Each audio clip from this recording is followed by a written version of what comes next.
And it didn't get home for most of the game. But when they needed it to get home, they did. And I'll say this much. They blitzed a lot, and it's not like they got gashed in the passing game. They gave up a couple plays, but the secondary, which was a huge area of emphasis, looked the part against Addison and Jefferson. Jefferson didn't have a 200-yard day. He didn't have a 100-yard day. You know, I think a lot should be said about what this defense did without Aiden Hutchinson in a big spot on the road in the fourth quarter. Now, they still need guys who can win one-on-one, and I still expect Brad Holmes to make a trade before the deadline.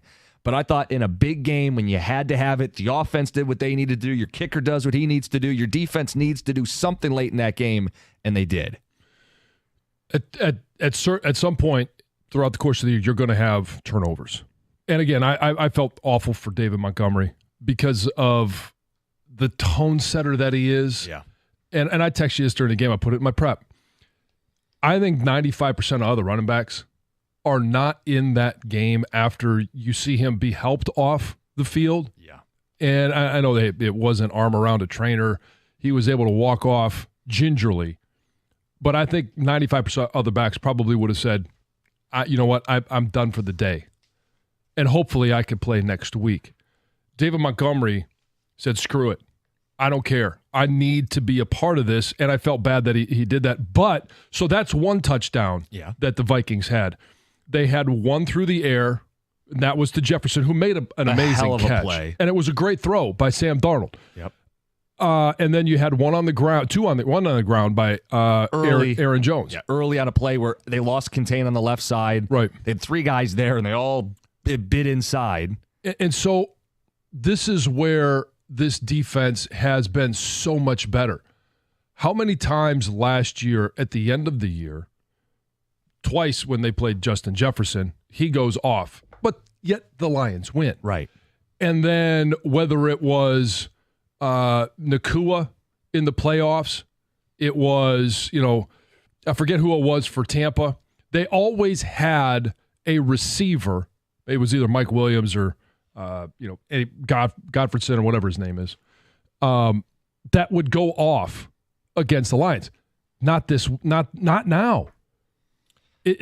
Justin Jefferson, in my opinion, is the best receiver in the NFL. Yes. He just makes things happen. And all of a sudden, the first half, he had 3 catches for 36 yards, 7 on the day for 81 yards on just 8 targets.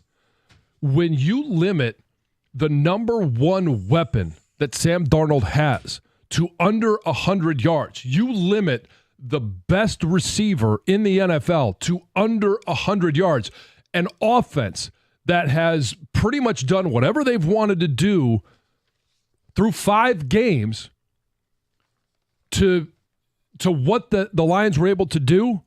That to me is, hey, and you did it without your number one pass rusher, your number one defensive player? Yep. It's a pretty damn good defense. Statement made. Best team in the NFC. Best team in just the NFC?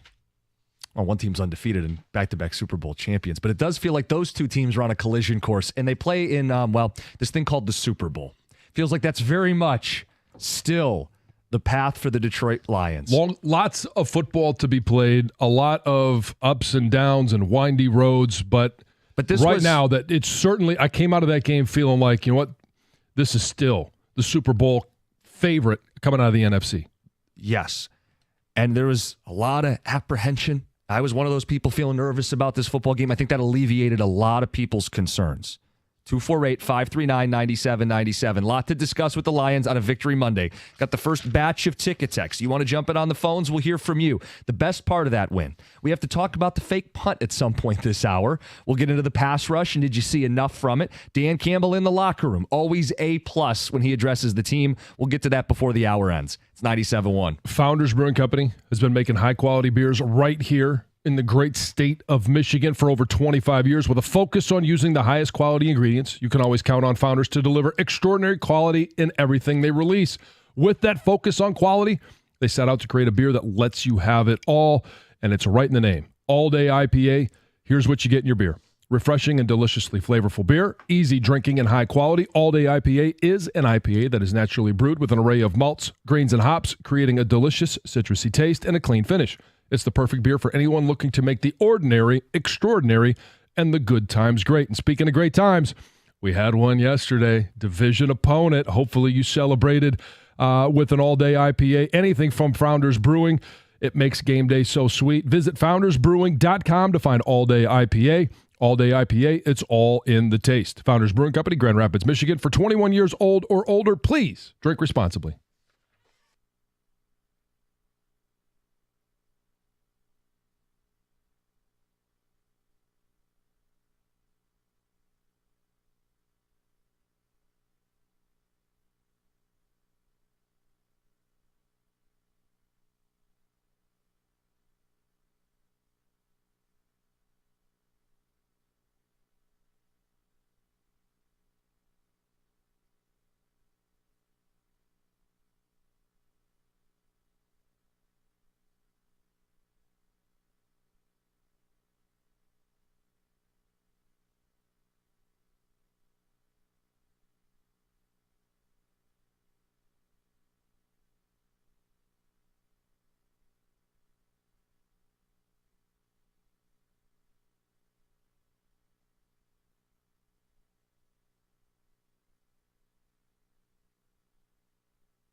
All right, guys, it's time to get off the sideline and get into the game with Moran Chevrolet, where GM employees and immediate family members can lease a 2025 Trax 1RS for $239 a month. That's 36 months with only $999 down at Moran Chevrolet, where you always get the best price, period. Moran has shipments arriving daily. They're going to have what you're looking for. Score your best deal at moranexpress.com or stop by in person. Check them out on Gratiot, north of 15 Mile in Clinton Township.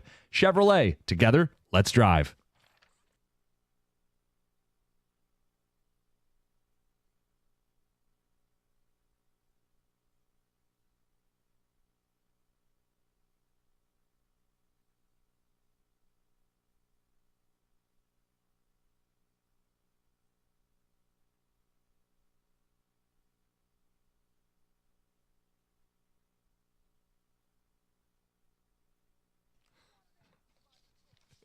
Hell of an answer. Detroit down 10-0 on the road against an undefeated team with 2 weeks to prepare. Things could have got ugly. Not for this football team. 21 unanswered. Offense late. Drive to ice it. Bates a game-winning kick. He is 10 for 10 in his NFL career on field goals. And a defense which was depleted, which blitzed just to hang in the fight, which didn't always get home, but did in the second half. 4 second-half sacks. Gave up only 1 second-half touchdown. Detroit beats the 5-0 Vikings, goes on the road, stakes their claim without Hutch as the best team in the NFC. An epic football game. One of those football games that was tense the whole way, but one where the Lions were definitely the better football team. And you were looking for something definitive from this football team. I think you saw it last night or yesterday. And you saw a defense that, down their best player, maybe the best player, defensive player in the NFL, rally as a group. And we'll have a discussion about what they do on edge and what do they need to continue to do better. But how good is Brian Branch? Oh, we have to. The secondary and how aggressive. And I just love the shift in mindset. Carlton Davis. And again, could he be better? Sure. Is he the top corner in the NFL? No. But you look at what they've been able to do in the secondary, it's remarkable because Carlton Davis, Brian Branch are having great seasons. Kirby Joseph is having a great season. Terrion Arnold, Amik Robertson, all of them are, as a group, I'm not going to say that they're playing as the best secondary in the NFL, but they don't need to be the best secondary. What they need to do is be a part of a defense that can take on Justin Jefferson, Jordan Addison, a quarterback that is playing with as much confidence as anybody in the NFL. And if you can't put as much pressure on quarterbacks, 4 sacks is good. They were opportunistic in terms of their sacks, especially in the fourth quarter. But throughout the course of the game, if you're not good in the secondary with a pass rush that is not as dominant as it was in the first 5 weeks, it changes everything about this team and about this offense. The offense is, in my opinion, the best offense in the league. Correct. The most dominant offense in the league. They can strike you, and guys aren't having numbers that they had last year. I don't care because they're all a part. They're making up the best offense in the NFL. But defensively, when you could play really good team defense, and this is where I think Aaron Glenn opened some eyes yesterday, of being able to pick and choose when to blitz, how to get home, when not to, because you're going to stress that secondary anytime you blitz. Yep. They played great. Last Monday, there was a degree of angst, right? There was an unsettled feeling. There was a mourning. A little bit of a mourning in the morning. That is not the case today. Now, the defense did what they had to do on that day, which you get credit for, by the way. When you find a way. You still get credit for that win? Yeah, because even if you feel like this isn't going to work every week, blitzing 60% of the time and your D-line not getting home on the edges, it got it done on the day it needed to get it done. And we had discussed it. Secondary was going to have to play better. You were going to have to blitz more. You will still need to add somebody on the outside who can win one-on-one. But on a day where you were facing the NFC's best undefeated Minnesota, it was good enough. We should absolutely be basking in a victory Monday. Kings in the North. 248-539-9797. We'll get to the phone, some ticket texts. Jared Goff, money well spent. Goff is on a Drew Brees type run. There's some numbers that suggest he's on a run that only a couple in the league have ever been on. In the history. In the history of the league. Texter says, I can't wait to hear John's opinion of kickers. Go Lions. I was just as happy as anyone else. And tell me, were you kind of hoping that it was longer than a 44? Oh, no, I wanted it to be a chip shot. I wanted it to be a chip shot, right. But then when it's all said and done, I was kind of like, you know what? You wanted it to be more epic? I wanted, kind of felt like 61 yards piped through the uprights. Yeah, I mean, we saw it for the Panthers. Sure. Why not the Lions? Well, trust me, I'll take a 25-yard kick over anything else. But I wanted him to be tested, and he was tested. That's not an easy kick. I don't care if it's 25, 44, 55. That was not an easy kick. On the road, pressure to win the game, he has checked all the boxes to this point. What do you guys think about how they bled the clock on that last drive? Because Greg Olsen at one point was acting like he say something like they're acting like they're in field goal range already, because he was pretty critical of it in the moment. So what I didn't like, before the 2-minute warning, they played one play, 30 seconds, and they weren't in field goal range yet. To me, you got to get in field goal range, and then you bleed the clock. But to the Lions' credit, unless you know what's going to happen, there's a little bit of a dance there. They needed to get Minnesota to burn some timeouts. They needed to play. They wanted to get as little a time left on the clock as they did, and they actually ended up playing it nearly perfect. Yeah. Well, they bailed out Montgomery with the fumble, because that was a catastrophic play, and he didn't deserve that. But just a good down the road lesson in terms of protect the football. But Jahmyr Gibbs, the last play they ran was tackled, and they were going after the ball big time. And I think that's why they kneeled the next two plays, because the Lions could have drained some more clock and not back Bates up a little bit if they didn't kneel. And I think that Gibbs play was, they were kind of like, look, let's get out of here with our field goal. Let's not have a fumble. Think about what that would have done or something like that. But, they could have taken another 6 to 10 seconds off the clock. But credit to Dan Campbell, Dave Phipp, guys that know exactly where the sweet spot is for their kicker. Because what did we witness, whether it was in training camp or in the preseason? We kind of thought, is there a too close for Jake Bates? And is that sweet spot somewhere between 37 and 47 for Jake Bates? We know that he's good from a distance. I don't want to test 61 or 63 in a situation like that. If it's at the end of the first half and, hey, that's where you are, and chance says, let's try a kick, I'm fine with that.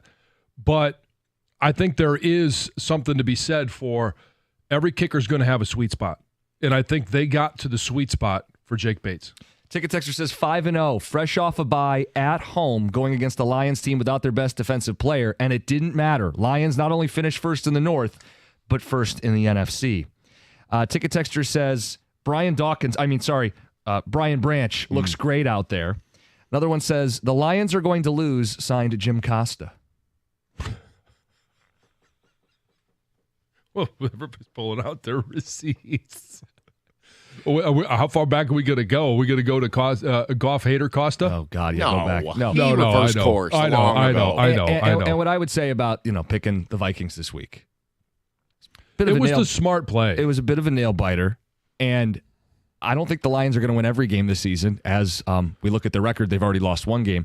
Once or twice a year, you strategically are going to find spots that you don't love their chances. I didn't love their chances. I think it says even more about them that they did rally, that they did win. I feel even better about this football team, and everybody does. I think they kind of dominated most of the game, and they gave them a pretty easy score with the fake punt, and the fumble obviously was a direct score. Yeah. Beyond that, I thought they kind of dominated. And I think the big thing here is let's not underestimate what this team just did the last 2 weeks. They went to Dallas, playoff competitive team from last year, and on the road, and then they went to Minnesota, undefeated division team, huge road win, and I think the implications of what they've done the last 2 weeks down the road are going to be huge. We'll go back 3 weeks. Well, let's revisit the question that you said. All right, they finish the first 4 games 3-1, and we looked at the next 4 and said, at the Cowboys, at the Vikings, Titans, which everybody kind of thinks that should be the win. I'm not going to gloss over that. At the Packers. And in the second 4 games of the season, what did we say they had to do? 2-2, right? 2-2. Minimum. Yeah. They've already reached the minimum. And it looks like this could be a 4-0 stretch. We're setting up right now, seriously, where this should be a given this week. right? Maybe they don't look good. Every team has down weeks. This is the NFL. Anything can happen. But this should be a given. And you go to Green Bay, and that's 2 days before the trade deadline. And you're going to be playing a more mobile quarterback than you played yesterday that I think showed some signs of what, the Lions have a need. And they better get it. Well, and the ticket texters are making sure to bring that point up. In addition to all the good, right? Goff is a maestro, and he's near perfect, and the ball never touches the turf. Bates a big kick. Defense when it needed to be. People have pointed out, pass rush is still a major concern. Another one says we still need to focus on getting a defensive end this week. Hutch not being there was still noticeable. They were exposed in some ways. I have a stat for you that does show the level of need they still have on the defensive line. We'll work that in. We got to discuss fake punt. It is a Victory Monday, though, and the tone should be a positive tone today. The underlying stuff is there, and we'll discuss it, too. It's 97.1. When it comes to managing your finances, you need a bank that gets you and is genuinely interested in your individual success. That's why I bank, and I think you should be as well, with First Merchants Bank. Whether it's your business banking or day-to-day personal banking, First Merchants Bank is 100% interested in helping you prosper. First Merchants bankers are attentive. They're going to take the time to get to know you and meet you where you are so that they can build a financial plan that fits your unique situation. When you make the switch to First Merchants Bank, you're also going to get access to their highly rated mobile banking app with innovative personal finance tools. Plus, they're deeply connected to the community's needs because it's their community as well, and they volunteer and donate to local causes to ensure that we all prosper together. This is the difference of 100% interest in you. For a better banking experience, visit firstmerchants.com. That's firstmerchants.com. First Merchants Bank, helping you prosper. Member FDIC, equal housing lender.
Yes, they are, Dan Miller. 97-1, Victory Monday. Statement by the Lions. Some ticket texts, some phone calls to get to before the hour ends. We will play you locker room audio from Dan Campbell. Always awesome to hear him address the football team. We'll get to that. 7:02 overreactions from the weekend. Marcus in East Point, you're on 97.1. Morning. Man, this was such an impressive win. I liked it better than the beat down of Dallas and the win over Seattle because I think the Vikings fans set the tone. We kind of scrambled early, gave up a 10 quick point, and we could have cashed it in. I ain't going to say mail it in because this team don't have that in them. But, I mean, overcoming Aiden, playing against the best receiver in the league, a hot quarterback, a freaky, schemy defense that's supposedly not what we meant to stop, and then to go down and score 4 straight touchdowns and then seal it running the ball down the throat just like we do every game that's close. They played amazing to me. I was impressed. I like how you put that. It was better than the Dallas game. Even though they blew the doors off the Cowboys. No, but I'm with you, Marcus, because this one meant more. I mean, I don't know if Dallas is any good, and it feels great to run up a big number against them, but the game that puts you, a measuring stick game, is the game at Minnesota. I'm with you, Marcus. I got a question for John. What's that? I think I asked last week, and we didn't get the number 1 yet. What's our chances? The chances for the power surge, the chances are I've got some work to do between now and Wednesday. Let me tell you that. They obviously, with Minnesota, I think last week I had them at 2, will be moving up. Will they all bump all the way to number 1? Have to find out on Wednesday, bud. Yeah, hard to say with an undefeated team. Marcus, I wish we could play KC right now. Oh, me too. All right, you guys have a good week. I'll talk to you next Monday. Perfect, Sounds Marcus. good. Thanks, Marcus. It does feel like it's a collision course. It does. And so when we talk about the defense and the need for more pass rush, obviously it's great to be able to talk about it after a win, especially one as big as the one that the Lions had yesterday against Minnesota on the road, division, all of that. Let me ask you this question. Yeah. Who has a perfect roster in the NFL? Nobody. All right, so the Chiefs, who I've had through 7 weeks, as the number 1 team in the power surge. What have they suffered on offense? Injuries at the receiver positions. And they've been able to find ways to keep putting a Band-Aid on it. And I still think that between now and the trade deadline, I guarantee you that's the conversation on Kansas City radio. I'm not going to do Kansas City radio. We're doing winning, Detroit. but we're winning, but yeah. How do we compete against the next time they see Baltimore? If that's it will be in the playoffs. Next time they play Buffalo, who just added a receiver. Buffalo. How about if we do make it to the Super Bowl, they're having that conversation about how do they compete with a Minnesota, a Detroit, because I'm not sure what other teams are in the conversation for the Super Bowl right now. It feels like it's a team coming out of the NFC North, and right now it's the Lions. So it's the same conversation, different position that we're having, that everyone is having across the NFL. How do we, if we want to win a Super Bowl, how do we make our roster better by the trade deadline? And so the Lions we're going to have that conversation for the next 2 weeks leading up to until Brad Holmes does something. I do believe he will do something. Yeah, and I'm happy it was good enough yesterday. But Yep. the stat that you're going to hear about, the Lions blitz 57% of the time. That's the highest since the first game of the Dan Campbell era. Edge rushers generated just 3 pressures on 27 rushes without the blitz. So in other words, when they left those guys on an island, it was non-existent. I love that they used what they had to win, which is blitzing and getting more out of their secondary. I'd like to have a guy who can win on the outside. And everybody wants Crosby, everybody wants Myles Garrett, but just give me somebody. Give me somebody so there's a better chance to win the Super Bowl. They could win it as is. They could. They'd have a better chance if they added a pass rusher.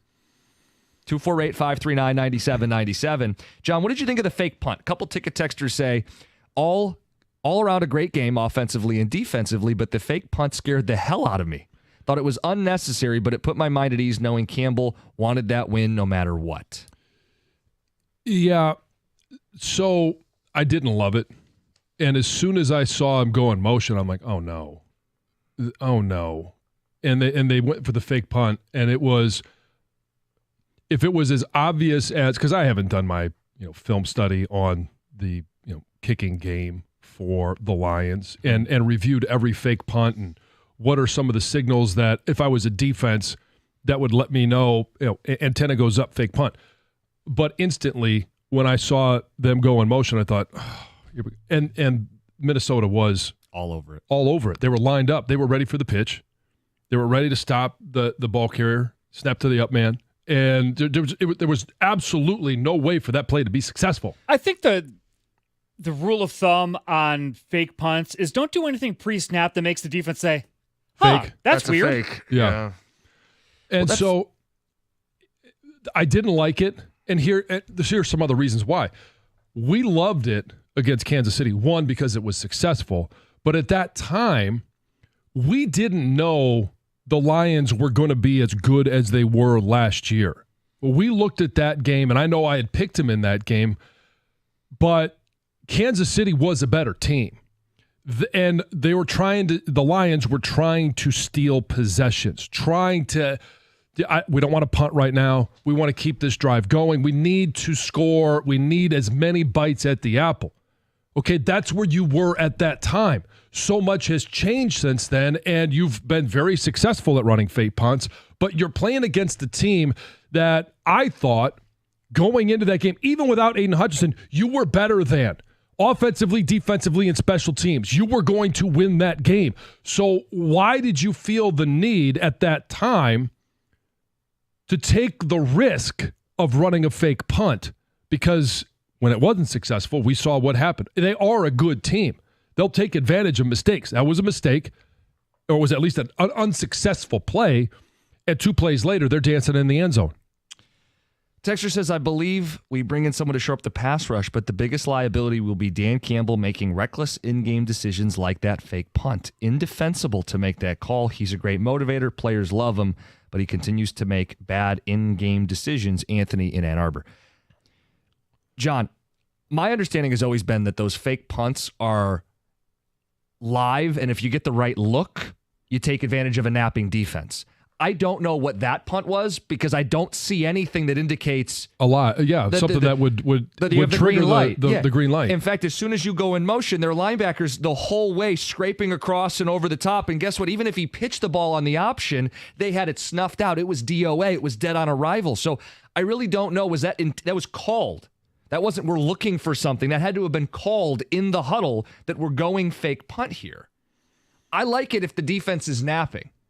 Right? You see a linebacker, he's not going to, you have numbers on a side. Yeah. There was nothing to indicate that was a green light, and yet they did it anyway, which does question why. Well, they've been more successful than anybody else over the last 3 years at running trick plays, but fake punts specifically. Yep. And because not everyone is going to end up being successful. So what happens? Just like Dan Campbell's gaffe at the end of the first half against Tampa Bay, hey, rest of the team, you're going to have to step up. Just like David Montgomery and the fumble at the end of the game that gave the lead back to the Minnesota Vikings, hey, I need this team to step up and have David Montgomery's back, to have Dan Campbell's back.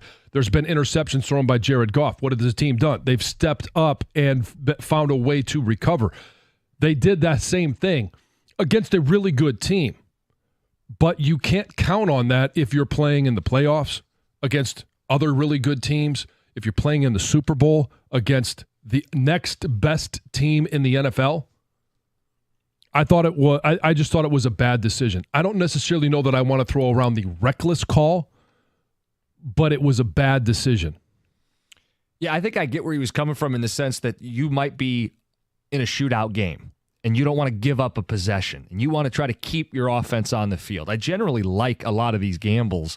That one, the execution, the play call itself, why the ball was snapped and executed, I don't fully understand it. 248-539-9797. We'll play the Dan Campbell locker room audio before the hour ends. More of your text and phone calls. Overreactions at 7:02. It's a Lions Victory Monday. It's 97.1. Did you know that the NBA is back? Well, it is. And FanDuel, America's #1 sportsbook, wants you to catch all the action because right now, FanDuel is giving all users 3 months of NBA League Pass. All you have to do is catch every tip-off And buzzer beater is all you have to do to catch every tip-off or buzzer beater is to place a $5 bet on the NBA. And that could be, hey, maybe you just want to see LeBron and Bronny, see what they're going to do. Put some money on that. Victor Wembanyama in San Antonio. Maybe it's a title contender like the New York Knicks. Maybe you want to see take a long shot on them winning the championship. Oklahoma City Thunder, maybe in that same category, or the Celtics to repeat. Put your $5 down, and you're going to get that NBA League Pass for 3 months. It's new.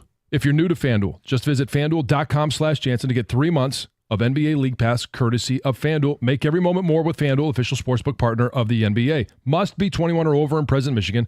After the 3-month trial, the full price of League Pass will be automatically charged monthly. Cancel anytime, no refunds. Terms, restrictions, and embargoes apply. Limit 1 pass per customer. See terms at sportsbook.fanduel.com. Gambling problem? Call 1-800-GAMBLER.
I think that's well said. They did what they needed to do for that win. All hands on deck. They blitzed a lot. They didn't get a ton from those edge guys, but in the second half, they only gave up 1 touchdown. They produced 4 sacks. Is that going to be the recipe moving forward? I still think they need to add somebody via trade. How big a fish? We can discuss it all week long. The tone today, though, is what a win. What a game and what a win for this football team. It was beautiful. And it is exactly what they needed following a week where you were trying to celebrate a big win on the road, an NFC opponent, one that you had lost to the year before. Okay, check the box. Dallas, you won. But you lose Aiden Hutchinson. You're playing an undefeated Minnesota Vikings team in their house. To be able to come away with the win, it's 21 unanswered, by the way. It sets the tone for the rest of the season. And you could look at what the Lions have done. Okay, Rams. It's a tone setter because it's how the season begins. You want to start 1-0, and then all of a sudden they lose to the Bucs, and that one that really grinds at me because this should be a team that is 6-0, but they learned some lessons. At the Cardinals, Seahawks, at the Cowboys, at the Vikings, all wins, and now this team is sitting at 5-1, controlling their destiny 6 weeks into the season for whatever is to come. And yeah, they could have used some pass rush help against the Vikings, but the coaching staff and Brad Holmes should have learned what they needed to learn. Now, do you need that pass rush help to help beat the Titans? Probably not. So you've bought yourself a little bit more time winning against the Vikings. Now you've got 2 weeks before the trade deadline, and one of those, which is the Green Bay Packers on the 3rd. Now you're looking at, okay, that's where we should have everything in place moving forward. You mentioned the Titans. To me, that's the answer. Harold Landry. He grades out really well against the run, and he's a guy who can get you double-digit sacks did a year ago. He's more than a year removed from a scary injury. He's productive. He had experience with Terrell Williams, who is the D-line coach for the Detroit Lions. The Titans lost. They have 1 win. They're going nowhere. He's on a multi-year deal. That's the move that you can make that is not quite a Crosby or a Garrett. Those deals might not be real. It's certainly better than a Zadarius Smith. It may be a deal where you give up a 2nd and a 5th or something like that. Just spitballing. That feels like the most attainable, impactful player, a Harold Landry, who could help replace some of Barnes and some of the pass rush of Aiden Hutchinson. That's a move I'm circling as we look ahead. Yeah, and so I'm glad that you said that at the end. It helps with the loss of Barnes as well because Harold Landry is a linebacker. He's 6'2", 252. He's 28 years old. He's a guy that can get after the quarterback, but he's not a guy that you're going to line up on 1st and 2nd down hand in the dirt. Right. And so he's not but going to be – But they have those guys. They have some heavier guys, yeah. He's not going to be a direct replacement. I just want to make sure that we are correctly describing what Harold Landry is to our listeners. He's not Aiden Hutchinson. He's not no one is Aiden Hutchinson. He's not a defensive end. He's not a true edge defender. But I think that the plan for them, and you saw it a little bit yesterday, is cobble it together, right? Build it in the aggregate. So the idea there is on early downs, you have a personnel package where you do play Onwuzurike at end. That's a heavy end, right? That's a power end. Same thing with Pascal. Those are collapse the pocket, stop the run guys. And then on 3rd and 7, 3rd and 8, Harold Landry could be out there hanging off the edge with a mean streak, getting after the quarterback. And I don't feel bad if Landry's in the game on 1st and 2nd down as that Sam linebacker. So he can be a guy who, if you're trading a 2nd-round pick, I don't want a situational pass rusher. He is a guy that could play all 3 downs. I'm just curious if Brad Holmes says, yes, we want to add another linebacker to this group. And I don't know how long Harold Landry is under contract, but Derek Barnes will be back next year, except for the fact that Derek Barnes is in the last year of his rookie contract. Yeah. So you will have some decisions to have to make in regards to, do you want him back or would you rather have Harold Landry? Here's another side benefit of Harold Landry being a part of the Detroit Lions. Who's the guy that we said needs to fill part of that role?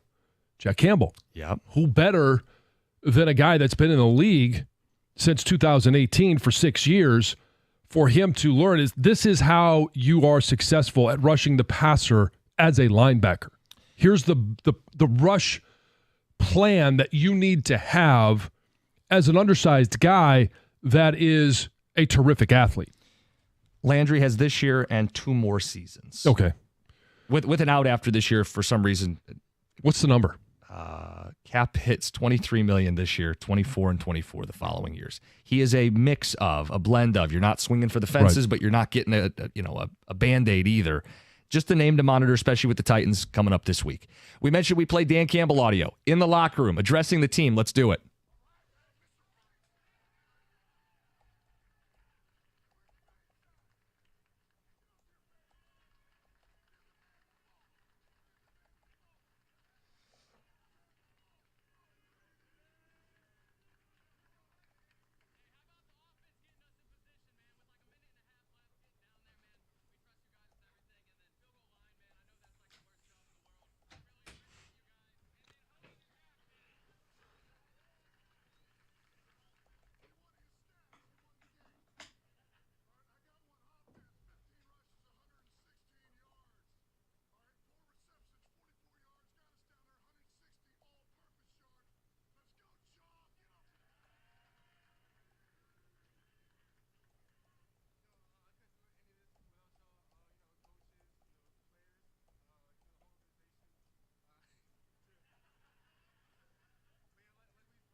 John, every single time. Every single time. How about Bates? You want his stats? He won the game. I love it. The little things that you can pull out of Dan Campbell addressing to that. One for one. That's all they had to be. That's all he had to be. Perfect. On field goals. PATs, also perfect. And the Lions win. We got phone calls to get to. 7 o'clock hour rolls on. Tomorrow's probably more of a day for Michigan football, but there are some college overreactions, and the Wolverines will be featured. We'll get to that after the update. It's 97.1.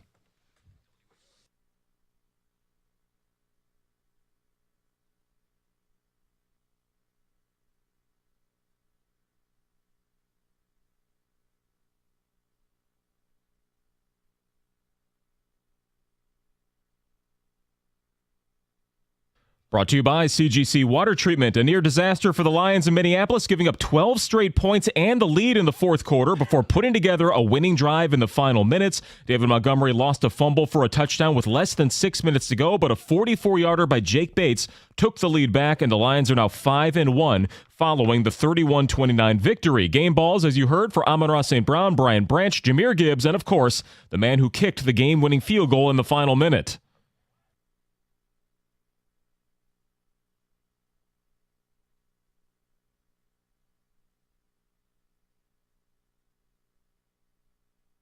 Yeah, Jake Bates now 10 for 10 to begin his NFL career in Detroit. One missed extra point, the only blemish on his record in 6 games.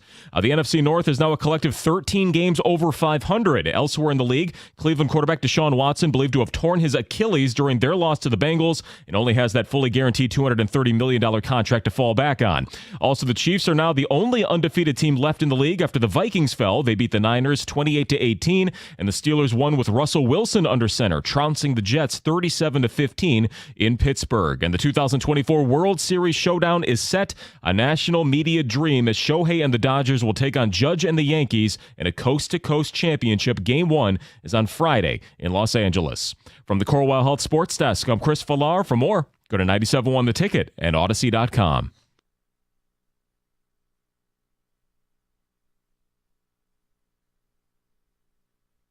College and pro weekend takeaways. Up first, Michigan will not make a bowl game. The last time they lost to Illinois was 2009. Rich Rod finished 5-7. The last time they were held to 7 points or fewer, 2014. Brady Hoke, they finished 5-7. John, this team will finish 5-7. So the 5 games left.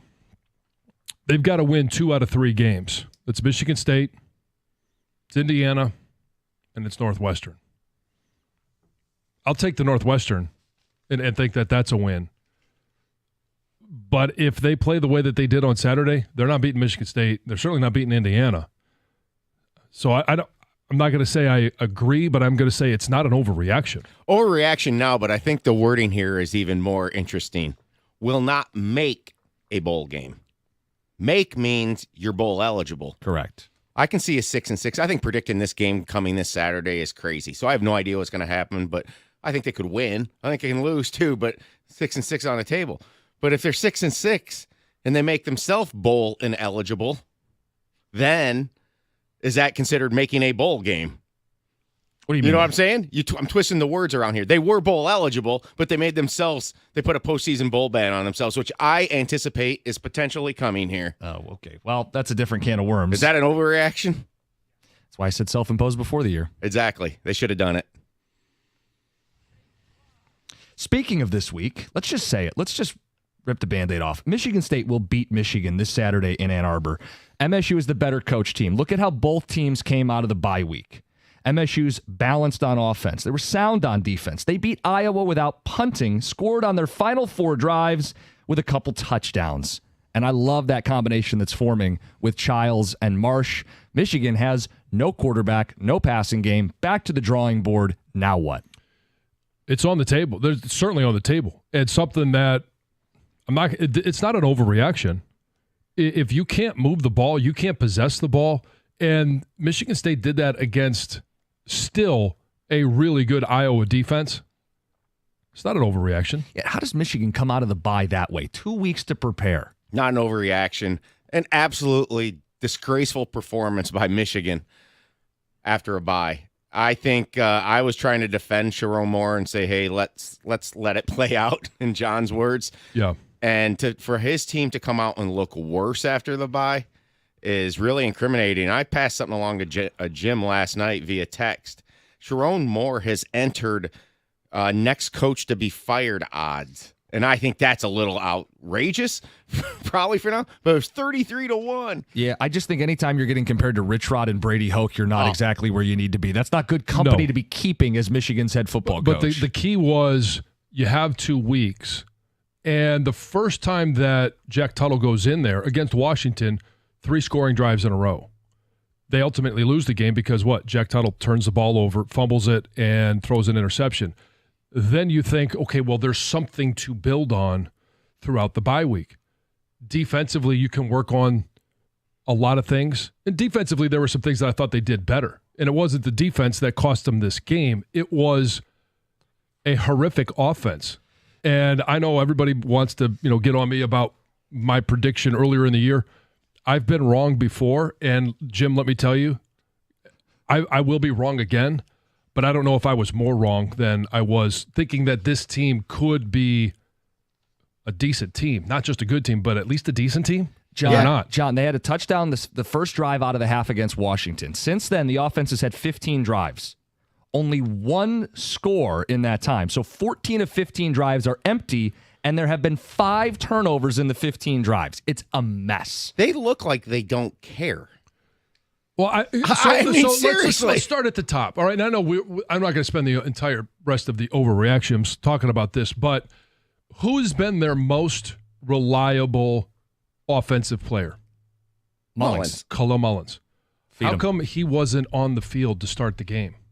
How come you don't, until that one drive that you're talking about, it was like I don't know, it was in the second quarter. Yeah.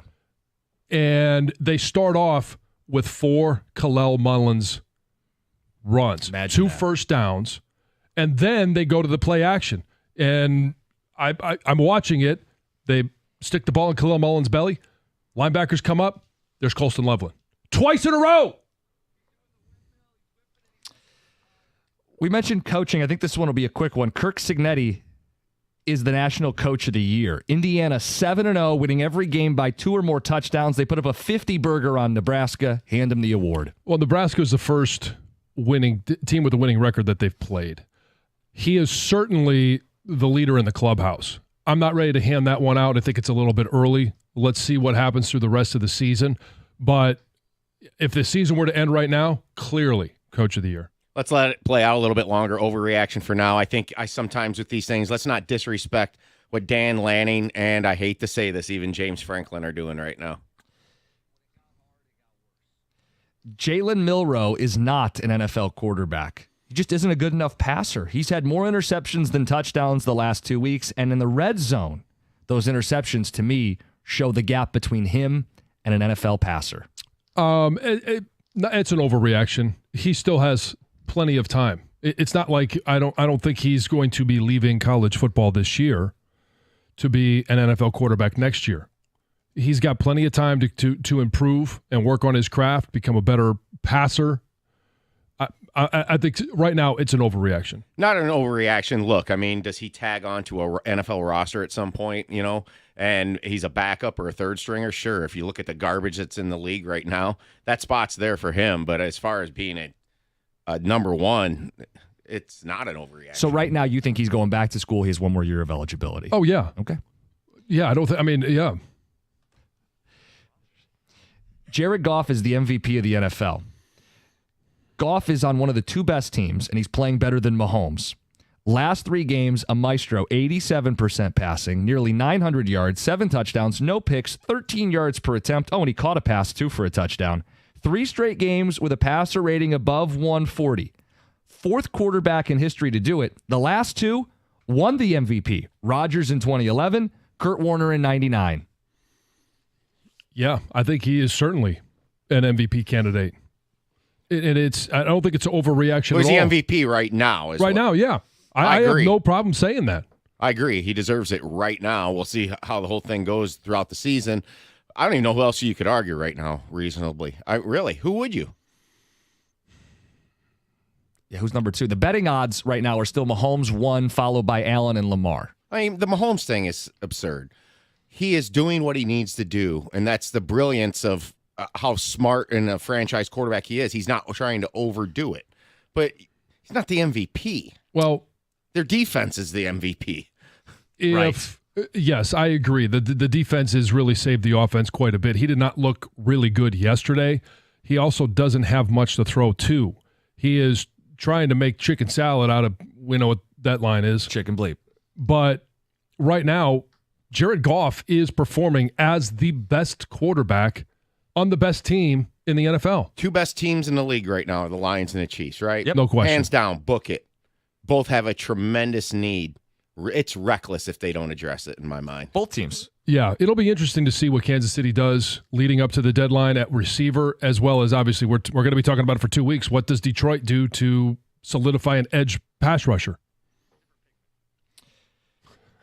The Niners' Super Bowl window has closed. Losing record after 7 weeks. Ayuk might be done for the year. Purdy was ugly. When he doesn't have the Avengers, he's average, and the support is crumbling.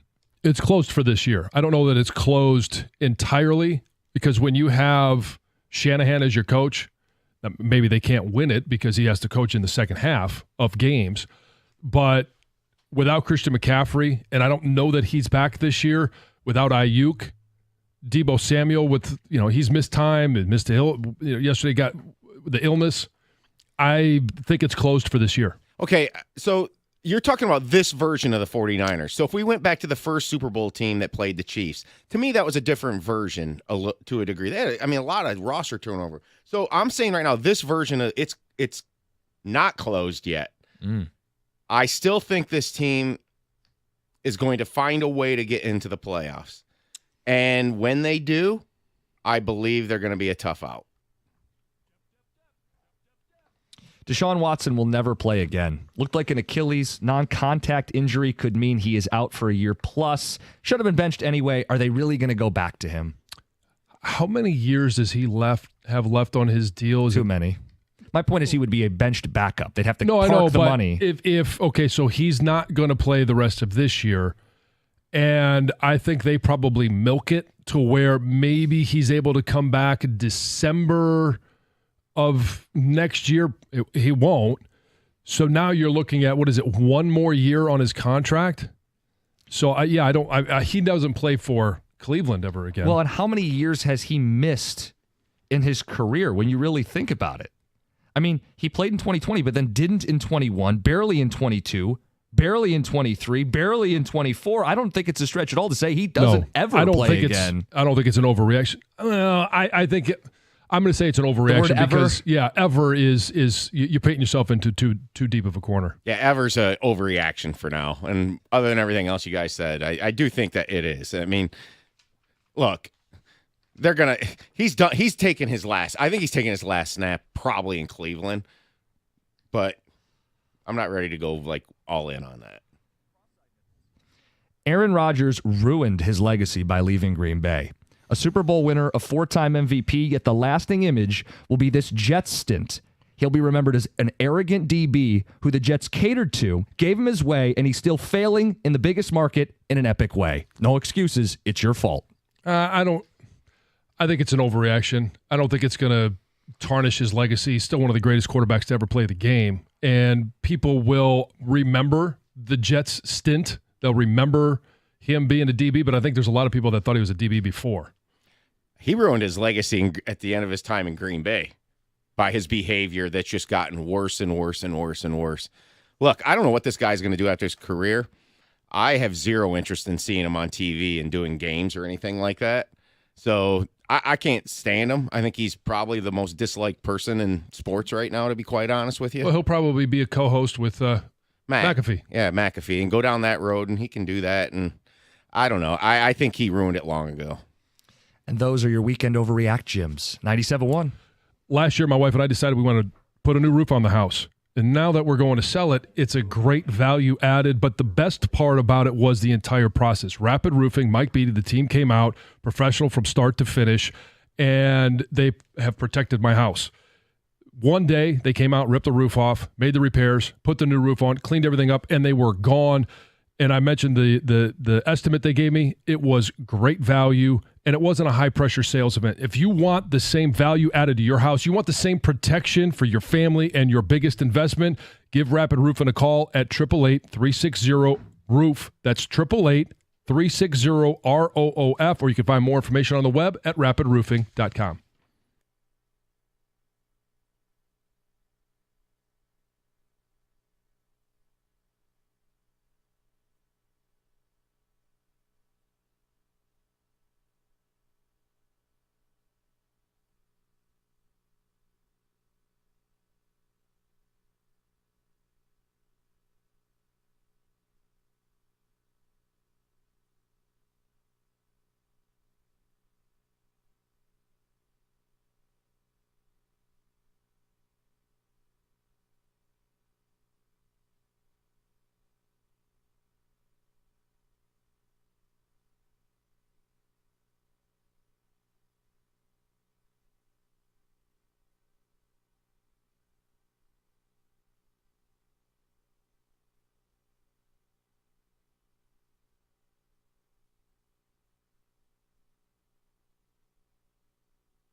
No kidding. Making an all-pro case. Let's get to Red in Detroit. Your thoughts on the Lions? It's 97-1. Hey, I think that we are. I got two questions too. I think that we all trust in Dan Campbell and Brad Holmes and everything, but I thought something was gonna get done last week. For that DN, Sam Darnold was rushing. Like, we played good, and I'm thankful for the win. We got a damn near perfect team. Like, I'm so proud of these boys. But we gotta address the elephant in the room, And I think that if we are serious about this Super Bowl run, which I truly believe in, we gotta make a move. So my first question is what do you think is okay for not to do nothing? If we did nothing, do y'all think that it's okay?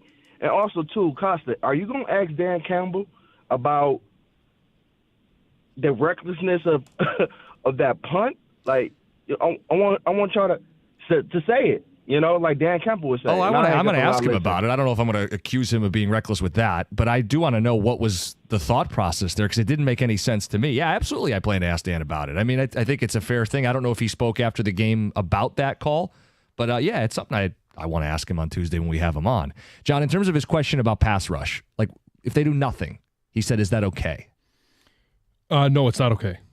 And I mean, I think I'm okay with them doing nothing leading up to last week. I don't want them to rush in and possibly overpay. You got to see what the market is going to be. They were able to come away with a win, and I don't think we need pass rush help to beat the Tennessee Titans. I don't think we need one guy to be added to this team to beat the Tennessee Titans. We need the team to play well. But before the trade deadline, and I'm somewhat hopeful before they play Green Bay, that they are able to add, whether it's a Harold Landry, like you talked about, it's an Azeez Ojulari, a guy out of the New York, the Giants, that might be able to help in a Harold Landry type role because he's more of a linebacker-ish.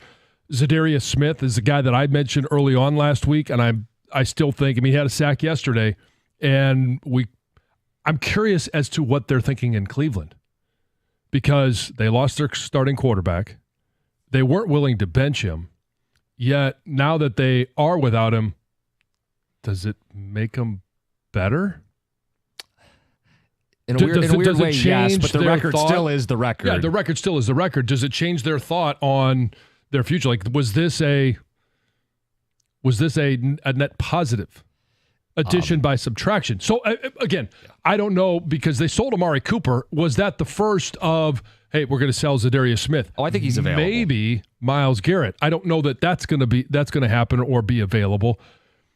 I'm also curious as to, Myles Garrett in his thought of the city, and because he had some harsh words for the fans after the game when they were booing the fact that Deshaun Watson got hurt.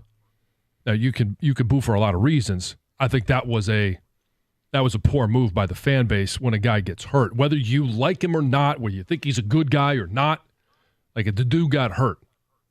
Now, maybe you cheer because you have another quarterback coming in, but I think booing was a bit out of place, and he had some harsh words for the fans after the game. Yeah, he did. Let's get to Heather in the news. What do you got going on, Heather? Hey, you guys. Good morning. So the Detroit Marathon was marked by love and loss over the weekend. So history was actually made. There was the first husband and wife duo that won their respective races. First time in history of the marathon that has ever happened. But tragedy also struck when a 57-year-old runner collapsed and died right around the 5th mile marker. So during this race, runners crossed the Ambassador Bridge into Canada. They come back through the Detroit-Windsor Tunnel. So this man collapsed on the Canadian side. He was rushed to the hospital there, the Windsor Regional Hospital, where he ended up passing away. Very sad. Yeah. The only other fatality in the marathon's history was back in 1994 when a 42-year-old man from Troy passed away from a heart attack. So very sad. But the happy part, this husband and wife duo, right? The husband finished in 2 hours, 17 minutes, and 47 seconds. His wife, 2 hours, 42 minutes, and 46 seconds. They had this huge embrace at the end of the race, both from Ferndale. Pretty cool to see that as well. That's cool. Yeah. So while Aiden Hutchinson is recovering from this broken tibia and fibula, he watched the Lions beat the Vikings from his home, kind of like the rest of us took in the game. He made a post on the Instagram page for his brand, House of Hutch. He posted some pictures from Sunday, with his family, and he captioned the post, "Game day looked a little different today, but counting our blessing and counting another Lions win." And then he also gave an update in a separate post, kind of like how he is doing following the surgery. And he said, he's on the road to recovery, attacking each day. And of course, everyone wants to know, when are we going to see him back, right? So Dan Campbell has said that his recovery will be about 4 to 6 months. But there are some sources that are saying there's a realistic chance that he could return for the Super Bowl if Detroit does advance that far. There's one source that went as far to say that it would be more surprising if he did not make it back for a potential Super Bowl appearance than if he did. I saw no ligament or nerve damage, too, which I think may be part of the optimism. Yeah, no nerve damage, no ligament damage was also part of the report. Now, it goes to how valid are these reports and the sources that we're relying on. If there's no ligament damage, it's a clean break. I think there's if anybody, like Dan said, if anybody can, I would think Hutch would be a leading candidate. Mm-hmm. But my expectations that he could come in and be a major contributor in the Super Bowl is limited. Yeah. Pink, she recently performed at Little Caesars Arena, and from what I hear, it was a fantastic show. However, she just had to cancel a bunch of her upcoming concert dates, and really no specific reason. She said on social media it was due to reasons beyond her control. So she canceled 4 upcoming dates. So her next concert will be scheduled on November 3rd in Austin, Texas. It was a concert I would have loved to have went to. I've never seen her perform, but I hear she always does amazing things. You guys, Halloween, it's upon us, which means it is time to unveil Michigan's most popular Halloween candy. Candy corn is not the most popular, but thank you. Good. It used to be, right? Like, it's like gross. I mean, it's not, I don't know. Of all the candy, how is that the most popular, right? It doesn't make any sense. So this year, Starburst is Michigan's most popular Halloween candy, followed by candy corn and Butterfinger. Now, nationally, M&M's actually dethroned the Reese's Peanut Butter Cup for the top spot, followed by the Reese's Peanut Butter Cup and Sour Patch Kids. I would take all 3 of the top ones nationally. I would take 2 of the top ones, obviously not candy corn, locally.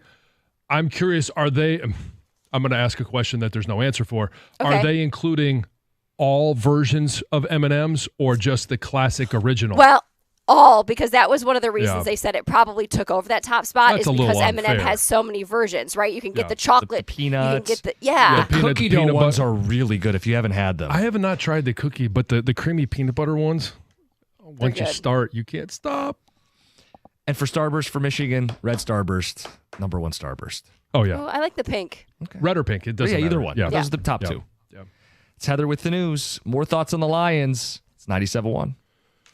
Hey, talking about candy. I want to start this one by saying it's not the candy, it's Ideal You. And they're going to teach you and coach you what to eat and drink to lose weight.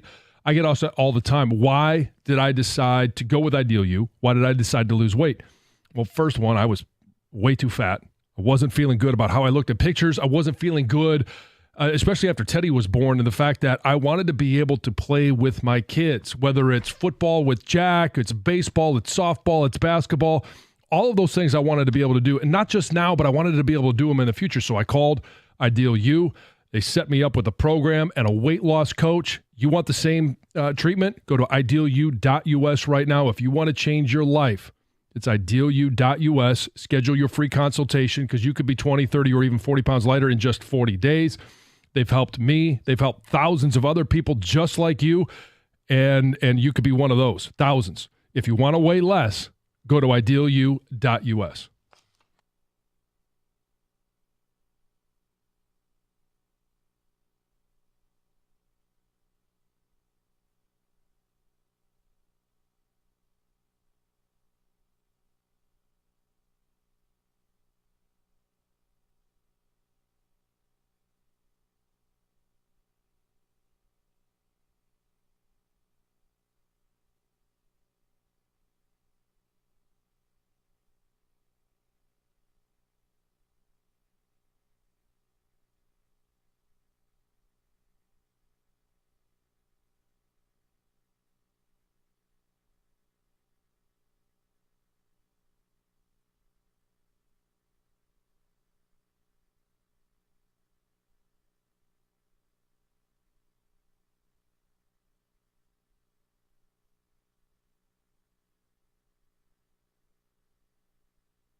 The man they call Sonic. Dan Miller on the call. Gibbs with the touchdown. What a statement that was. What a resilient performance by the Lions.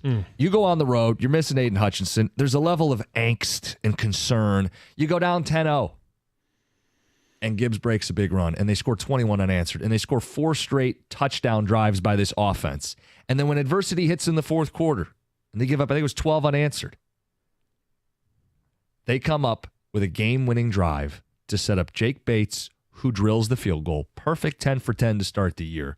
John, even the defense, which they still need someone on the edge, stepped up when they needed to. They blitzed more than they normally do. They manufactured it. They had a can-do, find-a-way attitude.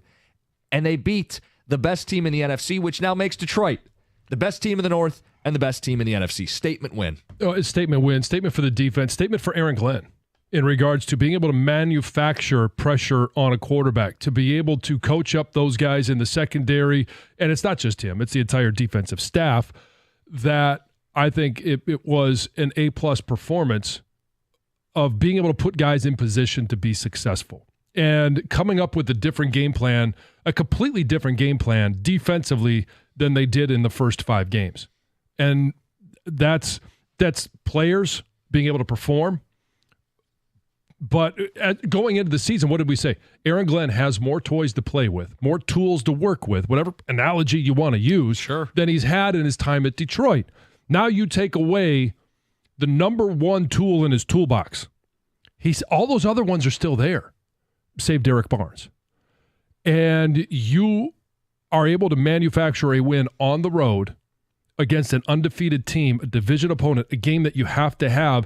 And I don't know what went on in the locker room before the game or what was being said during the week. I know I got a little excited, you might say, on Friday. But I guarantee you that challenge was out there in terms of telling that defense, hey, nobody thinks that you can get to the Super Bowl and you're going to be the weak spot. You're going to let the team down. You're going to let the team down because you don't have Aiden Hutchinson. The rest of you guys, bunch of scrubs. Yeah, you're not difference makers. And who steps up? Brian Branch needed him to. Mm-hmm. Who else has stepped up throughout the course of the year other than just in that game? Kirby Joseph, Carlton Davis, all those guys. And I think Jack Campbell is having himself a really good season. You see the progression in 2 years with him. Josh Paschal played better. DJ Reader, I thought, had a really good game. Aleem McNeil. Like, you go down the list of guys, and they are Malcolm Rodriguez. Yeah. Has been forced back into a starting role or at least a more prominent role. Yes. And he has been as good as you need him to be. Yeah, I thought the Lions as a defense limited the explosives. Justin Jefferson finished the game under 100 yards, which is an accomplishment. He's a great player. And in the end of that football game, part of that 12-point run was the offense fumbling and giving up a touchdown. The defense only gave up 1 second-half touchdown, okay? I mean, that's significant to me because they are the side of the ball that has to pick it up, and they did. They had 4 sacks in the second half, 3 of them from linebackers. They blitzed. They did what they had to do. Now, I don't love the idea that you got to blitz near 60% of the time to get it done, but on that day, they needed to, and they did what they needed to do to win the football game. If you're going to leave those edge guys on an island without blitzing, you're going to be in trouble. So what did they do? They helped them out. That's coaching. That's Aaron Glenn. It's a great point. 248-539-9797. There's so much to take out of that football game. There's Jared Goff, who's on a tear right now, playing MVP football. He's a maestro. The ball never hits the ground. And everybody on offense is doing their job. It's Tim Patrick. I want to shout out Tim Patrick. He had key blocks on the Gibbs run, down the field, helping pave the way. And he had the key block on the Amon-Ra St. Brown touchdown because he motions across the formation, gets a key block on the edge. They were bringing 7. He helps. That doesn't count in the stat sheet, but those are 2 big-time blocks. Penei Sewell on both those touchdowns, John, you'll love this. He blocks 1, and then he blocks another. He blocked 2 guys on the Gibbs touchdown, and he gets a chip and a reset and blocks 2 on the Jared Goff touchdown. Like, the offense is as advertised. They're elite. They're a juggernaut. The defense needs to come up opportunistic, and they did on the road in a big spot, trailing when things were going against them early, when things were going against them late. It's a total team resilient win, and you guys can tell us what stuck out to you, 248-539-9797. We know the pass rush is going to be part of the conversation. The level of need. What do they need to do to win the Super Bowl. It's 97.1. We'll get your ticket text in the mix. 248-539-9797. Ticket texter wants to know an update on David Montgomery's injury, John. I don't believe we have one. Not yet today. Hopefully we'll get one, before when everybody starts roaming around there in Allen Park around 8 o'clock. There'll be, I'm sure, a source that says what Something. The injury is. But if he finished the game, I don't think we're panicked, right? No. Now, here's the caveat, and maybe we'll hear more from TJ when he gets in at 9 o'clock. I think that'll be a good source for us, is adrenaline does matter in a game.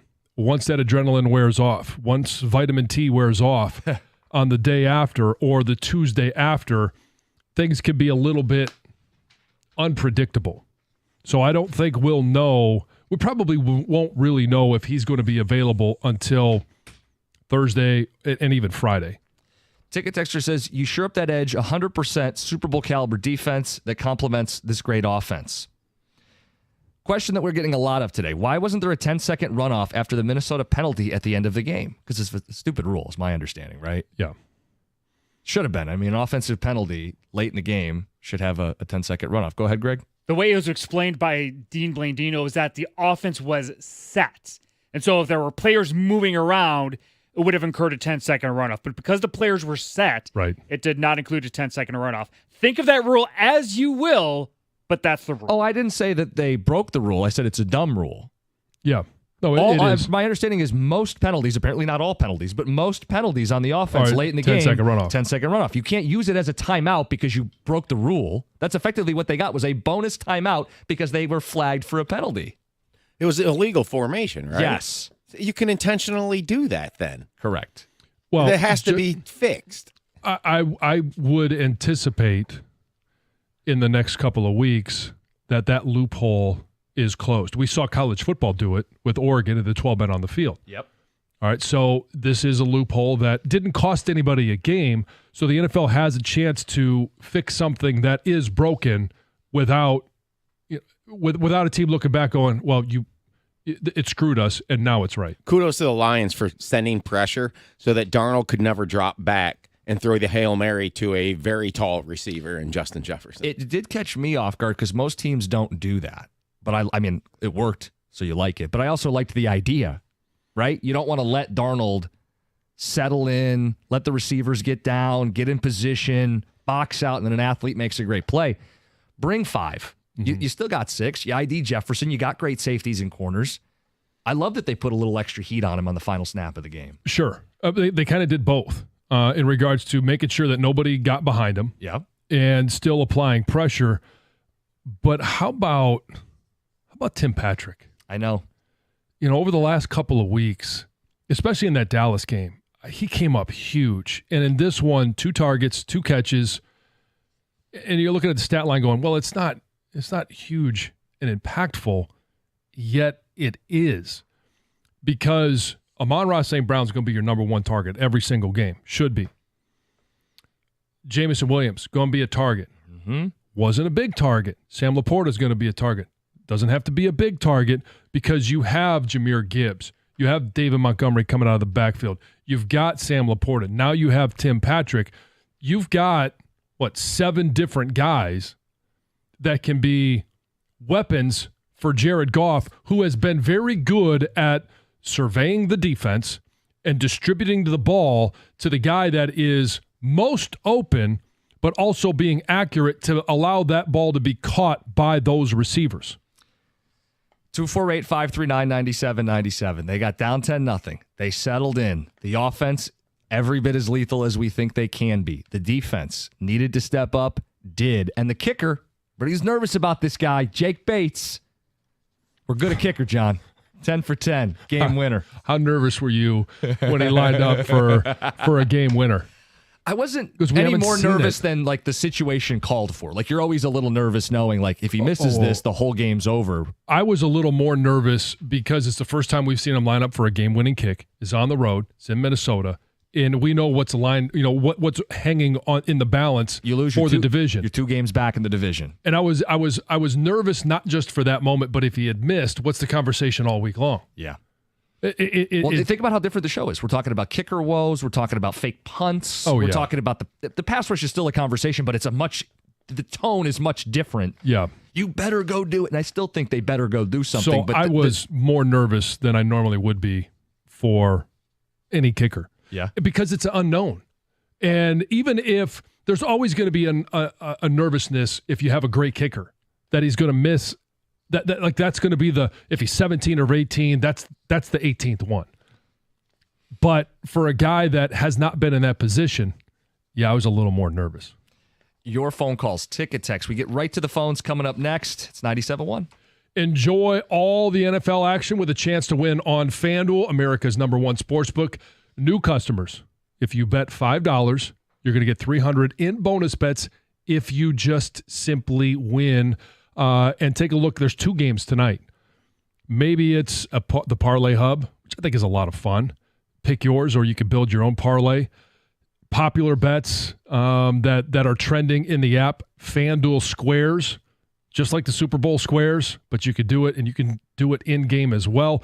All you have to do to have an opportunity for all of these different fun bets is visit FanDuel.com/Jansen to make every moment more this NFL season. FanDuel is an official sportsbook partner of the NFL. Must be 21 or over and present in Michigan. First online real money wager only. $5 first deposit is required. Bonus issued as non-withdrawable bonus bets that expire 7 days after receipt. Restrictions apply. See terms at sportsbook.fanduel.com. If you have a gambling problem, call 1-800-GAMBLER.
Too easy. Lions offense stepped up, big spot on the road, overcame a 10-point deficit, overcame a fourth quarter deficit, won on the road, beat Minnesota. We have a ton to talk about. 248-539-9797. We're a couple hours into the show. You want to highlight Goff? You want to highlight the defense? You want to highlight their overall resilience? You want to shout out Jake Bates?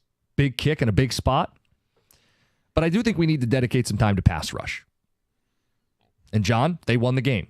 Needs to be said. It was good enough that day. Will it be good enough if they don't make a move?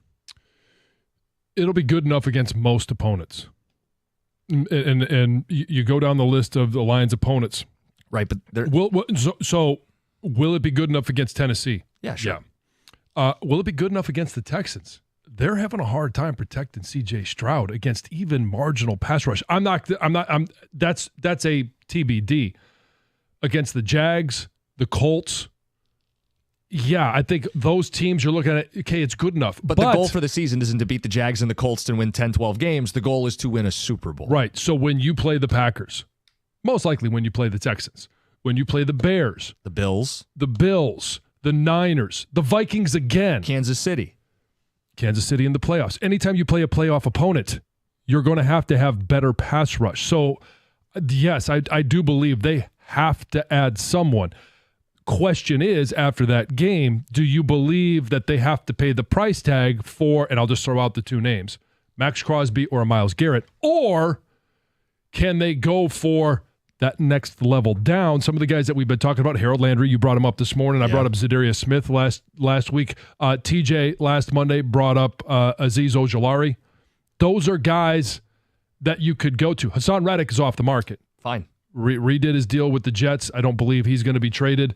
So there are some guys that you could kick the tires on, do due diligence, because, like I said, against Tennessee, I don't think you need that extra pass rush to win against Tennessee. But I do want the acclimation process to start sooner rather than later to give that person the best chance to get a foothold.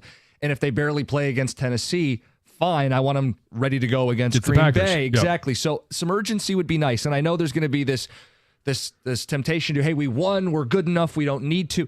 They do need to do something. Yeah. Of course, I want the best player possible. I'm not afraid of giving up first-round picks, plural. I want the best player possible. I don't know that they're available, and I don't know that Brad's going to do it, but it's not an excuse to do nothing just because they won this week. They had 27 rushes out of their edges without a blitz. So a true soloed up, one-on-one. They used everybody on the damn roster at the edge position. 3 of the 27 rushes generated pressure. That's terrible. It's not the pass rush rate that's going to win you a Super Bowl. Playoff games when it matters most. Yeah. Let's get the phones in. 248-539-9797. Dylan in Southgate, good morning. You're on 97.1. Hey, good morning, guys. Yeah, so I feel like I owe an apology. I don't know if it's to Ben Johnson or the whole organization or AG, but I did not think the Lions were going to win this game. I heard a lot of people saying, like, oh, the offense is just going to put up 40 points every week. I did not think they were going to get anywhere near that against this defense, and they ended up laying 31. The defense held up a lot better than I thought they would. Mm-hmm. But I agree with you guys. Like, I don't think they need that big Max Crosby. A week ago, I was saying, screw them picks. Let's go, all in, get this guy. But I feel a lot better about where this team stands. And just that overall resiliency you guys were talking about. Like, this team is going to find ways to win games. But so for an edge rusher, though, I don't know who the player is, but I really want somebody from the AFC West or the AFC North, because I believe we're going to be playing either Patrick Mahomes or Lamar Jackson in the Super Bowl this year. And I want somebody that's familiar with getting after one of those two guys specifically. What do you guys think about that? It's another layer to this, but I don't think it's insignificant. I think that matters. Yeah. Specifically for first of all, people who've rushed Mahomes and people who've rushed Lamar, and because those guys, they're different, but they're wizards. I mean, they're hard to get down. So I think it was Dylan was the last caller. I don't think he owes an apology. No. Because there are a lot of people that didn't think that they could go to Minnesota the week after Aiden Hutchinson goes down and get a win. And they did. Now, how repeatable is that? The offense, no one's concerned about. And I think the defense put a lot of people's mind at ease that the defense is greatly improved. It's a better defense than last year. And what did that get you? A trip to the NFC Championship game, but it was a loss. Now, I don't know who they end up playing in the NFC Championship game this year. I don't know who they end up playing in the Super Bowl. I don't know that if you don't, I will say this, it's going to be very difficult to win both of those games if you don't have the ability to apply pressure, whether it's bring in 4 or you add in a linebacker and bring 5. If you have to blitz every single time, quarterbacks that are playing in that game will pick apart a defense, even though the defensive secondary is really good and it's much better. I don't know that you're able to win both of those games, maybe one of them, in regards to the NFC Championship game. But if you're playing against Patrick Mahomes and you can't apply pressure, he will dissect the defense. He'll eat you alive. Can it be? Two things are true. Because I do believe they add a receiver. They should. Again, this is an arms race. You're trying to win a Super Bowl. I am both at ease in the sense that, like, they responded, but I don't want them to be at ease to where they're complacent. Does that make sense? Yeah, but I don't think Brad Holmes is. I mean, we have no idea. This is the first time he's been in this situation as general manager. And you could make an argument a little bit last week with whether it was Chase Young or it was Montez Sweat that they could have and should have added last year. I don't know that anybody predicted that they were going to be an NFC title contender. That seemed like they a little bit outkicked their coverage last year. This year, they're a Super Bowl contender. So now is the time that you go out and you add to this defense. When you have a loss, and Aiden Hutchinson is it's a terrible loss. You got to find a way to get better. I hope that they have that takeaway, that they both have the right kind of guys in this locker room, that they have the right mentality, that guys step up, that they do fight, but they are going to give those guys every chance to win the fight by adding a pass rusher. 248-539-9797. We'll play some Dan Campbell locker room audio in the 8 o'clock hour. It's 97.1.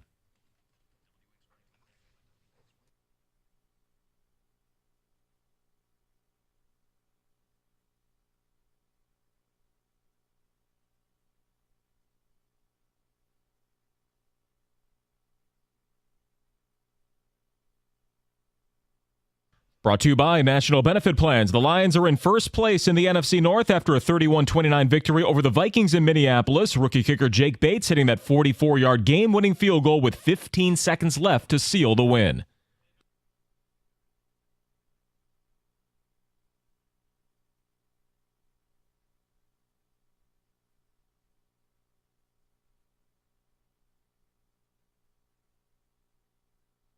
Jared Goff was extremely efficient again, going 22 of 25 for 280 yards and touchdowns to Amon-Ra St. Brown and Khalif Raymond. Elsewhere in the division, the Packers won their game over Houston by 2, keeping pace in the NFC North.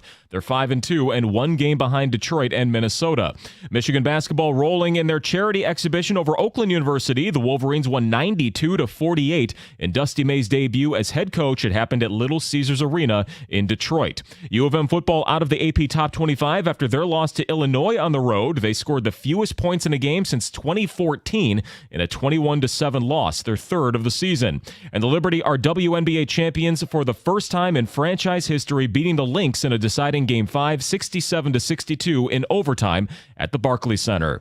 From the Corewell Health Sports Desk, I'm Chris Villar. For more, go to 97.1 The Ticket and Odyssey.com.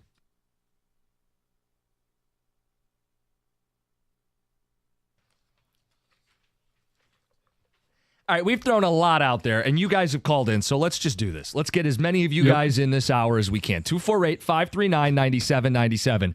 What a game, what a win, what it means. Let's start with Caleb in Detroit.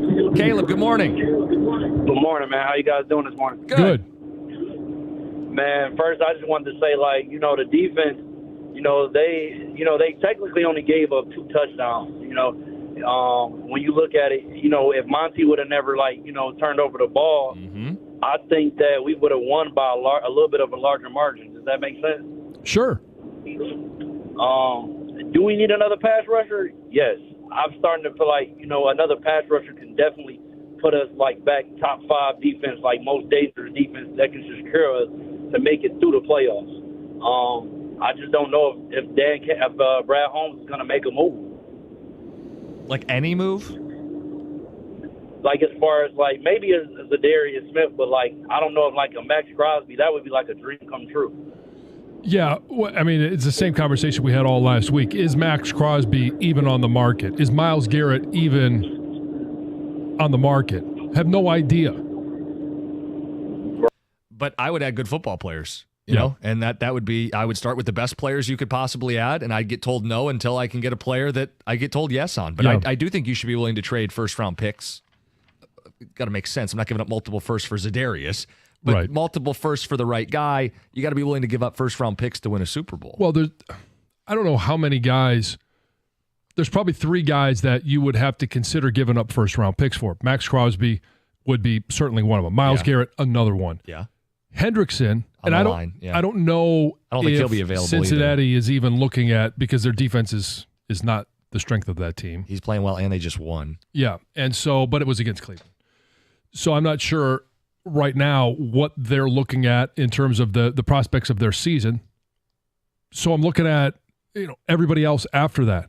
Zadarius Smith, if you're looking for a true edge defender, he would be probably at the top of the list, and it would most likely only cost you a 6th, sure, maybe as high as a 5th. It's why it feels like that's the bare minimum they do, because that deal should be there and it shouldn't cost much. Yeah. Yeah, I think they will do something. It's just going to be a question of how much will they do? How much do they need to do? Look, as they're currently constructed, they're the best team in the NFC without Aiden Hutchinson. That means in the playoffs, you should be able to beat anybody. Now, I want to increase your chances. I don't want the only way to win for you to have an offensive shootout. I want there to be a chance early in the year that your defense can help you win the game. But I think as currently constructed, they could beat everybody in their division. They should be the best team in the NFC North, which would mean you're the best team in the NFC. To win a Super Bowl, you've already raised the concern.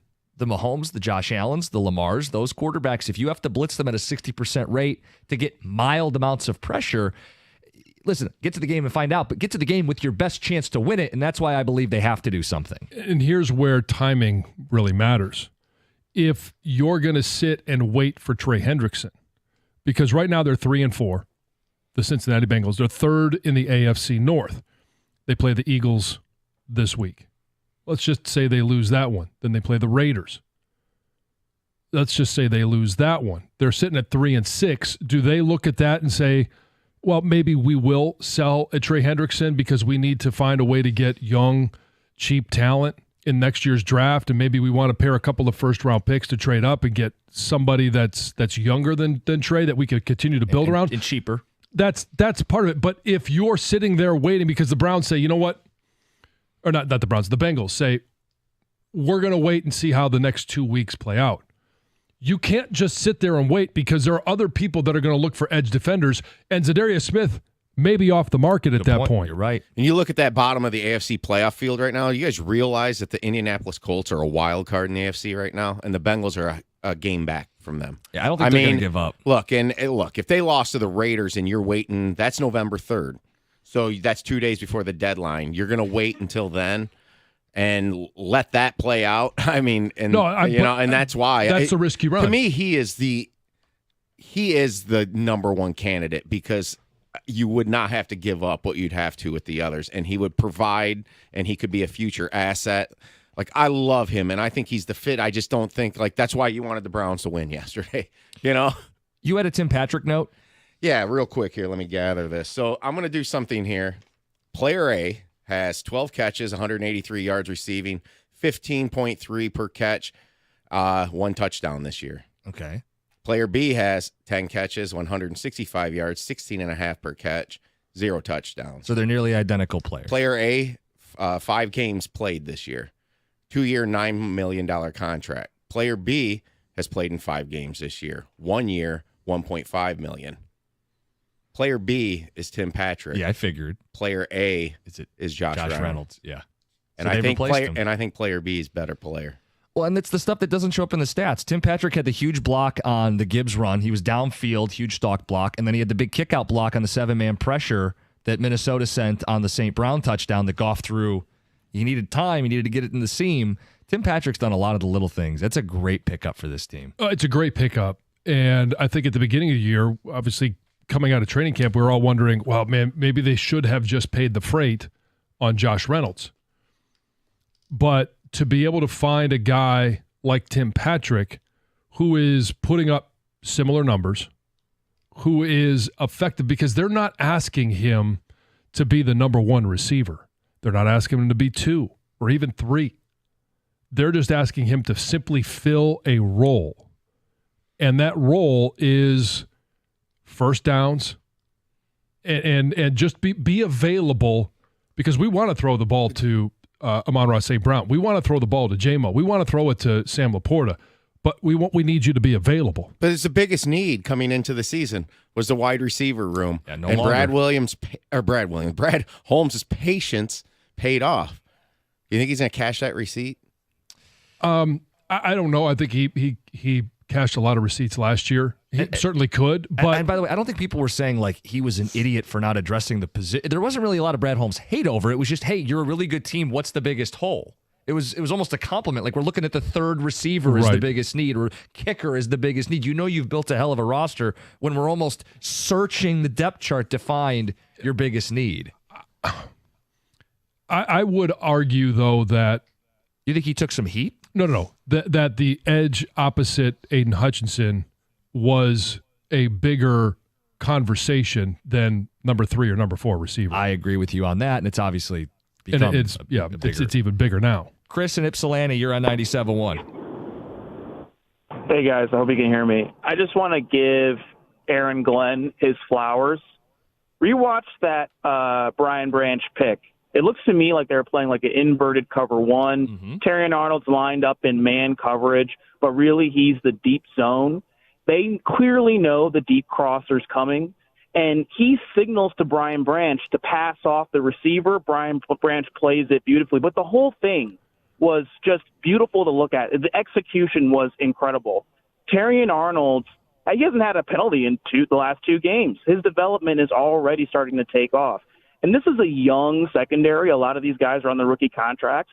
Kirby Joseph's made a quantum leap. Brian Branch has made a quantum leap, and he was already really good. Like, the foresight to take him off nickel and put him at the safety position so that opposing teams can't take him off the field in 12 personnel, it's just sheer brilliance. And Aaron Glenn is a jewel. He's not just a good schematic defender. He's a great teacher, and I called last year to tell people this. He's a great teacher, and you need teachers at coaches when you have young players like we do. He really deserves credit for what he's been able to do with this defense, and especially this defensive backfield. I'm just been really, really impressed with how far this team has come.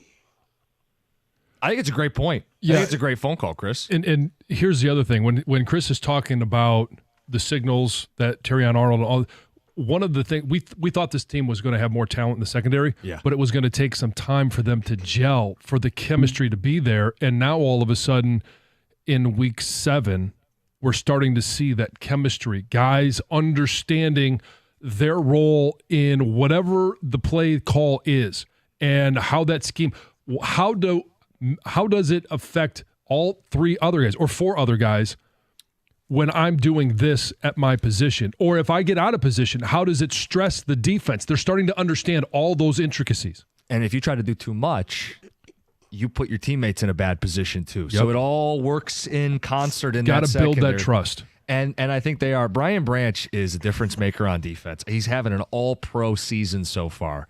And we know they're going to have to be better on the back end, because no matter what they do, they're not going to get Aiden-like production. I thought that was a great sign. It's a great point. Mm-hmm. Glenn does deserve his flowers. He's taken a lot of heat from the fan base. He's taken a lot of heat on calls on this station. He deserves his flowers today. That was a good job by them. They had the right plan coming in. They knew they had to blitz, and they did. Didn't always get home. They stayed with it. It came through late in the game. And when you blitz, you're asking more of those guys at the safety spots. You're asking more of your guys at the corner spots, putting them on an island sometimes. And they responded. It's a good phone call. 248-539-9797. 835 will get you Dan Campbell. Let you know what he had to say addressing the team in the locker room. It's 97.1. Hey, the awards just keep rolling in for Dr. Berkowitz at Michigan Hair Restoration. He just won the Macomb Daily's Reader Choice Award for 2024's Best of the Best Plastic Surgeon. Congrats to him, and how incredible is it that Dr. B is right here in Metro Detroit, making it easy to restore your hair by the very best. If you've been thinking about going to see him, go do it now. He'll have you looking younger and feeling more confident with a thicker head of hair. And the sooner you go to see him, the more options you're going to have. Dr. B has the most advanced medical therapies and natural pathways to stop your hair loss and improve thickness. And these therapies just keep getting better and better results for his patients. With treatment plans that fit almost every budget, Dr. B will create a custom plan that's just for you, and he guarantees all of his treatments. So call today, mention 97.1, and you'll receive a complimentary natural hair remedy treatment at your consultation that's valued at $1,000. For more information and to schedule your consult, go to MichiganHairRestoration.com.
Campbell would say, you want his stats? He won the game. Jake Bates, big kick. We'll play the full locker room audio at 8:35 this morning. A victory Monday, a statement win. You go on the road, you overcome a deficit, you put them away late, and the offense as advertised. The defense, good enough. Yeah. Found a way. And listen, that's part of the story today is good enough for that game, good enough to win a Super Bowl, still feel like they need to add somebody. Don't get lulled into a false sense of security just because they won that game. Yeah, they're going to need to add somebody to help apply pressure to quarterbacks. You can't always blitz because that stresses the secondary. And I thought they did a really nice job of disguising some of the blitzes. And I'm not going to sit here and say it fooled Sam Darnold, but you're not just always trying to fool the quarterback. It's the receivers that have to adjust their route when a blitz happens. It's a running back that maybe stays in protection because he thinks there's a blitz and then a blitz doesn't come. Like all of those things are a part of creating confusion for the opponent's offense. And let's give it up to Jared Goff. How about this? In addition to him playing nearly perfect against a defense that creates a lot of havoc, look at the quarterbacks who have played Minnesota in the previous 3 weeks. C.J. Stroud threw 2 picks. Jordan Love threw 3 picks. Aaron Rodgers threw 3 picks. Meanwhile, Jared Goff, maestro. Mm-hmm. Jared Goff, the ball doesn't hit the turf. He's perfect in the first half. He's been perfect in 3 different first halves this season. The last 3 games where the Lions have been unstoppable offensively, he is absolutely in complete control. 87% passer, 13 yards per attempt, so it's not all short stuff. He threw that pass on the seam to St. Brown. He is doing everything he wants. He is playing as good as any quarterback in football. He's playing as good as any quarterback in football because he is playing as the smartest quarterback in football.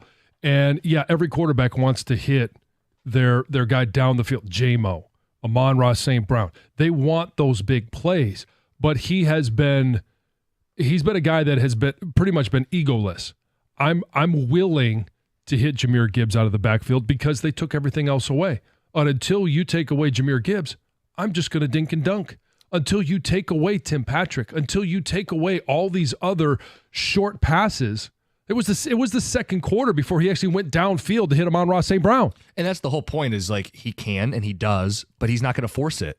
Right, because a lot of I don't know in a quarterback's mind how much when a play is called, they go up there with some preconceived notions, right? Defense kind of dictates exactly what you're looking at before the game or before the play is snapped, and then all of a sudden everything changes. And yes, you want to be able to go downfield. You want those first downs. Some quarterbacks will try and force it into small and tight windows, even though they have an easier pass that might not pick up a first down, but it puts you in 2nd and 2. Yep. Jared Goff has been 100% egoless in taking what the defense gives because later in the game, they're going to give you more. Well, and because he knows his coach has got his back, if you get into a 4th and short, you're going to get the extra down. And a great example of that is, and they talked about it on the broadcast, Sam Darnold had a 3rd down where he could have thrown it for about a yard or 2 shy of the first down. Yeah. And he hesitated, and the play went nowhere, and they kicked a field goal. And they brought up on the broadcast, if he throws it, if he trusts his guy, he may fall forward for a first down, but if he doesn't get it, it's a 4th and 1 or 2, and you give yourself a chance to go for it. And Jared Goff keeps the offense in a good position. They don't fall behind the sticks because he takes what the defense has given him. It's fun to watch, and this is a fun offense to watch for a lot of different reasons. One, they score a lot of points. That's fun to watch.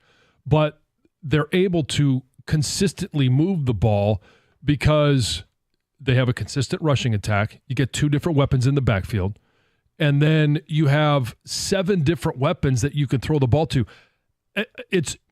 There's going to be 3 and outs. There's going to be times where there's drop balls. There's going to be times where they do come up short.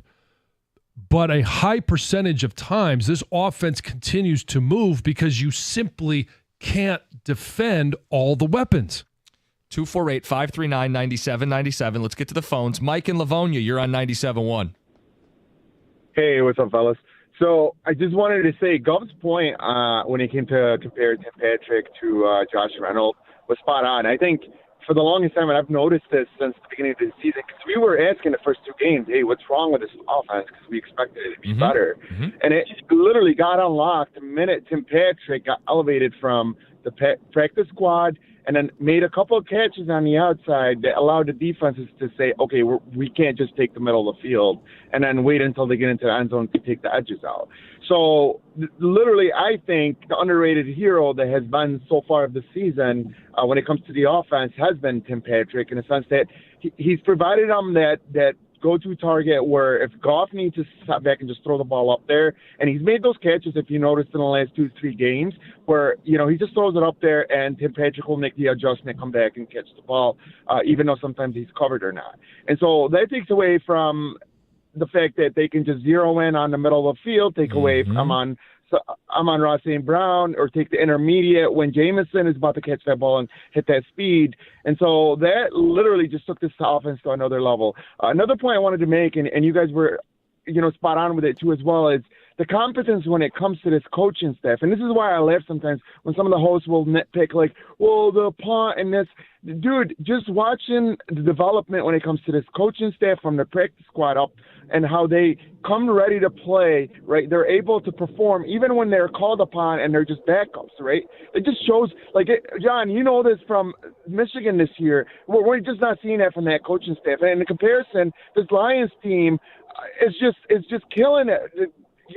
Campbell, his assistants, and Ben Johnson used to get a lot of slack, and obviously AG too as well. But Ben Johnson was getting a lot of slack for the fact that sometimes he's too persistent with his game plans, takes him out of mojo, whatever. But you know what? Yesterday was just a chess masterpiece. And you were going up against supposedly the best DC in all of football, and we came out on top, and he was ready. And you look at it there, their D-line was sometimes not ready for us. Their corners, were kind of sometimes shocked on some of the plays. It just shows you what competence looks like. Yeah, I mean, the competence of this offense, and I know that there's a lot of people going, how come Jameson Williams had 1 catch for -4? How come Sam Laporta only had 1 catch for 25? He only had 2 targets when you have 7 different receivers. And it takes all of them in conjunction to unlock the offense the way that it's been unlocked. It could still be effective offense if Tim Patrick is down, because you still have a guy like Allen Robinson, very experienced, that could come in and fill that role. And it's the fact that when you watch J-Mo run some of those deep routes, they have to honor that, because they've seen how the threat that can be, a big play. They don't want to give up the big play, just like the Lions don't want to give up a play to Justin Jefferson. So, all right, well, we'll let you go with Jalen Naylor underneath, and we'll be there to stop it before it gets to first down yardage. It's Jameson Williams, the threat.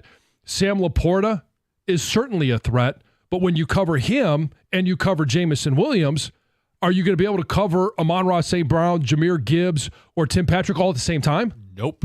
And you know what's so big about that is there's not an ego. And you know that because they all block down the field. Those are not sexy plays, but those are plays that are winning plays. And you're not going to see J-Mo complaining this week because he didn't catch 5 passes for 100 yards. Right. You're not going to see. Even Tim Patrick hadn't played in the NFL since 2021 because of a series of injuries. He very much brings that workman's, I'm just happy to be on the roster. I'll do my role. I'll do what's necessary for us to get a first down or a touchdown. And it's infectious. No, I think that's a really good point. It's an offense that is bordering on near impossible to defend. And when you have a quarterback as smart and as experienced as Jared Goff, who doesn't think, I have to go downfield to Jameson Williams, or I have to get him his touches, I have to get the ball to Amon-Ra St. Brown. Now, you want to get the ball to Amon-Ra St. Brown because that's what makes this offense go. But when you have so many weapons, all you have to do is find the one on first down that gives you a chance to convert on second down. If it's second down, you just find the weapon that gives you a chance to move the sticks, or gives you the best option to move the sticks on third down. And you mentioned it. If it's a fourth down, I've got faith in the coaches that if we're in the right place on the field, if we're on the 40-yard line, our own 40-yard line, and it's 4th and 1, we're going to go for it. And with this offensive line, we're going to pick it up. Think about it. They did it against one of the best defenses in football, who had 2 weeks to scheme up a whole bunch of nonsense, and it didn't matter. The Lions went in there, rolled up a big spot, scored when they had to, and won the football game. We're going to play Dan Campbell's speech to the team afterwards. We also should mention the fake punt. Want to get some thoughts on that. Overreactions at 8:50. TJ Lang at 9 o'clock. It's 97.1. And everybody's smiling on a Victory Monday. Fall is here. Don't be one of the millions of Americans that lets their dental benefits go to waste every year. Give Brightside Dental a call. Get in for an exam or a cleaning, whatever you need. Appointments available in October, November, and December. 8 Metro Detroit locations. Give them a call at 1-800-PAINLESS or visit brightsidedental.com. If you're someone who's subconscious about that smile, let's take care of it. Brightside Dental and Orthodontics means they have braces, Invisalign, and they've got deals going right now. $1,500 off braces for new patients. Check them out. Brightside Dental, no judgment, just care.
On that play, Tim Patrick is kicking out linebacker Andrew Van Ginkel.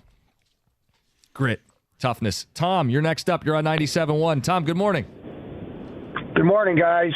Hope everything is well, John. Can't wait to see you in a few weeks when we get baseball going. Hell yeah. Listen, How you doing, Coach?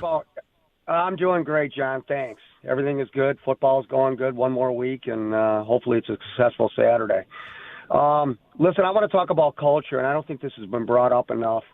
The turnaround that I've seen in 3 years has been nothing short of absolutely amazing. I've never seen this in any sport in my life, and football kind of lends itself to that. But, you know, being a family season ticket holder since 1958, I'm going to be 68 years old. I've never seen this in my life. And I think when we talked about losing an Aiden Hutchinson, as great a loss as that is, and it really, really is, you have to understand that there's 52 other guys in that locker room that are willing to do a little bit more. I think you saw a great up-the-middle pass rush yesterday, and I think we saw it last week too. You're not going to replace Aiden Hutchinson. There's maybe 3-4 guys in that entire league that are paying big money that can do what Aiden Hutchinson does. So you're never going to replace him. So what we have to trust these guys because the culture in that building is so good. It's the next man up mentality, and I don't think that really the fan of the game really understands what that means. I mean, from top to bottom. What they did yesterday when they were down 10-0, they went back to their roots. They slowed the game down. Mm-hmm. They ran the football. They got their wheels back on. Then they scored 4 touchdowns in a row. Without that scoop and score, they win that game by double digits. They went into that environment yesterday, and arguably everybody had them as the number 1 power ranked team with Minnesota, right? And they absolutely physically dominated the line of scrimmage yesterday. And their D-line played great. I thought their defense played great. Brian Branch is the next coming of Troy Polamalu. I don't think people understand what he does for that football team. The way he can strike as a safety and that incredible interception. The culture is unbelievable, and it is the next man up. When you got a guy like Trevor Nowatzki, I think it's ironic that a local kid, a D2 kid from Saginaw Valley that played at the same time, graduated, I think, the same time that same year Aiden Hutchinson did, ended the game with a sack. It's just, this stuff just doesn't happen. Oh, Tom, it just doesn't happen. It's been such a great story, and the best part is, we always say this, it's not over yet. I mean, the story's not done. There's going to be more of these games looming. I mean, that was a statement win for the Lions. I want to play Dan Campbell audio real quick, John. 30 seconds on the punt, the fake punt. Not a fan. At that time, we saw it against Kansas City in the opener last year, and that's because they were playing against a team that was better than them. They were trying to steal a possession, trying to increase, especially early in the game. This is a completely different team and different situation for the Detroit Lions. They don't have to steal possessions. They don't have to put their, if you don't convert, defense in a bad position. Now you got a better defense, and I expected them to handle it better, but you just don't have to. I don't like the decision, and I don't think it's necessary at this point in time. Yeah, and I've always understood that fake punts are you're looking for a green light, you get a look, and you go for it. That defense had that sniffed out from the beginning. It was dead on arrival. I think the motion was a dead giveaway. I'm not really sure why that was the play and what gave them the go-ahead to even attempt the fake punt in that spot. But we'll hear from Dan Campbell at the podium this week and on our show tomorrow. Let's hear from Dan Campbell in the locker room after the game.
I'm fired up. How about the vet move by rookie kicker? I just want to thank the offense for putting me in position to make this play. And as Goff said, big boy effing win. Let's get to Heather with the news. You mentioned this earlier in the show, but Cleveland Browns quarterback Deshaun Watson is likely out for the season after he was carted off the field with an Achilles injury during Sunday's game against the Cincinnati Bengals.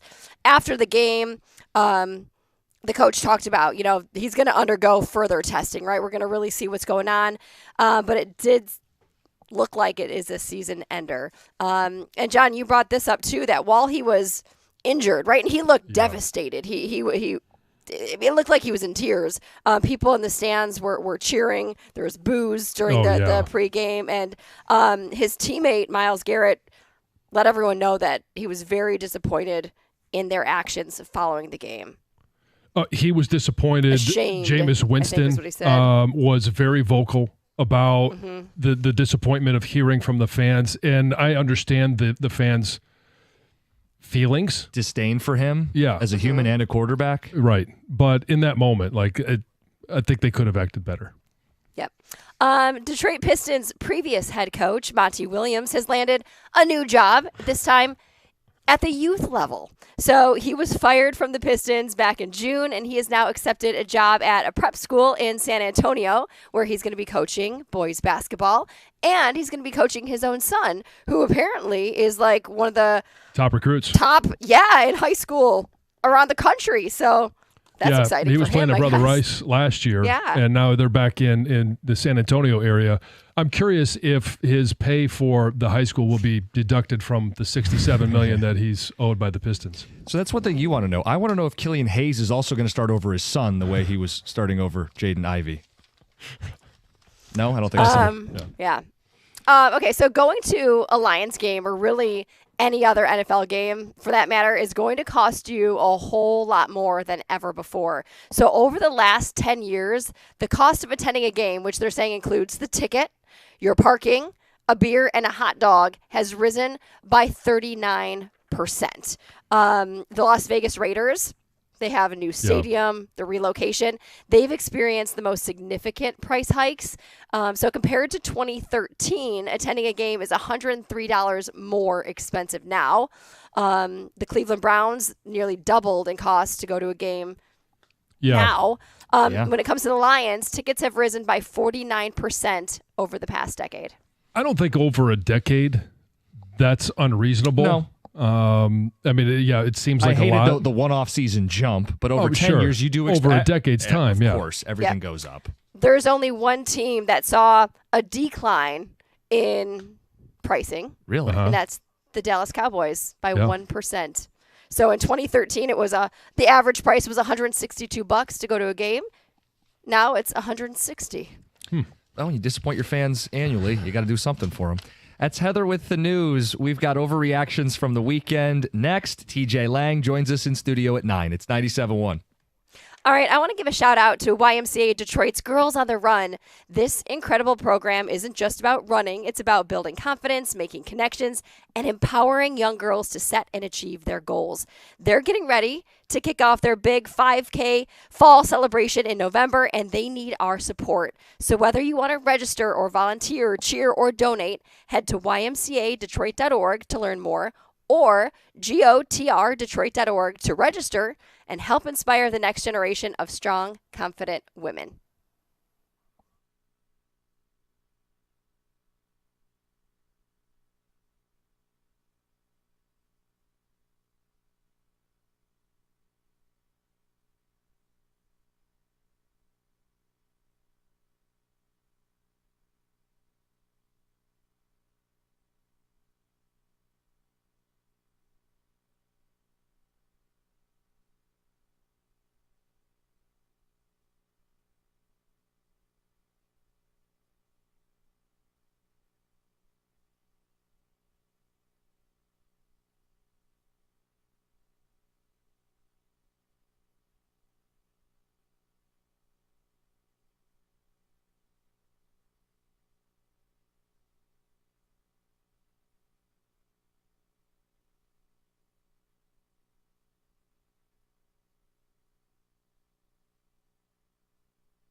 Brought to you by Precision Garage Door Service of Southeast Michigan. A 5-1 or better record in consecutive seasons for the Lions. It's the first time since 1934 they've done that when they moved to Detroit. That dramatic last-second 31-29 win in enemy territory really fired up Dan Campbell.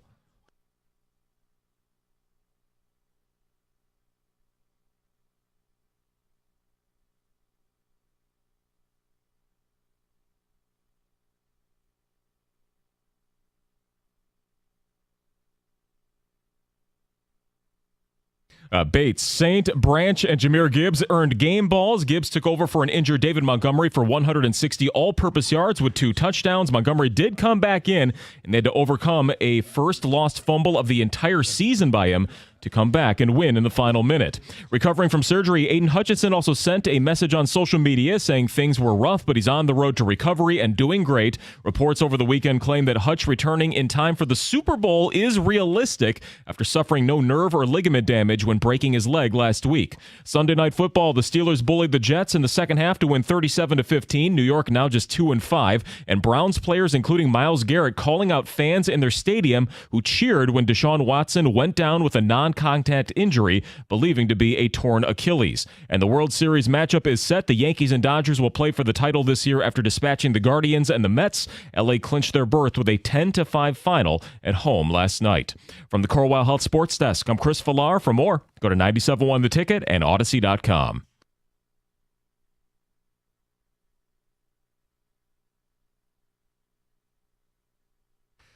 9 o'clock hour, TJ Lang in studio. A lot of ground to cover with TJ. Lions offense humming against a really good defense. They had 2 weeks to prepare. Lions defense surprisingly stout. Only gave up 2 touchdowns, 1 in the second half, 4 sacks. A little blitzing goes a long way. Any mad politicians out there or ex-politicians? What's Chris Christie's comment? We'll see if we can get that for you. You know what I find unprofessional? Wearing your pants up to your armpits. How about that, Chris?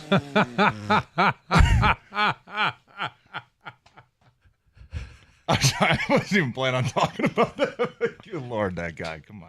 Listen, we had a lot of fun with it on Friday. Oh, such a visual. Yeah. Oh, my goodness. Not a flattering look. We'll get the fake punt in. I want your thoughts on that. Pass rush, we need an update from you and Max Crosby. Was there a dinner over the weekend? Oh, you stop it. And if we have time, we could talk a little Wolverines and a little Aaron Rodgers. But let's start Lions, and what'd you take out of that game? First off, obviously we all have rooting interest, but even if you were just watching that, like, that was just such a really good football game. You know what I mean? Between two really good teams, 2 really well-coached teams, 4, I think, of the top coordinators in this league with both your guys and O'Connell and with Brian Flores. And I thought it was a gutty performance. You know, I had the feeling, you know, a couple series in, I think you're kind of looking at each other like, oh boy, it's not going to be one of these days, is it? Yeah. You know, like we had in Baltimore last year where everything went wrong. And then just to watch that team just rebound and just not give up and just come back and say, all right, we took your punch. You know, we know you're coming off a bye. You're probably a little fresher than we are. Now we're going to start rolling, right? And then they answered in a big way and played complimentary football. And I think the biggest part for me was the way you finished that game. You needed all 3 phases, starting with the Jack Fox punt. That was a booming punt to knock Minnesota back to about their 20-yard line. You needed your defense. You had to have it. We had to get a stop. They go out there, find a way to get a 3 and out, and then offense clearly got to have a drive, right? This is it. We got one last chance. You get down there, and then you cap it off with special teams again. So just the way that all 3 phases performed, you know, with the last 5 minutes of that game, that's a sign of a really damn good football team, man. And they look like they're having fun too. You know what I mean? Like they don't. I know Coach said they don't bat an eye. They really don't. They don't flinch. The defense goes out and has a couple rough series. Offense like, hey, don't worry, we got your back. Offense, we start with 3, bad drives. Defense like, okay, we're gonna hang in there, man. We're gonna keep punching. We're gonna keep battling. We know you guys are gonna get rolling here pretty soon. So it's just such a fun team to watch. And I thought it was a fitting end, with Nowatzki getting the sack. Yeah. After much was made about the pass rush all week. And look, I mean, was it as good as it has been with Hutch? Probably not, but I thought there were some areas that were improved. Sometimes where they were pressuring or guys getting pressure up the middle. DJ Reader had a couple nice rushes. Aleem had a couple nice rushes. I thought Houston probably didn't show up on the stat sheet, but had a couple moments where he was getting pressure and forcing Sam Darnold to kind of get outside the pocket and take his eyes off of maybe the guys he wanted to throw to. So I just thought it was a gutty win. I thought it was really impressive, and I thought it was a really damn good football team between two of probably the best teams in the league. How repeatable is it? Now, obviously, no one's going to be stressing about the Titans, but in 2 weeks they got Green Bay. How repeatable is it with not as much pass rush as they had with Aiden Hutchinson moving forward? Well, I think that Aaron Glenn is going to have to continue to have multiple schemes. You know what I mean? I think he's got to adapt to each opponent that you're going to play. Green Bay and Minnesota are not the same offense. Green Bay has probably a better passing attack, more guys that they can get involved. It's just different, right? Different style of quarterback. So I think you're going to have to come up with different plans for each team. But that was one thing we talked about last week is what's the defense going to look like? I mean, they've pretty much been lining up rush 4, press man coverage. Okay, you lose one of the best pass rushers in the world. Are we going to do that? Are we going to change things up? I thought there were some wrinkles in there where lining up odd fronts and under fronts and jam fronts and, stuff that you really haven't shown on film throughout the first 5 weeks that were to your advantage. I think you were able to generate some pressure that way. And that's kind of how Minnesota does it too. I think Decker got beat once in that game around the edge. Goff didn't really have room to step up. But other than that, it seemed like all the pressures were, hey, man, they're stunting, they're blitzing, they're twisting, they're doing all this stuff. And it's just hard to communicate that way. So I think if your defense can kind of take some of that and help your guys, come around free, get some free edge rushers, get some free guys up the middle, it's going to continue to create opportunities to make big plays. To your point about Glenn, they blitzed the second most of any game he's coached here in Detroit, 57% of the time, 20 of the 35 dropbacks. So this was clearly something he said, hey, I got to find a way to manufacture pressure. Early in the game, those blitzes weren't getting home. Late in the game, they did. When they didn't blitz, here's the stat that's going to be concerning for Lions fans. When they didn't blitz, edge rushers generated pressure on just 3 of 27 rushes for the game. That's not good enough. On islands, when you don't blitz, those guys aren't winning. Yeah. So what does that say about their need to do something in the next couple weeks here? Well, that's interesting. I mean, I was thinking about that driving in, but you came out and you won the game yesterday. That's obviously the first goal. Yeah. Defense played good enough, right? You really let up. Of course. 22 points? I mean, their defense scored, so low 20s. So you can live with that, right? You can say, okay, we can live with this as long as we keep them out of the end zone and we keep getting stops in the red zone. That's our style of defense. But I honestly, the urgency to go get somebody, right? Is it higher or lower than where we were sitting on Friday? Like, that's the question. Right. I think you can make the argument for both. You could say, well, we didn't have Aiden Hutchinson and we just beat what was, an undefeated team, one of the best teams in the NFC. Yeah. But on the flip side, you can also say, we're this good, is this sustainable to keep doing what we're doing? I think it is against certain teams. But I think that the bigger picture is you look at this and you say, man, we have a damn good football team. Yeah. Like, if we could go add one more piece, you know what I mean? Like, I think there's something to be said about, okay, maybe I really do think this is our year, right? And I'm not trying to overreact off of one game, but just the way that the rest of your team looks.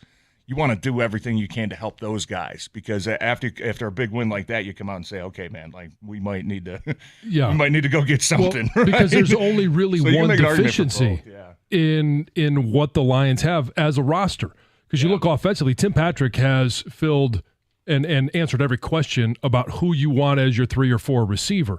Tight end, you're set. Offensive line, you could talk about or have a discussion about depth and maybe adding a backup offensive lineman, and that's way down the road or down the line. The one deficiency, and I asked Jim this question earlier, is there a perfect roster in the NFL at this point, 7 weeks into the season? No, because guys are going to get hurt. I mean, look at Kansas City. They're the only undefeated team left, yet they have no premier receiver. And so, I think Kansas City is looking between now and the trade deadline 2 weeks to add a receiver. The Lions certainly should be kicking the tires on, and maybe watching what they did against Minnesota, maybe it takes the top guys off of the list because they don't want to spend the draft capital that it would take to get them. Yeah. But a Zadarius Smith, or I know, last week you mentioned Ojulari with the Giants. There's a Landry with the Titans. Yeah, you're playing this week, yeah. There are some guys that you could add that would add production, would add another weapon, another tool for Aaron Glenn. Yeah, no doubt. I agree with everything you said. And the one thing I think about this team is you might be one of the most complete teams in the NFL. Just across the board. Right, yeah. Even without Hutch. But I think there's other teams where if they lose their star player are clearly not. If Minnesota loses Justin Jefferson, they're done. They're done, right? And other teams, Kansas City, if they lose Chris Jones, huge, yeah, probably done, right? I know Patrick Mahomes is good enough to probably win you some games, but that team doesn't look the same. Well, they're winning the defense, so it'd be a huge deal. That's why I think this Lions roster, especially after what we saw yesterday, how complete it feels. You're so close. Do you really want to risk saying, okay, we need to make a move because we're going to continue to put all of it on these other guys? Or do we want to go and just say, you know what? We feel like we are the most complete roster in this team. We know we're hurting at defensive end. We know we're hurting at pass rush a little bit. Let's just go do this thing. You know what I mean? Let's go get it done. And it'll be interesting to see what happens. I mean, obviously, I think they wanted to see exactly what they had yesterday before they made any rash decisions. But it'll be interesting to see if there's anything that comes out this week about, maybe we do need to go get something. It was a good test because Minnesota has a good offensive line. Yeah. I'm not going to call them great, but they're good. Good tackles, yeah.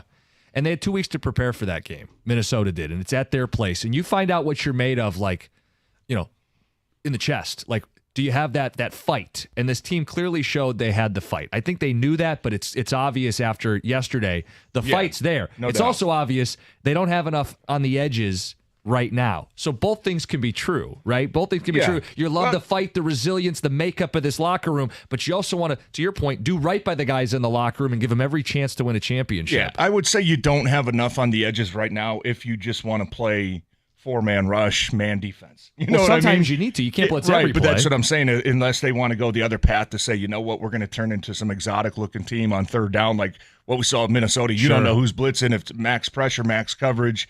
Right, you know what I mean? So I think it just depends on what their philosophy wants to be moving forward. And I'll say, if they do blitz more, you got to lean on safeties. They got 2 good ones. Corners, they're getting better. And you can more this year. You can more the roster this year. does set up more your for corners that. set up better. Your secondary. I think Amik Robertson in the slot has been a really good player for them. So, and at heart, I think Aaron Glenn wants to be, a four-man rush, type man-to-man coverage type of defense. So it'll depend on what their philosophy wants to be moving forward. 248-539-9797. We can get some phone calls in the mix on this. Talk about the Lions offense, the defense, and I think TJ raised a really good question about the pass rush. Do you feel like they need to make a move more after that game or less after that game?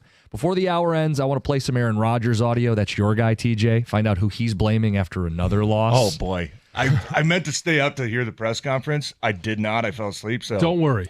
I'm excited. We've got it for you. I have not. I will wait until you guys play it for me. End of the hour. It's 97.1. Injury attorney David Feminino is an attorney I've been talking to you about for some time. Just listen to some of the results that David and his team have been able to get for injured clients. One, it was $3.5 million. Another, $5 million. And a third, $11.5 million. This is just a small sample size. You need an attorney that will fight relentlessly for you. You can call and speak to David right now by calling 855-65-CRASH. Or you can always go to his website, getdavidgetpaid.com. That number again, 855-65-CRASH, or on the web at getdavidgetpaid.com.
Your level of confidence before that kick, TJ.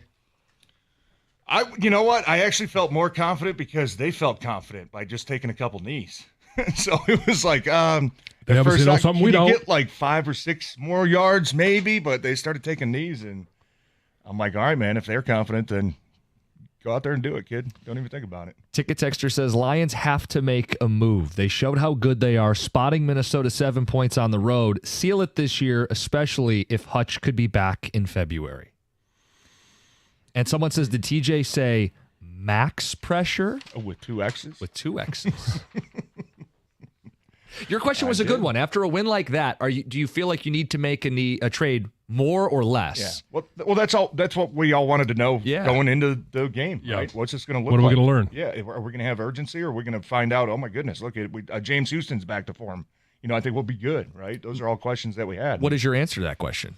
I mean, I can make an argument for both, but I would say more. I remember being in the position as a player on good teams that maybe you lose a guy, and all you wanted, the front office to do was, man, just get us a little bit more help. We're so close. We feel like we're right there. We feel like we're, one of the best teams. As part of a team one year that we lost 2 or 3 running backs, and just go get us one guy. And so I know how that feels being a player. That you feel like when you're this close and this good, you want to complete what you have. And I think that's really, you look at the roster, and clearly it seems to be the one position that needs to get addressed in my mind. Yeah, I don't know that there's not another position where if they make a trade, you're like, oh, well, that makes sense. Edge rusher should be the sole focus. Yeah. And because at wide receiver, even if, let's just say Tim Patrick, the injuries jump up and get him again, because he's had a history of that over the last 2 years. Yeah. You still have a guy, Allen Robinson, that is very experienced and could go in and give you 2-3 catches a game. Yeah. It's so you have depth nearly everywhere except the production that you've lost by Aiden Hutchinson. And unless you go Max Crosby or you go Myles Garrett, you're not going to replace Aiden Hutchinson. You're only going to try and fill some of the void. Even if it's a Trey Hendrickson, you're still filling just some of the void. Yeah. And you bring up a good point, too, is like, what if the draft was tomorrow? What would we be saying this team needs in the first round? Edge.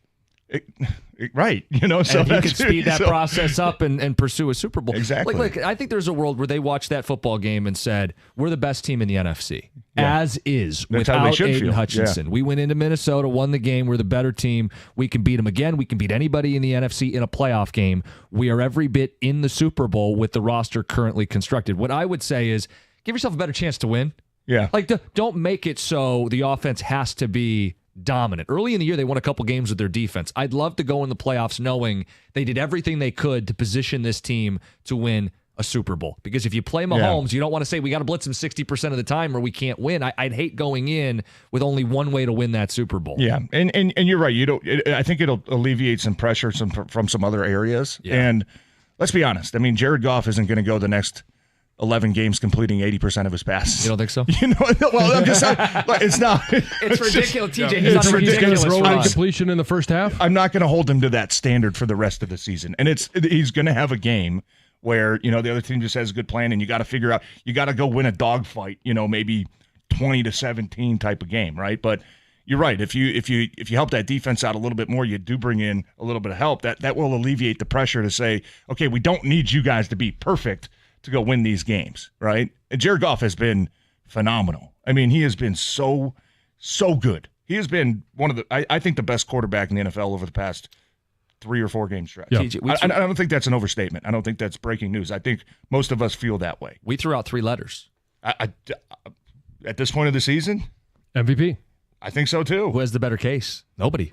He's on arguably the best team. The only team that you would say is better is Kansas City, but Mahomes isn't playing. They're not winning because he's been Mahomes. They're winning because Mahomes their defense. I think 6 or 7 interceptions. More picks than touchdowns, I think. Yeah, I mean, he's thrown more picks to nose guards than Jared Goff has thrown all season. Yeah, and he's still a phenomenal player, right? But the way that Jared Goff is playing, I thought about that last night too. I'm like, this guy has legit MVP candidate type of play right now. Because it's egoless, selfless football. He doesn't care if he throws the ball 2 yards behind the line of scrimmage to Gibbs or Montgomery, or if he's going deep to J-Mo. Like, he's going to take what the defense is giving him. And he's also made very accurate throws in tight windows where you see J-Mo, or it's Tim Patrick, or it's Amon-Ra St. Brown, Khalif Raymond. When you've got to make a throw that only your guy can get, he's been accurate on those as well. Yeah, and he's not trying to. The one Tampa game, he was trying to force the ball clearly to Amon-Ra St. Brown. Yeah, right. I think that he realized, and I think the offensive realized that, dude, like, we have so many other weapons. If it turns out to be a game like where Amon-Ra maybe gets 3 catches, so be it. We got other guys that can pick up the slack. Yesterday, Jameson Williams. I mean, the one catch that was kind of the behind, 4 yards behind the line of scrimmage. Okay, we're going to have games where maybe the deep shot to him aren't available. We got other guys. We got to target Khalif Raymond. I mean, he came up huge on that one drive with two catches on big third downs, and then the touchdown on the third down was massive. And I think Jared Goff is starting to play that way where he knows he doesn't have to force the ball to one guy or 2 guys. I think he knows that with the weapons, with the system that they run, with the matchups that they can get formationally, that all he's got to do is just get the ball to his playmakers and let them make plays. Let them make plays. Yeah. Ticket Texter says that was the perfect type of football game. One where you win, but also where it's clear you still need to address the D-line. You didn't want to have that revelation in a loss. You wanted to have that revelation in a win. I think that's really well said. TJ, we talked about the fake punt, and it would have been such a bigger story if they lost the game. It's hardly come up today. Yeah. What did you think of it? I thought it was odd. I did. I didn't love it, yeah. If it's 4th and 1, 4th and 2, maybe. I think it was a 4th and 8. Right. And running a speed option, with a line. You go in motion before the snap of the ball, even kind of tip your hands. I thought it was a little bit. It felt at the moment desperate. Like, okay, man, we know, hey, this is a tough team. We're going to have to maximize possessions. Where in reality, you didn't. I mean, you were a better team than Minnesota. I think it was clear after the end of the game. But, I didn't. To me, I'm thankful they won the game because I really didn't want to have to ask Coach about that. Because to me, it showed some doubt. Like, you do it against Kansas City, and I've said this all day today. You do it against Kansas City, and I think everybody going into that game thought Kansas City's a better team. You're going to have to steal a possession, or you've got to do something outside the box. And then this year, with this team, the roster, the way the offense is operating, I just felt like it was an unnecessary risk. Yeah. To me, it was a bad decision. I'm not going to call it reckless. I just thought it was a bad decision. I did too. Yeah, I didn't like it. I don't think he's wrong to think that type of game they may have to steal a possession no doubt. when your defense is undermanned. My issue was early at that position, and the play itself. Like, you guys tell me, you guys have been in install meetings. Like, typically a fake punt, you're looking for a matchup, a key, something pre-snap. Yeah, the look has to be perfect. Yeah. What was the look that gave them the green light to do that? Yeah, that's interesting. I wonder if Coach will maybe talk about that this week, because you're right. It seemed like as soon as the ball was snapped, they were all over. Minnesota knew exactly what was happening. It's usually a number count. Or it's 2 guys outside the tackle, or it's 3 guys, and whatever the number count that you feel like you have an advantage, that's when it triggers the call, and it's in the moment. I'm actually curious if that one wasn't called by FIP. They've given the special teams the ability to do that. Yeah. If there was just, hey, they missed the guy in the number count, and it was just a bad call on the field. Yeah, and Coach isn't going to throw any of the guys under the bus. We know that, but I wouldn't be shocked if that was one where you say, okay, was probably a look we should have killed it. You know what I mean? I'm not going to throw my guys under the bus, but probably not the look we wanted to run that one into. And he's probably bummed, too, that he had to waste one. Right. That now everybody's seeing that ended up not working. But, good thing they were able to overcome that. Because you're right. I think that would have been a big question mark if that game goes the other way. Well, you mentioned it right away. You're down 10-0. You're on the road. You're missing Aiden. Everybody's going, oh, no, this could really snowball. But this team, a testament, they rallied. They overcame it. They were resilient. You said rebound, I think was your word. They rebounded. Even late in the game, David Montgomery, who is as dependable a rock as this offense has, he fumbles the football. They give up a touchdown. They're losing on the road, and their rock is the guy that gives the ball up, and it didn't break him. Yep. Did you really? I mean, to your point, all 3 phases from that moment on, bucked up, stepped up, and the Lions beat the best team in the NFC. Yeah, in the highest pressure situations. Offense, we need a 2-minute drill. Defense, defense, hey, they get a first down, man. We're not getting this ball back to our offense. And for all three phases to come through in literally the highest pressure situation, you got to go make plays. Their key guys all found ways to make plays. John, I know tomorrow we're going to mix in more Michigan. I'm sure you're dying to talk about the Wolverines. Can't wait. That's really excited about that. While we have TJ here, get a few thoughts from him on what's going on with the Wolverines and a few thoughts on Aaron Rodgers. Who's he thrown under the bus after a loss in primetime? It's your former teammate, TJ. What do you have to say about this? It's 97-1. About 2 years ago, I made the decision to lose some weight, and I went with Ideal You. So happy I did. A lot of the decisions, a lot of the factors that went into me making that decision were, had a newborn, wanted to make sure that with all 5 kids at different stages of their life, that I could play with them. I could go out and play catch. I could do drills with Jack at football, Teddy in the future with football. So I called Ideal You. I've lost 70 pounds in the last 2.5 years. And at the start of it, I lost 10 pounds in 10 days. I lost 50 pounds in the first 40. And it was all thanks to Ideal You. If you want to change your life, go to idealu.us right now and schedule your free consultation. They're going to assign you a weight loss coach. They're going to tell you what to eat and drink to lose weight. And they're going to coach you throughout the entire process. And when you reach your goal, they're going to stay with you so that you keep that weight off. Ideal You has helped thousands of people just like me and you.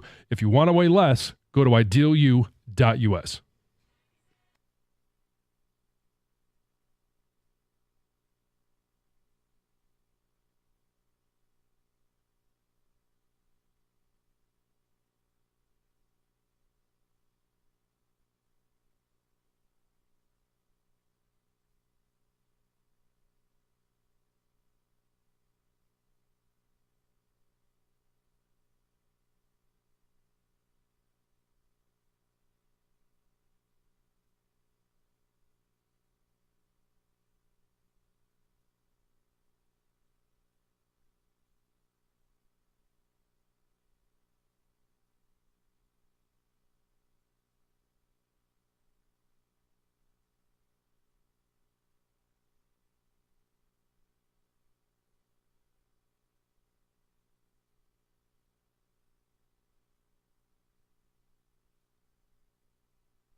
Dan Miller with another great call. Some big plays by the Lions and a big win.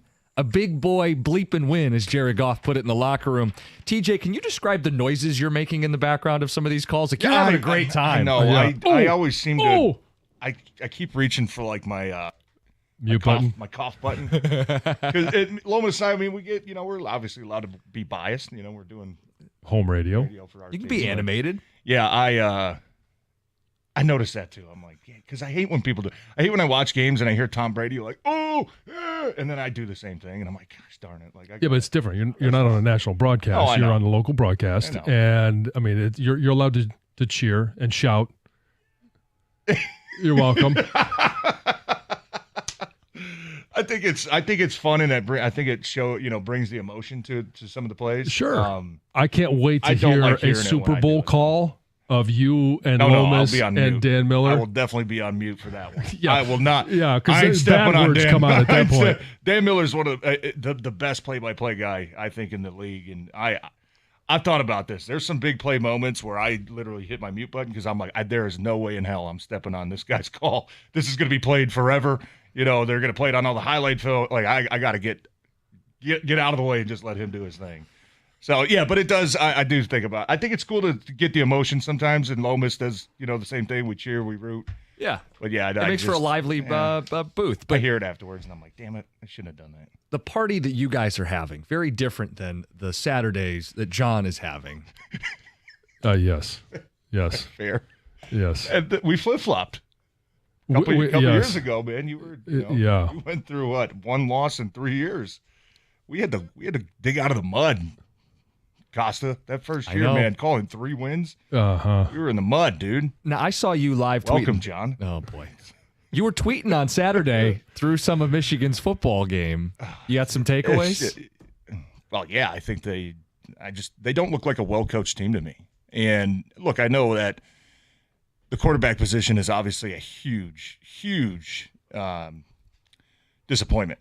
And everybody's got their own beliefs about new age college football and, hey, going to get a guy. And I understand they were in, a different spot coming out of last year, but just to have really no contingency plan in place was like irresponsible for me. I did think Saturday, look, I think Tuttle played terrible. And I think I came out of that game thinking, I think I owe an apology to Davis Warren. I think he stinks too. But I think it's clear that he's the best player of the other ones. Like, that's kind of how I felt.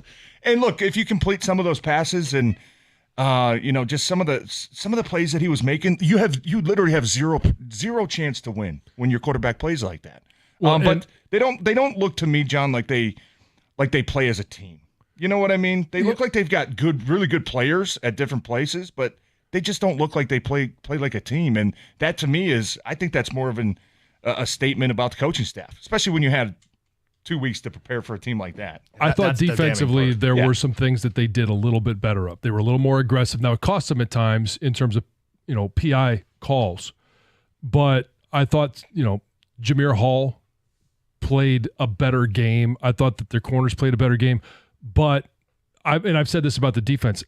They have some studs. They've got some high draft picks on that defense, but it never felt like they were playing good team defense. Yeah. And then offensively, and I understood wanting to come out with Jack Tuttle and throw the ball down the field, but all you showed on the first play of the game was that he doesn't have the arm to get it that deep. Yeah. I mean, it wasn't even close. And it wasn't like he was under pressure. Like, it was just grossly underthrown. Yeah. And then everybody looks at that and goes, well, if that's all they got at quarterback, let's just stack the box again. Yeah. Okay, that doesn't scare us. Yeah. Right.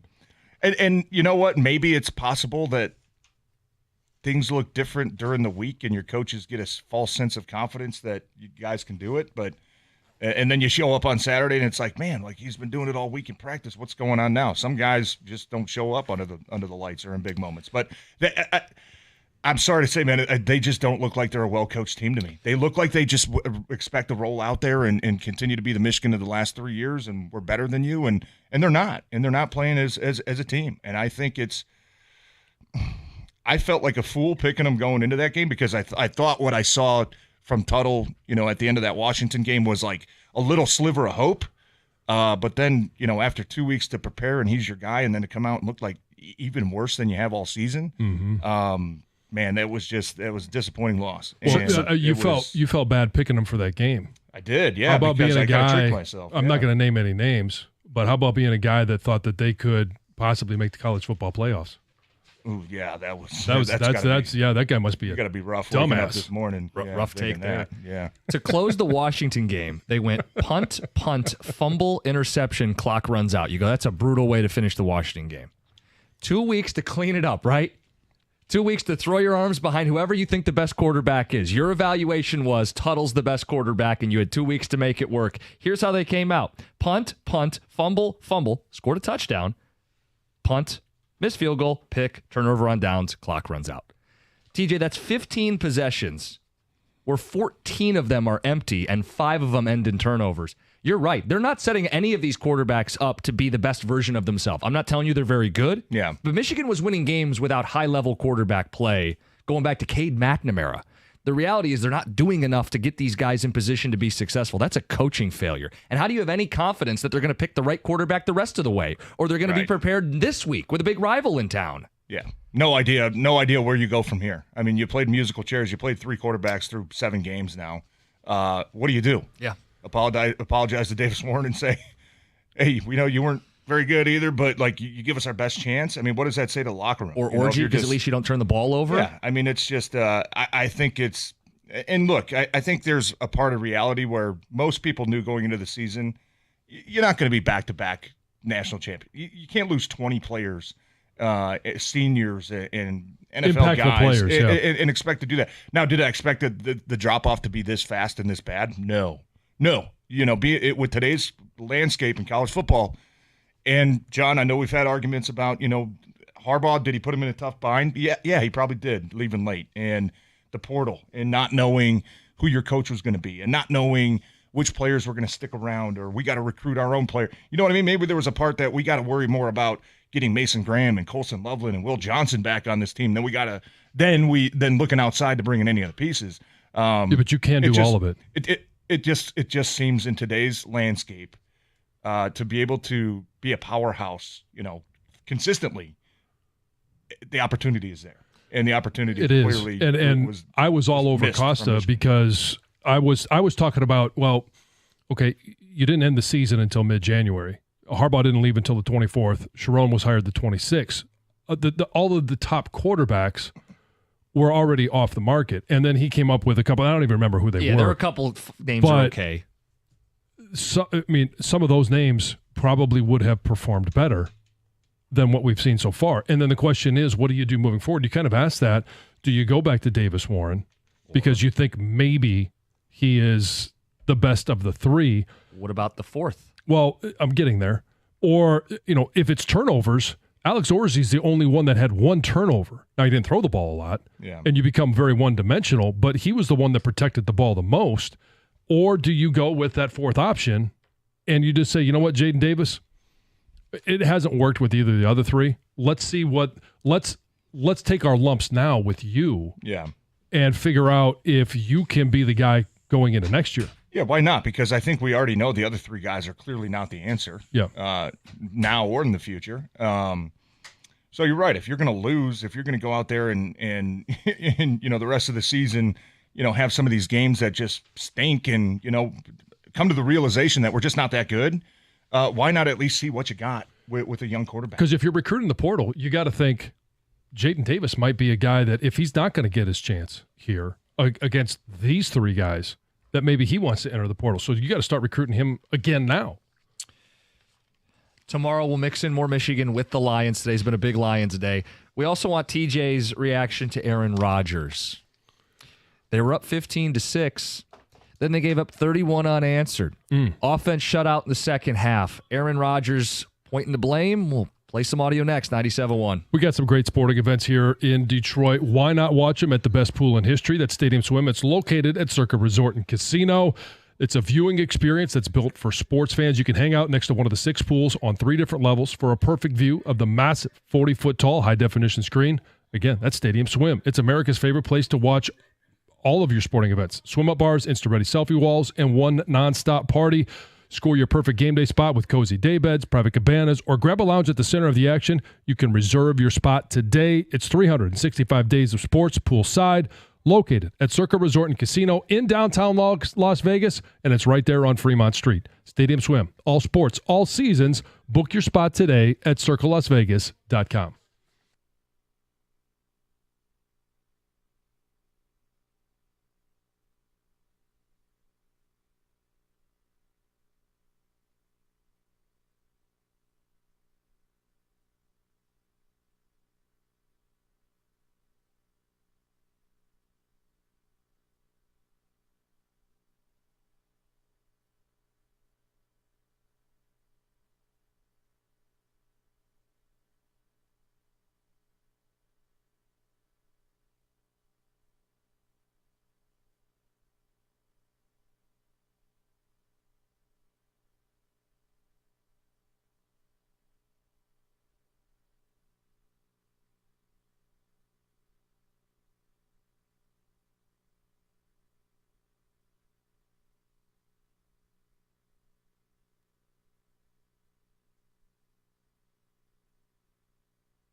All right, little backstory. It's a busy Lions Victory Monday. If you missed any of it, Odyssey Rewind. We got TJ Lang in studio. TJ, once upon a time, a teammate of Aaron Rodgers.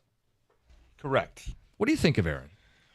As what? Oh, but we'll just leave that one as open-ended. Open-ended as we'll a let player? you take it wherever you want. Quarterback person. Aaron was always one of my good friends. I thought he was a good leader. You know, when I played with him, it was 8 years. I mean, obviously the majority of my career. Yeah, won a Super Bowl, and certainly made my job easier. You know, playing with a guy like that elevates everything. Everyone. But I don't know. Something's changed the last maybe couple of years, I would say. I never used to see him throw guys under the bus as much. I mean, last week I thought it was – I felt a little disturbed when he threw Mike Williams under the bus. Yeah. You know, that to me – and that to me, watching Aaron Rodgers play that game, it kind of looked like I'm going to show you how much we need Devontae type of game. Yeah. You know what I mean? Okay, these are the receivers you want me to play with? Okay, watch this. You know, and then when they mess up, I'm going to call them out. Oh, this wouldn't happen if Devontae was here. He would do exactly what I want. You know what I mean? That's what it looked like to me. Well, and now they have Devontae. They played last night in primetime, and they didn't score in the second half and lost by multiple touchdowns. Yeah. He's got to be feeling the pressure because I think they've made every single move that he has wanted. And there's no you'll never convince me. I'm not saying he went to Woody Johnson and said we need to do this, but you'll never convince me that he had no idea that Robert Saleh was getting fired. It doesn't happen like that with star quarterbacks like that. A move is not going to be made. I'm not going to say you have to sign off on it, but you're at least going to get the heads up, right? And for him to claim that he had no idea and everybody was, you know, I talked to Woody Johnson. We were just talking about my ankle. Yeah, okay. Like nobody believes that, you know. So they fired a coach. They traded for his friend. What are they going to do this week? Who is there left to blame? Here's what Aaron said post-game.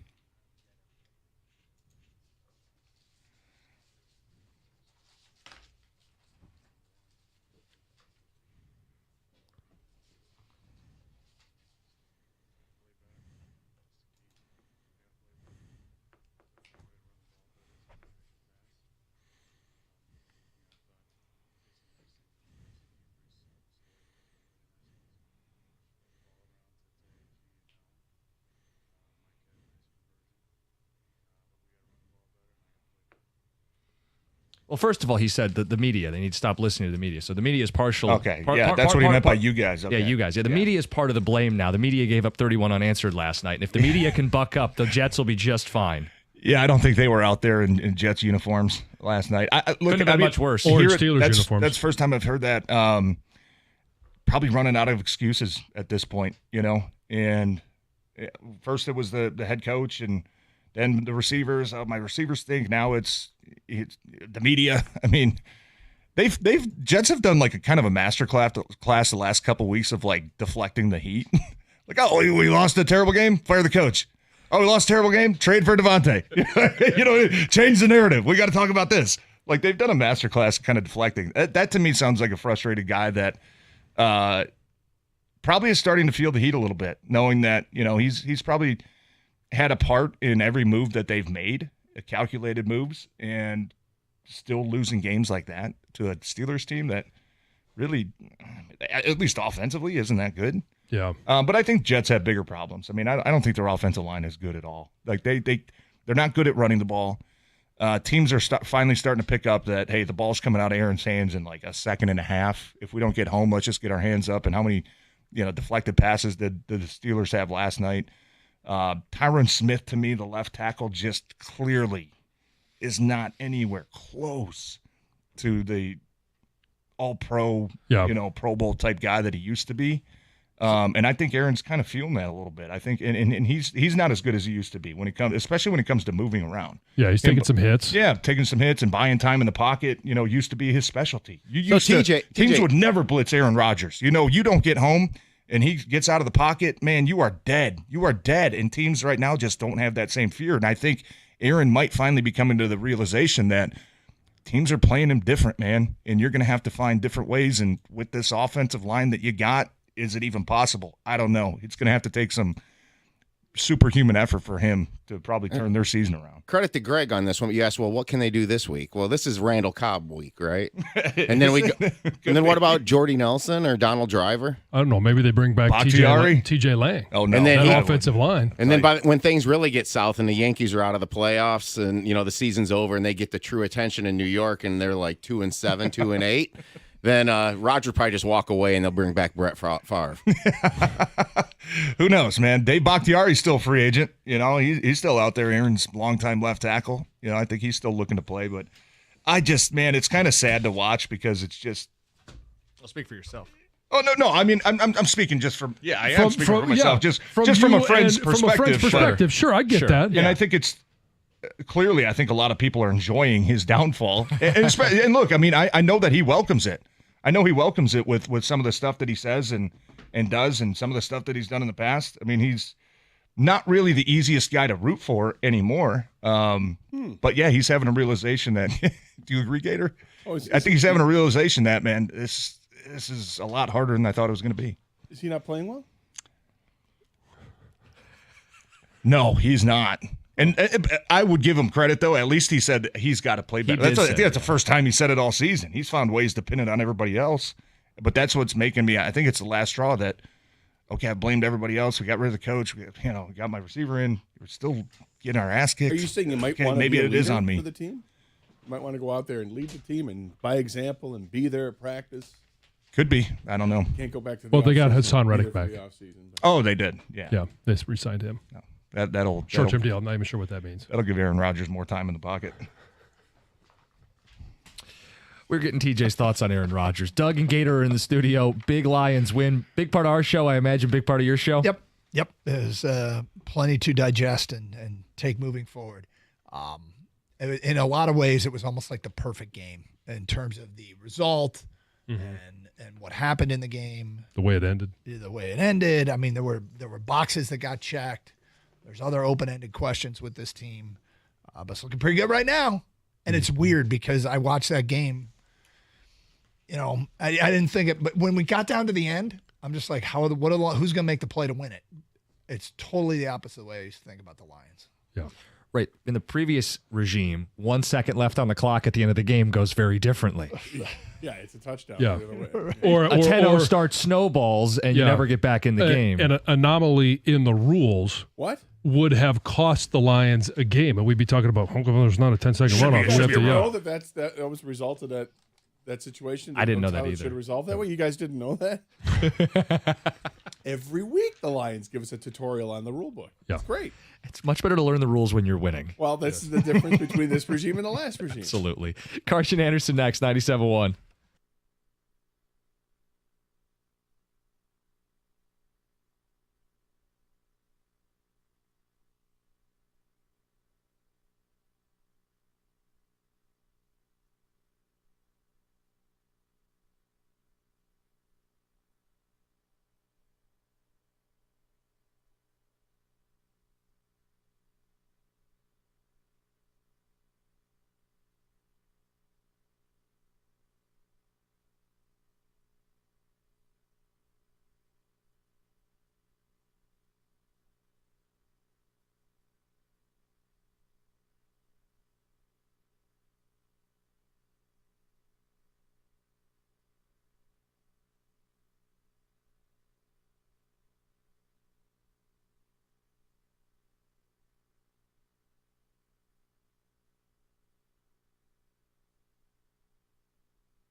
Well, good morning, and welcome to the Carson Anderson program here on 97.1 A Ticket. Hope everybody's doing well today. Gator, how are you? Doing great. That's good. Doing great. You know what a difference it makes when a weekend goes right? Yep. Very happy, very, very happy. So things went well Saturday. Things went well Sunday. Well, Saturdays, depending on your perspective, I'll say that. Whatever do you mean? Wow. Oh, man, what a difference a year makes. Sunday did go well, though. Sunday did go well, and Friday was fun.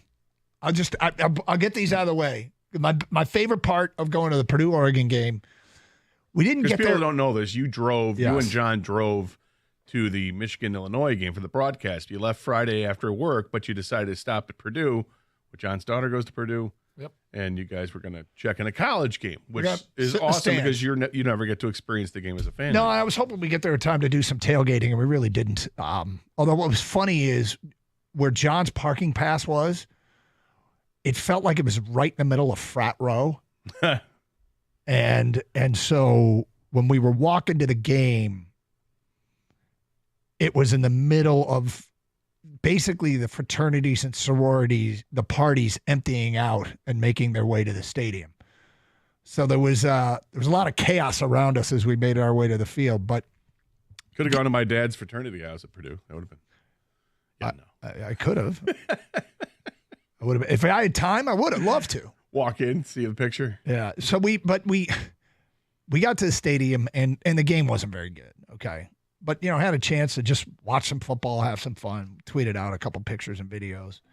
And John's daughter goes to Purdue, so she was with us, and we had a good time. My favorite part was some of the quotes, all right? These are the quotes from fans I heard. First of all, it was interesting. Fans started at Purdue, some fans started to ask that Purdue put in the backup quarterback. They wanted to see a quarterback change, okay. Fans apparently like backup quarterbacks. Here are my favorite quotes from fans. I knew we'd go ugly. I just didn't know we'd go ugly this early. Okay. Yep. Solid. At least we still have Neil Armstrong. And then my all-time favorite, and I laughed out loud when I heard this. You don't want to be 1-6 headed into your bye week. That's really funny. You don't. You don't You say. don't want to be 1-6 heading into the bye week. I mean, that's an old axiom. I think. Rules to live by. Brilliant. You don't want to be 1-6 headed into your bye What's your week. credo? You don't want to be 1-6 heading into the bye week. Huh, you're right. You sit down and start with season goals.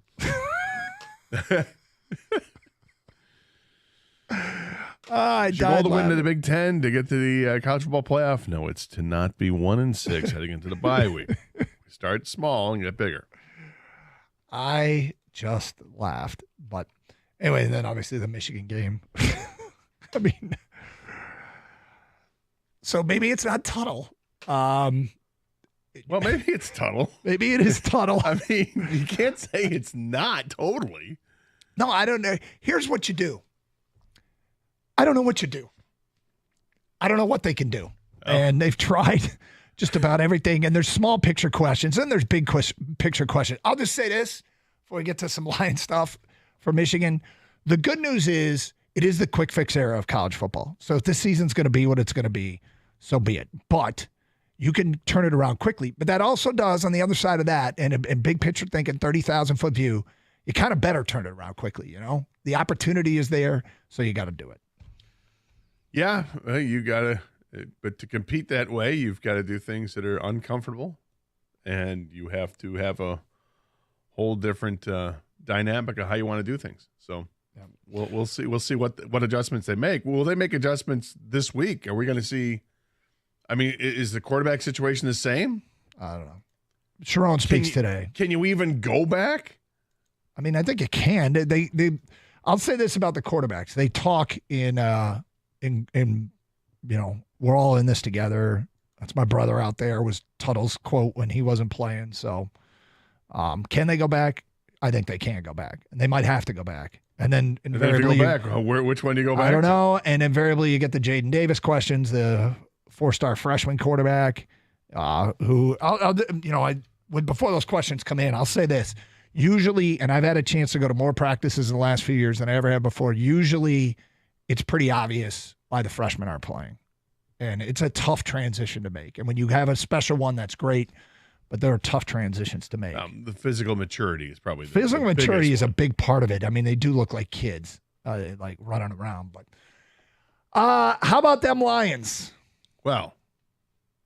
How about them Lions? Well. Yep. Well, indeed. Well. Yeah, that was quite a game. You know, that was a little bit of a roller coaster. 3 and out. 3 and out again. What's the score? Is it 10-0? The hell, man. You know, the long touchdown run that from Jones, that doesn't look good. And then you show the replays of it and you're like, wow. Well, there's two things. A, the defensive end is collapsing inside, so he doesn't have the integrity of the edge, but more importantly, Terry and Arnold did not have the integrity of the edge. But when you win a game like that, Doug, what that serves as a lesson learned, right? And you probably won't see Terry and Arnold make a mistake like that again if it was his mistake to make, or the way that he kind of collapsed in and opened up the outside in that touchdown run. This is the good thing, the silver linings you find in bad plays that went against you, so long as you win.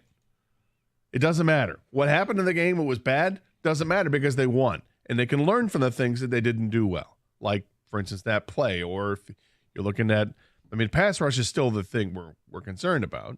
That's not going to change until they get a consistent pass rush. And I know people want to point to 4 quarterback sacks in the game. Well, one was the last play of the game. Mm-hmm. I think 3 of them were by linebackers. And they came very late in the pass play. It wasn't like an instant pass rush, boom, sack, he goes down like you'd see with having a dominant edge rusher. It's going to be a work in progress. It didn't feel like a 4-sack game. No, it didn't at all. And when they weren't sacking the quarterback, which was the majority of the dropbacks, Darnold was chilling. Like, he did not have a lot of pressure. No, he didn't, and yet the Lions secondary did a fantastic job, I thought. Yeah. Because to have to play in a situation where you're not getting much pressure from the defensive line, the quarterback has 5 seconds to sit back and throw the football, and when he does complete it, it's in front of you. Yep. It's not behind you. Let me go back and check here. I was told that Justin Jefferson is the beast of the NFL, and he's really good. 7 catches for 81 yards and a touchdown. That's less than 12 yards of reception for a guy who's averaged well over 100 yards against the Lions in his career. That, I would say, is, you'll take it. Yeah. 7 for 81 and a score, I will take it. I thought that Sam Darnold in that game showed to me that he is a below-average quarterback that elevates to slightly above average quarterback with all these weapons he's got to work with. I wasn't terribly impressed with Darnold. He's got all day to throw, and they're still not carving him up to the tune of a bunch of touchdown plays. They got back in that game, and it got nervous, and I felt nauseous at the end. And Jared Goff had this look on his face of confidence and calm and serenity and just, hey, I got this. I want to start with the end because there were a lot of subtle storylines that played themselves out in the last 2.5 minutes of that game, including some coaching decisions, some faith in players, some leadership. And we will get to all that starting at 10:16. Here on Carson Anderson, of course, we'll mix in open lines. Mondays being Champ and Chump. We'll have our nominations at 10:35. The NBA season, well, you can make every play, pass, and point mean more with FanDuel, America's #1 sportsbook. Check out newer bets like number of dunks, number of assists, or number of three-pointers in the next 3 minutes. Yep, you can bet that way. Doesn't matter if you tap into FanDuel before the game starts or after it is already tipped off. So, bets I like, Bronny James, 6 points, over, under, entire season. I'll take the under. Just visit FanDuel.com/Doug for your chance to score $300 in bonus bets with FanDuel, official sportsbook partner of the NBA. Must be 21 or over and present in Michigan. First online real money wager only. $5 first deposit required. Bonus issued as non-withdrawable bonus bets, which expire 7 days after receipt. Restrictions do apply. See terms at sportsbook.fanduel.com. Gambling problem? Call 1-800-GAMBLER.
They're in first place in the division. They're in first place in something called the NFC. A lot of football to be played, but as it stands right now, they are in position to be the top team in the NFC as the 1 seed. And boy, I mean, look, I don't want to get ahead of ourselves. We still have the last game to talk about, but they got 5-2 Houston in Houston next Sunday.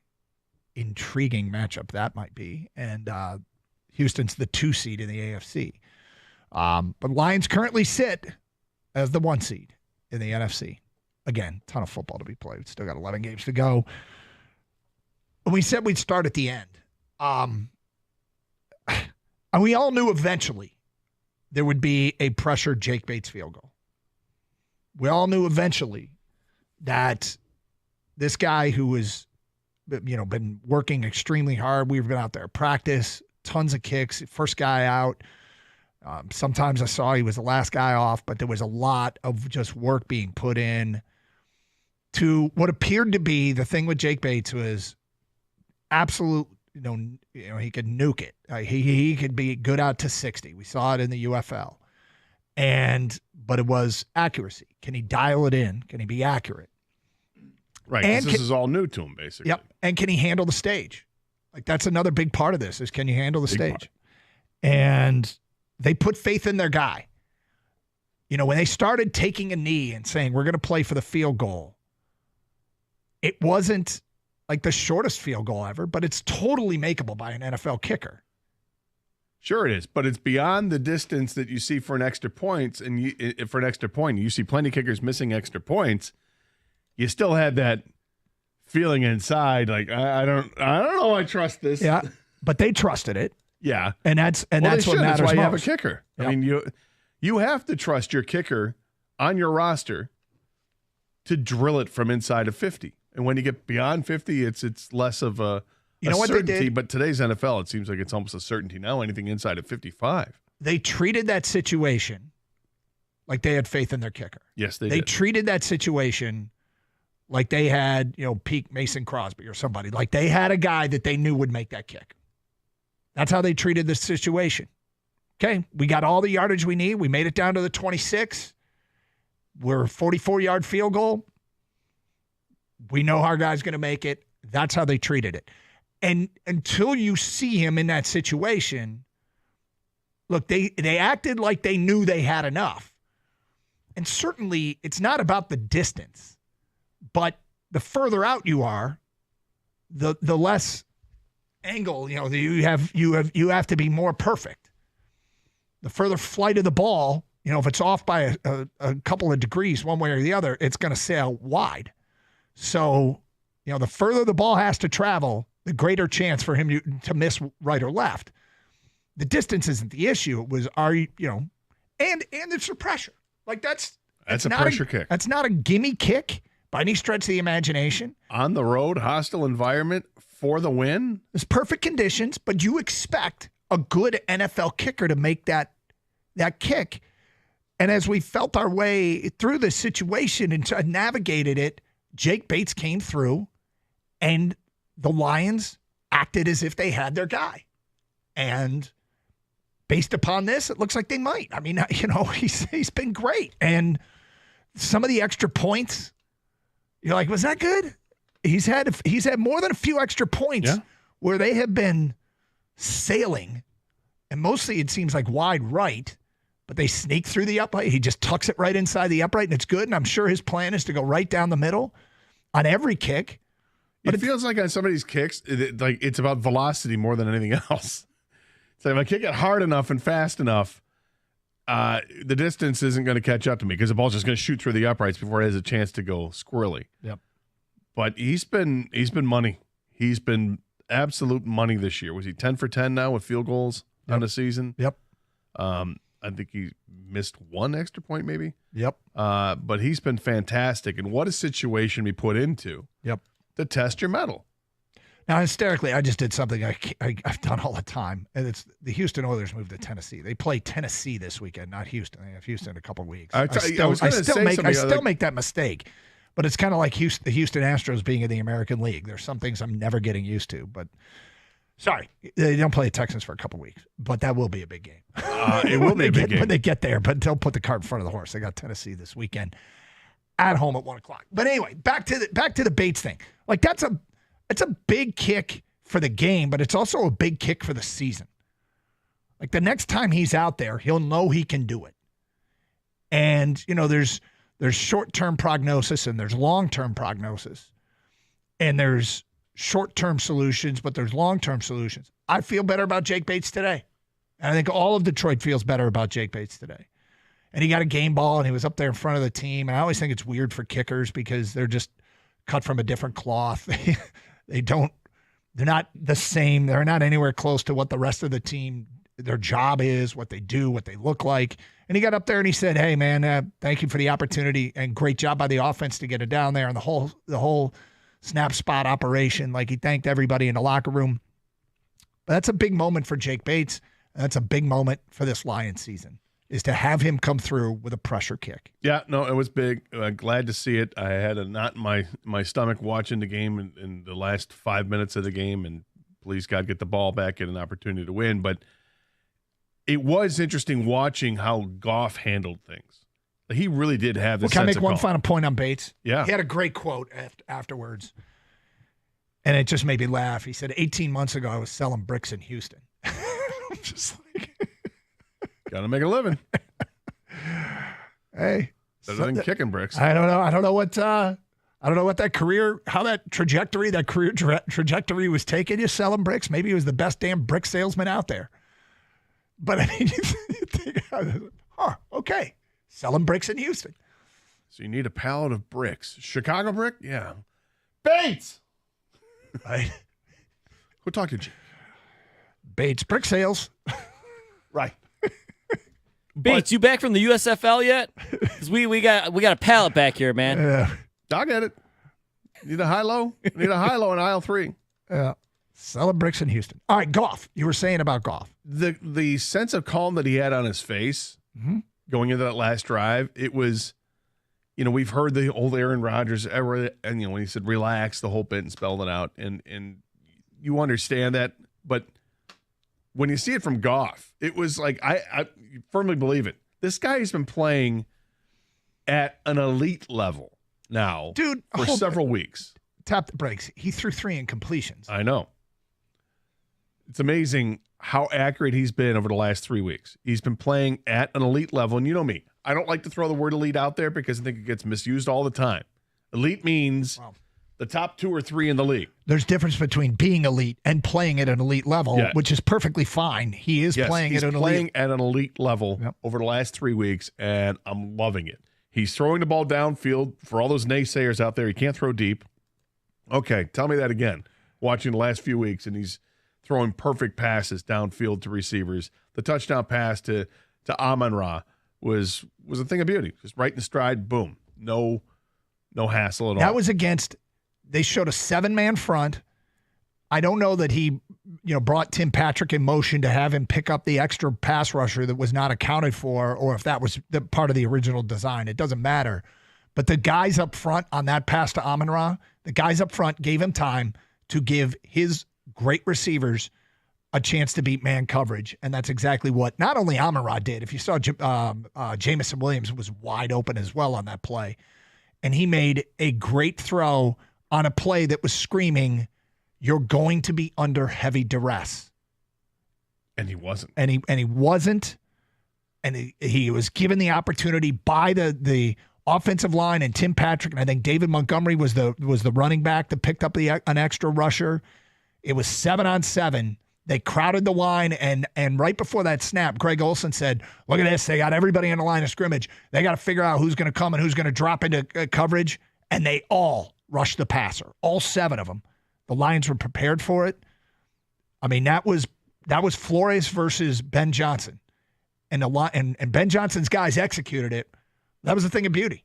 Yeah, there were 4 straight drives that went for touchdowns after the first 2 drives were 3 and out, I think. Yep. And you're feeling not so good about this team. They get down 10-0 before you can blink, and then they go on a run bleeding into the second half too, which makes you feel so much better. Hey, if they're going to score, let's answer the score. And they did. and then things started to slip a little bit. Then they trail in the game with a few minutes left. But again, cool, calm, confident. Jared Goff leads the team down the field with some big-time passes. Big rush coming at him. He'll wait. Yeah, the one play where it looked like Grenard was going to strip sack him. Oh, that was a huge play. I'm just going to step up and throw this. And completing passes downfield to St. Brown. Yesterday was a St. Brown day. Mm-hmm. And I was glad to see it because we hadn't seen one in a while. He had a whole bunch of 100-yard games last year. I think he had one going into the game this year. And then comes up with the one yesterday. It was just big play after big play. You need something? Where's 14? There he is, first down. Next. It was a brilliant thing to watch. All right, we'll get to Champ and Chump next. Plus your open line calls. It's Carson Anderson, 97.1 The Ticket. Hey, with the cold weather coming in, it can really cause problems with the garage doors. You may not be thinking about this, but you're going to have to start thinking about this and start thinking about service. And when you think about garage doors, think about the only garage door place you should call. It's Precision Garage Door. They're amazing. I've used them for years and years. And when it comes to service, they are the tops. They'll come out right away, fix your problems. You can go on their webpage at precisiondoormi.com and schedule an appointment that works for you. They're available on weekends at no extra cost. And listen, weather is going to cause problems with garage doors. It can do it, but you can count on Precision Garage Door Service to take your call 24/7 and schedule that repair appointment. Give them a call today at 1-800-DOOR-REPAIR or visit the website at precisiondoormi.com.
All right, so Jared Goff after the game, and we started at the end of the game with a lot of talk about Bates coming through with the kick and Goff, having a calmness and a coolness and basically, okay, let's go win this game kind of attitude, and that's exactly what they did. But there was more from the end of the game, and something that I don't know how intentional it was and whether it went exactly the way the Lions wanted it to, but there's something they did at the end of that game that was potentially brilliant, and we will get to it coming up shortly. But as we promised, your phone calls, 248-539-9797. Rob, you on 97 won a ticket. Hi, Rob. Gentlemen, happy Victory Monday. Yes, thank you. Okay, we're going to chump today. Yep. I want to champ the Lions linebackers. I thought they had a pretty good game yesterday. I thought you saw Alex Anzalone being stellar. You saw Jack Campbell flashing. You saw a couple plays by Trevor Nowowski, especially that last one. That sack on the Hail Mary, or if they were going to do the toss back and forth type of thing, shut down immediately. That was a great job. Mm-hmm. No worries there. And then we got to chump Aaron Rodgers, picking up all his friends from other teams and doing all this, and they're 2-5 or 2-4 or whatever they are. They're bad. Yeah, they're bad. Imagine, how bad they were last year when they had Zach Wilson. Oh wait, they were 4-3 at this point. That's funny. That's how bad Aaron Rodgers and the Jets are right now. It's funny. Oh, it's funny. It's nice to laugh at his expense. It's hysterical. 3 catches for 33 yards for Devontae Adams in the first half and nothing in the second half. Yep. Good job. Rob, thank you for the phone call. We go to Josh in Huntington Woods. You're next. Hi, Josh. Hey, fellas. Thanks for having me. Sure. My champ is Josh Pascal on the edge. I mean, asking that big boy to cut off people from going around him, I thought he played his ass off and was awesome. Yep. And my chump is Jim Harbaugh. Love him for the natty, but the leader had no succession plan, took everyone out, and we're stuck with Wink, who will be one and done. And Doug, you may not want to touch it, but he's hated it inside the program. That's from insiders, and he doesn't work. Interesting. I haven't got that sense, and I've been in there, but if I do, I'll, might change my tune a little bit, but I haven't heard that. But look, the results. The funny thing is, and we'll get to our champ and chum. I don't have as much a problem with the way the defense played. The offense and special teams put them in terrible positions on Saturday, and I thought the defense did a good job to force field goal attempts when they did. But let's get to our champ and chum. My champ is Dan Campbell, and the team is taking on the personality of the coach. And the context of the way they won that game and the stuff he talks about aligned perfectly. We'll get to that a little bit later in the show, but Dan Campbell's my champ. My champ is Jonathan Kim, Michigan State kicker. He went 6 for 7 in the Spartans' homecoming win over Iowa, including blasting a 55-yard field goal to erase the bad taste in your mouth from missing the 55-yarder earlier when he was wide but had the distance. Great win for Michigan State. That's how you use a bye week, and Jonathan Kim was a stud in that game. My chump is Michigan, and mostly offensive special teams, but the whole thing, it just wasn't enough coming out of a bye week. That was bad.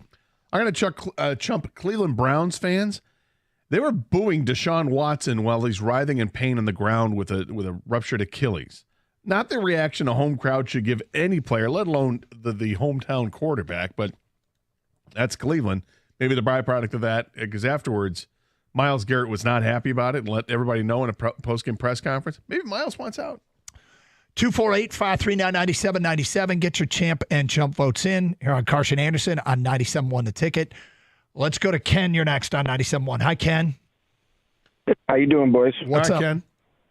Good. Champ, I'm going to go with Ben Johnson. Obviously doesn't suit up, but we know that Flores' reputation in the league supersedes itself. You'd say perfect utility. He's the best DC. Yesterday was the 23rd game. He's the DC helm. 4 times he's given up 30 points or more. 3 of those times have been by your Detroit Lions. So I'm going to go with Ben Johnson in the schematic there. Chump, Gator, you kind of stole my thunder, but I'm lockstep with you. It's got to be the Cleveland Browns fans.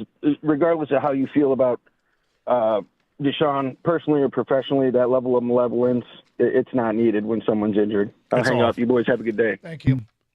Yeah, that was horrible. And that was another one of those Achilles. It's the Achilles injury it seems like now, given what we have in terms of the quality of our broadcasts, Achilles injuries are diagnosed almost instantaneously, and the popping of the Achilles. You've seen the video? Have you seen the video? I don't think I've seen it. If people haven't, it's just the Achilles. Oh, there it's snapped right there. It's like a guy takes off running. There's no one around him, and then all of a sudden he just pulls up immediately, stumbles to the ground, and it's not. It's not a hamstring. Hammy's different because a hammy you'll start hopping on one leg. You'll grab your hamstring immediately. The Achilles, you go to the ground. Yeah, but to your point though, Doug, with instant replay, slow mo, 4K, all that, to actually see it snap essentially or pop. I mean, it's crazy, man. Like you don't have to be a doctor to be like, yeah, That's something the Achilles. happened right there. Yep. That's when it happened, right? Yep. So you guys want me to look this up? Apparently, It's Well, not up to gross. you. I mean, it's just. I mean, it's not gross. I mean, it sucks. It's an injury, but I mean, you were fine when you didn't know Aiden Hutchinson's leg was flapping around. this is. And so this was less. This is less there than you that. go. Yeah. And it's the same. It's just like a little shockwave Just that boom. goes the through. shockwave goes through the calf. Yeah. And you go, okay, that's the Achilles. Dang. And it seems Crazy. like everybody immediately goes, that looks like an Achilles, and then we find out very shortly after it's an Achilles. Oh, And that's not so good. all right. So the Flores Ben Johnson matchup. I want to circle back to stuff we talked about last week. The Vikings pass defense, the QBR against going into that game, his quarterback ratings against the Vikings pass defense going into that game, 70.3, number 1 in the NFL. The Vikings had recorded 20 sacks, 4th in the NFL. They had sacks on 8% of opposing teams' dropbacks, which was top 10. Their pressure rate was 32.6, 2nd in the NFL. That is what they established through their first 5 games. Now, they did get to Goff 4 times, but Goff's rating was like 144, something like that. 140 for the game, 140.0. Okay, there you go, 140.0. The QBR going against was 70.3. Quarterback rating, yes. And we talked a little bit about, I don't like watching taking short-term results and drawing long-term conclusions. I think that's how you lead to hot takes that are good in the moment but don't really reflect reality. So I was saying the Lions offense is acting like a top offense in the league, and we'll know in the next few weeks when the 3 of the 4 games are on the road against Minnesota, given their defense and what they've done so far. You got Tennessee, but then you're at Green Bay, at Houston. I did get that right. Sorry. Anyway, we'll know. We'll have a better sense if it truly is as good as all the numbers have reflected through the Lions' start to the season. That's a hell of a start against a defense that had been awfully tough to pass on. It's a great start. Love to see it. And now Jared Goff. Great start to that stretch of games is what I mean by that. Going into tonight's game, Jared Goff is the number 1 rated passer in the National Football League with 111.5. Number 1 in the NFL. Joe Burrow's number 2, Baker Mayfield number 3. And Baker Mayfield's at 109.4. Jared Goff's been spectacular over the last several weeks. Mm-hmm. I mean, it feels like you can count his incompletions on one hand, and you almost can. Well, Gator, Jared Goff has been so good this span. According to NFL on CBS, the Lions offense is the only team with more offensive TDs than incompletions in the last 4 games since the merger. They have 18 offensive touchdowns and only 16 incompletions the last 4 games. Wow. That's wild. That's how hot this offense and Jared Goff has been. 248-539-9797. Dre, you're next on 97 on the ticket. Hi, Dre. Hey, good morning, guys. How you guys doing today? What's up? Outstanding. Hey, I got to definitely champ the Lions front line. I can't remember if it was you or Gator that said, Doug or Gator that said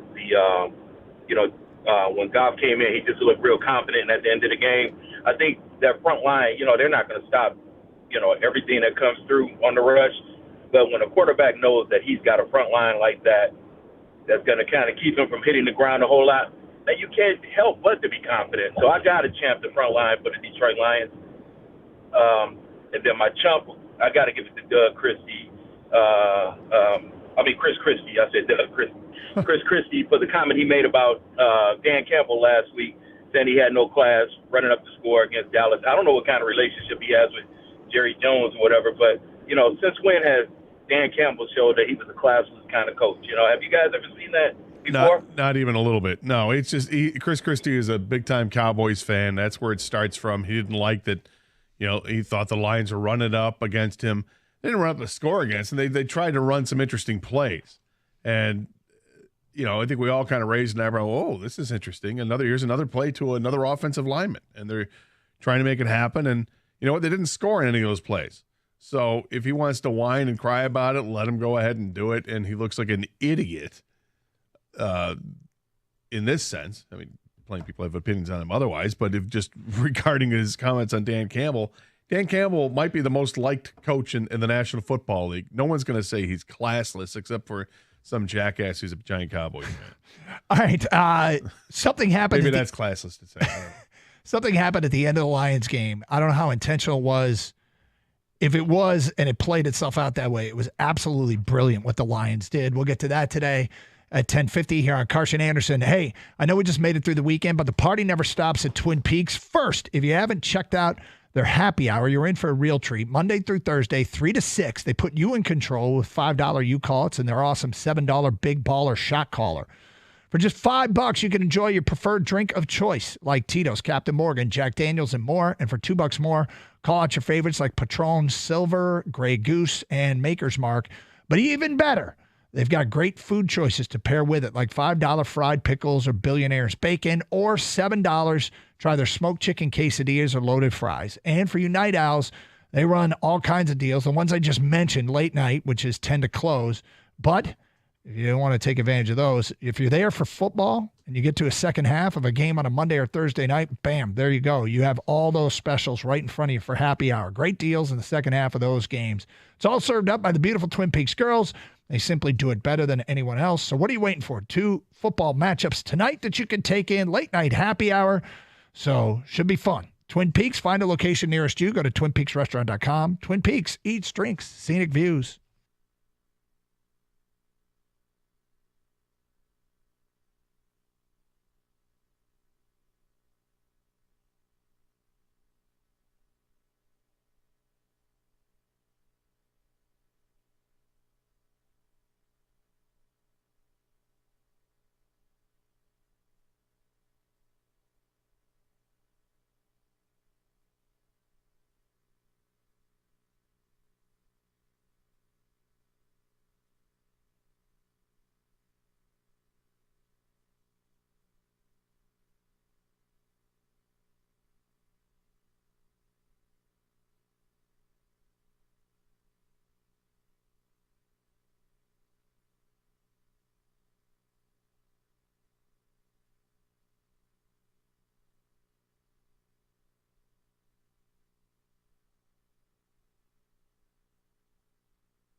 Obviously, Dan Campbell. It's Carson Anderson, open lines, 248-539-9797. Tony is next on 97.1 The Ticket. Hi, Tony. Tony, you there? Tony. Tone. All right, he's there. We'll circle back. In the meantime, no good. Let's go to John. You're next on 97.1 The Ticket. Hi, John.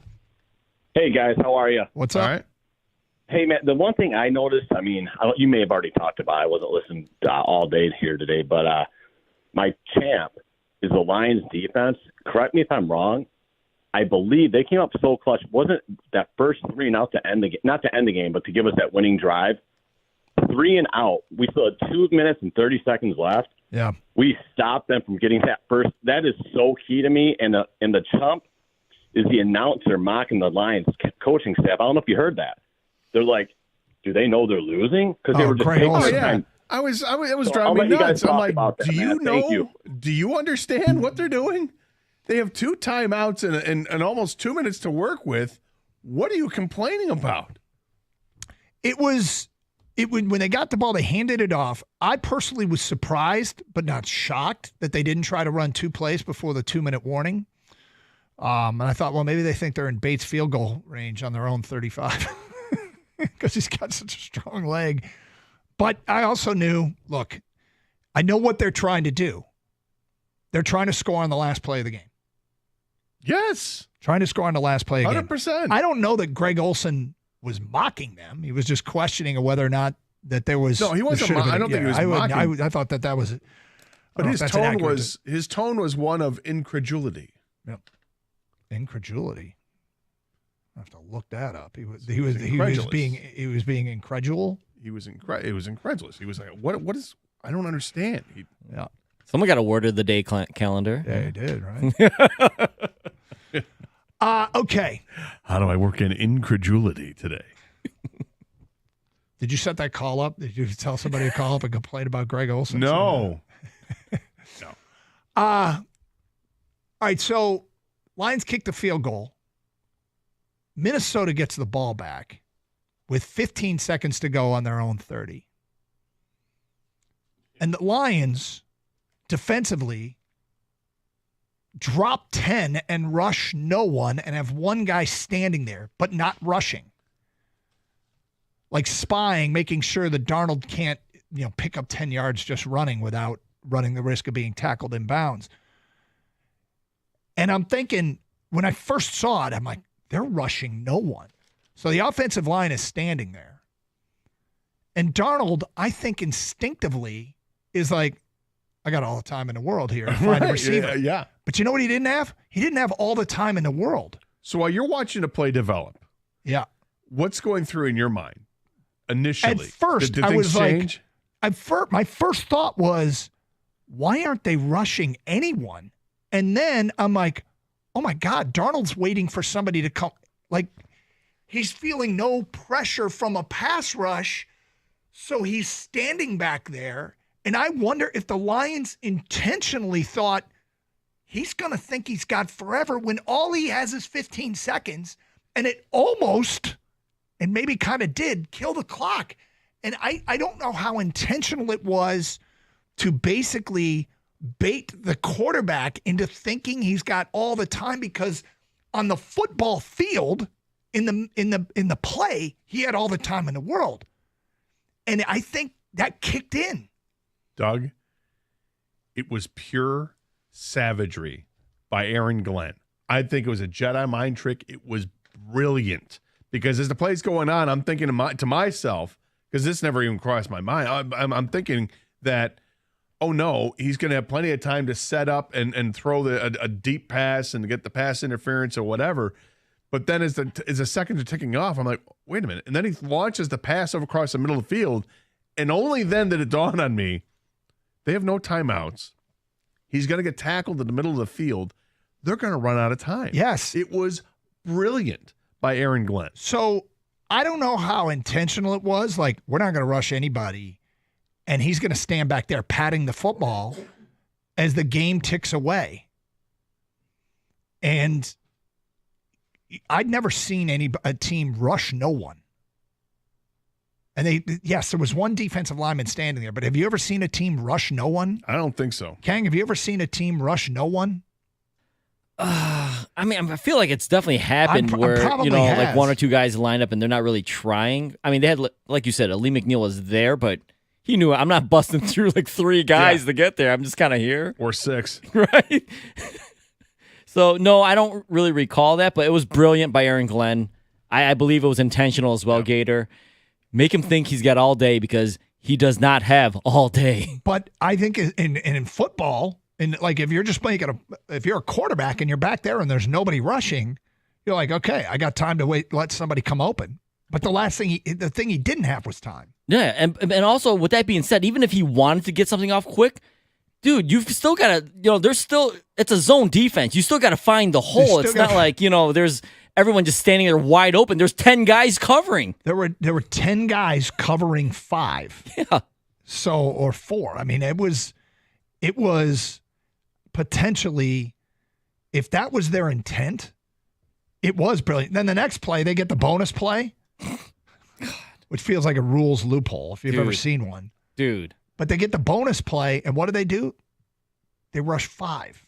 They don't just rush 4. They rush 5 on the next play. And get home and get quickly. The sack. And I just feel like that was some late game strategic brilliance by Aaron Glenn on both those plays, to rush no one and then to rush 5, that I think both times Minnesota took the bait on rushing no one and then wasn't prepared when they rushed 5. It was great. It was brilliant. I thought it was such a check plus effort from Aaron Glenn and the defense in coming up with that just for those last plays. And yes, 100% agree. I mean, Kang sent the text out right away after that play that's a loophole that, of course, the Lions get exposed for the loophole. And it's something that should change because it makes no sense the way the rule is written. Teams running to clock it. Hey, okay, they're set, but they're not in the right formation. There's a flag for that. And somehow all they do is get backed up 5 yards? Yeah. It doesn't make any sense. Well, it should be a runoff. One would think. But it wasn't. I wonder if that rule is going to change in 3, 2, 1. Right. Yeah, because according to Blandino, all you have to do is be set. And by being set means just like standing still. And so all essentially you have to do is run the center and the quarterback up there. Everyone don't move. We'll spike it. It's an illegal formation. It's just an illegal formation. So, I mean, we'll take the 5 yards for the clock stopping. Yeah. And did you hear what O'Connell was going to do had they not called that penalty? He was going to kick a field goal. He was going to kick a 68-yard field goal. But since they got moved back 5, 73 was too much for him. The crazy thing is Reichert, their kicker, he was Alabama's kicker last year. And one of the things I do every pregame is watch how far the kickers are good out to. And Reichert was booming them through at the Rose Bowl from 60 with room to spare. And that was in the back of my mind because he's the kicker in Minnesota. And I'm like, perfect. I know that this guy has got just an absolute cannon of a leg. And I'm not surprised that was the plan. But didn't get to execute it. 248-539-9797. All right. So I said at the end of the show, end of the morning show, when we were talking how it was kind of the perfect game. We'll explain why today at 11:03.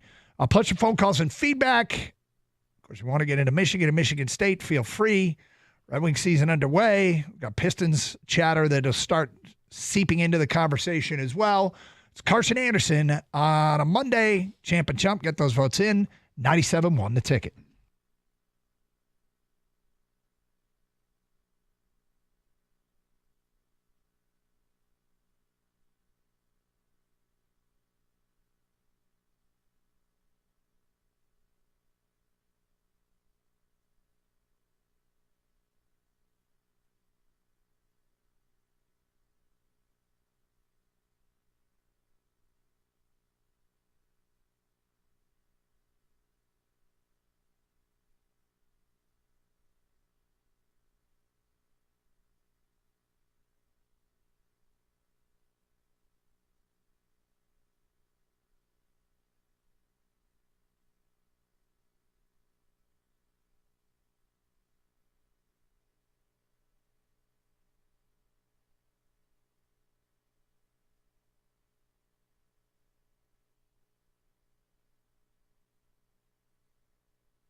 Brought to you by Hamilton Chevrolet. After two very different games over the weekend, the Backyard Brawl arrives this week between Michigan and Michigan State. They will clash on Saturday under the lights at the Big House, with both teams having lost 3 games already entering Week 9 in college football. The Wolverines are facing a rough season for the first time in a while, now outside the top 25 of the AP poll after being ranked in 54 straight weeks dating back to 2021. With their playoff goal seemingly dead, Michigan tight end Colston Loveland laid out their new goals.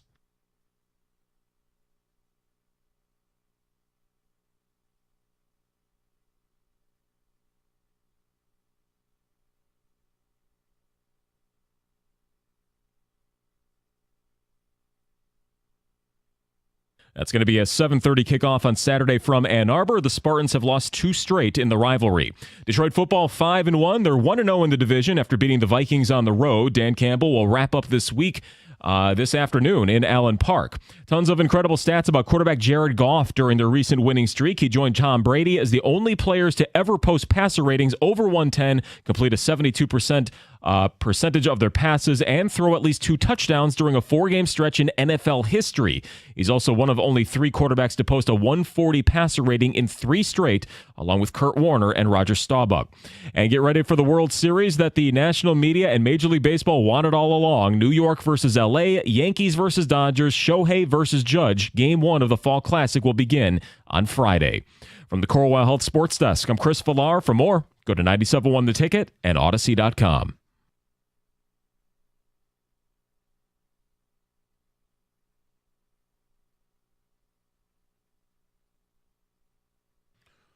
What was the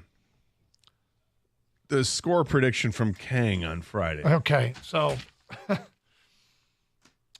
Kang had, there's some really good predictions. Because mine was 24-20 Lions. Yep. Kang's was 29-19 Lions. And we were having fun with the fact that he picked 29-19. And how many points did Minnesota end up with? I think it was 29. 29. Which is kind of funny.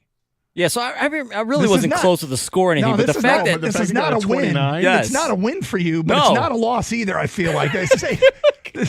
29 is possible, people. If you'd heard it the way he made the prediction, he was kind of hemming and hawing his way through the prediction. Then he goes, I got the Lions winning 29-19. And I could tell as you said it, I'm like, as Gator pointed out, it sounded like he had the like a computer program spitting out a score based on a whole bunch of metrics, but the We've score done 10,000 simulations of this game, and the average score ends up being 29-19, 29.4 to 19.3. Yeah, exactly, which is how the computers do it. It has nothing to do with like the reality of how football is played. And teams don't score 29 or 19 very often. I find great humor in your prediction and then the actual outcome. So 29 must have been a hot number this week because according to Costa, our very own Will Birchfield actually almost nailed the score. I'm trying to remember what he said. So I guess he said on the tailgate show. Because I heard it yesterday. To Jim, the Birchie kid said the Lions would win 32-29. I mean, that's now that deserves say credit. That, actually, yeah, that's crazy. Wow. So he said 29 too, and for the right team. I had 29 for the Lions. I don't know, 29 this was the week, man. No, but yeah, it's weird that the actual number came up. I thought it crossed my mind, of course. It's a good laugh. I had Lions winning 34-28, which I don't think is a bad prediction. No. Gator had 24-20 Lions. You didn't think it'd be as much of a shootout. We had one listener miss it by a single point. Arthur in Pontiac picked the Lions 31-28. Wow. Yep. Well, should have won 29, man. Yeah, I guess so. He had the obvious right in front of him. Yes. Josiah also picked the score 31-28. And remember, he was the one I had to circle back and say, who do you have winning? Because he goes, so I got the final being 31-28, and he gave a whole bunch of reasons why. And then I'm like, you didn't pick a winner, bro. And then he came back and said Lions. So we had 2 listeners have 31-28. It was, of course, 31 to Kang sensed it, 29. Okay, so why was this in some ways the perfect game? Because the pass rush didn't do much. Like, I don't think they did much at all until they drew a hold in the third quarter. But there were too many plays. Like, there was a 3rd and 8 completion to Aaron Jones for 17 yards where Darnold dropped back 1001, 1002, 1003, 1004, 1000, and then finds a receiver. Like he wasn't You can't cover under receivers for that duress. long. Yeah. No, and he wasn't under duress at all. Jim Costa found this on NFL.com and tweeted out this morning about the Lions pass rush. They blitzed on 20 of 35 dropbacks, which was 57.1%, which was their highest rate since week 1 of 2021.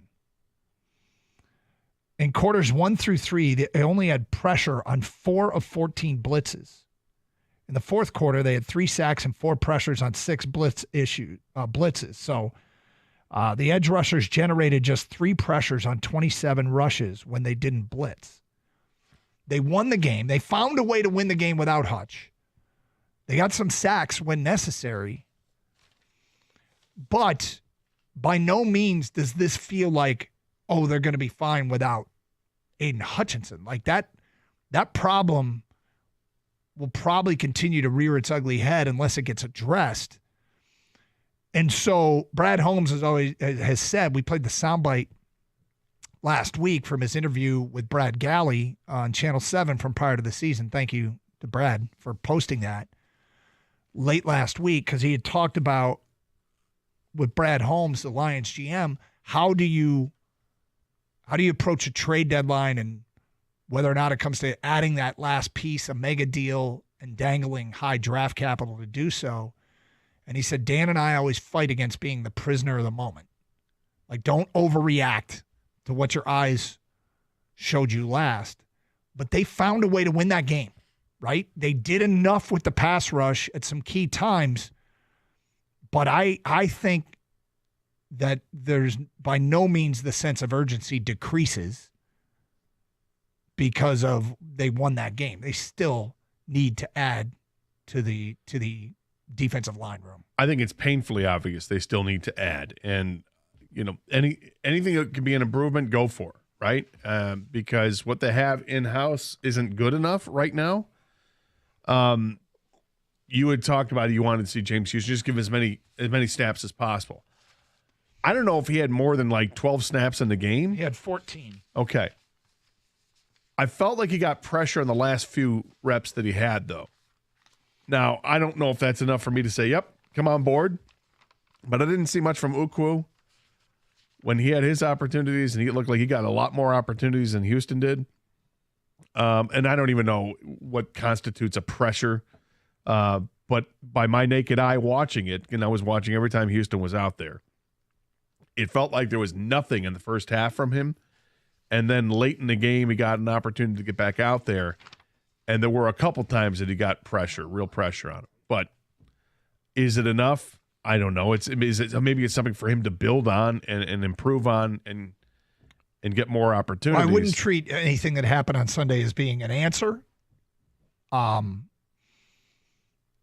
look, I mean, it's reassuring to win a game when you know you have a glaring weakness, a hole that used to be filled, a guy that used to be able to provide what is so critical to winning in the NFL. To their credit, they won the game. I mean, it's yes. Awesome that they won the game. But what makes it kind of perfect is winning the game is reassuring. And they did get pressure at some critical times. And so you don't have to be desperate, but you still have to have a sense of urgency to add that guy. You're not setting yourself up to get totally ripped off in a trade because they won the game and they can take a sense of that into trade talks to strike a reasonable deal and not look like a desperate team. And, of course, everybody is still going to be looking at the big names in the league on bad teams. And the Raiders lost again yesterday. They dropped to 2-5. And Cleveland lost again yesterday. They dropped to 1-6. But until those doors are actually opened and that those owners or GMs say that we're open for business, it's nothing but a pipe dream. So you're looking at other options. If I'm the Lions, if I'm Brad Holmes, I'm probably not doing anything just yet. I mean, you're making phone calls and doing some groundwork to see if it's possible to land those guys. But I don't think you have to go knee-jerk at this point and just sign anybody, try to trade for anybody. You got a couple weeks to play with. And the time's running out, but you do have a couple weeks to play with and see how much more desperate teams get. I mean, I definitely want the Lions to go get a pass rushing defensive end. No doubt about it would help this team. But I just don't want to neglect the fact that they won the game still without Hutchinson and without adding anybody else. They called guys off the practice squad, okay? And it wasn't just any team. It was an undefeated team on the road. They felt really good about their pass protection, like going into the game. Yes. So I don't want people to forget that because maybe I'm just trying to set myself up in case the Lions don't do much at the trade deadline, but they can still win this whole thing. With the team they had. Their offense is so good. We saw it yesterday. They closed out the game. They came back when they're down 10-0. So I don't want that to be lost in the fact that, the pass rush needs to get better, but they still won the game. Well, and also keep this in mind, too. Though the Vikings scored 29, they had a defensive touchdown in there, too. So the Lions' defense did an even better job than what the score would suggest. Yep. So, look, I mean, and now the field of candidates of players you could acquire got reduced by one as Hassan Reddick was taken off the table. I thought he was the most likely player they could get. Gator, I'm pretty sure that the Reddick camp talked to the Lions. It would be, he changed agents. If his agent didn't try and swing a deal with the Lions, then I can't imagine that they didn't talk. That doesn't mean they were anywhere close to pulling off a trade or agreeing to whatever contract he might have. If he was still demanding a contract, they ended up getting a reworked one-year deal. But that's off the table. So what is most likely if they are still pursuing? And I think it's yesterday's game should not change a pursuit of an edge rusher. We'll get to that today at 11:18. Champ and Chump, let's get him in. We got open lines. It's Carson Anderson, 97.1 The Ticket. Sarah Chevrolet Sterling Heights is ready to celebrate Halloween football and the best deals of all. Right now, you can lease a new 2024 Silverado for just $306 a month with only $19.99 down. You heard it right, $306 a month. 24 months on a 1,500 crew cab, 4x4, 2FL. Unlock the savings with a GM employee discount and Chevy lease in your household. Don't forget, Sarah Chevrolet Sterling Heights is your number one volume Chevy dealer in Michigan. Hundreds of Silverados, Equinoxes, Blazers, Tracks, and EVs. Hundreds on the ground to choose from. 17.5 in Van Dyke and Sterling Heights. Get the best deals of all this fall and say Sarah. Call 87-SAY-SARAH or go to saysarah.com. Together, let's drive.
There he is, Dan Campbell. Play something from Dan Campbell in the noon hour that I think sums up where this Lions organization is right now. In the meantime, we were just talking about how that game is kind of perfect in that they go on the road, they win a massive game against a division rival team that's leading the NFC, last undefeated team in the NFC, and the Lions take them down without Aiden Hutchinson. But by no means, I think, made you feel more comfortable with their edge rusher situation, which means a sense of urgency will still be there, although Brad Holmes swears they're not prisoner of the moment.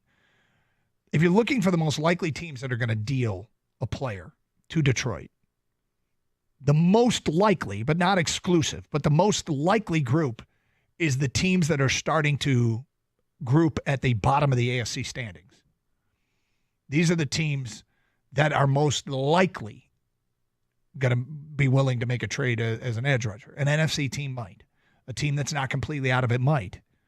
But again, we're just working at the probability world right now. There are 3 one-win teams that all have a player that the Lions could use. Tennessee with Landry, the Browns with Garrett and Zadarius Smith, and the Patriots with Keon White. Are any of those guys accessible? Well, there's starting to be some rumblings that one of them might be. Albert Breer wrote the following today. Speaking of trades, the Browns will get phone calls now based on their 1-6 record and the fact that they just offloaded Cooper. I don't think they'll move Myles Garrett, but some fishing has taken place. Anyone can call. Denzel Ward or Jeremiah Owusu-Koramoah, but guys such as Zadarius Smith or Jack Conklin would have value to others and could be more realistic targets. Adam Schefter tweeted out on Saturday, actually put this in a story, one player the Lions could be interested to try and help replace Aiden Hutchinson this season is Browns 3-time Pro Bowl defensive end Zadarius Smith. Per league sources, Smith has 63 career sacks, and Cleveland prefers not to trade him, but would be expected to listen. Zadarius Smith was asked about it late last week because the Lions are coming up as a possible place that he could go. And when it was brought up to him, he said, I didn't even know about it. I'm staying positive. Hopefully we can get a win this week and get right back on track. I hate that the injury happened to him, meaning Hutch, a guy who was on his way to Defensive Player of the Year possibly. But if I was to go to Detroit, I would like it because I get to play Green Bay twice a year and the Vikings twice a year. So, yeah, that'd be big. Can't believe he answered it. I can't believe he answered it without just giving us, guys, I'm not going to, I'm worried about that. I'm happy here. I want to see my team. Hopefully we can turn things around. But he answered the question. Oh, yeah. Detroit, sure. Yep. He's got 4 sacks in the 7 games this year. So does Myles Garrett, by the way. So that, and we know how good Zadarius Smith has been in this division. Yep. I think he'd be a great addition and obviously wouldn't cost you anywhere near as much as the other players would. Do you know what his contract status is? No. Because that's always thinking about. If I recall correctly, I think we looked this up, and it was one you could absorb given their current situation. Be a rental or not? One moment, please. There's a potential out after this year. His cap hit this year is 5.23. Most of that is signing bonus. I think the Lions would be responsible for 1.2 this year and 1.5 next year. Well, it's not going to cost you much in compensatory. No, it's going to cost Cleveland a lot of dead cap money, though, and that might keep them from wanting to do it. But again, Cleveland's they got to start all over. They probably do. 248-539-9797. So that's where we're at. Let's get back to your phone calls. Open lines. Greg is next. Hi, Greg. Hey, how's it going, guys? How you doing? What's up? So first, I just want to say thanks for how you interact with us on Twitch. It's awesome. Cool. And Bear does not slay. Everyone just needs to know that. Champ and Jahmyr Gibbs, when Monty went down, you could kind of see that, he's like, all right, let's do this. And what a game from him statistically, and just a beast. I mean, Monty looked good too, but it was just awesome to see out there. I got to tell you, the move he put on his touchdown run, I got to look up who the defensive back was because that guy, he got turned inside out. That was an embarrassing moment for him. Gibbs just left him hanging. I think it was Knees Cameron wobbled, Bynum. ankles broken, boom. Yeah, and then Chump, Jack Tuttle. I'm a fanboy, right? But looking at it, Michigan's defense isn't that bad. They're good, I would say. And I would say their offensive line is not bad, but good. And then just it's running backs, okay, good. You know, Mullings hurt? I don't even understand why he didn't get as much run on Saturday. He had 19 carries. Yeah, but it seemed like he wasn't. I don't know. He wasn't like the lead. Was he the lead back? I don't know. Maybe Well, they did get behind, and once you get behind, you're going to start throwing it more. So maybe that would explain it away. True. My untrained eye on Tuttle. Okay, you know, I'm not a coach, and I learned a long time ago. I don't try and coach teams, but my untrained eye. The weirdest thing about Tuttle's performance to me was against Washington.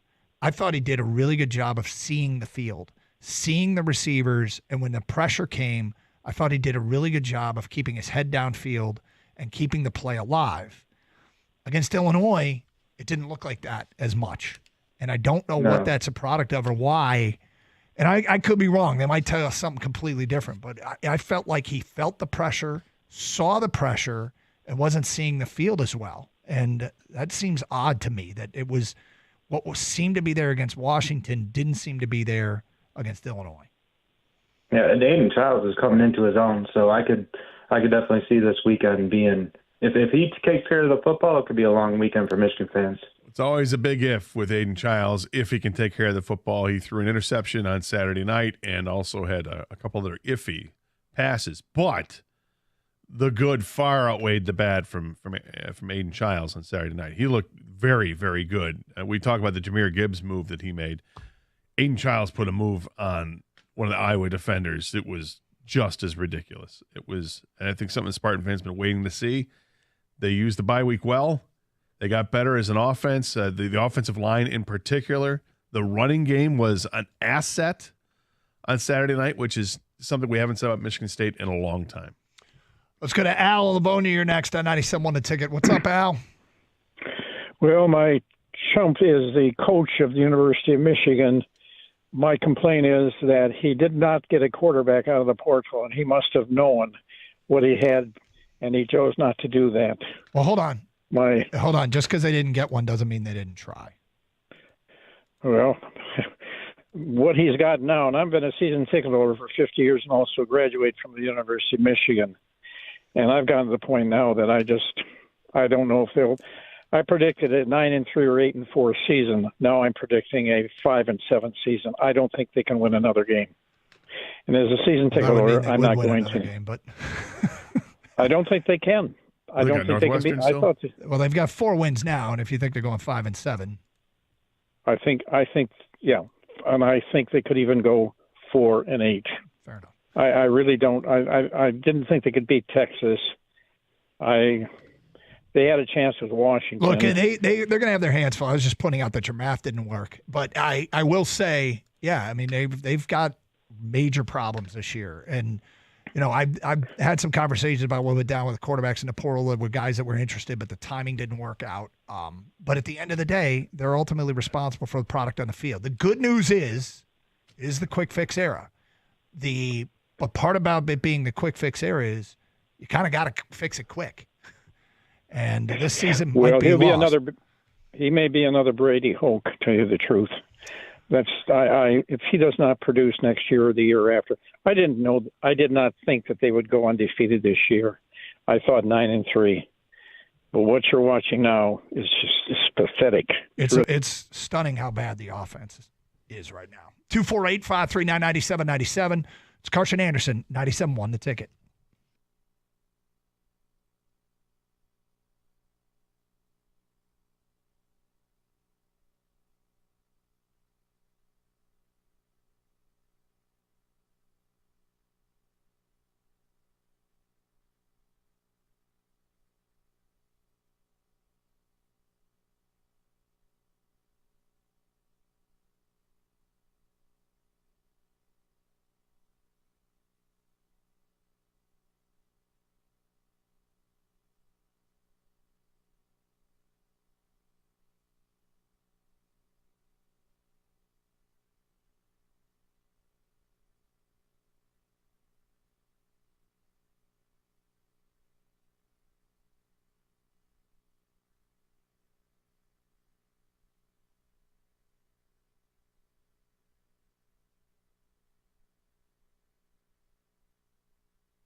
Woohoo! 5-1. Top of the North again. Yeah. With a tiebreaker right now. That is correct.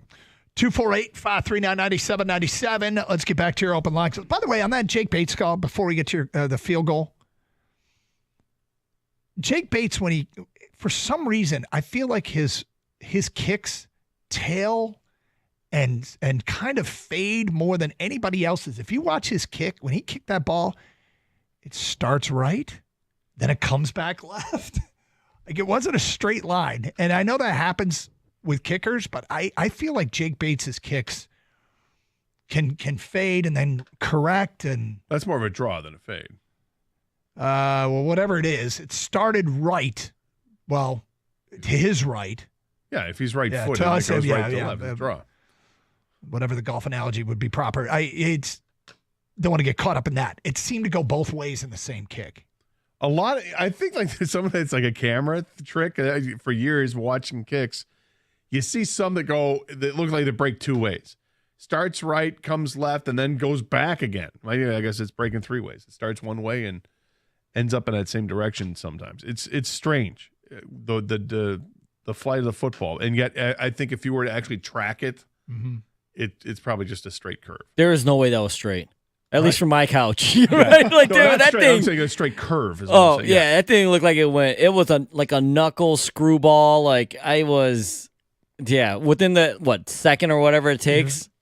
Yeah, Like, I was just very kind of anxious. weaved and ended up being, good. It wasn't like he snuck it inside the post, but it looked like for a second there it was going to be dicey. Like, did he mean to do that? Is Like, that what is that part of his like, game plan, or is that just he's got? You know what he has? He's got good late movement.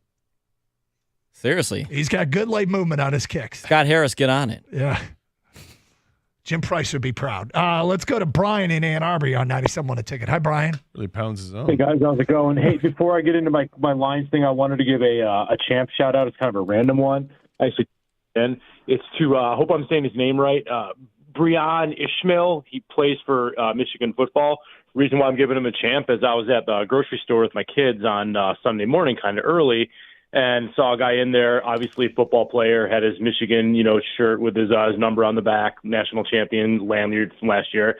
My daughter said, "Hey, why is that guy wear like a sports jersey?" Because she watches Lions with me every Sunday. I said, "Well, he probably plays football." And her face lit up, and she got out and was like, "Can I ask him?" And I said, "Yeah, you can probably go ask him." She very shyly walks over to him, says, "Hey, do you play football?" He gave her a smile, said yes, spent a minute engaging with her. Coming off of a pretty bad loss, so they probably got back into town pretty late in a really rough season. He took a minute when he probably didn't want to talk anything about football and engage with my daughter, and she brought it up to me 4 or 5 times over the course of the day, so it really made her day. So, hey, if you're listening right now, I really appreciate you making my daughter having her have a cool moment there. Well, Brian, there is a chance that I will see him, and I will pass your story along. Yeah, she even brought it up again this morning. Oh, that's cool. Said that was really cool when I met that football player. So That was pretty cool of him to do that. I really appreciate it. Yeah, okay. But as far as the Lions go, man, how good's Brian Branch been? Oh. I've been going off about him since they drafted him. I said, this guy's going to be the steal of the draft. Finally, one of those guys fell into our lap with Hutch going down. Said, hey, this is the guy that's going to really have to step it up for this defense to make plays. And, I mean, you look at the play he didn't make that got called back yesterday, a millimeter difference where that player's in bounds and he takes that ball to the house. And I know it ended up being almost a penalty, but the way he closed in on Darnold when he was sliding there, God knows what would happen if the slide was different, but just the ground that he covered and the reaction time, extend him now. Okay, well, so Brian, here's the thing.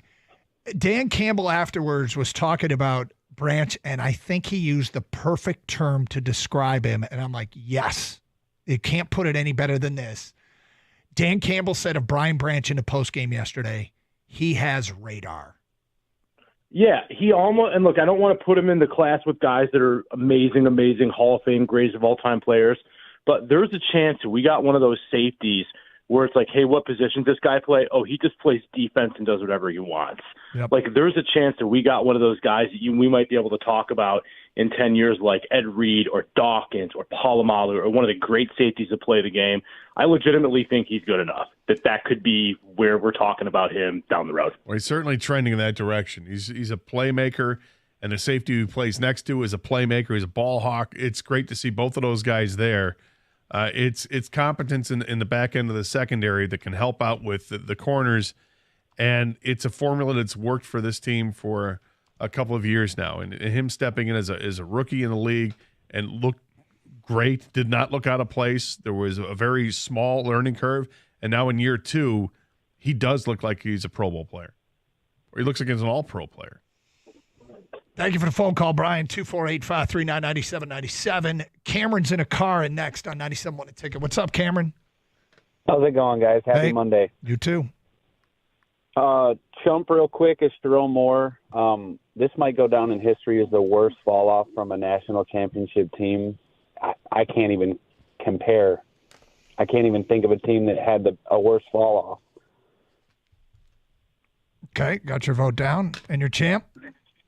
Champ's going to be Brian Branch. I mean, I hate to coattail off the last caller, but I mean, you want a long shot. What's his odds for Defensive Player of the Year? I mean, I may be way out there, but I mean, this guy is unbelievable.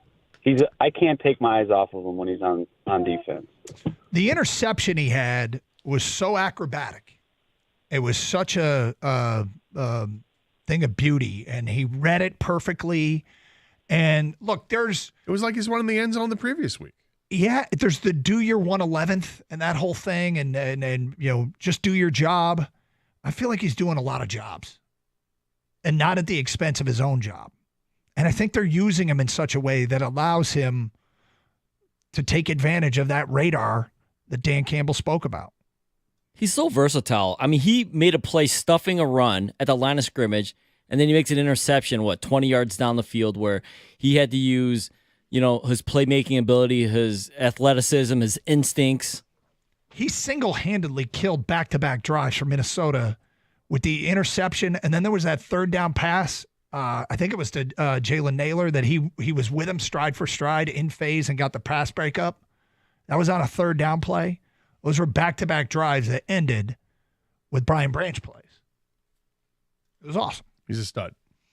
So good. 248-539-9797. Let's go to Martin in Shelby Township here on 97.1 A Ticket. Hi, Martin. Hey, my champ and chump for the week. My champ, again, like the last two guys said, Brian Branch, because teams continue to test his side of the field. And my chump, George Kittle, after what he said last week in a podcast about Detroit being the best offense, but it's a long season and injuries happen. And, I mean, if you look at it, I don't know if he's paying attention, but we won this week and they lost. Mm-hmm. I didn't hear what Kittle said. He was basically predicting that the Lions wouldn't have the best offense.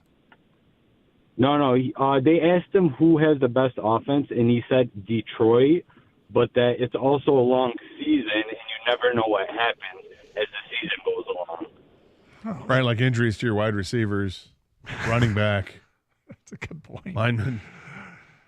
Well, Lions were playing without one of their starting guards, and that reared its ugly head early in the game. Am I the only one that feels a little bit bad for George Kittle, the way that Amon-Ra St. Brown dogs him in the Little Caesars commercial? Everybody's picking on Yeah, you're Kittle. the only one. And then Amon-Ra, like, yeah, Kittle. And Why do you feel bad for Kittle? I don't know. I like. Does he deserve that? I got to tell you, I mean, I'm not going to argue any votes for George Kittle after watching receiver, but pretty damn happy with what the Lions offense is. Look, this was the first of a bunch of big tests for the offense, and they passed with flying colors. They are still looking like the best offense in the NFL, maybe rivaled only by Washington, dare we say. Boy, there's something. 248-539-9797. We'll get to more of your phone calls and feedback. I think there is a great example of this team adopting to the head coach's personality And we'll play it for you today at 12:20 here on 97.1 The Ticket. Take advantage of this great offer from CGC Water. Save $1,000 or more when you bundle a Connecticut Premier Softener with a Connecticut K5 drinking water system. I fill my water bottle with this water every single day, and I love it. Call 855-339-4242 or visit cgcwater.com. I had some leftover water in my water bottle the other day. I felt like it was a waste to pour it out when I was done. That's how I feel about it. It's that good. Remember this, if you're not filtering your water, you are the filter. Let CGC Water Treatment and Plumbing take care of your plumbing needs. For a limited time, CGC is waiving the trip charge on all related plumbing calls. CGC Water, your authorized independent Connecticut dealer, 855-339-4242.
Do you have the snap counts in front of you, defensive snap counts? I do. I'm curious of the defensive end position, like Unzarike, Pascal, Ukwu, Houston. All right, Pascal played 52 snaps. The Lions played 60 total defensive snaps. Pascal played 52. Ukwu played 34. Onwuzurike played 26. Pat O'Connor played 12. James Houston played 9. Well, I said Houston had 14. I thought he did. Okay, so he I had don't know 9. why I got that wrong. I thought he had 14, but he had 9. And he did not accrue any stats. I don't know if he got a pressure. I thought he had a couple pressures at the end, but it looked like he was doing nothing in the first half, and then the Lions started to mount a little bit of a pass rush in the second half, but not much of one. I was also I was curious about the Onwuzurike snaps because it didn't look like he was on the field for that much, and in fact, he was on the field for less than half of the snaps. So was that surprising to you at all? I mean, a little. They're what their rotation is. I guess we should have prepared for, the unknown. And heavy Pascal, and then others are just going to rotate in and out. 248-539-9797. Let's go to Tyler in Detroit. You're next on 97 1 Ticket. Hi, Tyler. Hey, how you doing? How you doing? What's up? Yeah, so I'm just going to say it. I'm going to start the train now. Man, give Jared Goff the MVP award. This man is playing the best football of his life. I say, like, the way, just him completing over 80% of his passes is, like, to me, top tier. He's the best quarterback in the league right now. Now. Well, there's an NFL analyst that did a story about Jared Goff today and said, yeah, he's playing at an MVP level, and that was Albert Breer of Sports Illustrated. And, if he keeps playing like this, he's clearly going to work his way into that conversation. Yeah, even Terry Bradshaw, what was it, yesterday at post game, he compared him to Tom Brady. I know, I heard that. And I'm like, I mean, that's a bit of a stretch. Well, but you know what? Gator said it perfect, and that is he's playing at elite level right now. And if he keeps it up, if this is, this is a quarterback that now has weapons, who's got an offensive line, and who's got an offensive coordinator that knows how to use his skill set. Yep, and Jared Goff is closing the game. Cause what did they say? He's got 17 game-winning drives. What, 8 of them with the Lions? I'll take it. Yeah. Not 8 or 9 of them with the Lions. I'll take it any day. Well, he finished it off last night. That's for damn sure. And I think the difference with this year's offense versus last year's is that last year it was almost dependent on St. Brown. Like St. Brown had a big game. It felt like 2 out of 3 games St. Brown was having a monster game, and other players were getting involved as well. The running backs certainly got involved. Well, this year they still get the running backs involved, but it's kind of like one week it's going to be Montgomery, the next week it's going to be Gibbs. And with the receivers, it's been spread out. This is only, I think, the second time this year that St. Brown has had 100 yards in a game. We still haven't really seen Laporta have his big breakout game. We've seen a nice game from Jameson Williams. They're literally spreading it around.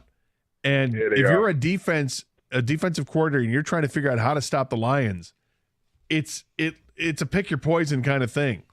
But the problem is there's like 6 different kinds of poison. It's not just, do I stop Jefferson or do I stop the run game? It's everybody out there. Oh, what's this? Tim Patrick's open? Okay, we'll throw to him now because you're exposed.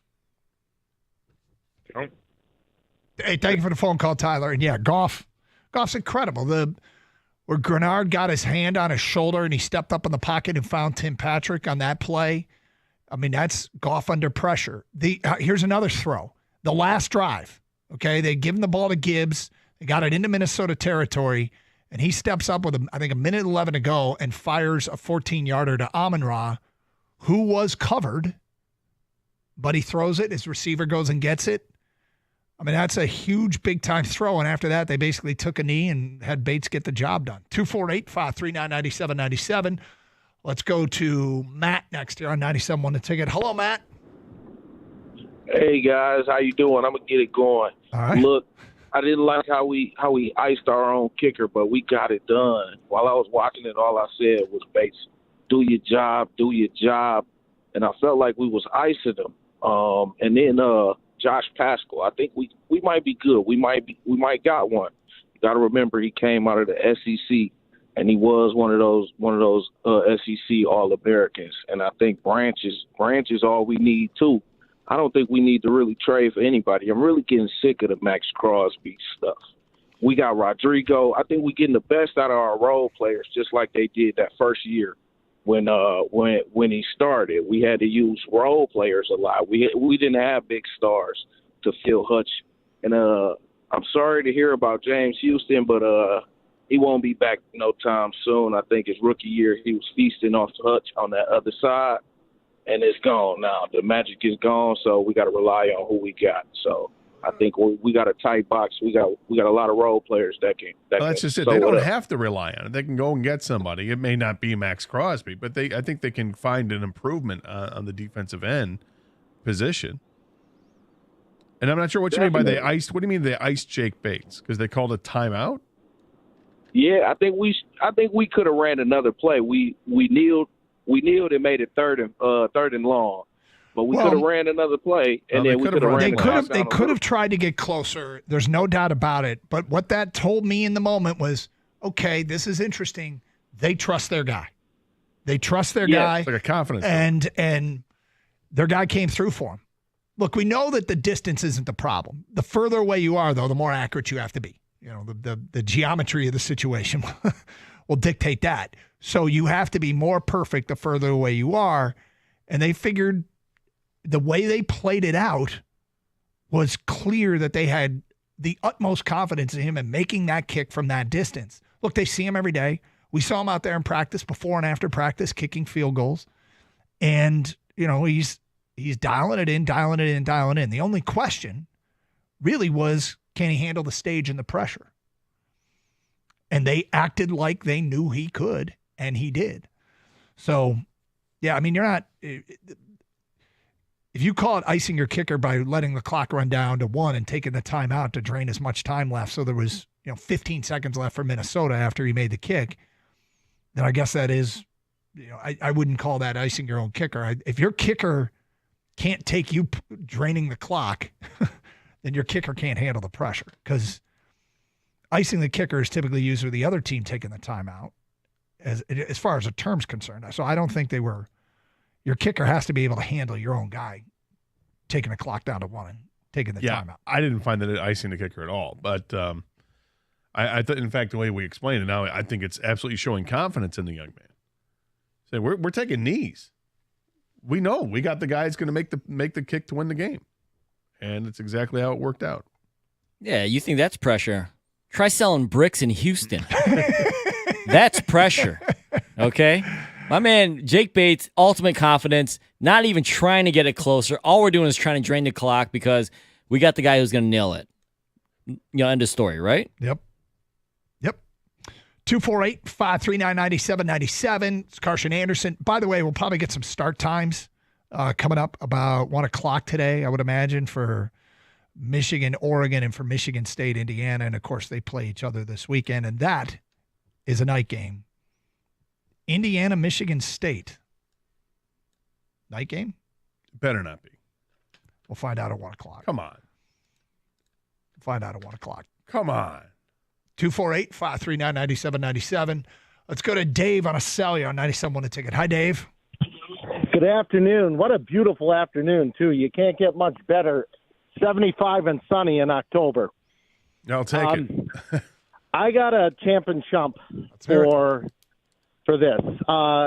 Champ, I've got to give it to Brad Holmes. He has found some diamonds in the rough, some really good players I don't think we expected.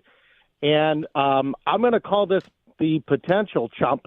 Could also be Brad Holmes if we don't make a move on a pass rusher. Yesterday, they did a great job with what they had, but part of the reason Brian Branch had to play so good is because they didn't have any pressure hardly at all. And this is the time you are right there on the edge. It's kind of like the Red Wings. You go out, you get that final piece that puts you over over to get the Super Bowl in this case. I mean, if you win the Super Bowl or you get in the top 2 or 3, you're not going to get that great of a first-round draft pick anyway. Well, look, I mean, if I'm sure he's aware of that, and the whole idea of champ and chump is champ and chump of the weekend, and you are potentially chumping Brad Holmes for the future is really not the spirit of what we're doing here. On top of that, dude, I don't know why you're wired to believe that he's going to do the wrong thing. Doesn't he pretty much mostly do the right thing? It's Carson Anderson. More of your phone calls and feedback coming up. 12:20. We can kind of see why the Lions are what they are. We'll play it for you. Interesting soundbite from the head coach today at 12:20 here on 97.1 The Ticket.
Hello and welcome to the program. Doug Carr, Scott Anderson, 97.1 The Ticket. Open lines, touched on a lot of stuff. Michigan State, and of course the Lions with the big win yesterday. Wherever you want to take it, that's where we'll go. We got champ and chump votes rolling in. 12:20. I thought it was real interesting to kind of circle back in time because yesterday's game was a big win for the Detroit Lions, and what they did, well, it's pretty special. We'll get to that. Coming up at 12:20. In the meantime, let's get right back to your phone calls here on 97.1. Brandon's in Shelby and on 97.1 The Ticket. Hello, Brandon. What's up, guys? How's it going? Okay. All right. So the Bates kick yesterday, like with what happened when we blew the lead, that kind of reminded me of like the Carpenter home run, where like you were on the edge of your seat and you had that feeling in your stomach, And then as soon as he kicked that kick, we had that 15 seconds. And the old Lions, I'm not trying to sound like a pessimist, but the old Lions, you'd say 15 seconds, something's going to happen. And I kept saying the only thing that could happen was a pass interference. Like if they threw a Hail Mary and there was a pass interference and they got like an untimed down, But I kept thinking, I was like, maybe it's going to happen because, old Lions, but we're not the old Lions anymore, So it's pretty incredible because the formula was there for it to be a familiar feeling at the end of that game when some weird rules loophole was potentially in play at the end of that game with the illegal formation being the penalty, which doesn't come with a 10-second runoff. As long as when a team is out of timeouts, as long as everyone is set. I don't know if this is accurate, but this was forwarded to me by a friend of mine, Chris, who said, what would keep a team under those circumstances? Because Jalen Naylor's the one that made the catch, and they, with 5 seconds left or whatever, 8 seconds left when they were trying to run to the football. Given this rules loophole, what would keep Naylor from simply handing the ball to the official, then getting down as the center and having the closest wide receiver line up as the quarterback, take a snap and spike it as long as everybody else was standing still and on sides to be like, couldn't they just do that as the quickest way possible to stop the clock? And that does not seem like it should be a fair execution of that rule. And can I throw my champ and trumpet real quick? Sure. So my champ is Branch. So not only did he have the interception, that interception was insane. That looked like a soccer goalie diving to make like a save, That's a good comparison, yeah. And then that fumble, he almost had that fumble return. It was out of bounds, but so he almost had that fumble return, that crazy interception. Well, and I'll give you maybe the biggest play he made was defending the 2-point conversion. Yeah, that didn't come close. I don't know. Well, no, because he came screaming back. If you watch the play, somebody had tweeted it out recently, but if you go back and watch it, he screams back and makes a run at the receiver and is able to break it up before he's completing the pass for a 2-point conversion. Brian Branch is amazing. And who's your chump? So my chump is the Michigan offense for a specific reason. I mean, I love Michigan. I followed them every year. I can't name a single receiver. Like I think doesn't Bell's brother or something, is he on the receiving team? Yes, he is. I can't name a single receiver. Samaj Morgan? I can't. Okay, fair enough. He made some plays last year. Tyler Morris caught a touchdown in the Rose Bowl. No, but they're not. I mean, look, this is offensively. I don't even know what to say. I thought the Tuttle, the ability for Tuttle to extend plays, keep his head downfield against Washington. It looked like he saw the field against Washington. He did not see the field against Illinois, and it could be a rough finish to this year. But hey, man, we'll see if they've got a response at all. But coming out of a bye week, that was very disappointing. 248-539-9797. Devin is next on 97.1 The Ticket. Hi, Devin. Hey, how's it going, guys? What's up? All right. Good. So I fully confident that they had full, they knew what they were doing on that final drive. They took their time. They knew Bates was going to nail the field goal. Their confidence was extremely high. My question is, I know taking a knee is technically like the most secure way to hold the ball. However, what are your thoughts about on those last two kneels? If they just, gave the ball to Gibbs and, just said, hey, just run up to the line, act like you're trying to gain yards, but make the officials blow their whistle to call it dead and waste, 3 or 4 seconds on each one of those plays and essentially take, half of that time off that the Vikings had, which, could have been like a 15-yard out, maybe that they couldn't have done hypothetically. And with that great kicker that they have, just trying to get as much time gone as possible, especially with Jordan Jefferson out there. I mean, you could, and we could keep discussing it. I just think they knew that they were where their guy was going to make it, and they showed faith in him. I think you're right, but I also think that there's an opportunity that where Devin could be right too. That in the future they'll look at this and say, if we're in the same situation, we can burn more time off the clock, and because every second matters. Clearly, particularly when you watch the end of that game yesterday, that maybe they will do something. Taking a knee is the same thing as handing the ball off, and we can burn 2 or 3 or 4 more seconds each time we hand it off.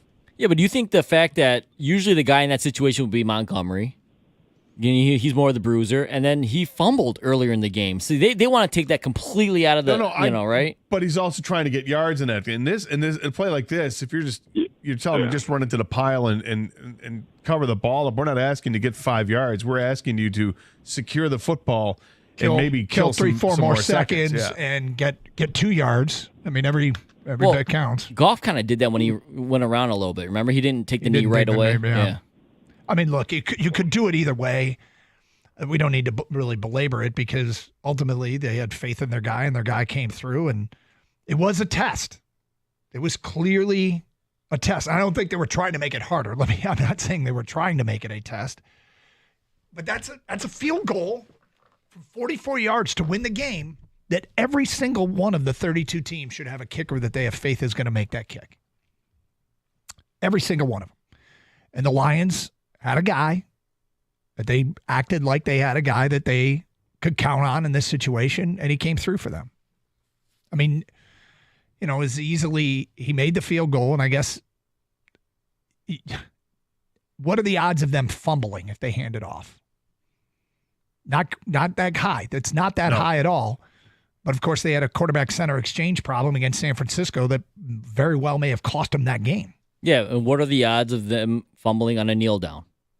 Well, less Zero. than, Zero so that's why almost. you eliminate everything. Quarterback-center exchange. I get why they do it. I'm just saying. Because it crossed my mind too, Gator. Yeah, why don't you run the ball? Will this be something they do in the future? You know what? We came close. They actually had time left on the clock in the first place, and 2, because of a loophole, they had a chance to run a second play. We could look at options to mitigate those circumstances. Hey, thank you for the phone call. Charlie is next in Brighton on 97.1. Hello, Charlie in Brighton. Hi, calling about the champ and chump, but just a reflection on the call about kicking the field goal versus running the ball. If you're familiar with any coach in the NFL, they pay those kickers to make the kick. They never, ever will risk running the ball for a couple of yards. They have confidence in the kicker, and that's how they think. Running it is a high risk for fumble. Crazy. But I'm calling about the caller that said Brad Holmes could be a chump if he doesn't go after defensive end. Has he paid attention to what Holmes and Campbell have done the last 3 years to build a culture of high-quality players with character and with trust? He's talking about bringing a free agent like Myles Garrett. This is a guy that was praising the quarterback for the Eagles when he got injured and was being booed, the quarterback that had no morals. Why risk a big price on a free agent that you don't know is going to fit, that you don't know is going to be trusted? Keep running with your players, and if you need someone, like you said, a Darius or somebody that is less costly, then do it. But not go out and get a high expensive free agent that might not fit in your culture. And by the way, the last I heard, Detroit had 4 sacks. How many sacks did the Vikings have? Charlie, 4. did you think the Lions had a pretty good pass rush yesterday? I know he had extra time, but that's just the way it went. But I don't think that they had you no just rush. Don't go out and get it. Well, I'm not going to argue with that, but take your time on going out and getting the right free agent that's going to fit. Yeah, I mean, look, it'd be a trade. Yeah, it'd be a trade. But do your homework. Like, I'm perfectly comfortable with Brad Holmes doing what It's going to sound weird. I'm comfortable with Brad Holmes doing whatever Brad Holmes is comfortable with. He's not immune from criticism. Okay, he's not. But and we will question moves that we don't agree with. But he's kind of the point where if the players that are available via trade don't fit in ways that he's comfortable with, and he decides not to make a trade just to make a trade, I'm okay with it. I suspect they will make a trade. I do not suspect that they won't do it without making sure that that player will fit. 248-539-9797. All right, Michigan and Michigan State this week. Both coaches are speaking to the media. Sharon Moore just mentioned what the quarterback situation is moving forward. We'll get to that today at 12:17. Then I want to play a soundbite for you that we promised at 12:20. It's Carson Anderson, 97.1, The Ticket. Hey, is your home, is a brickwork or chimney in need of repair? Call Brickworks Property Restoration. These experts specialize in brick repair, chimney restoration, and tuck pointing. Look for cracked bricks or crumbling mortar. These are signs that your home might need some TLC. Whether it's restoring your brick walls or making your chimney safe again, Brickworks has you covered with 0% interest financing for 12 months. Brickworks makes it easy to get the job done without breaking the bank. Plus, they're locally owned, supporting our community. Visit brickworksmi.com today for a free quote. Call Brickworks, your trusted choice for brick and chimney care, because nobody works like Brickworks.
Jake Bates.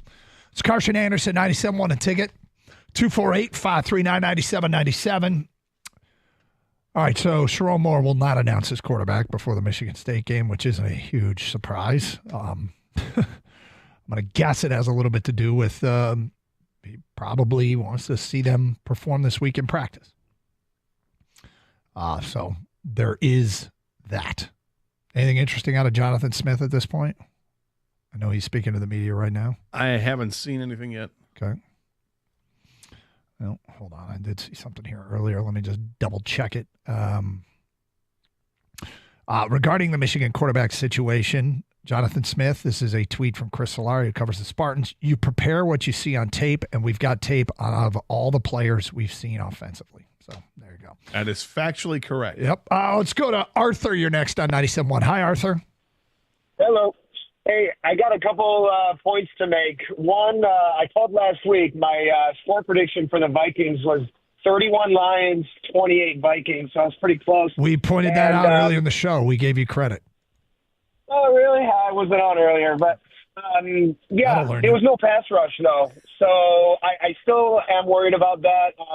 Sam Darnold is not a mobile QB, and he had a lot of time, so I'm kind of worried when you play like Jordan Love or any other mobile QBs like that.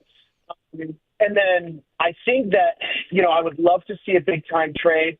I don't think it's going to happen. You cannot replace Aiden Hutchinson. Even with Max Crosby, you cannot replace him with a player like that because the whole defense is centered around Aiden. It's not centered around Crosby.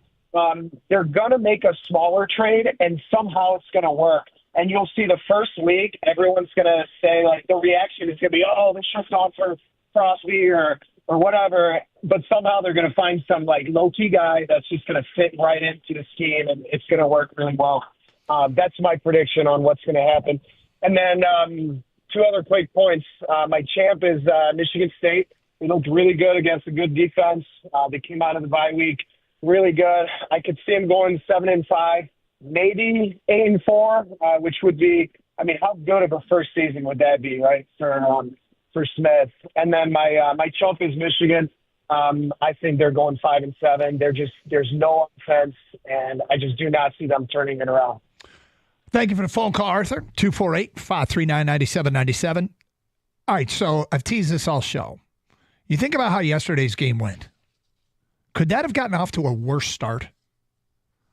The Lions offense goes 3 and out. In fact, they go backwards in their first two possessions. Special teams, they try a fake punt.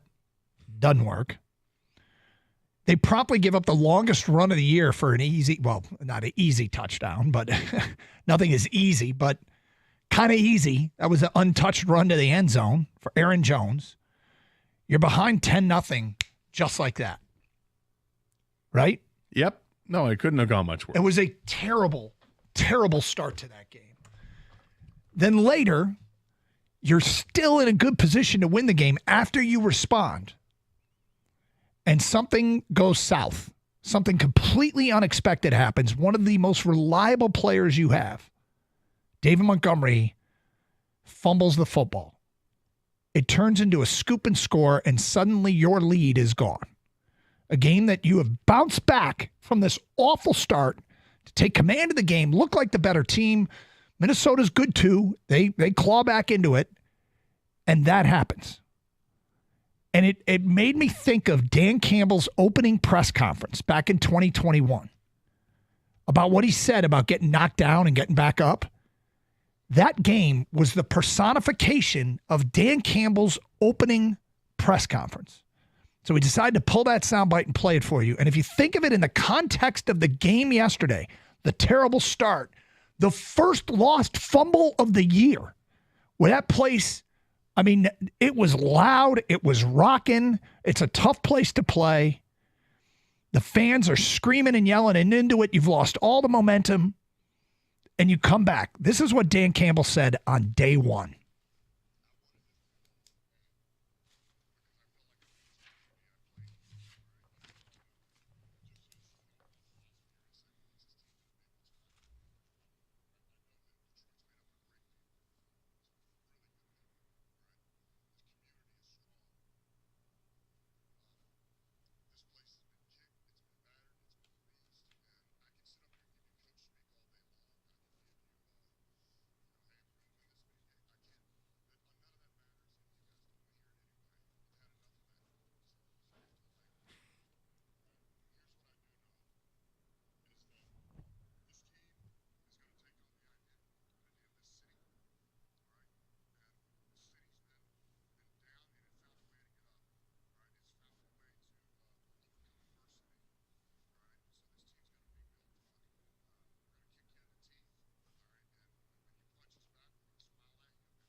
That's day one. That's yesterday's game. That's yesterday's game. They've got the people in place, and they went out and did. I mean, how perfect is that soundbite in the context of the terrible start of the getting knocked down and getting back up when David Montgomery fumbled? Like when Minnesota had the ball with a chance to run out the clock and the defense got off the field. Like there's so much about that day one, what he said, that you could just like pluck that up, drop it down on October 20th of 2024. When he said those words, that's exactly what it's supposed to look like if that's what you're going to do. The team has totally taken on the personality of the head coach. Oh, without question. And the city, by the way. And yes, it's personified by the game yesterday, but it's personified by almost every game you've seen since he's taken over as head coach. That they've built towards the point where now you see it in a game and you just kind of, yep, that's who we are. Mm-hmm. You know, and they've got this. They don't literally have this list, right? But you could enumerate the things that have happened when they have the Seattle going against Seattle. How many games in a row? Seattle won 6 in a row or whatever it was, and had won the last 2 or 3 against the Lions with Dan Campbell here. Wasn't happy about that. Got an opportunity this year. They take care of business. Dallas has been a house of horrors. We know about that. Well, this was the year that they took care of business against Dallas, and boy, did they. You look at, Sam Darnold. Sam Darnold's first game in the NFL was against the Lions. He threw a pick 6, and then they went out and then crushed the Lions on Monday night. Sam Darnold's next game against the Lions was a couple of years ago when he played with Carolina. Yep. Well, that's one of the worst games I've ever seen the Lions play. Against a terrible Carolina team, they got their asses handed to them that day on a frigid cold day in Carolina. So now Sam Darnold's comes here. Everyone's lauding the praises of how great Sam Darnold and the Vikings are. And what do the Lions do? They just went out and beat them again.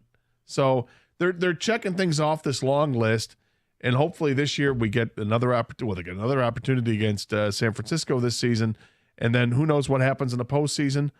But let's hope that the Lions are the last team standing, because that's how they're playing. And yes, they are absolutely the personification of what their coach is. It's so funny because I thought, I was like, let me go back and listen to this. And it was even better than I remembered. Like, it was like, we all heard him, and the biting kneecaps is what caught the headline. But his message was perfectly applicable to yesterday's game. 248-539-9797. We'll get back to your phone calls and feedback. Your Champ and Chump votes coming up. And just a reminder, you can stream the show on the Odyssey app. Download it for your mobile device today. So if you want analysis and talk of your favorite home teams when you're outside of our market, you'll be glad you have the Odyssey app on your phone. Again, AUDACY. Also streaming to our website, 971theticket.com, where the Birch Kid and Evan are responsible for great content. That includes Champ and Chump, which we'll post tomorrow. Additionally, you can stream with video through twitch.tv and participate in the streaming chat there and watch the show. Same thing on youtube.com. 248-539-9797, 97.1 The Ticket. So it's great to see our teams in the D back to their winning ways, just like the team at Sarah Chevrolet Southfield. Sarah Chevrolet is making sure that the customers win on every deal. The deals at Sarah Chevrolet Southfield are unbeatable, starting with the Equinox EV at only $178 a month. The Blazer EV, only $239 a month. The Chevy Trax is only $259 a month. And the Chevy Silverado is just $299 a month. All these unbeatable payments with only $999 down. Taxes and fees included. There's no games. There's no gimmicks. It's just great winning deals for their customers. Need more money for your trade-in? Sarah Chevrolet Southfield has you covered. They treat trade-ins like a highly sought-after free agent. Big money. That's right, huge money for your trade, up to $2,000 more. Paying too much for service only to feel like you're left in the cheap seats? Well, Sarah Chevrolet Southfield will have you feeling like you're sitting on the 50-yard line, because service is open every Saturday. Free loaner vehicles are available. No appointments necessary. Sarah Chevrolet Southfield will get you in and out quickly. Sarah Chevrolet Southfield at 696 and Telegraph.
It's Dan Campbell. We got open lines, 248-539-9797. They need it, and they got it. Now they're the number 1 seed in the NFC with only 11 games left.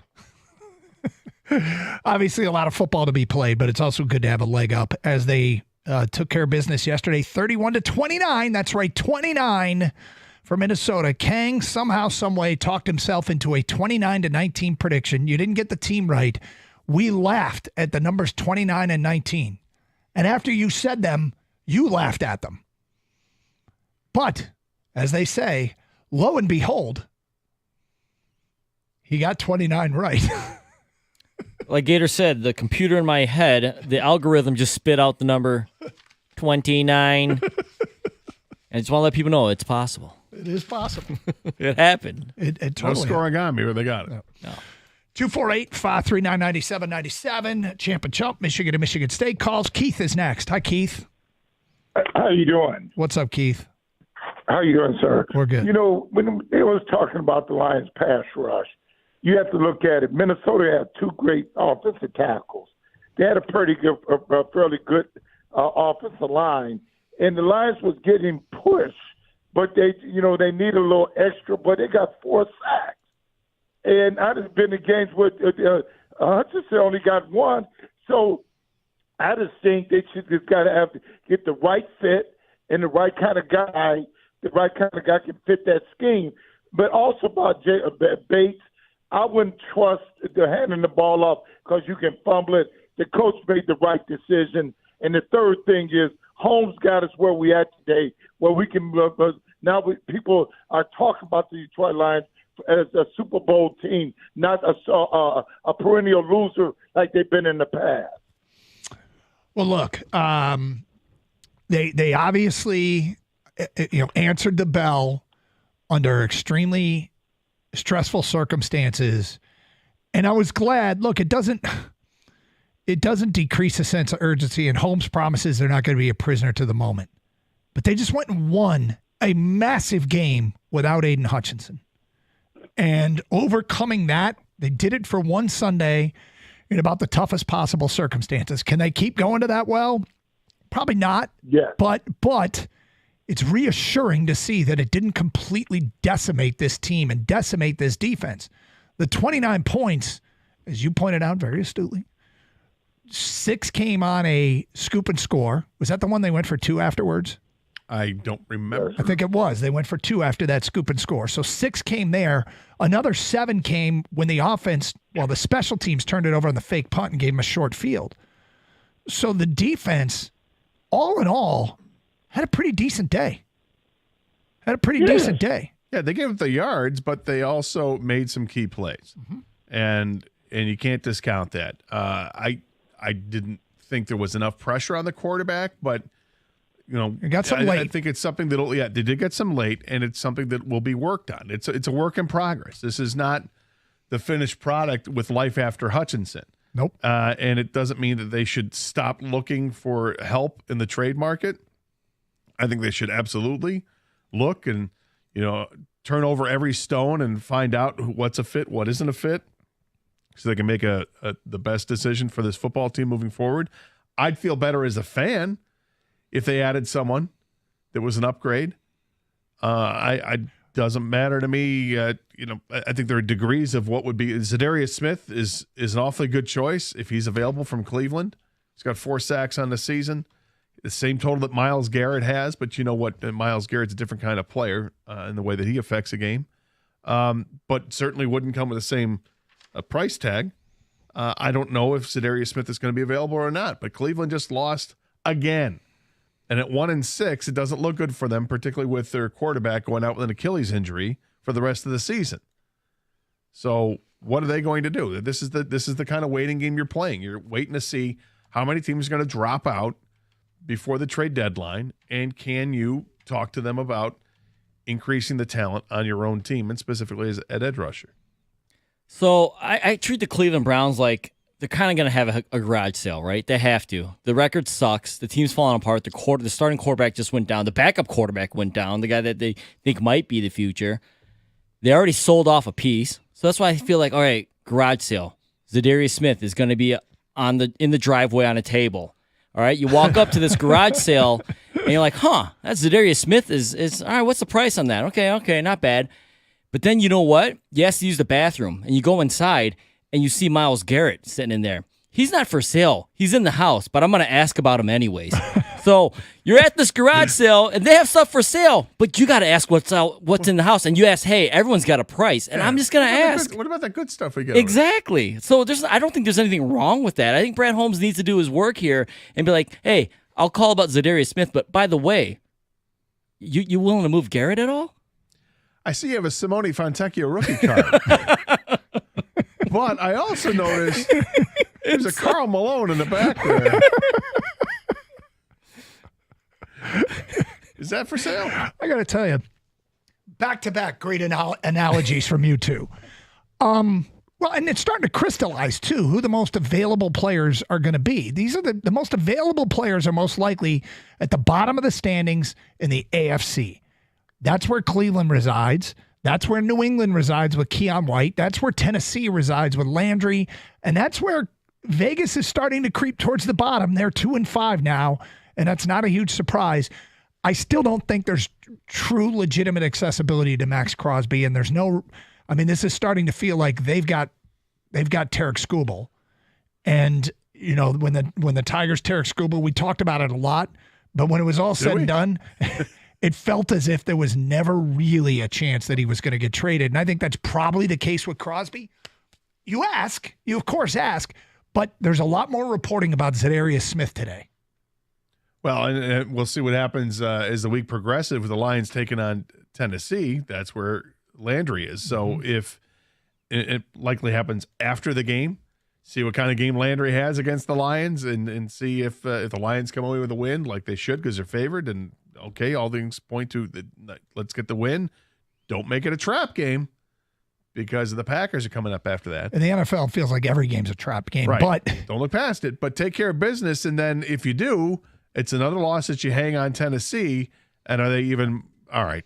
Just take him. He's 28 years old. He's getting up there a little bit, but he's right in the prime of his career, and he played for the Lions D-line coach last year. Now, to be clear, I started thinking about this over the weekend. That doesn't mean they might not have had a great working relationship. May not. You always assume that they do, but it doesn't mean that's the case. And that might have really nothing to do with truly can you get them. 248-539-9797. Sean's in Farmington and next. Hi, Sean. Boys, how you doing? What's up? Good. Just a couple points. Number one, after yesterday's game, I don't see another team. I've watched a lot of the NFL. I don't see another team that plays as well-rounded as our team does, and it makes me that much more excited about like making it to the Super Bowl. So for me, the only other team I think is playing just as well-rounded is the Ravens, and who I'm most afraid of. I'm not even afraid of the Chiefs, but what I'm trying to say is we need an edge rusher. I mean, we're there. We are there. I think we all know that we're there, and it doesn't have to be a Crosby. It would be great. A Crosby, a Garrett, those would all be great options, but somebody that can just get home, because it's not going to be easy, getting deep into the playoffs and trying to get there without making an impact at the line. They always say, how do you win football games? It's in the trenches, so it's like we definitely need an edge rusher. And then random point for me off topic was, what's Laporta been doing? Is he just hobbled? Like, I don't get why he's not – like, our team is doing great, and we're not even utilizing him to his potential. So I feel like, getting an edge rusher, getting this team – Look, yesterday's game, Sean, yesterday's game was great in that they won. That's the great part. It was also kind of like that that Darnold had a lot of time because it doesn't fool anybody. Holmes still knows he needs an edge rusher. They can get by without one, so they don't have to sound desperate when they're at the negotiating table. But yeah, and then as far as Laporta, he'll have his day. We did this with Amon-Ra earlier in the year. He'll have his day. Yeah, and right now, like I said about the game yesterday, it was Amon-Ra's day yesterday, Jahmyr Gibbs' day yesterday. Sometimes it's Montgomery's day. Sometimes it's J-Mo's day. J-Mo had one catch for -4 yards. Yeah. I'm not upset. No, just go win the game, and they'll all be used. There's only so many snaps, and if Amon-Ra is the guy on a day, that's great. Teams have to decide how they're going to defend against the Lions offense. Where are they going to put their double teams at? They're always concerned about the running game. You got to stop the run game. But if you're so fixated on that, it opens up. You're going to have one-on-one matchups. Those receivers are going to get open. This Lions offense is very good. Keith is next on 97.1 A Ticket. Hello, Keith. Hey, guys. How are you? Good, thank you. Good. Yeah, I'm just calling from out here in Utah. I'm a Michigan transplant, and I listen to you guys periodically when I can. Great. Via online, of course. Yep. Hey, I wanted to say I've got two champs, and the first one is just kind of an overview of what this Lions team is now. I've been watching these guys for a lot of years, and there is no way under previous administrations and previous coaching staffs that the Lions win that game yesterday. They do not win that game yesterday. They fold on one point or another, or there's a magic at the end, or something happens, and that's just a testament to all the way from Sheila Ford Hamp down for Holmes and this coaching staff and the belief that this team has.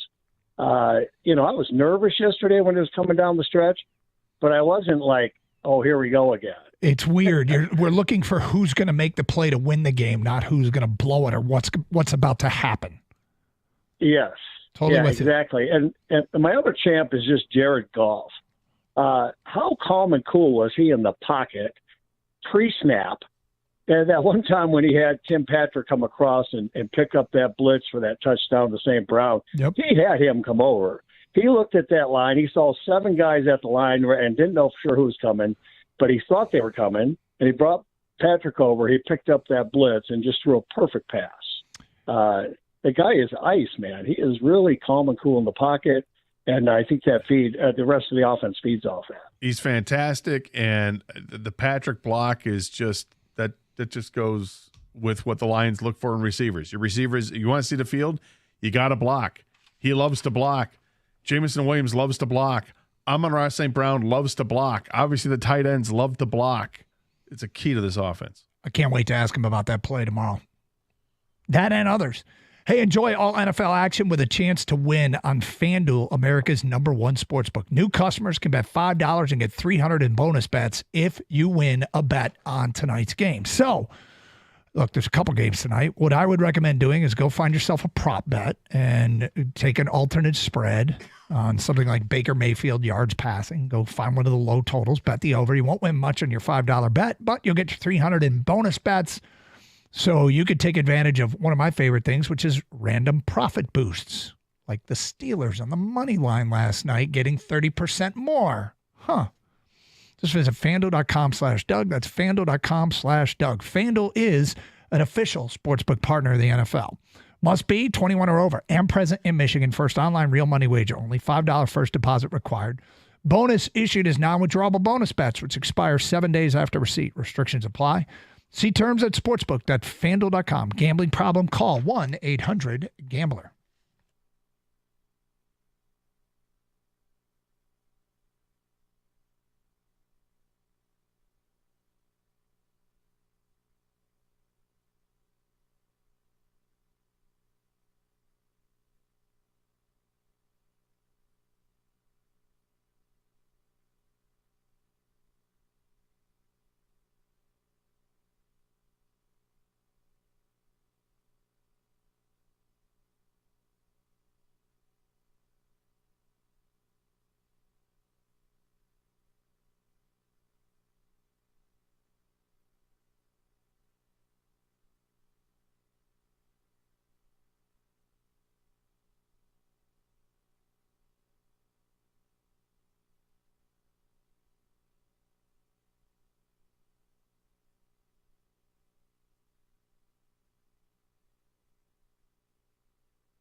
There you go.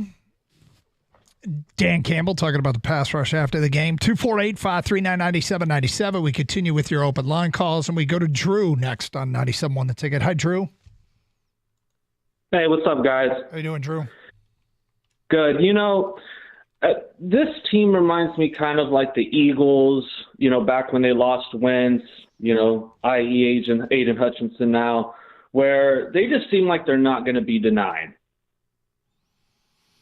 And that gives me reason to, instead of like, what was his name, Snead or something last year, no, really going and getting someone that you can make a Super Bowl run. I mean, because that's what we're talking about, right? Yes. So, and another comment I wanted to make, Aiden Childs looked awesome yesterday. I wouldn't be that surprised if he went and beat Michigan, this weekend. He looked that good, and that was kind of his coming out party. But yeah, I think the Lions, though, they need to they need to not just get anybody. They really need to get someone who's going to make a difference, because what's the worst that can happen? You take on a contract that, hey, at least we have some beef up front next year with a hurt Aiden Hutchinson to start the year. So. I just don't see the downside at all of going and even spending some cap space on that. Well, it's about the future cap space more than it is. I mean, this year it's not an issue. It's if you're going to go out and get someone of big-time substance, let's say DE1, okay, ends up and he's got a contract that pays him $25 million for each of the next 3 seasons. Can the Lions afford that? Only they know. They know how they can manipulate the cap and all that. They know the cap goes up every year, but they keep handing out contracts like it's candy at Halloween, which it's just about to be candy at Halloween. They keep handing out contracts to players to reward the guys that have been here. And they're going to have to hand out a couple more, including Aiden Hutchinson. So are they still would they be able to afford to have a player of that ilk on the cap for years to come? And so you ask, what's the downside? What's the price? Well, the price is you'd have to give up first-round picks to acquire a player like that, and that's the quick way that you supplement the roster of having a bunch of high-priced guys that you get guys you just drafted that are on their first contracts, and it's not going to cost you that much. So they have to know, and I'm sure they do. They know very well what their financial situation is, and it may preclude them from going after one of these guys that everybody wants and covets. Or it may be like, yeah, no, we can afford that. And if they're available, we're going to go for them. There's a lot of moving parts with every deal that you make as far as short-term cap ramifications, long-term cap ramifications, how well somebody fits into your locker room. Does their particular skill set fit the scheme? There are guys that can get sacks, but their skill set doesn't fit the scheme. There is history they have with those players, guys that they interviewed at the draft, guys that their coaches coached. It's funny because we keep mentioning the Landry, and I said maybe Landry and Williams didn't get along, the defensive line coach. Maybe Williams says, no, I don't want him. I mean, just because they were together doesn't mean I'm completely speculating. But you get the point. Or he may be like, oh my God, yes, let's get please, it. Yeah. But all these different variables lead to what moves that get made and don't get made. Compensation, what you're returning. And sometimes they're not going to tell you everything. They're going to say, well, we really don't like this guy because when we interviewed him at the draft, he came across as a selfish prima donna. You probably aren't going to hear the organization say that about any individual, but I'm going to bet that there have been guys that they have had accessibility to in the past in free agency and trades that they interviewed at the draft and said they don't fit. So lots to think about when it comes to putting this together. I suspect they'll make a move. I still suspect they'll make a move. Let's go to Jack next on 97.1 The Ticket. Hi, Jack. Hey, how you guys doing? You guys got a super show. And hey, I'd just like to make one point. Now, we knew going into the draft we needed a pass rusher. Everybody was guessing what round it was going to be. You remember that? And it never materialized. We got some guy out of British Columbia that nobody ever heard about. And I just think we wasted an opportunity there to get a pass rusher in the draft. What do you guys think? I think I don't spend a lot of time questioning Brad Holmes' drafts. And quite frankly, they had one of the top 10 defenses in the league before Aiden went down. Right, but we all knew he needed help in the pass rush. Well, they also needed help in the secondary. Well, they got help in the secondary big time, but we all were listening to the draft, and I heard some of the guys. Do you have an example of a what was it, a third round? Isn't that what they got? I'm sorry, fourth round pass rusher. Do you have an example of a fourth round pass rusher right now that we would be making a huge difference if they didn't take Giovanni Manu? No. I really can't say that. I'm going to look here and see if there's anybody of consequence. Because I'm not sure that there would have been the answer to what they needed in the fourth round. But, yeah, I mean, Manu may not work out. I don't expect Brad Holmes to get them all right. But he's a long-term play. Yep. I mean, if you're watching the game yesterday, they're playing without Zeitler, who's an offensive lineman, a guard, which is a position that they envision Manu to play, although he's got the size he could play tackle. You're watching Decker, and Decker struggled a little bit with Grenard. Mm-hmm. At some point, they're going to have to replace these guys on the offensive line, so you have to get them ready. There's risk-reward. There's no guarantee that Giovanni Manu is going to work out, but there's something they really like with him. I have to go through and look and see. He could be right. There could be somebody that they could have taken after Manu that was available. I shouldn't say after Manu, but was available when Manu was selected that could be helping him right now. I'm just looking at some of these guys, 4 tackles on the year, 8 tackles on the year. Well, with a bunch of running backs that went after him. Yeah. I think it's probably a stretch to think that there's a fourth rounder or worse that would have helped this team. And they might have been waiting for an edge rusher that went before they selected. But I don't know. But doesn't it seem like a bit of a stretch to think that some rookie 4th, 5th, 6th rounder would make an impact right away? Maybe long term? I mean, Brad Holmes is really good at drafting. So if anybody could do it, it would be him. But I don't know. It's Carson Anderson, 97.1 The Ticket.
All right, Gator and I did what we could during the commercial break to address the last caller and his wishing that Brad Holmes had pursued a defensive end instead of taking Giovanni Manu in the 4th round.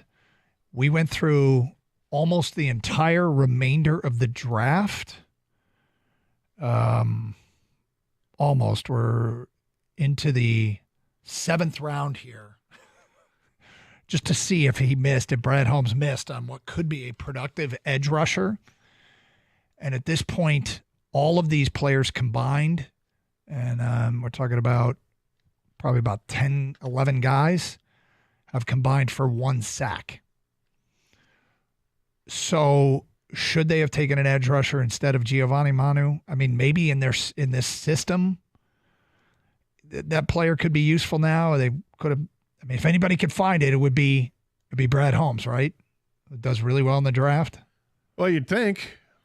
But almost all of these guys, we're talking about, a couple tackles here, a couple tackles there, and 1 sack, and that player is Javonte Jean-Baptiste, who went in the 7th round with pick 222 out of Notre Dame to the Commanders. He's got a sack.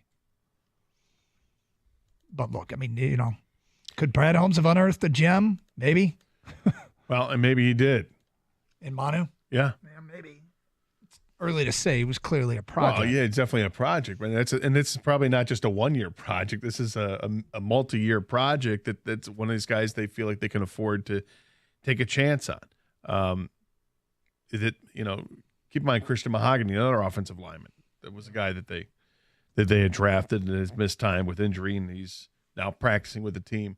I'd love to get an update on those guys and hear what the coaches are saying about them as they're progressing and becoming, more accustomed to what life is like in the NFL, even if they're not playing in NFL games. But what's their upside? Yeah. But it's defensive end that we're all looking at. We're looking at pass rusher, and they had a bunch of guys in camp. They had to let a bunch of guys go. And then they re-signed them to the practice squad, many of them. But is anybody really knocking the doors off here? Not yet. I guess, that certainly what we like to say and mean it genuinely is everybody's entitled to their own opinion. I just don't know that it's probably a winning formula for us to spend a whole ton of time second-guessing Brad Holmes' drafts. But he's not perfect. And since he's not perfect, I think you can question him, Doug. I mean, I don't think you just brush it off as I trust Brad Holmes. I mean, I went back even deeper than you guys. I went back and said, what if they didn't take Rakestraw and took a defensive end instead to open it up even more? There's not much. There really isn't right now. I mean, Braylon Trice is a guy they could have took. He got hurt, though, in preseason. He's out for the year. So I don't know what he would have been this year. Jonah Ellis has 2 sacks on the year. He was a 3rd-round pick. He's the son of Luther Ellis. But I don't think he's played much because he had barely any tackles. I mean, there's not, as far as this year, defensive end rookies in this draft, after the 2nd round, there is really not much producing right now. I can't say he got it right either because we don't know what Giovanni Manu is going to be. We don't know what Rakestraw is going to be. But Manu is clearly a project.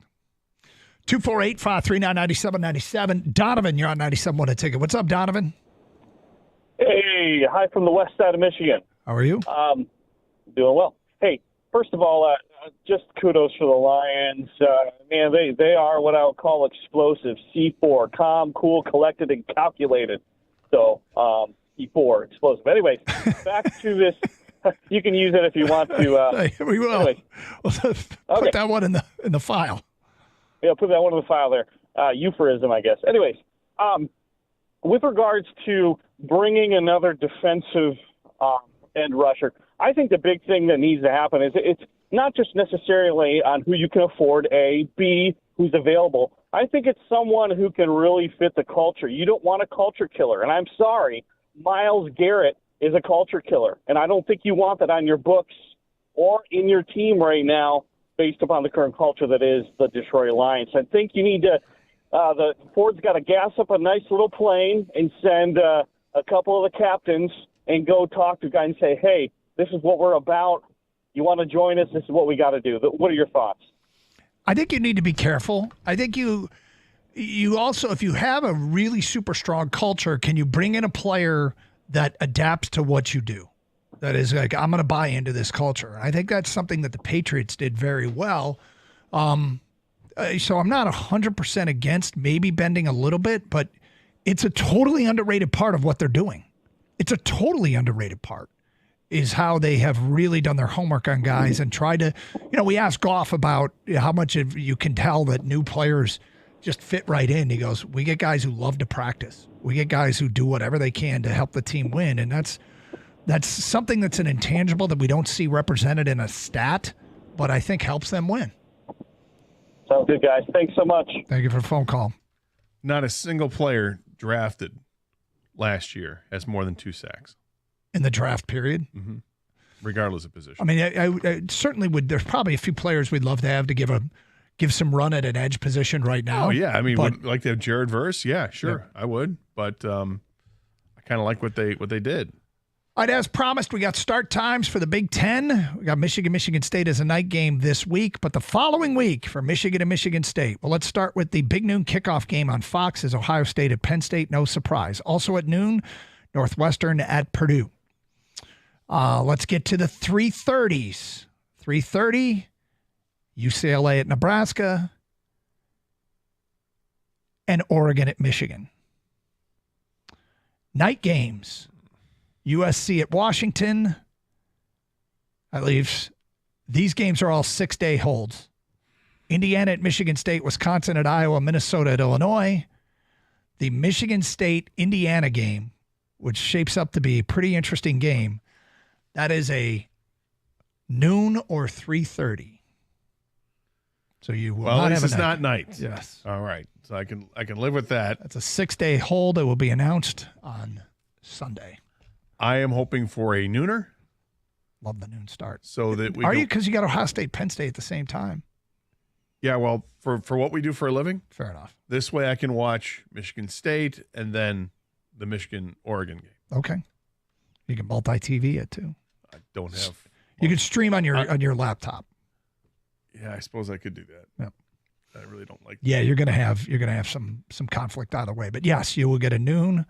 If you have a Michigan, you can watch Michigan State the same time as Michigan if you stream one, and you can watch Ohio State, Penn State if Michigan State's a noon. But it is not a night game against Indiana.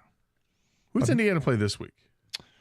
Indiana plays Washington, and Indiana's quarterback is out, I believe. He is. Rourke? Yep. That's a real shame. Indiana, they were 6-0 going into last week, and the big knock on Indiana was, but they haven't played anybody. They haven't played anybody with a winning record. And they come in, they're going to play Nebraska. And they hammered Nebraska. Yes, they did. 56-7 or something like that. Mm-hmm. I mean, it was absolutely a hammering. And unfortunately, the quarterback gets hurt later in that game. And now they're 7-0. And maybe everything just falls apart at this point. I hope not. It's a fun story. So I will. I know people didn't hear the beginning of the show. We're not going to spend a lot of time about John and I going to the Purdue-Oregon game, but I will tell you some funny stuff from that trip. We were including, I think, one of my favorite football quotes now of all time. It's a great one. It's an axiom we can all live by. I overheard it at the game. We'll get to that today at 1:16. Plus your open line calls mixed in. Champ and Chump votes as well. Spartan and Wolverines. You want to get your thoughts in on your teams. A lot of Lions reaction to yesterday's win. 97-1 the ticket. So this wintertime, you got to really start thinking about your house, right? And one of the things you got to think about are your garage doors, because it's cold out and the cold doesn't exactly do really good things with your garage door. In fact, cold weather can really wreak havoc on your garage door. Winter's coming, whether we like it or not. Garage doors do not like it. If you're concerned that the cold may wreak havoc on your garage door, call Precision Garage Door Service. They're going to give it a look and ensure that it's operating properly and can withstand the colder months. And if you want your garage doors done right, do what I did. Call Precision Garage Door today at 1-800-DOOR-REPAIR or visit precisiondoormi.com and schedule that appointment.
back to your phone calls momentarily.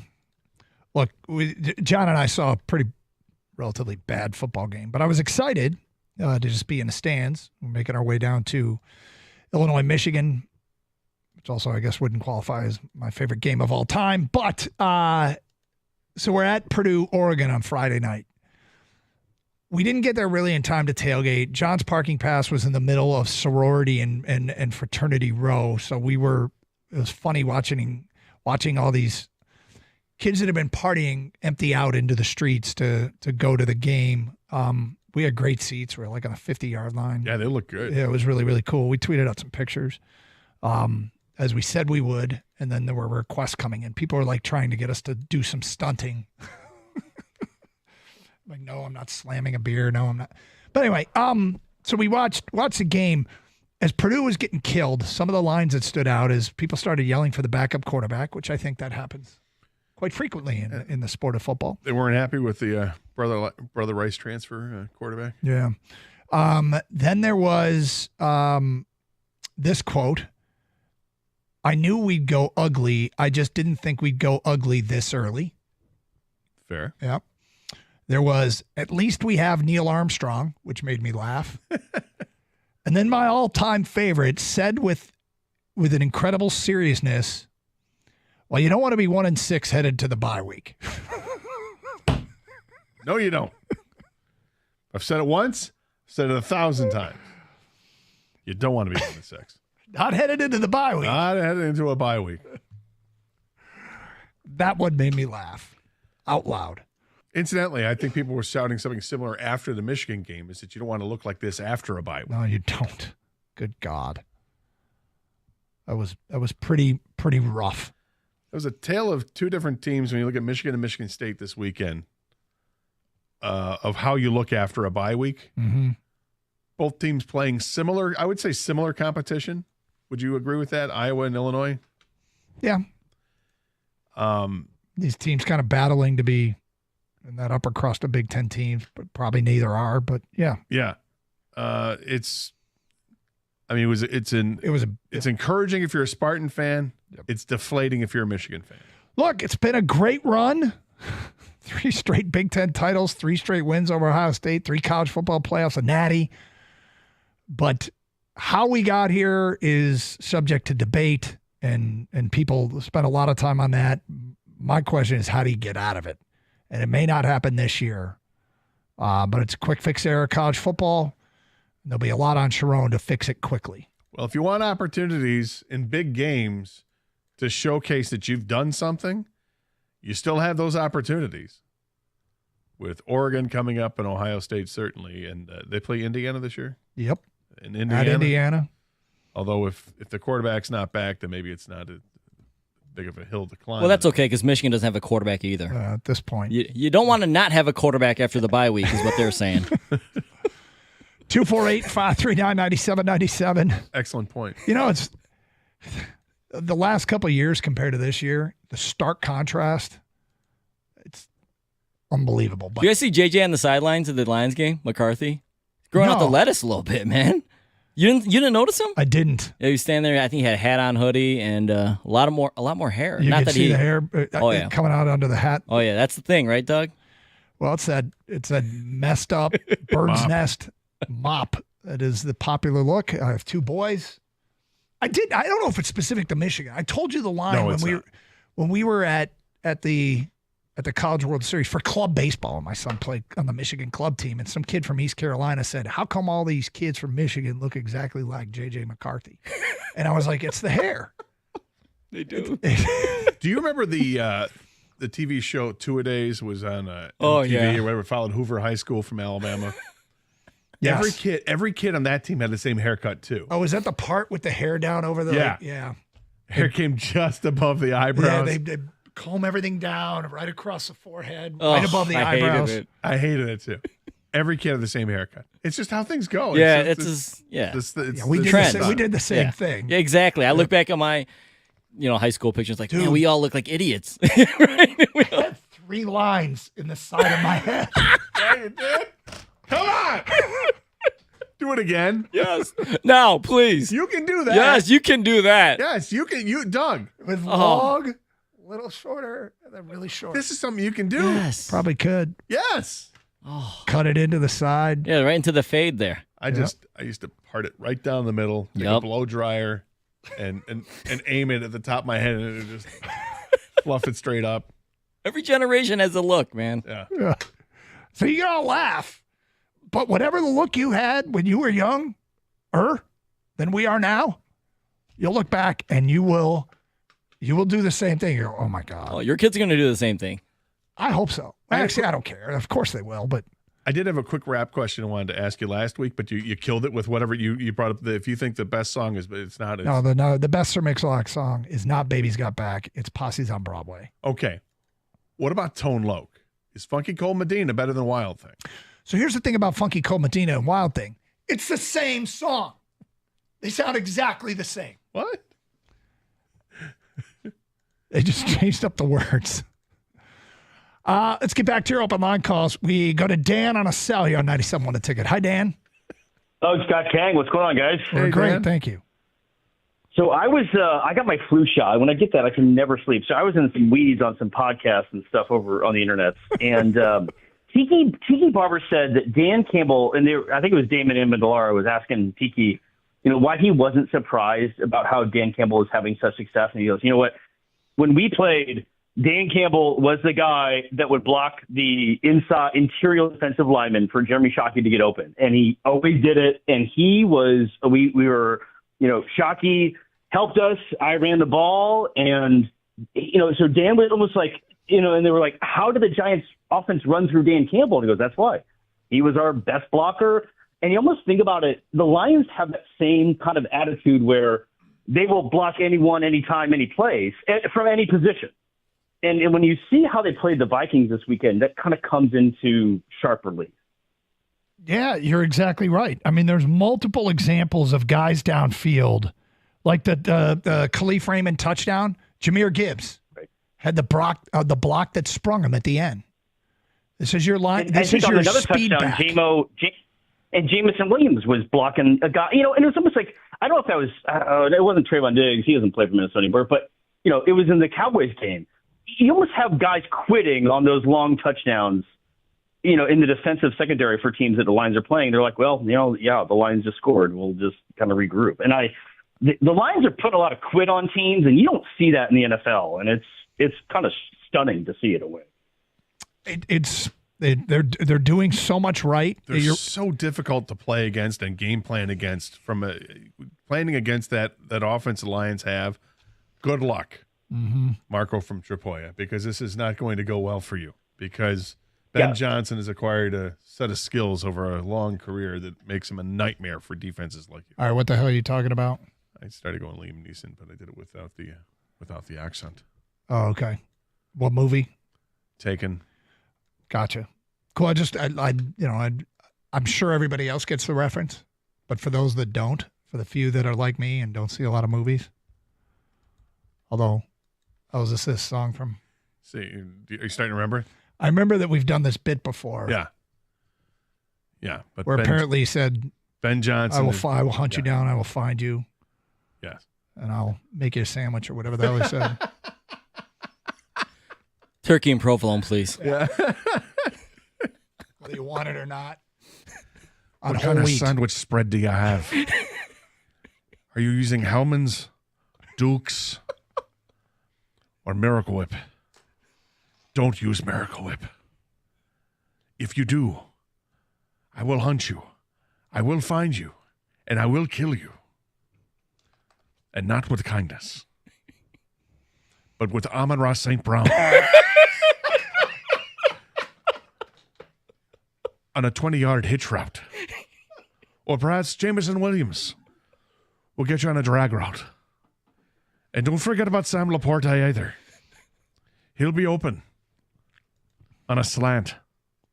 And just when you think that you've got it all figured out, here comes Jameer. So good luck, Marco from Tripoya. You'll need it. Well done. That was great. It was. And the funny thing is, I don't even really know the movie. So, is St. Brown mustard? I mean, what is that? Is that some kind of Dijon? Sounds like it would be. He should get a. He should go get well with pretzels. I got to tell you, St. Brown's mustard sounds like it'd be a good mustard. Yeah, right? There we go. We're just filled with $1 million ideas over here. Yep. We're here for you, Saint. All right, couple things happened in the NFL yesterday. We haven't had a chance to talk about that. Were wild. We'll get to that today at 1:32. It's Carson Anderson, 97.1 The Ticket.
Doug Carr, Scott Anderson, 97.1 The Ticket. Open lines, 248-539-9797. I just tweeted this out, but I wanted to let people know that I will be at the Rock on 3rd tonight in Royal Oak, part of the Pink Out Royal Oak fundraiser to raise money, a portion of the proceeds go towards the American Cancer Society. Good for you. So I'll be there from 7 to 9 tonight as a guest bartender. Oh, really? How do you do with the guest bartender thing? Do you do well with being a guest bar? Do you think you'd be good at it if like full time? I enjoy making drinks or just pouring beers or whatever, or just talking to people. That's fine. It's the collecting of the money part that where you go grab somebody else and say, hey, math. How much for? Well, it's not even that. It's just I don't know what the prices are. I don't work the computers and any of that stuff. So, but the rest of it's cool. They don't let you work the register? I don't know. I haven't done it at this place, but in the past when we've done this for the Killers Christmas, the Killers Cares Christmas at the lodge, it works well because the staff there is helping you with that part. So you just spend the time with the patrons getting drinks for them. Gotcha. Again, where will you be tonight?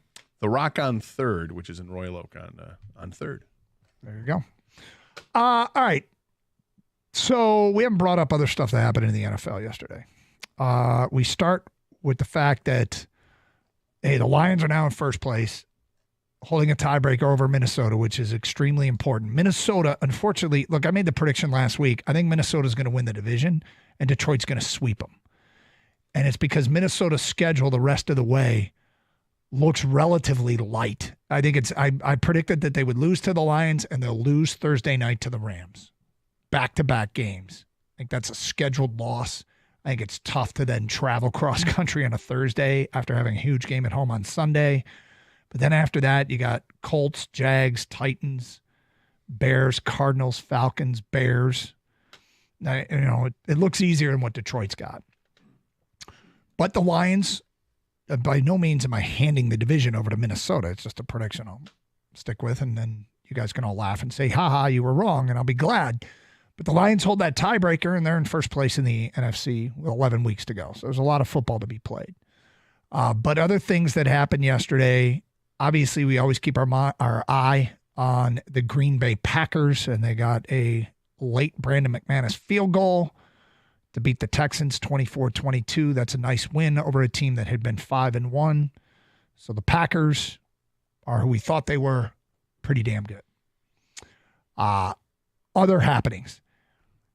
I think they really need to take a look at what Patrick Mahomes did on the sideline yesterday with the fake run out of bounds play. I missed that. Okay. Did he fake going out and then stayed running down the field? Defenders pull up.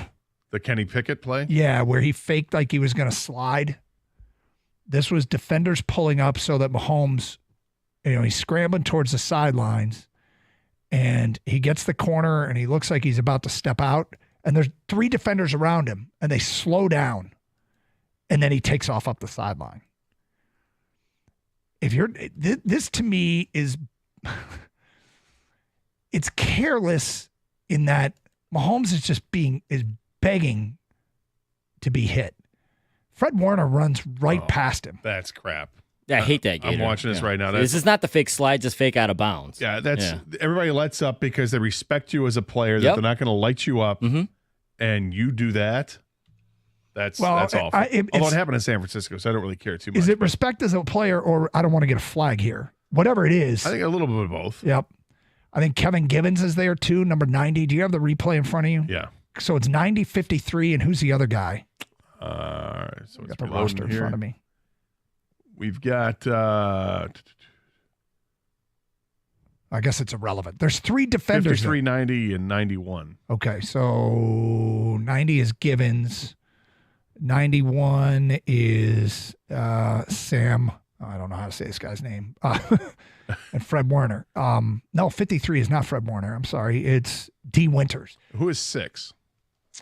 6 for their defense is Malik Mustafa. Because he could have absolutely lit him up as he's getting closer to the goal line. Yeah. And he doesn't. And I'll bet you game films are going to be interesting today for that group because, I mean, given how he faked going out before and kept going down the field, they should. If you're an official, there's no way you could throw a flag on him if they drilled him at the 4-yard line when he actually goes out of bounds. Is there? I mean, I mean, he's Mahomes, so he gets all the breaks. I don't know. I see that play and I go, okay, you're taking advantage of the fact that defenders have slowed up. The rules are in your favor to not get killed, and you are going to take advantage of those. It's asking to get killed. It's asking to get drilled. Now, I guess in some defense of Mahomes, when he's running down the sidelines, he's got his head downfield, and you could argue that he's running the ball like a running back would, and he's not trying to go out of bounds. He's trying to pull one of those stop and go moves. Yeah, I see that. It's debatable there, Gator. But, I mean, this is not the first time something similar like this has happened where defenders are helpless because they don't want to get flagged. They're trying not to cost their team any penalties. And then a quarterback takes advantage of them and goes upfield. I'm almost to the point, I know this would never happen, but I almost feel like the white is out of bounds, but you can also get lit up. You know what I mean? So quarterbacks say, get way out of bounds. Yes, if you want to play this game, you might get hurt. Don't play the game. In the UFC, Gator, guys you can't knee a guy to an opponent if he's got his hand on the mat. And these guys will play this game hand on the mat, hand off the mat. The refs will tell them, don't play that game because if some guy's going to knee you in the head, I'm going to let it go because you're manipulating the rule. Exactly. Don't manipulate the rule, okay? And, yeah, it's a smart play by Mahomes. But as a defender, I mean, Mike, what are they supposed to do? They showed a replay, and this is never going to happen either, of old Lions quarterback Eric Hipple going to the sidelines. Is that the one against Tampa? Yes. And, oh, my God. He's running to the sidelines, and I think my man from Tampa flew from 15 yards out, okay? Launched out of a cannon, trying to kill Eric Hipple, it looked like. And he destroys him on the sideline. I mean, that's a concussion right away. I don't even know if their flag got thrown. I don't think it was football in the 80s, man. It was so different. It was so wrong. Yeah, I mean, it was so much. They were put a skirt on him. No, dude, that was so wrong what they did back then. It would be, and like roughing the passer, you wouldn't call roughing the passer unless it was literally 2 seconds after he throws the ball. It's like, I threw it. 1,000, 2,000, drilled. And then you're like, yeah, we might throw a flag. Now, the balls are released, and if you touch him, it's roughing the quarterback. It was a different game. It was wrong. So that was one thing from the NFL we wanted to talk about. The other was last night in the Jets-Pittsburgh game, and it's tough to watch such a great player like Aaron Rodgers have his share of struggles. Isn't it terrible? It's tough. And, hopefully they get the band back together and he'll find the success that feels like that man deserves. But in that game... Maybe in the offseason they can work or not. Yeah. Like at OTAs. Yeah, some sort of or training camp. Maybe they'll hold the training camp in Egypt for him. Do that. Yep. But there was a play with George Pickens who made a catch. Yeah. And this catch, I happened to be in the car listening at the time the catch was made, and I heard the Westwood One description, and the color commentator, the way he described it, he's like, that was a catch, a fumble, a recatch, an incompletion, and a recatch. And I'm like, okay, this doesn't make any sense. And I didn't see the highlight till today. I think all of these stats might have been applicable to that play. Starts with a pass breakup, followed by a catch. Does a PBU, if you deflect a pass and the guy catches it anyway, do you get a pass breakup? I actually don't know the answer to that question. But it looked like a pass breakup, a catch, a forced fumble. Yeah, because the guy knocked it out. And a fumble recovery. Yes. Well, yeah. I mean, that's what it looks like because the ball comes out of his hands and he's able. But it's all just a catch. But yes, it's fantastic. It was George Pickens at his finest. George Pickens had a good game last night. Mm-hmm. It sounds stupid when you say he catches the ball with his hands, right? But he goes up to get it with his hands. He's not going up there with his body. He's grabbing the ball and using the strength of his hands to hang on to it, not bringing it to his body. Whether it's a touchdown reception like he had or a play like this, and then the other part of the play is the finish, the little flare where he spins to get the extra yard. Yep, just a great play. Anyway, just some other stuff from the NFL. Yesterday, most importantly, the Lions. Lions won. 248-539-9797. Phone calls, feedback, Carson Anderson, 97.1, the ticket. Hey, let me tell you about my friends at Michigan Auto Law, auto accident attorneys. They specialize only in auto and truck accidents. Many law firms don't specialize, but focus on many different areas of law. Because they specialize, Michigan Auto Law has received more million-dollar auto accident results than any lawyer or law firm in Michigan. If you do your research, you'll see the truth about Michigan Auto Law over any other auto firm in the state. There's a huge difference. Michigan Auto Law chooses to take fewer cases than other law firms. They take on fewer on purpose. This means they have more time for your case. The formula leads to faster and larger settlements. They care more, so you win more. Michigan Auto Law, auto accident attorneys. Visit autolaw.com. That's autolaw.com.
Some subtleties from yesterday's game we didn't get a chance to talk about.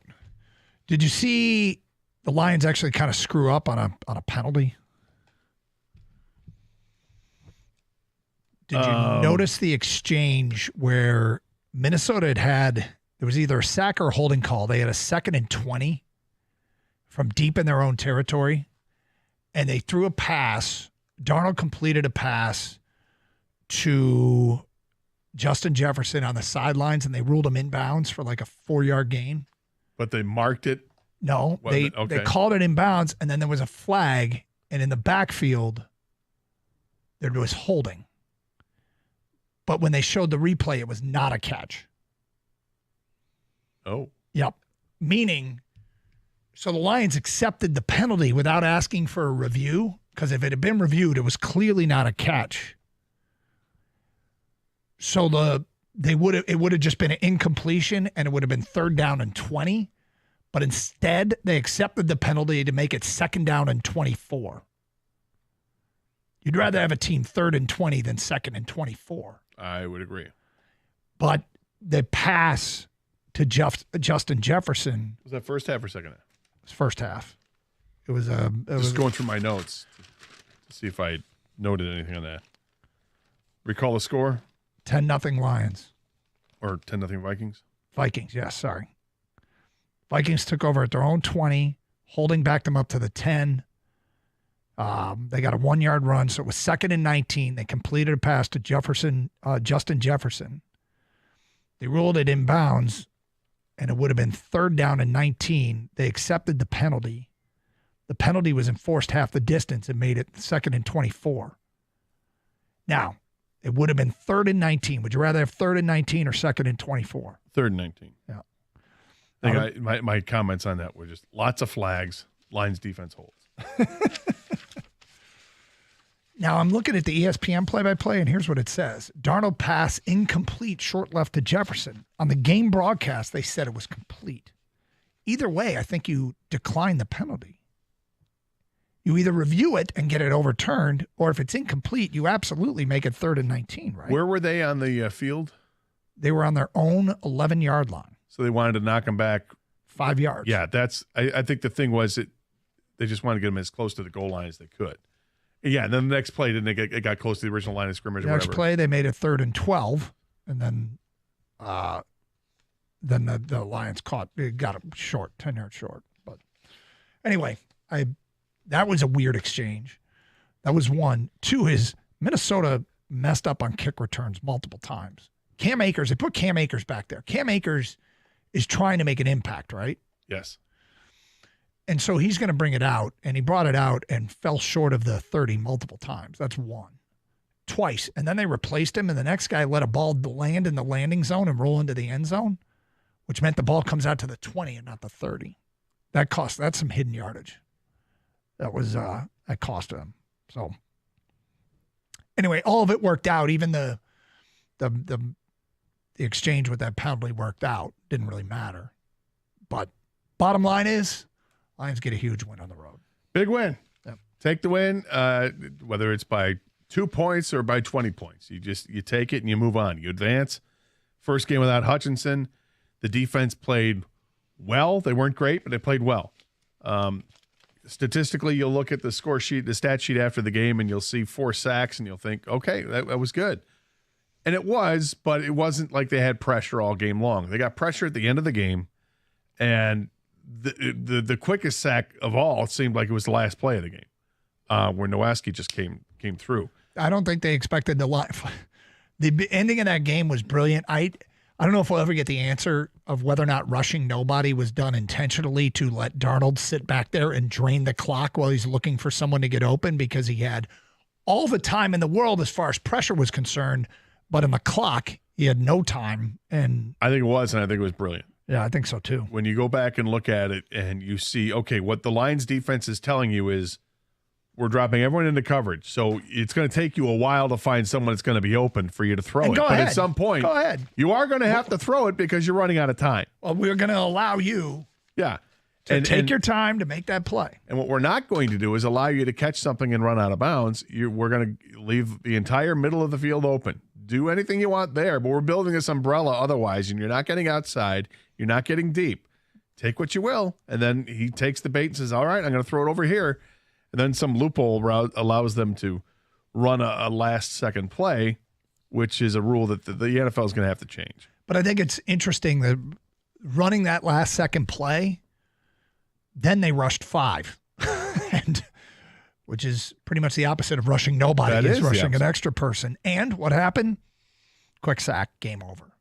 Now, what else is telling is when they completed that pass to Naylor and they took the illegal formation penalty, which didn't, illegal formation doesn't, illegal procedure gets a 10-second runoff when you're out of timeouts. Illegal formation does not. And they were out of formation, got the snap, and the ball spiked, backed up 5 yards. It apparently backed them out of Reichert field goal range. And I can tell you that kid has a monster leg because he was Alabama's kicker in the Rose Bowl. One of my pregame things I do is always watch the opposing team's kicker and see how far they're good out to. Like Illinois had a guy good out to 60, which was pretty impressive. But Reichert was good out to 60 in the warm-ups prior to the Rose Bowl. So I'm like, all right, so they're guarding like the 42, 43-yard line, because that would be a 60-yarder. But I bet they'd try if they were a little bit beyond that. So they're probably guarding like the 45. And where did that pass get completed to? It was right near midfield, right? And Kevin O'Connell, Kang, you said postgame said he would have tried the field goal? Yeah, had it not been for the 5-yard penalty, they would have tried a 68-yard field goal. And instead of it, with the 5-yard penalty, it became 73 yards. They said it was just too much at that point. But yeah, that whole rule loophole at the end. They were at their own 45-yard line. Annoyed me anyways. Well, because they were at the 50, and then the stupid penalty. That stops we're the not clock. We're not going to do a 10-second runoff. Even though the Lions are the poster children for teams that get screwed by the 10-second runoff. I don't understand it. Punitive against the Lions when it wasn't their fault years ago with the Golden Tate play, right? Mm-hmm. Totally punitive. He's got the catch. Oh, we ruled it not a catch. But it was a catch. They review it. Oh, it's a catch. But because you had no timeouts and we have to do the 10-second runoff and you lose. What? And then you get this situation. They spike the ball with 1 second left on the clock, although there was. I would grant that. The replays show that. And somehow they're able to continue to play even though they were lined up incorrectly. Again, all this stuff turned out to be inconsequential. I would think that the league would probably be interested in closing that loophole. That would be nice. One would imagine. Still, what a big win. What a big win. And great defensive scheming by Aaron Glenn those last 2 plays. Yep. It all looked very like this is how we plan to do it.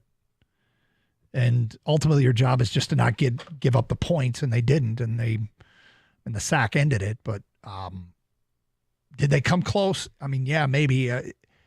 They did complete one pass, but it took them 14 seconds to do so, which is an unusually long football play, but that's the result of rushing nobody. And by the way, is Tim Patrick another Brad Holmes special? How good is Tim Patrick being for this team? He's great. He fits in wonderfully. I heard the interview that they did with him in the pregame on the radio. Yeah. Danny Rogers did for the network broadcast. It was great because she's like, have you ever played an offense this imaginative, this creative? He's like, absolutely not. Nope. He goes, it's tough. It's taken me a while to learn it. It's tough, but it's great. At some point we got, hey, thank you, Denver Broncos. I mean, they got to be pretty pleased with how their season is going, but thank you for releasing him. Right. Working out. We'll appreciate that. Working out quite well for us. So anyway, all in all, good, and we'll have another big week ahead. Carson Anderson, we've got Mike and Rico on deck coming up next here on 97.1 The Ticket, and get their thoughts here in a second. Rico, I do want to ask you about your 49ers, your level of concern for your 49ers. All right. What's the question? What's your level of concern for your 49ers? I mean, is it done? Season's over, right?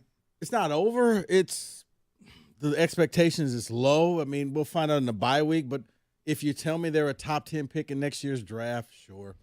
I mean, after a while, it becomes a joke with the injuries. Like, and who next? And who next? And who next? But they're such a bad division. They can make the playoffs. They would be a pain in the side for whoever they play because McCaffrey may be back, but I'm not counting on them to win anything. No. No. Yeah, you sound like you you've can make the playoffs, that's a win. Sounds like you've given up. Yeah, pretty much. Yeah. Doug, Ronnie Bell, and Cowings are your main two receivers. Mm-hmm. Not Debo. Al Cowlings? No. Well, I'm from familiar with Arizona. how things are when you're struggling in the pass game. Very familiar. You know what? Hey, I'll buy you a shot of kale.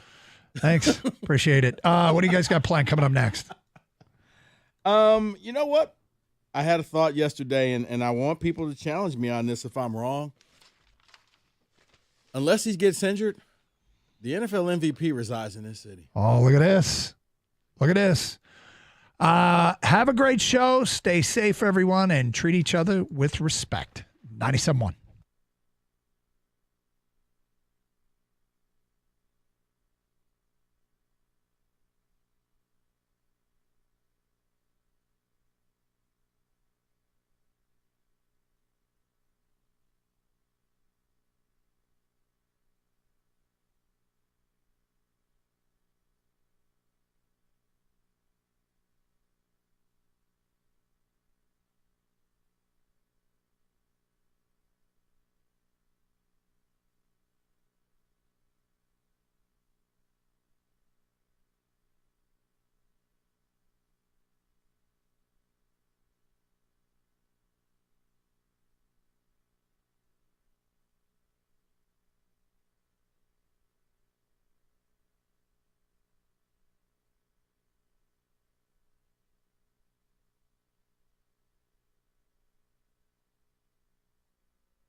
Brought to you by Michigan Hair Restoration. Michigan and Michigan State battled this Saturday on the football field. MSU receiver and kick returner Alante Brown has not been available since week 1 against Florida Atlantic, where he sustained an upper body injury. He was seen warming up against Iowa, however. Jonathan Smith weighed in on the impact he could bring.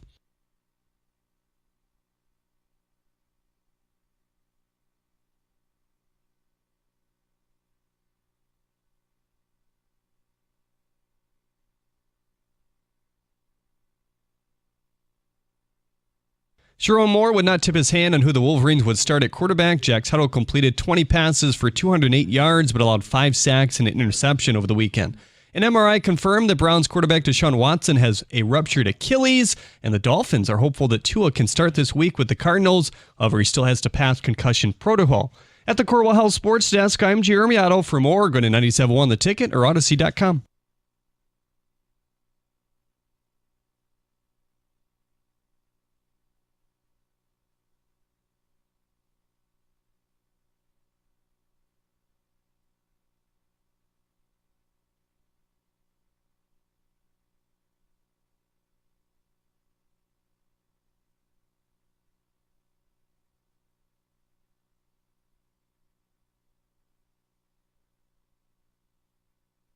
All right, Monday, gorgeous afternoon, and I can tell you I am dreading this show today.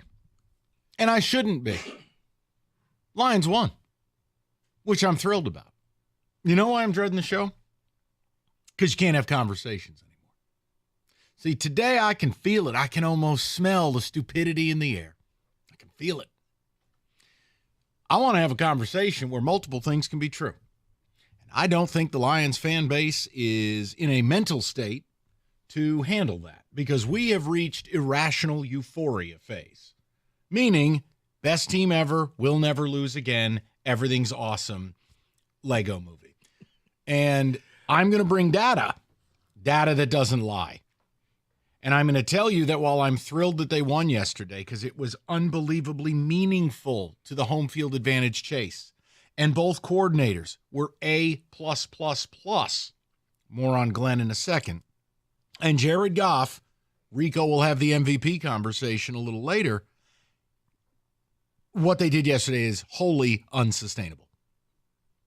Because I know you were probably too drunk and or high while watching the game to realize that Greg Olsen repeatedly basically was like having me in the booth. You couldn't produce any pressure. Your blitzes sucked.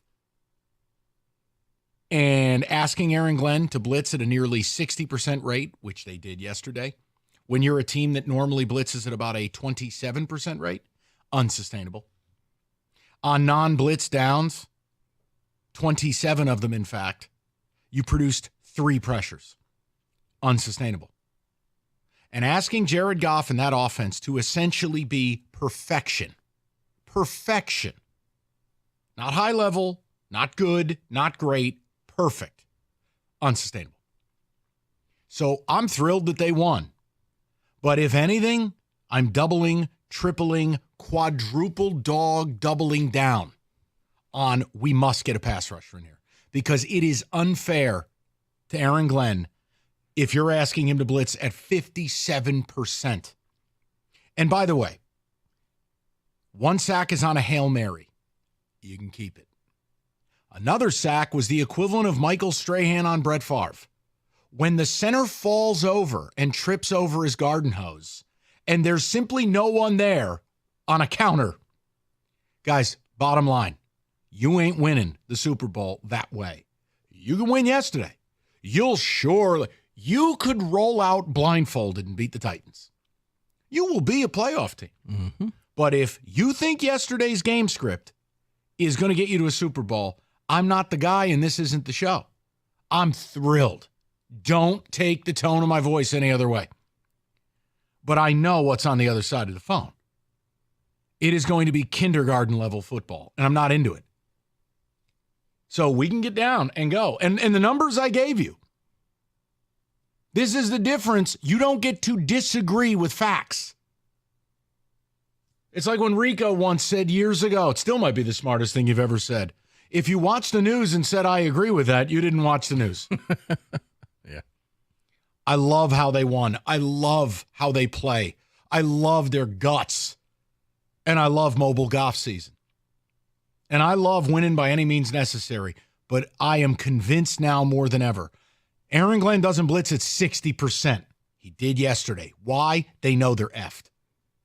And you can't win with a base 4. Why? Because the data says you can't. And Greg Olson watching the game saying repeatedly they're not generating any pressure at all because it's factual. So I love the win, and I'll never apologize one for the NFL, and neither should you.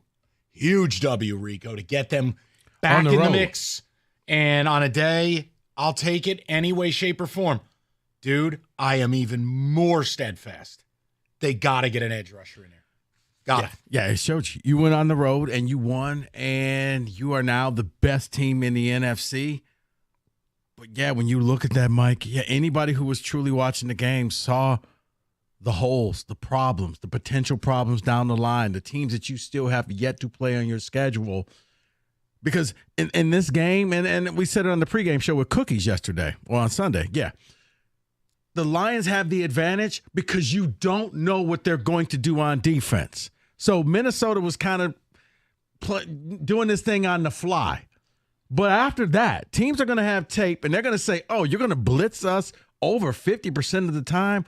We'll design plays for that. If you're going to bring that, we'll be ready and we'll be prepared. Minnesota was the guinea pig. You went there. You won the game.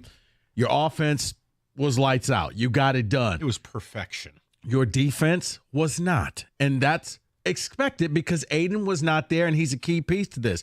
You don't get to just say, well, it's no big deal. It's a very big deal. Can both be true? Yes. Can we be thrilled they won? Absolutely. No one is asking you to be concerned about your erection. Enjoy it. God bless. Make a baby. Yeah. I'm thrilled. But my goals are way down the line. My goals are I am not winning a Super Bowl blitzing 60% of the time. Do you know what the league high is? The Denver Broncos. They blitz at 38%. You blitzed at 57%. And when you did, you still didn't get home. You had 15 total pressures over the course of a game. Aiden's last game against Seattle, he had 15 by himself. So understand, thrilled, but there's a job to do. It's the same. Look, you guys, if you're new to the show, let me help you. If you're not, you should know this about me by now. 5-minute euphoria when Juan Soto propelled my Yankees to the World Series. After that, job to do. That's it. It's about the championship. It is about the parade that you guys so richly deserve, that this city so richly deserves. And in order to do it, it can't be like yesterday. So, look, man, thrilled. Rico and I are team Goff. Unlike a lot of people in this town, still wanting Hendon Hooker. No, that ended. That ended yesterday. Because Jared Goff's an MVP candidate. Ben Johnson, I don't know if even saying hang on to him matters. Maybe he just loves it here and loves not being a head coach. The synergy, Rico, between Goff and Johnson, incredible. I will tell you this, and I know Lion fans probably don't want this. I'm saying as a football fan, Ben Johnson versus Brian Flores is a chess. That's heavyweight chess. Man, it's so good to watch. You had to be a real geek because there was a game within the game. Watching those two moves, counter moves, even more counter moves. What if I do this? What if I move this guy here? Well, what if I do this? Did you see that? Maybe you've seen it. I haven't. They go empty set, and it's on a third down. And Minnesota's showing a zero cover blitz. You don't know who's blitzing, who's not. And Goff motions Patrick over, not a tight end, not a running back to the backfield. He motions him over, and it's almost like a crackback block to pick up the extra blitzer. I'm like, we're doing things here I have just never seen. But Patrick, that Minnesota was probably like, wait, who's this 17? By the way, congratulations to the slot merchant. I told George Pickens is a moron, David. Amon-Ra is my mind, he's the best damn receiver in the league. He does it downfield, over the middle, at the line of scrimmage. You know what he is? He's so good. He may not be that wide receiver that gets he's the backbreaker receiver. And by that, I mean, he's the guy that on that third down play picks up 20 yards, motions first down. He's the guy late in the game where, hey, maybe we can make you kick a very long field goal. No, I'm going to go down there and I'm going to catch it on the 25-yard line. Did you enjoy your first Khalif down. Raymond appetizer? Oh. No, I'm saying couple of big third downs, including one where Goff had no visual of the receiver. Off his back foot, dime. Yeah. Like, their offense is going to be very good to great. But it was perfect yesterday. Goff, he's mastered this. I don't mean to cut you. No, you're good. It's almost like you could blindfold this man. Yeah, it's the movie Bird Box where he's just out there with blindfolds on and just throwing the ball to different places. Just scream and I'll hit you. Or Justin Fields every day. Hi, David. We got to win. We got to win. My point is, thrilled about the W, but I'm more convinced after yesterday you need to make a trade for a pass rusher. I'd love your thoughts on all of it. There's no negativity. Me simply telling you, Longview, yesterday's proof in the pudding. And by the way, again, I'm begging you on this one. In the lead up to this game, can you guys out there in listener land, especially the morning show audience, can y'all just stop with the Chuck Schwartzky superfan routine? Lions 56, mini Vikings 2. You won on a game-winning field goal with 15 seconds to go. Guys, this is the NFL.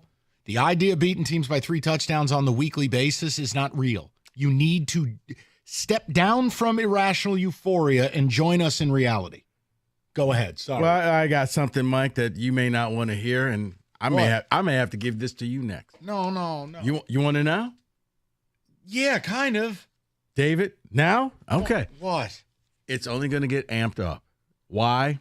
I'm with you. I see the need. You got to pick up somebody.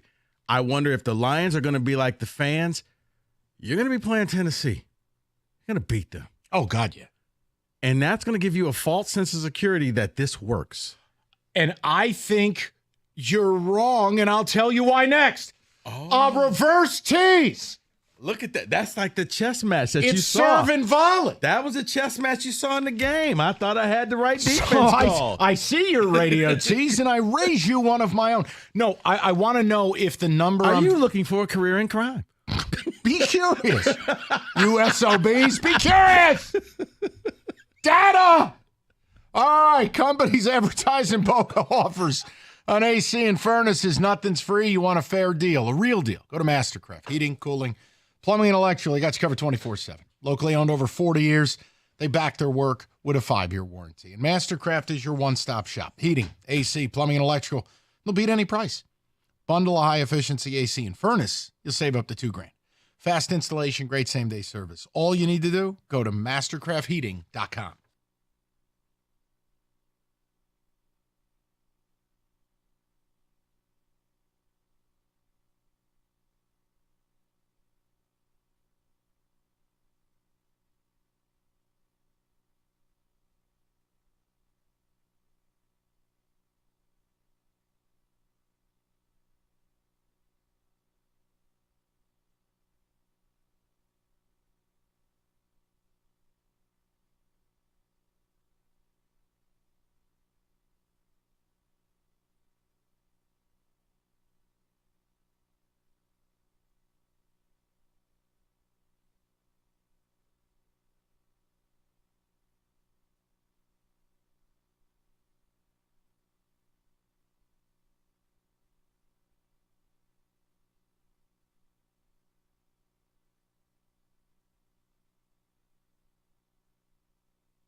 Jesus, Dan.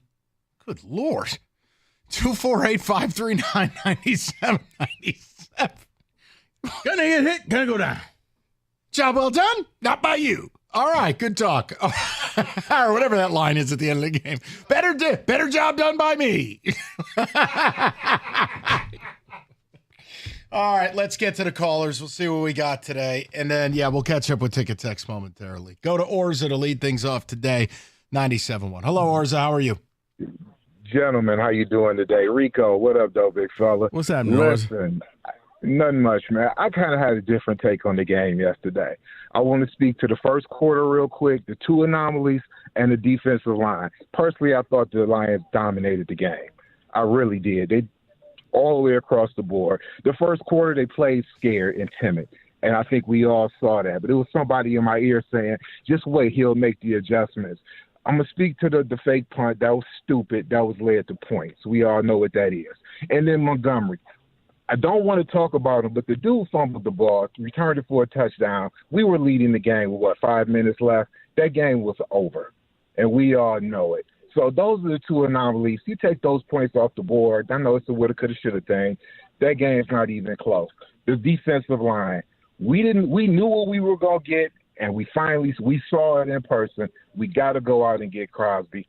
Can't say I would like to see them give up the ship to do it because I believe in Brad's process, but we got to go get somebody that's going to be a game changer because what we saw yesterday was what we saw last year. Too much time for your quarterback to throw their quarterback to throw the ball. But the best part about it was our D-backs held up this year versus last year. Those are my comments. Orza, I would say this: you got to take everything as a whole. You can't nitpick because if you could then flip it around and say, okay, well, if the Vikings would have came through on that strip sack and got the ball away from Goff and they don't score, you're looking at a different game. So to pick and choose the different plays and say, well, if this didn't happen and this didn't happen, you don't get to do that. You don't? No, you don't. Okay. No, you don't get to do that. But yeah, and the fake punt, I was okay with that because especially on the road, first quarter, if you screw it up, which you did, you don't go down that far. Now, you're doing that in the fourth quarter. That's a whole different thing. But I'm okay with the aggressiveness because I thought that you needed more Dan Gamble yesterday to kind of make up for the loss of Aiden Hutchinson.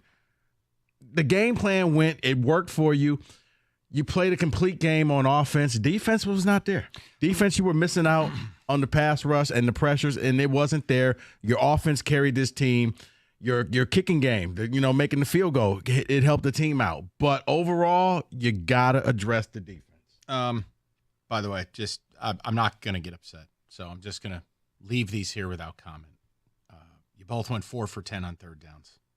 You ran the same amount of plays. You outgained Minnesota by 8 yards. 8. You both did the same amount of drives. Even look at the time of possession. You both had damn near the same yards per play. In fact, Minnesota had a better one.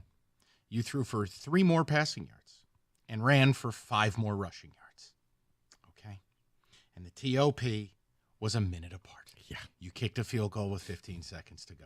If that's domination, I'm Diana Ross. Not going to get angry.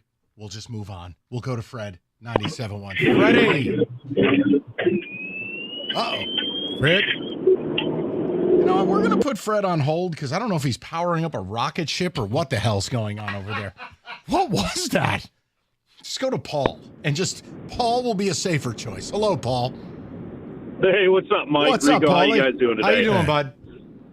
Good, man. To your point, we need to address the pass rush. But, Mike, how dare you hold our teams accountable to winning championships? I know. Such a big, mean man. I know. I'm terrible. You're so terrible, Mike. How dare you do that? I know. That's mostly like some of the people I talk to. Don't listen to that idiot. Well, it's like, oh, do you guys not like winning championships? Anyways, I digress. So, yeah, great win yesterday, man. But, dude, we needed to address this pass rush like yesterday. And here's the thing. If I'm going in, I'm going all in. Yep. I'm sending 3 first-round draft picks to the Raiders for Max Crosby, number 1.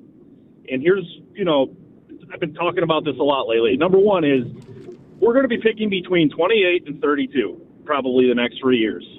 who is going to be there between 28 and 32 that late in the first round that's going to be better than Maxx Crosby?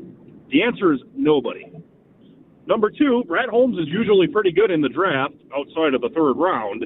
You know, later in the draft, you know, he finds, you know, some pretty good pieces, you know, like I said, outside of the third round. So you have that to rely on. We don't need these first-round picks for the next 3 years, Mike, because they're basically going to be like second-round picks. We absolutely have to go out and just get Crosby. I mean, you know he wants to be here. He's miserable in Oakland. And, I mean, you will have an absolute just menace of a defensive line next year when Hutch comes back. I'm with you. I mean, Paul, I think, look, it's something too, is I don't understand why people get so triggered by it. It's like, okay, if the Raiders don't want to trade him, that's fine. Make them say no. Make the call. That's it. And if you can't get him, you go to who's next on the list. But I cannot fathom going into the playoffs and trying to win a Super Bowl, and my two edge rushers are Pascal and Onwuzurike. It's just that's not going to work. Absolutely not, Mike. And here's the thing: you go out and you get a Maxx Crosby. You are winning the Super Bowl. We're winning the Super Bowl this year, most likely, and then we're talking about going back to back next year, maybe. I mean, because with Maxx Crosby and Aiden Hutchinson and DJ Reader and Lee McNeil on that line, I mean, number one, it's best in football. Number two, I mean, you're going to be an impenetrable force. And, I mean, hell, we could even talk about going back to back. That, to me, is worth three first-round picks to go get Maxx Crosby.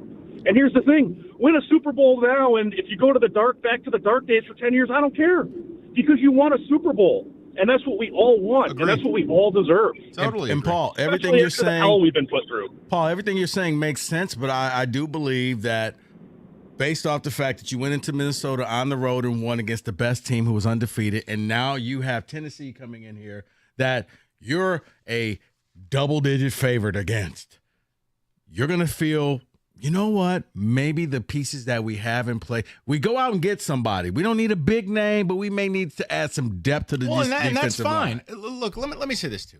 So, and I've heard it in all day parts. I heard Pat talk about it. I've heard the morning show do it a little bit. What I don't understand is why people get angry. What is the anger at people like me who simply dare to dream a little bit more?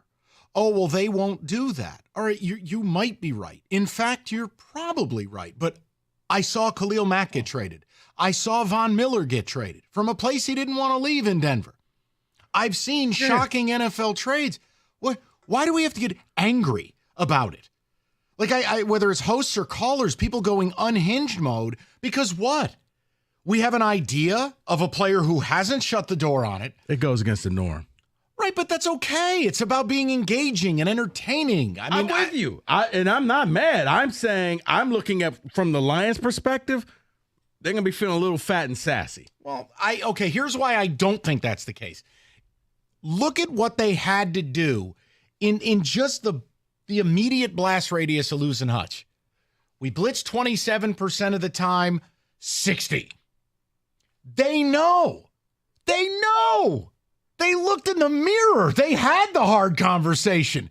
They know they have to just throw baby out with the bathwater to win. I know. But when it's working, it's hard to have that come to Jesus moment. Guys, this isn't going to work forever. It's like the Michigan cheating. Great point. 248-539-9797. So, David, what? I want to tell you got a hell of a football team. Somebody got some sleep this weekend. You are on fire. You got a hell of a football team. Now, I know. Sure we do. A little different when you don't know the other team's plays, but it's all going to turn around. Hey, whoever wins rock, paper, scissors is going to be the starting QB. Even if we knew the plays, bye week, they wouldn't use them because, they don't prepare. We're going to get there. We're going to get there. It's just not going to be today. We're going to do it tomorrow, though. You couldn't have two more, like, opposite ends of the spectrum usages of bye week as Michigan and Michigan State. We'll get to it. And take care of some business. We'll get more to calls. You're on fire. Got a hell of a team, David. You may be a problem for some. It's not for me, but you may be a problem for some. No, it's okay. And so far, so good with the callers. I just, like I said, it's okay. I like to be realistic with stuff. I think you have an unbelievable shot to win a Super Bowl, but losing Hutchinson. I do too. And then watching what I watched yesterday, You think you're blitzing 60% of the time and winning? No, I just hope that they don't get high off their own supply and say, oh, we just look at these 2 games, trade deadline. Don't worry about it. Well, it doesn't help when half our station are the drug dealers. Ladies and gentlemen, Michael Valini. Want another hit of euphoria? Here, take that. All right, Paulson's audio video. You have a great football team. Would you like to watch it in a better setup? Paulson's can help you with that. They are the toy store for grown-ups, but now they're grown up a little more. They are your technology partner. Now, they're known for great home theater setups, huge TVs, stereo systems, and more, but they offer smart home technology as well. From indoor and outdoor shades, lighting design, fixtures, smart lighting control, landscape lighting, and more. They have it all. Stop by their showroom today. Get a first-class experience. You visit Paulson's website, register for their upcoming event, November 20th. The video matters too. Special presentations, demos, and of course, what you care about, savings. So it's Paulson's, your technology partner.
What was that, Dan?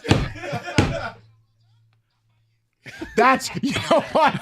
Just like we want Dan to do the touchdown, Detroit black guy. Mix it in. Oh, the teams go to the center of the field. We're good, you're not. Your mom's a whore. Dan Campbell. Yeah, Campbell meets with the other coach. Job well done, just not by you. Oh, there goes Dan Campbell to shake hands. His nuts are bigger than yours. Let's go down to the field of Lummis. TJ, what'd you hear down there?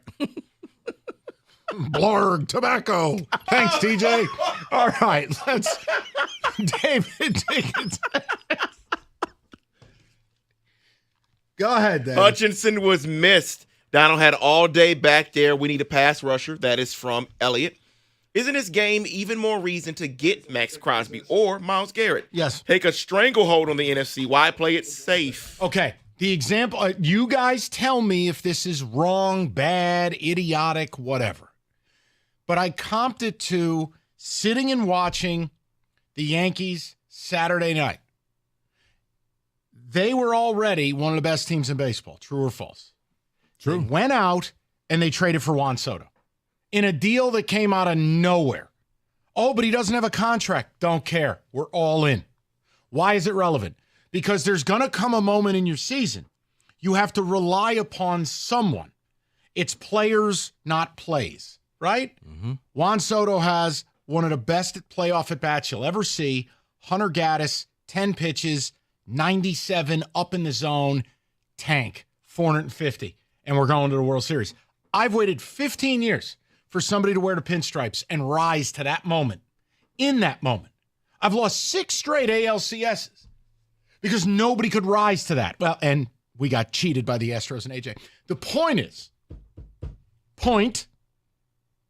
that's what you're doing if you go and try to get a Crosby or a Myles Garrett, knowing they probably won't say yes, but you have to make them say no because there's going to come a point. You've seen it with your Niners. There are points where a Fred Warner or a Nick Bosa, it's the player, not the play. Mm-hmm. And they do something unspeakable and they end a game. Mm-hmm. You saw Aaron Donald end a Super Bowl for the Rams. You saw Chris Jones end a Super Bowl for the Chiefs. Outside of Brian Branch, you don't have anyone on that defense capable of that. And Branch might be that guy. Still early. No. Rico and I were on the All-Pro bus preseason, mind you. No, you're right, Mike, because they didn't make the Super Bowl. But, yeah, you saw at Christian McCaffrey in the NFC Championship game. I'm going to put the team on my back. I'm going to go all the way down to the goal line. It is ball game. It furthers the belief that yesterday was phenomenal, but it's not sustainable. And they need a pass rusher. David, go ahead. It was a very impressive win, but the game would not have been that close if we had Aiden. Mike is always there to bring us back to reality.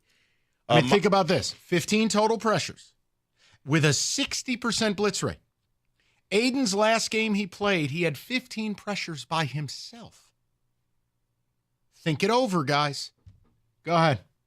Mike, Rico, you don't give us fans credit enough. If anything, yesterday's game made it absolutely clear today that we need to land Crosby before 5 p.m. No, hold on. No. And as far as the fans, it's just from what we've heard. It's not for fans like that person. It's just, I guess maybe that it's the vocal minority, but it's a lot of people who just feel like, you know what, we got this. We don't need to make any changes, and we need to keep our picks so we can build something for the next 10 years. Right. You hear 8 hours of people essentially dusting their chandelier. I'm sorry. You do start to form an opinion like, wait, am I the only person who saw the game the way I saw it? And the data backs it up. I don't think it's fair to Aaron Glenn to ask him to run a defense with a 60% blitz rate. I don't think that's fair. And for all of Ben Johnson's brilliance, and he was brilliant yesterday. He was. And Jared, you get an OC and a quarterback on the same page where it's seamless. That's the sauce. That is why Brady was always better with Josh McDaniel. That's why Mahomes and Reed, it's a thing. You're like, look, Sean Payton, Drew Brees. When you have that relationship, it could take you a lot of places. But it's not fair to ask, hey, Ben, I need 30 every week. Hey, Jared, I basically need you to be perfect. What was he? He was like 14 out of 14 to start the game again. Yeah. You have Hall of Fame quarterbacks who have never completed 14 passes in a row, much less basically the last 3 weeks. Mm-hmm. I just think you're right there. You're right there. So why not break through the glass? I just got to believe they're going to do something 2 weeks from tomorrow. I got to believe it. But in the meantime, let's keep winning. That's fun. Yeah. I think they will. I don't think it's going to be the Crosby thing, and I think, man, it's going to disappoint so many Detroiters. Like, well, who's this guy? You know, who's this? You know, basically, it's like this stepdad walked in like, you're not my real dad. Who are you? Like, you're not Crosby. You're not Garrett. Hassan Reddick, he's with the Jets, for better or for worse. So he's off the market. And I don't want to get into a space where we're talking about guys like Jadeveon Clowney, who, by the way, is hurt right now. I want to see the report that Mark Davis grabbed the receiver of the phone, put it to his ass, and ripped a fart and hung up. Just let me read that report from Ian Rappaport. Mark Davis, explosive gas. You're not getting Crosby. Show me that report. Lions called. Response was, click. Like, just give me that report. I'll let it go.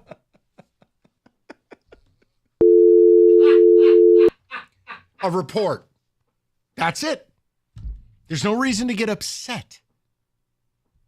Like, that is the one thing this town, it always bugs me. And it's media and some of the fans. Some. Why do you get so upset when people want to dream and do more? And in fact, to behave like the city of New York, Philly, Chicago, Boston. To do what it takes, or LA and hoops, to go all in and get it done. I don't know why there's an anger associated with that. I can fully appreciate and be thrilled with that win yesterday while keeping an eye on the big game. I think a lot of it comes from the fact that we don't get a ton of success in this city, so you want to savor it and make it last as long as possible, whereas those teams that you talk about, Mike, have already won things before.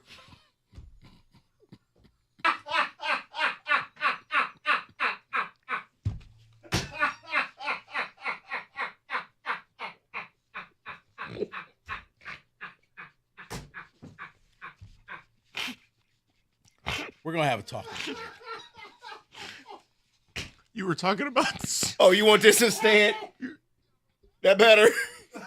you were please, you were talking about savoring things. I totally forgot. So savor away. Please. I forgot. Savor. Stuff. David reads. All right. Right. Champ and jump. 248-539-9797. All right, we'll get it back on the tracks. David, go ahead. A couple more ticket texts, please. That was probably the best outcome yesterday. We won while showing our glaring deficiencies to get Sam. Yes. Who wrote that text? Didn't leave a name. Damn, you didn't leave a name. Yeah. But yes. My kind of fan. Yes. Mike, you're 100% right. I said right after the game, don't let those 4 sacks fool you. We had zero pressure all game. We need help, period. Right. We in the thumb. You got to look at the anatomy of the sacks. Okay, the sack on the Hail Mary, first of all, that's a Todd Bowles principle. He's the first guy I ever saw blitzing Hail Marys. Aaron Glenn incorporated it. We're going to bring more than you have because we're getting to you before that ball goes in the end zone. That's great. That doesn't mean a thing to me. The other one was Strahan with Favre when the center falls over. All right, You had one really nice play, and it was tripping Sam Darnold at the line of scrimmage. Guys, not all sacks created equal.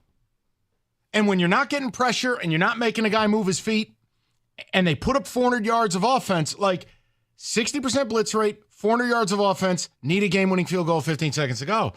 I love the fact we were on the right side of that. But I'm not comfortable going, all right, it's all good. Got a brick salesman at D-line. Yeah. Or wait, that's the kicker, Bates. Whatever. Bobby Woo made a nice play in the screen. He did. He broke that thing up like, wait. That was too easy. Woo. All right. And David, you're a problem, and he's paying you a visit right now. You're a real problem.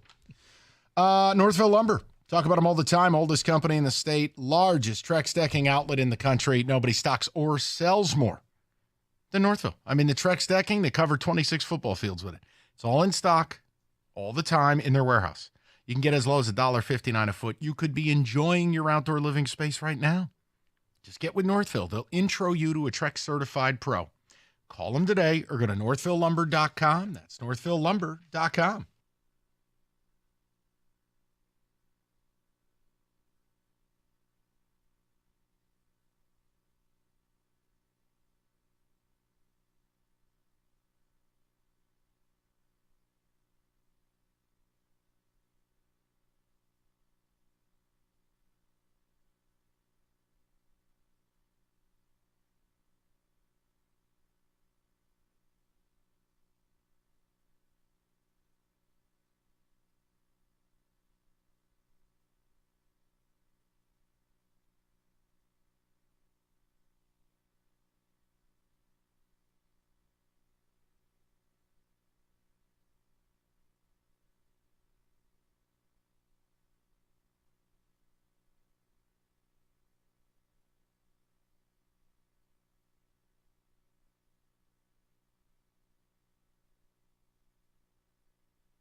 All right, so this has been a fun new edition. We're going to check in on this, continue the business of the day with the Lions, but this is a segment we like to call Can We Say That?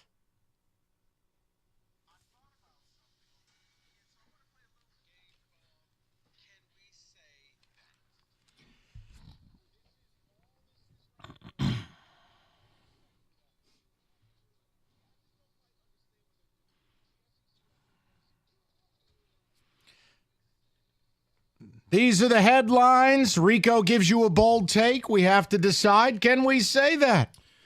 David? Good job by both teams. Better job by me. All right, let's go. David, this first one is for you and your brethren. Can we say that Michigan's best option for the rest of the season is a 2-quarterback system? Michigan's best option for the rest of the season is to cry COVID. Okay.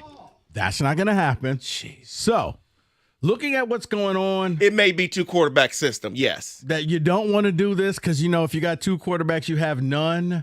But I don't see any way you win by just picking one of these guys. I would only argue that there's no upside to 30-year-old Bob Tuttle. If you play Orgy, there is a chance, albeit a small one, he develops, gets better, there's a future.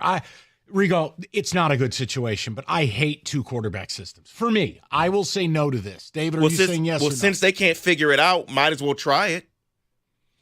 I don't see a problem with it. We're losing with one. So. Kenny, are you above commenting on Michigan football? No, I am not, even though they cheated and kept me out of the playoffs last year. I don't like 2-quarterback systems either, Mike. And David, a bonus one for you. Can we say that if Michigan loses this weekend, they will not make a bowl game? Oh, dear Jesus. Correct. Yeah, you can say that. You can definitely say that. Let's do the math. They have 3 losses. Yep. You're not beating Oregon. Nope. You're not beating Ohio State. Correct. And it looks, at least, looks like you won't beat Indiana. Now, Correct. there is injury news out of Indiana with the Maple Leaf Missile. Right. He hurt his throwing thumb, but by the time Michigan plays them, he will probably be back. All right, well, look, if they lose those 3 games, that's 6. Losing to State would be 7. Right. And then the other game that you have is Northwestern. David was too optimistic at 6-6. Jesus. Kenneth, for you, can we say that after the orbital ramming speed, that's what it really looks like, Kenny? Georgia deserves to be the number 1 seed in the college football playoff. No, we can't. Not with one loss on the record, especially when that one loss came to Alabama, who just lost to Tennessee, who might be really bad. Milroe looks hurt. Yeah, I agree. Just as an aside, he did not look healthy Saturday. He couldn't run.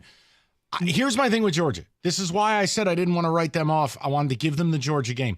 Kirby's got this thing where if he can convince them everybody hates them, they play one of these games and you're like, who are these guys? They had one bad half of football in Tuscaloosa at night, still damn near won the game. I'm going to be straight with you.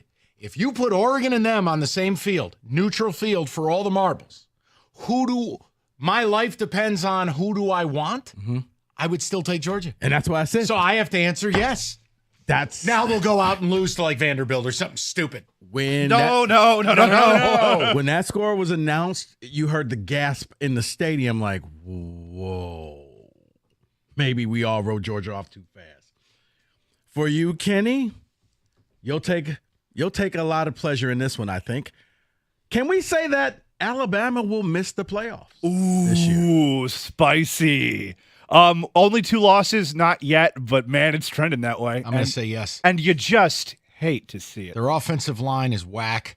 They don't have a typical Alabama running back. And Ryan Williams is a really nice player, but he's their only wide receiver they attempt to throw to. Defensively, secondary's a mess. They already have the 2 losses without even looking at the rest of the schedule. They're going to lose another game. Yeah, this isn't the Bama defense that we've used to seeing for the last 10 years. And if Milroe's not Milroe, I will say they're missing. They have LSU in a couple of weeks. You can't guarantee me that they win that game. Who else they got? They got Mizzou. They got Mercer. They have Oklahoma and Auburn and LSU. Auburn and LSU. In LSU. Yeah. Oh, in Death Valley? Yes, sir. Boy. Okay. Hate to see it. They're missing the playoff. Okay. Can we say that the fans actually helped Texas get a call overturned? Yes, and it was a total disgrace. But the problem is the call was terrible in the first place. The call shouldn't have been made. The hillbillies shouldn't have thrown their beer bottles out there, their 6-packs of Lone Star, and then the refs shouldn't have reacted to the hillbillies throwing their 6-packs. It was like a hat trick of disaster. I've never seen anything like it. Right. Correct call, but it was everything that it took to get to the correct call. Looked really fishy. 7 wrongs do make a right. Yeah, I'm going to agree with Rico on this one. Can we say, Mike, this one's for you. Can we say that the ACC is helping Miami get to the college football playoffs? Yes, 100%. 2 weeks ago against VTech, the miracle Hail Mary overturn. They should have lost. Then you go to Cal, 17 different situational penalties, including some controversial ones, all go Miami's way. Every replay. Go to Louisville Saturday. First of all, egregious holding on a rollout that netted a 70-yard TD in the wide open. Rules expert, who's as useless as boobs on a log. That's holding. I don't know what to tell you. Go back in your box, Matt Austin. Then Cam Ward fumbled the ball. I don't want to hear about apexes and what maybe and could have. Arm contacted backwards. Ball out. Fumble. Nope. Because the ACC's got a business interest. You'll never convince me otherwise. Yes, Rico. David? What? Yeah, they're all in. ACC got screwed with the Florida State missing last year, and I think the memo has been sent. We need a team in there. Help them out. And when you look at it, Miami's schedule don't look nothing like it was supposed to. Florida's ass. FSU has quit. Who have they played? This Louisville team. And that's about Uniforms at a weekend, by the way. Yeah. Louisville looked phenomenal. I would have rather had the red. I was about to say Illinois has entered the chat. Real quick, for college before we move to the pro, can we say that Lincoln Riley is on the hot seat? I don't know the details of the buyout, but just from a football perspective, yes. I think next year, if he doesn't compete to win the Big Ten, doesn't make the playoff, yeah, I think he's toast. At a certain point, it becomes who you are. Mm-hmm. Oh, USC will choke this game. That's coaching. Mm-hmm. So I'll agree with you. Yes. David? Yeah, I was trying to look to see if I could find a buyout, but yeah, football-wise, yeah, I think so. You move to a new conference. I mean, you got to be better, man. Got to be better. You can't lose to Mike Loxley. I mean, Rico, I like turtles. That was a dream. Can we say that Saquon Barkley had the ultimate revenge game?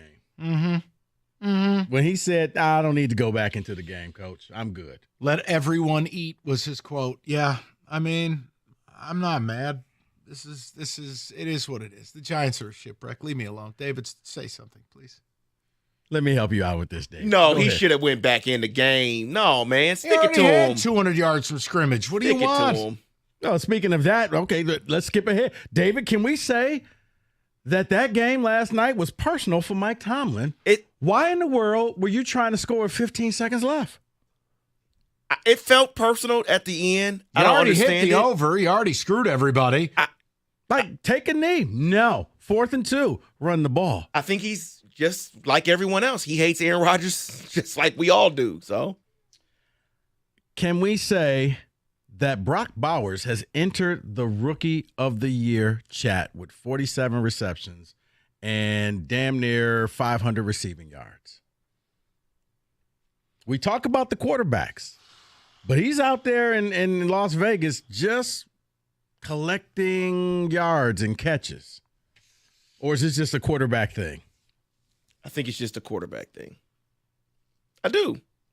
I'm always going to believe it's the quarterback. Why? You got to elaborate now. I mean, he's averaging about 10 yards a catch. Like, he's getting it done. It's just for the Raiders. I'm sorry. Okay, it's weak. It's just the Raiders. I'm sorry. Okay, it is just the Raiders. I think you got to credit both ways here. So I'll say, I'll agree with you on this, not David. Kenny, your guy. I think it's a reliability thing. I just need to think you're going to see more of it. I mean, just be consistent. But yeah, I think he's in the conversation. I don't think he's at the top of it, but he's in that top. Right. And finally, after this weekend, can we say that the Chiefs may be the worst 6-0 team? Yes. Mahomes just keeps turning the ball over. I'm just tired of him. I mean, when you look at a quarterback going 16 for 30 for like 150 yards and 2 picks, I mean, come on, what is this, Aiden O'Connell? And of course, every team they play, they get the break. Week 1 against Baltimore, to toe on the line. Week 2, 4th and 16, miracle PI. Hey, we're playing the Niners. Everyone dies. Debo 3 plays in. Ayuk's ACL. And you can't touch him on the sideline. I'm tired of him, and I'm sick of the cosmic BS. Yes, I agree with you. All right. So that was this week's, can we say that, 97.1. All right, I'm doing this commercial under protest because I don't want to say the NBA is back. Come on, man. It's October 21st. NBA is back. Go away till Christmas. America's #1 sportsbook wants you to catch all the action right now. FanDuel, all users, 3 months of NBA League Pass. All you got to do is catch every tip-off, buzzer beater, place $5 wager. You get 3 months of watching real basketball, not the Pistons. And yes, whatever NBA team you want to watch, whether it's Wemby and his crusade to be the best player in the sport, maybe it's hate watching the Celtics, whatever you like. I don't care. FanDuel. It's FanDuel.com/ticket. Get 3 free months of NBA League Pass, courtesy of FanDuel. Make every moment more with FanDuel, the official sportsbook partner of the NBA. 21 and up, present Michigan. 3-month free trial, full price League Pass, automatically charged monthly, cancel anytime. No refunds, terms, restrictions do apply. Limit 1 pass per customer. See terms, sportsbook.fanduel.com. Gambling problem, call 1-800-GAMBLER.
Brought to you by Bill Brown Ford. MSU wideout Nick Marsh was named Big Ten Freshman of the Week after tallying 113 yards versus Iowa. He's the only player to win the award multiple times this season.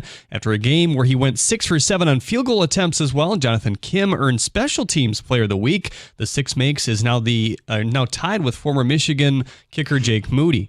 Michigan coach Sharon Moore told the media what the most disappointing part of their loss to Illinois was.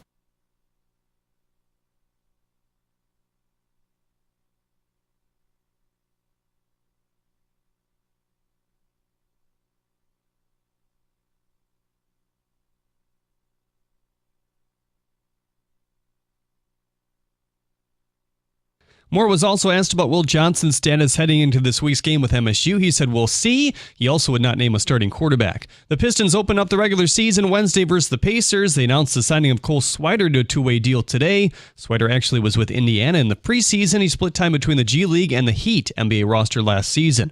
Former Wolverine basketball center Hunter Dickinson has been named an AP preseason All-American for the second straight year. He's joined by Mark Sears, R.J. Davis, Cooper Flagg, Johnny Broome, and Caleb Love. At the Corwell Health Sports Desk, I'm Jeremy Otto. For more, go to 97.1 The Ticket or Odyssey.com. All right, we're going to get to the phones here in a second. And I'm obviously tomorrow will be more about college football. David, I'm going to need your opinion tomorrow. But, I mean, is Sharon alive? I mean, maybe he's different behind closed doors, and it's just way more engaging. But, like, whether it's the interview with the morning show or him at a podium, I mean, my God.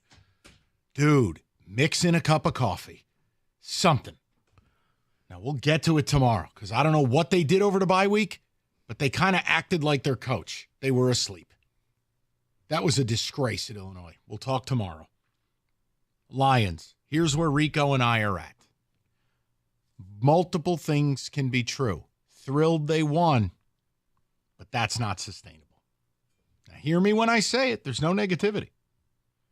But if you need your offense to be perfection, and you are asking Aaron Glenn to blitz at a nearly 60% blitz rate, that is egregious. League high is the Denver Broncos at about 36%. You were at almost 60 yesterday and still didn't get home and still didn't produce pressure. Example, Aiden's last game against Seattle, he produced 15 pressures by himself. Yesterday as a team, with over double the blitz rate, because you're normally about a 27% blitz rate team. You produce 15. On base 4 rushes, you got 3 pressures in 27 snaps. It's not sustainable. Thrilled they won. We'll never apologize for it. We'll never give it back. But Rico, me, David, we are like Voltron here. You got to go get a pass rusher.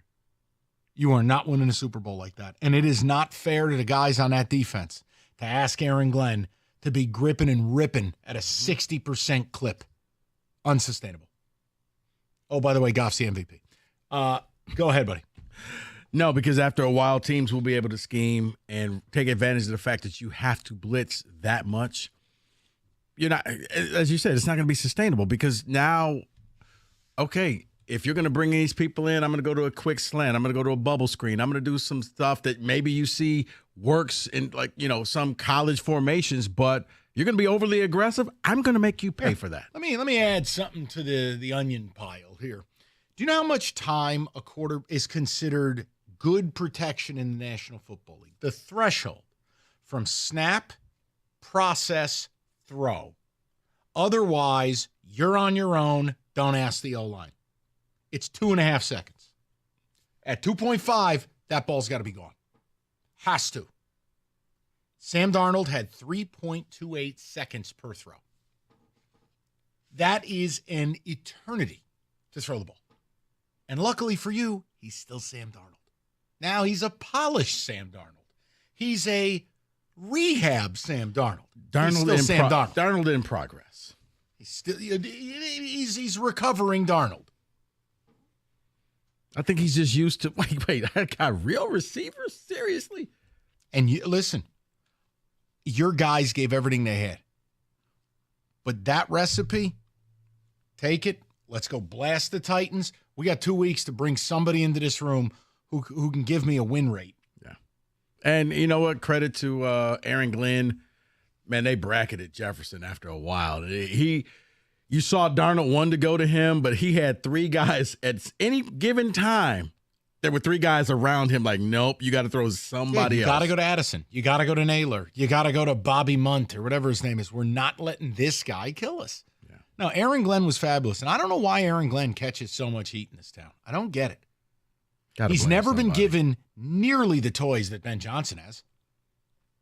And now you're asking this guy to call a defense with one arm behind his back. I thought he was splendid yesterday. But that's not fair to him to ask him to do that for another 15 weeks to get to a Super Bowl. It's just not. 248-539-9797. You want to get to the people? Oh, yeah. And if you guys have thoughts, bring them. There's no negativity. But we're not doing this delusional euphoria. We're going to talk real because the goal is a parade. The goal is a Super Bowl. And in order to do it, you got to be better. You take the win any way you can get it. But we are aligned on this show. They got to go get a pass rusher. Who it is and how much you pay, those are separate shows. Let's go to Aaron, 97.1. Aaron, what's going on? Hey, guys, how are you? Mike, you hit the nail on the head. I was actually encouraged by the almost 60% blitz rate yesterday because that tells you that they did look in the mirror. They know something has to be done. Yeah. So if Davis answers the phone and farts, I got to think that Andrew Berry down in Cleveland probably pulls a Shannon Sharp and has a lady in the room when you make that call. I don't think you're getting Garrett either, so that leaves us with who's left. What about with what's going on in Jacksonville? What about Josh Allen? And what about Miami? Same kind of deal with their football team. And I know both guys coming off injuries, but what's his name? Jalen Phillips. His last name's Jalen Phillips or even Chubb on the other side. What's the viability of maybe getting one of those I think guys? these are the phone calls that have to get there. Aaron, I'm glad you're bringing up names. The only one I would shoot down is just I know Josh Allen Hines or whatever he changed his name to. He just signed his deal this summer. That cap hit would be like Deshaun Watson-like. So I don't think they can deal him. But maybe where there's a will, there's a way. All the other things you're asking about, Aaron, you're right. You have to make every call. I don't think it's good enough to get a bricklayer. You got to go out and add some talent. Now, you didn't want to do it in the draft.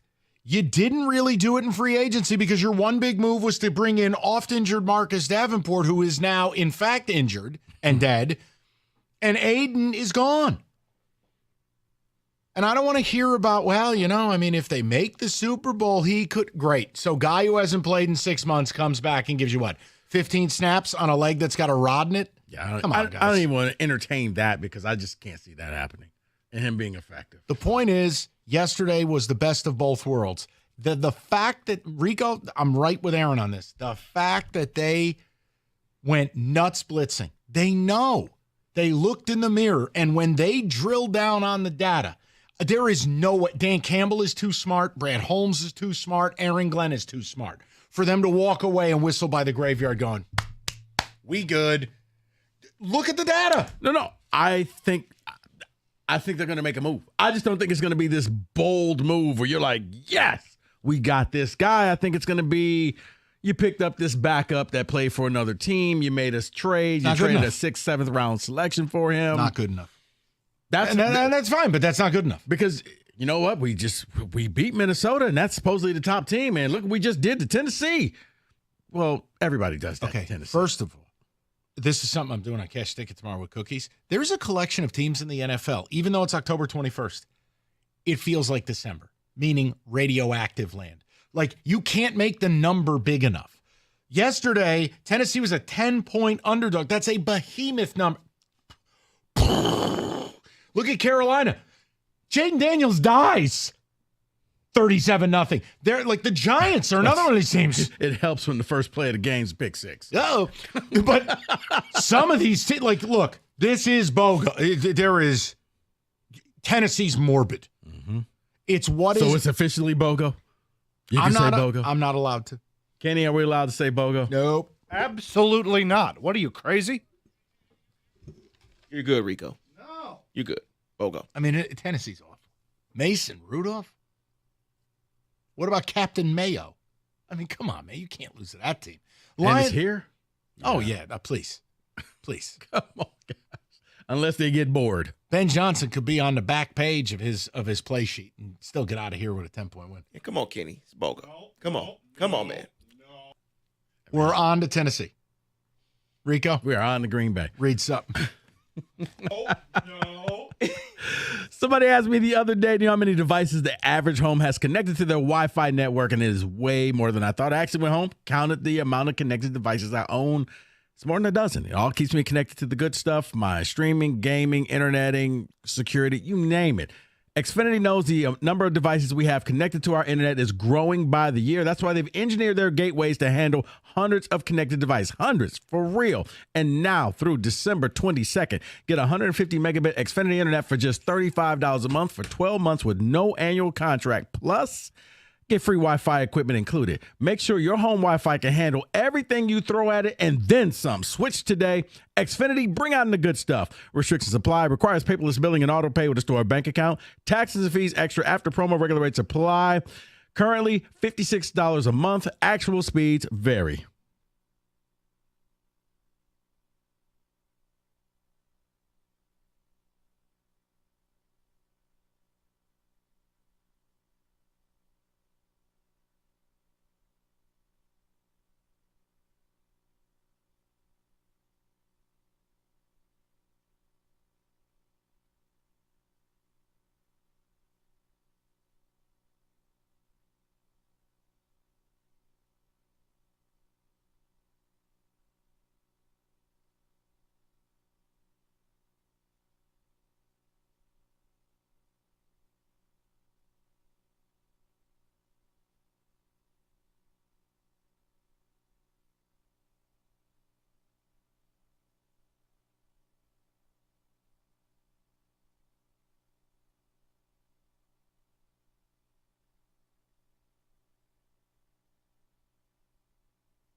You've heard us talk about injury attorney David Femininio for a long time. Listen to the results David and his team have gotten for injured clients. $3.5 million, $5 million, a whopping $11.5 million. You need an attorney that's going to fight for you, but you also need to get the person on the phone.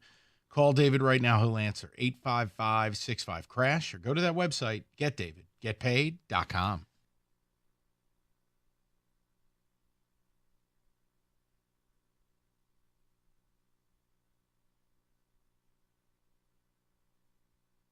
All right, straight to the people. Big win in Minnesota yesterday. But is it sustainable? Can you be both joyous about the win and with an eye on the future, no, we need a pass rusher badly? And the team went from basically being a 27% blitz rate to almost 60 yesterday. I think they're telling you they know. So we're having that conversation. And yes, at some point, Goff for MVP. Katie, 97.1. Hi, Katie. How you doing? Good. How are you guys doing? Good, Katie. What's up? Well, I am going to put a little female spin on this, if that's okay. Sure. So I think the best way I can say watching that game yesterday, I've been on a good date, I've been on bad dates, and I've been on great dates.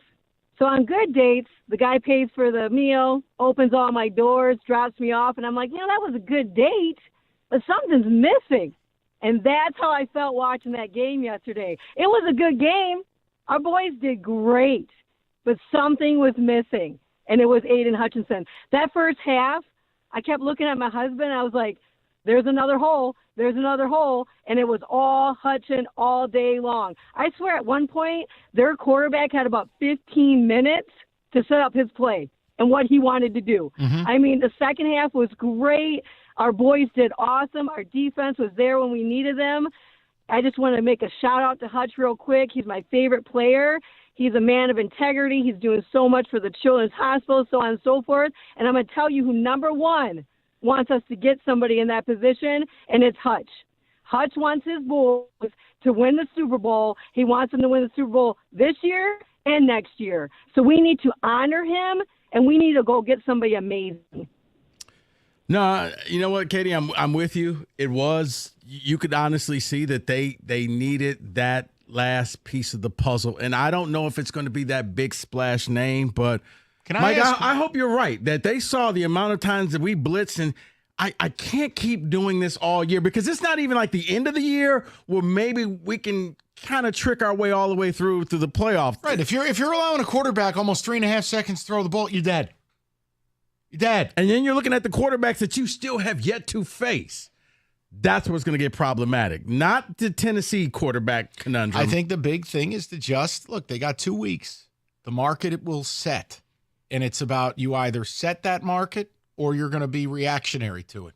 You also have to figure out, now listen, I'm not going to let go of the Cleveland and Vegas thing until I see a report where either player or team comes out and says there is no scenario we're trading either of these guys. Cleveland lost again. Deshaun Watson is now dead. Yeah. And, frankly, he may never play in the NFL again. So they're really stuck. And any fantasy they had of not rebuilding is gone. Does that alter the perspective? I don't know. Maybe it does for a guy like Zadarius Smith. But I want to see. The Raiders go out, they lose again. You know who they have this week? The Chiefs. So we'll let it play a little bit. But why? I just don't get why this town always wants to accept less versus this is the first time in my adult life, I'm 43, that I've ever felt like the Lions are truly in an all-in position and they could be Super Bowl champions any or all of the next 3 years. But you're not doing it without Hutch as currently constituted. So I don't want to accept less. And you're right. You're going to be right. I don't know. No, I don't want to be right. No, I know that. Yeah. I know that. Just for the record, I want them to make the big splash, but nothing about them has said big splash when it comes to the defensive line since they've been here.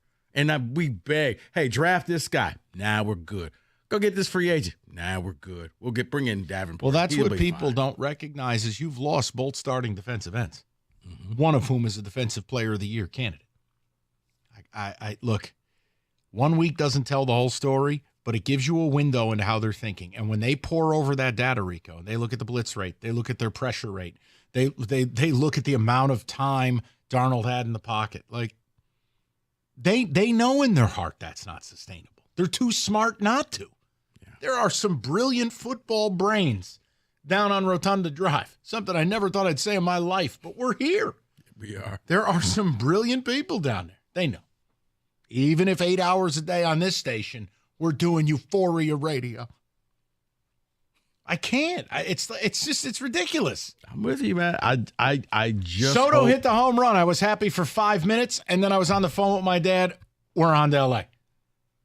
There's no euphoria. You do the euphoria Did you when want you LA win. or did you want a Subway? I want L.A. You don't want to destroy the Mets? No, I was talking to my dad about it, and it's a rivalry that from basically the mid-'70s to mid-'80s, there were a ton of Yankees-Dodgers. Great documentary ESPN did. I want to experience that. I caught half of it. I got to watch the rest. It's really Reggie good. Jackson winning and then driving and hopping in his car and driving to the West Coast. Like, wow. Yeah, I want to experience that. Plus, F the Mets. Very nuanced. 248-539-9797. Let's go to Bernard, 97.1. Bernard, how you doing, buddy? Hey, I'm good. How you doing this afternoon? Good, Bernie. What's going on, bub? Hey, great win. Outstanding win. Lions, are Super Bowl contending team. But, after listening to the national, analysts, et cetera, without a doubt, we need a pass rusher. You got the 13th ranked defense in the NFL, and that's just right now without an Aiden Hutchinson. Watching that game yesterday, I was looking at, the line of scrimmage. You had Reeder attacking, hitting hard. There was a lot of hard hitting going on in that game. Campbell, they were hitting hard. Rodriguez was hitting hard. They were hitting hard, but we had, like you said, no pass rush. There's nowhere in the world Donald should have anywhere from 3.5 to 4 seconds to get off anything. So we can't even take that chance with a Jordan Love, somebody of that magnitude that'll just sit back there and pick you and eat you alive. Yeah, and that's the thing is you look at the quarterback that they have coming up, and that's when you got to get pressure without blitzing, because then their mobility factor. Okay, Darnold has some, but yeah, Jordan Love can hurt you. C.J. Stroud can hurt you. Josh Allen can hurt you. Caleb Williams can hurt you. These are all teams that you have to play in the future. Baker Mayfield hurt us. Geno Smith hurt us. So we got away, with it this week. I don't take anything away from Minnesota. Minnesota's a hell of a team, but you cannot continue to, take those risks. I believe Brad Holmes, is a genius. He's a mastermind, and I believe he will get it done. But I'm just saying this to, all the Lions supporters, the ones that you say, Mike, we always want to settle for less. No, we can't settle for less. We got to get out there and get a damn ball player that can get it done. That's right. And that's it. And Bernard, I don't think we're bad people for asking for it. So again, it's like, I don't know, people are so soft. Oh, how can we be negative? No one's being negative. We're living on planet Earth. I love that they won that game. And I'm giving you the data. And I'm giving you reasons why it was great yesterday, but not sustainable. And why I am even more emboldened to go get a pass rusher. By the way, you want a power stat about the offense? Yeah. Since we're focusing so much on defense? Courtesy of the NFL on CBS. You ready for this? Mm-hmm. The Lions offense is the only team with more offensive touchdowns, 18, than incompletions, 16, in a 4-game span since the NFL merger. Yeah. 4-game span, 16 incompletions, 18 touchdowns. You think that's sustainable?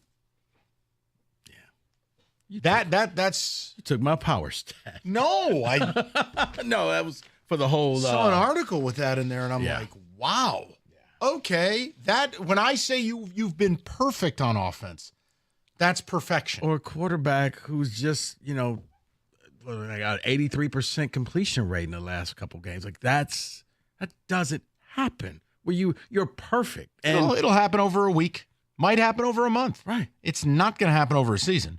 And again, the offense is the floor for the offense is good.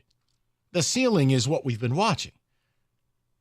The defense, I worry about a single elimination the NFL playoffs, if you allow playoff caliber quarterbacks to sit back there for over 3 seconds, you're dead. You're going home.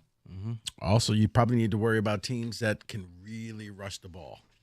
That could be problematic as well. And to be fair, Minnesota ran the ball yesterday. Mm-hmm. So it's Hutch's value. The longer he's out, the more impact you'll feel it. The more you'll see it.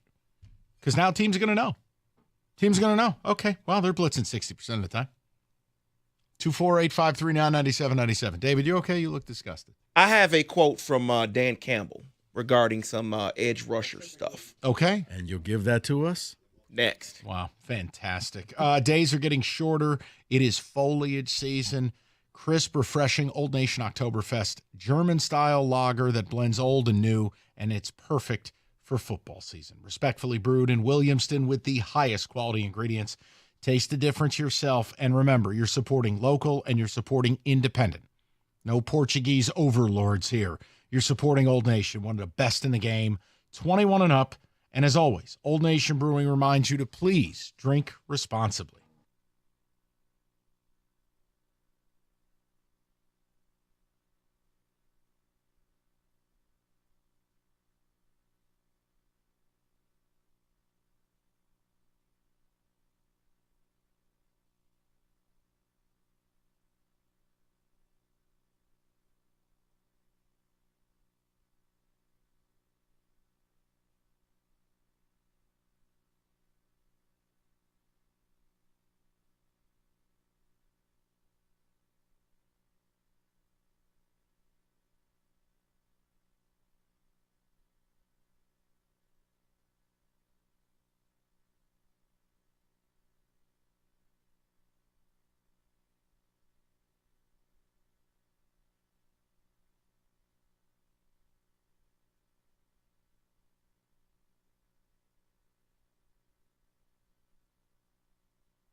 All right, check in with David on a couple of ticket texts. Get to the callers as well. Lions victory Monday. It's a hell of a job rallying up, but I think there are absolutely some red flags with it. We've given you some of the data.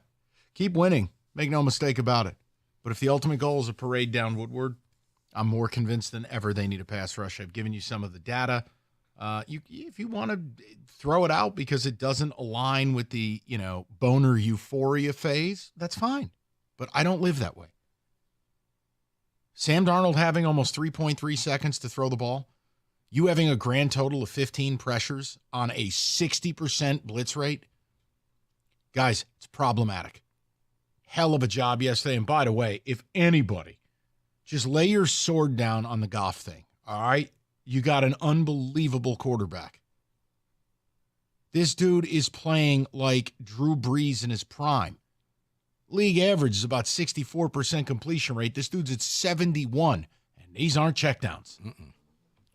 That's the difference. Yeah, it's not just, Crazy. little screen pass here, dump off to the running back, wheel right. No, deep down the field, accurate. Go ahead, David. Well, I wonder if they think that you all are being negative after a win. I wonder if they think their own coach is being negative. Okay. Here's Justin Rogers. Dan Campbell said all three of his coordinators had outstanding game plans, but if there was an area of improvement needed, it was how long they asked their coverage to hold up, acknowledging need more edge pressure. Quote, we'll figure it out. Then he goes on to say, quote, we need just a little bit more. So take that for what it's worth. No, I think Dan Campbell is an adult, and he's got a very big football brain, and he understands after looking at the film and after looking at data, the analytics we're quoting are real. They come from real places, and football people value them. He knows. He knows he can't. And by the way, I think he knew, and that's why they did the ridiculous fake punt. And it's not, you only complain when it doesn't work. No. I don't like it when he's done it on 4th and 11 and it does work. 4th and 7 that early in a game. I think part of it is they knew. Yes.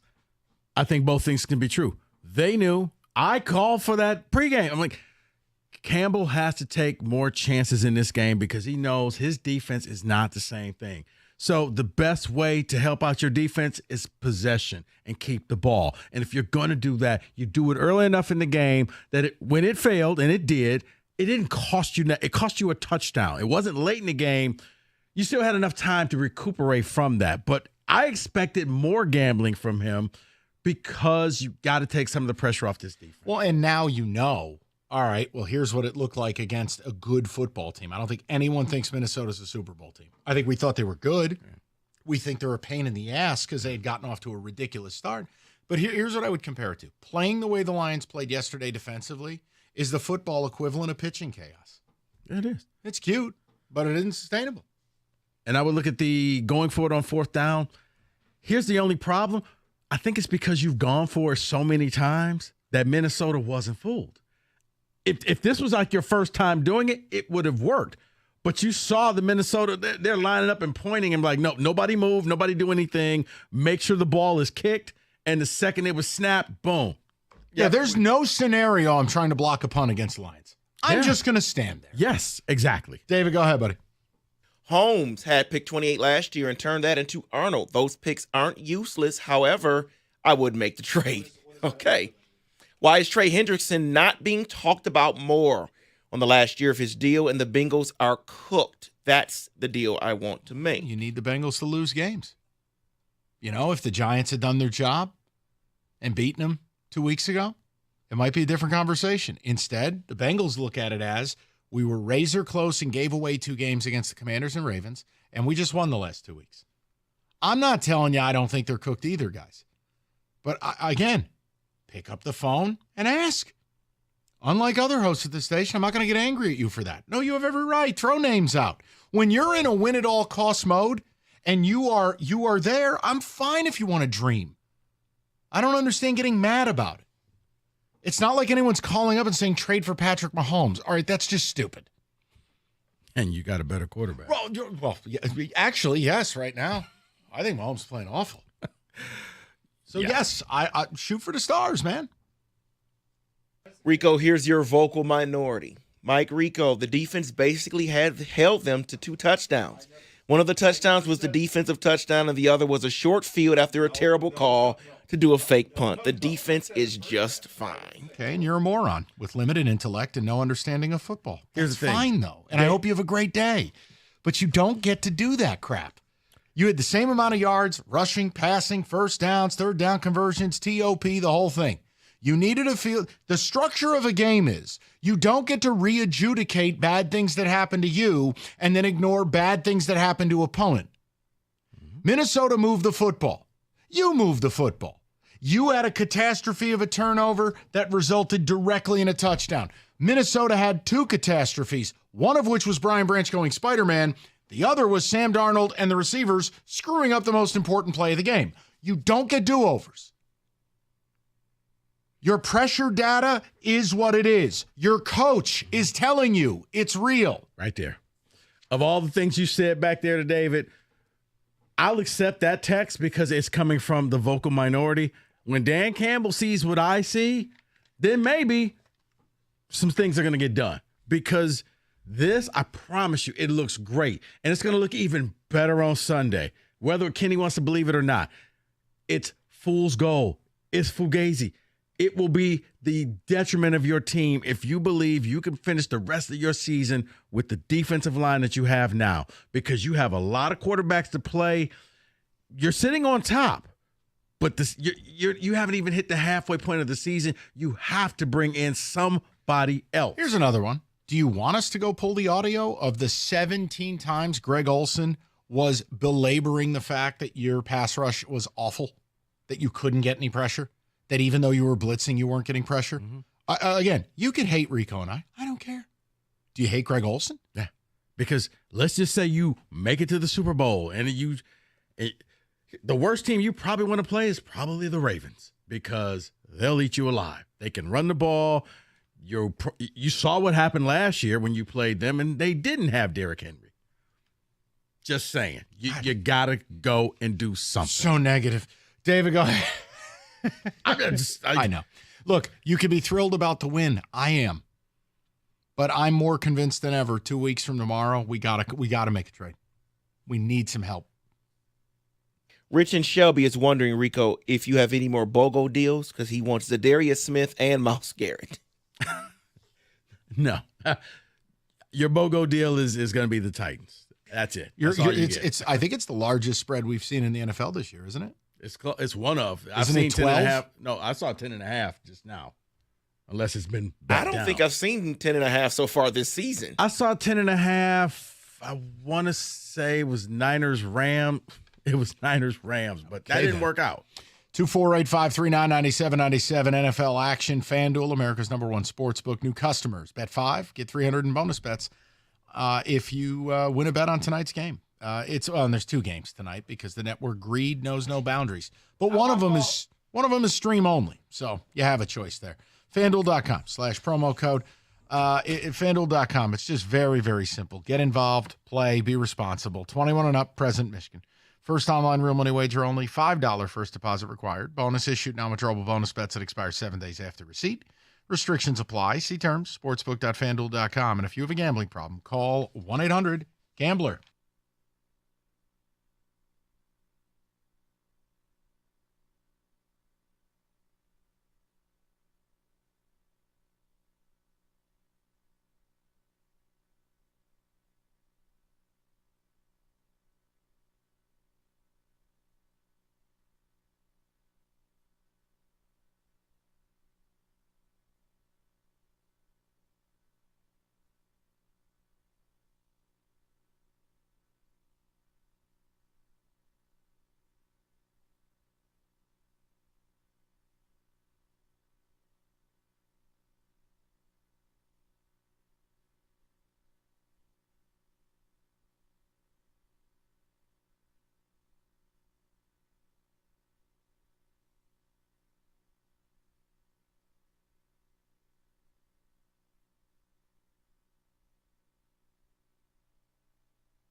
All right, let's get a little spin around the globe, if you will. There's other football besides the Lions. We'll get to the people as well. David, music.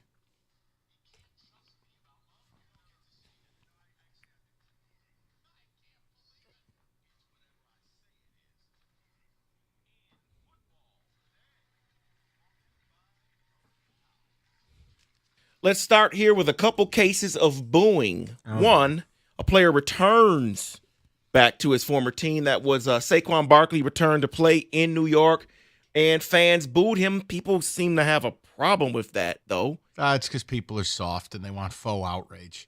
The guy went to the Antichrist, the Philadelphia Eagles. Oh, but he did so well for you. He left. All right, the Giants tried to sign him multiple times, and then they finally put the hammer down and said, we're done. We're not giving you what. If you think you're worth this, go get it. Okay, it is what it is. You want to boo the organization? Boom. The bottom line is he went and played for Satan. All right? It is what it is. Grow up. Yeah. You boo people who aren't on your team. Hence, Matthew Stafford comes back. That's He's different than what they did in Cleveland. Guy's dead on the field. Right. That's different. But a former guy who used to play here, yeah, you're going to boo him. Yeah, that's what I was going to get to next. There are layers to this one because, yes, the fans were booing Deshaun Watson as he was carted off the field. He is out for the year with a ruptured Achilles, and fans booed him. Some fans felt that, well, we should because he's a horrible person. But was that the right time to do that? Look, I'll be honest, and maybe people will be outraged at me, but like, yes, I know it's wrong in my heart. But I'm also like, well, he's a terrible guy, and he's terrible on and off the field, and they're just angry, and fans are frustrated. I don't know. No, it's not right to cheer a guy who's injured, clearly. But I'm not going to pull a Stephen A. and go, clearly, I'm not going to drop a bomb on the Cleveland fans. It's a horrific situation for everybody involved. Were they classy? No. Is my heart going to bleed for Deshaun? Not really. But you knew that when you signed him. None of this was new. None of this happened, after you signed him. So if you thought he was a bad person, you set that aside because you were hoping he would bring you a Super Bowl in Cleveland. And now all of a sudden you want to gain morality. You want to gain a consciousness. You just found Jesus. No, you don't get to do that. No, you don't get to do that. Let's talk about Tua Tagovailoa for a second because he spoke to the media for the first time. He is going to practice this week and try to return to game action. But there's a quote here that I kind of cringed at. Quote, I appreciate your concern. I really do. I love this game, and I love it to the death of me. That's it. Kind of a cringy quote there dealing with what he's dealing with. I mean, I know it's not our decision, but is this the right decision? You may want to get him a thesaurus and pick a different word because of just what could go on your next hit. But I knew the second that he went down, he was going to play again because that's what he was basically born to do. He's been playing football all of his life, and to take this away from him, look, we could all say that because we don't play. And it's like, oh, you got to think of your family. You got to think of all of that. But when you've been playing football for this long and you finally hit that stage where you are one of the top players, you're going to go out there and you're going to play until you can't play again. I remember talking to TJ, and he was just like, yeah, if it were me, I would keep going. And said, hey, I knew at the end, okay, fine. That last injury, okay, I'm going to opt out. But other than that, I got to keep playing. Jansen said I would keep playing if I could. So that's just how football players are built. What do you want from me? I'm done. The guy should retire. He said he has been symptom-free since the day after his concussion. That doesn't matter. The more concussions you have, the longer it takes for your body to heal. So here's what's happening. The only thing eroding besides his brain function is my sympathy for him. So if something now goes out and happens again, I'm turning the channel. Mm-hmm. I'm done. Which is fair.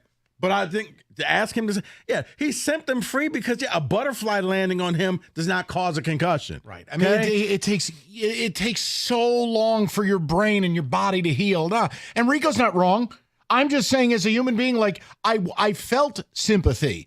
But when you keep doing this, and you know what? If nobody around him is strong enough to tell him, hey, time to power down, then you know what? You're on your own. What you don't want is for it to all end the way it did for Junior Seau. Great all-time Hall of Fame player.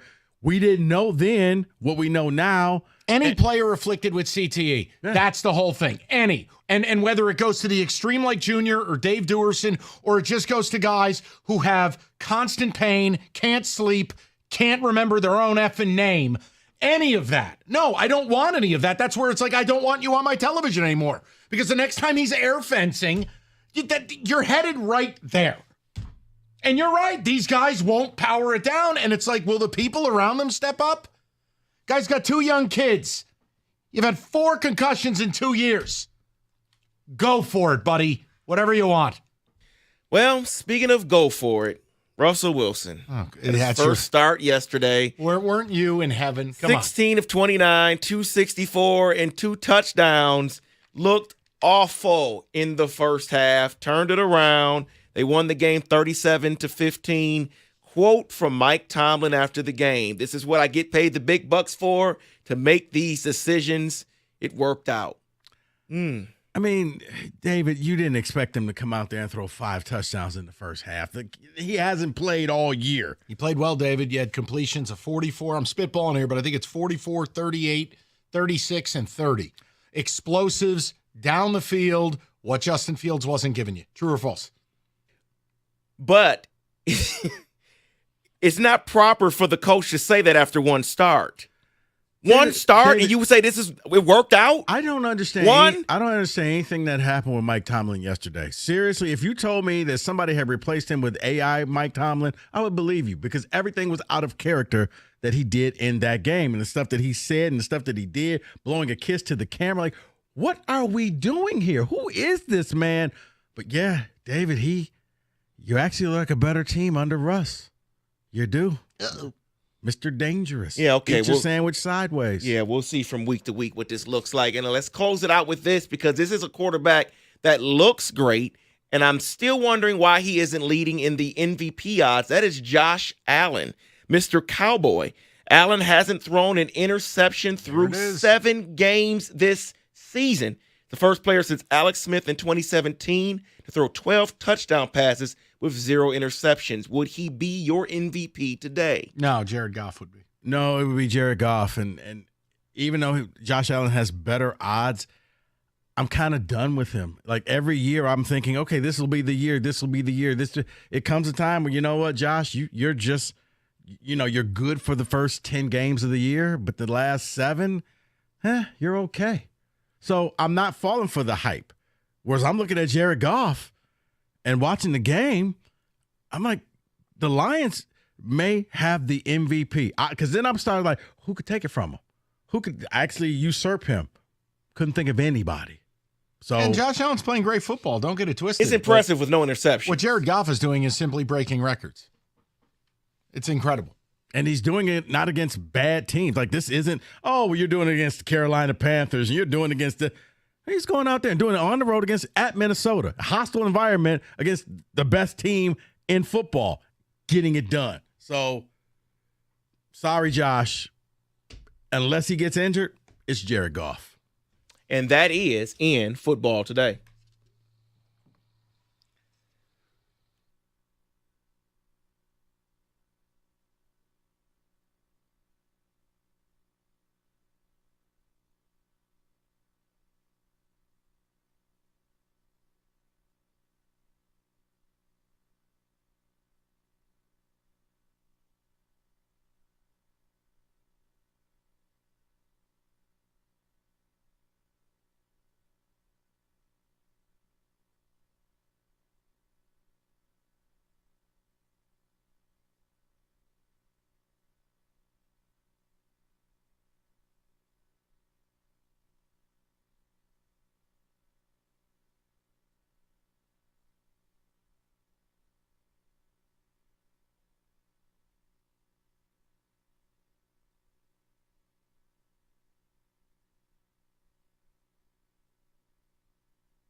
Brought to you by Lady Jane's Haircuts for Men. Lions head coach Dan Campbell spoke with the media today and said there's no long-term implications for David Montgomery's knee injury that lifted him out of the game briefly in the first quarter with the Vikings.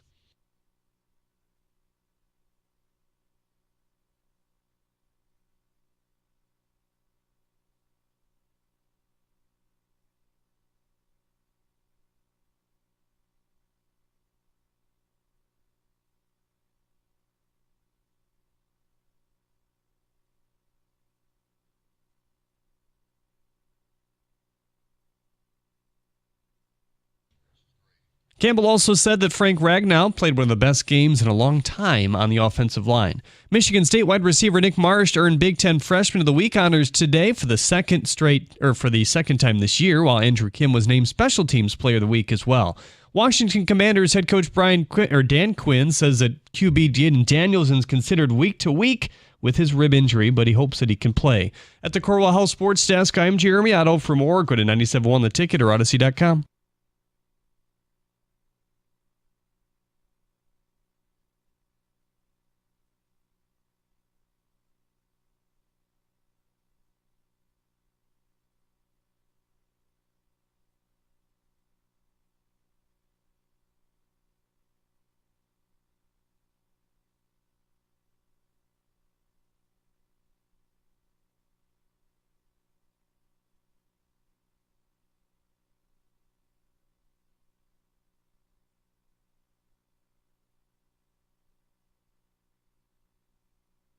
All right, straight to the people. Victory Monday for the Leos. Really, really nice job yesterday in Minnesota. But there are red flags. And I think Dan Campbell, with his quote, is telling you that, and then really the data. So I'm not going to go into all of it right now because we've been doing it, and people have been very patient. I love the fact they were able to pull it out, win, steal that game, go down the field, break Minnesota, and do the job. And Goff was electric. But I'm convinced more than ever they've got to go get a pass rusher. Got to. And the data backs it up. So I just want to know where you're at with it. And we're rocking and rolling. Like that. And by the way, Rico's offering BOGOs. Titans, 12-point favorites, BOGO. I've never been so sure of a BOGO. Let's go to Matt, 97.1. Matty, how you doing, buddy? Hey, what's up, guys? Talk to me. Three things. First, so I celebrated my birthday Thursday, and I called you guys a few weeks ago. So I finally went to my first Red Wings game. Sucked that they lost, but I had fun. It was a blast. Loved the environment. Okay. And then for the Lions, Mike, you are right. It's not sustainable. They are still a playoff team. But once they get to the playoffs, they might, if they don't get anyone, they might be able to squeeze through the first round. But after that, it's just going to be a disaster. And we really need to go get someone to help the team out. It's just not going to work long term. I look at it like a poker or a blackjack table, and you just need to go all in. That's how I feel. I mean, and like I said, I don't think anyone needs to get angry over people like us wanting more. It's really just simple. Your pressure rate, your blitz rate, the amount of time Darnold had, none of the numbers that existed yesterday are sustainable into winning a Super Bowl. I love listening to you guys because I got this one soundbite stuck in my head from you guys. What? And I'm going to tell you, I was at the bar watching the game with some friends, and every time the Lions scored, I just screamed out, "Touchdown, black guy." There you go. I got you. Matty, first of all, happy birthday. Second of all, thank you, because we are trying to get Dan Miller to do that on the air for us. One time, touchdown, Detroit black guy. Yeah, and do it. And Matt, hopefully nobody turned and is like, what did he say? No. Listen to the show. No one did that. And that's the last thing. Tell him to call me. You're okay. I love it. It's perfect. Better job by me? You suck. What's that?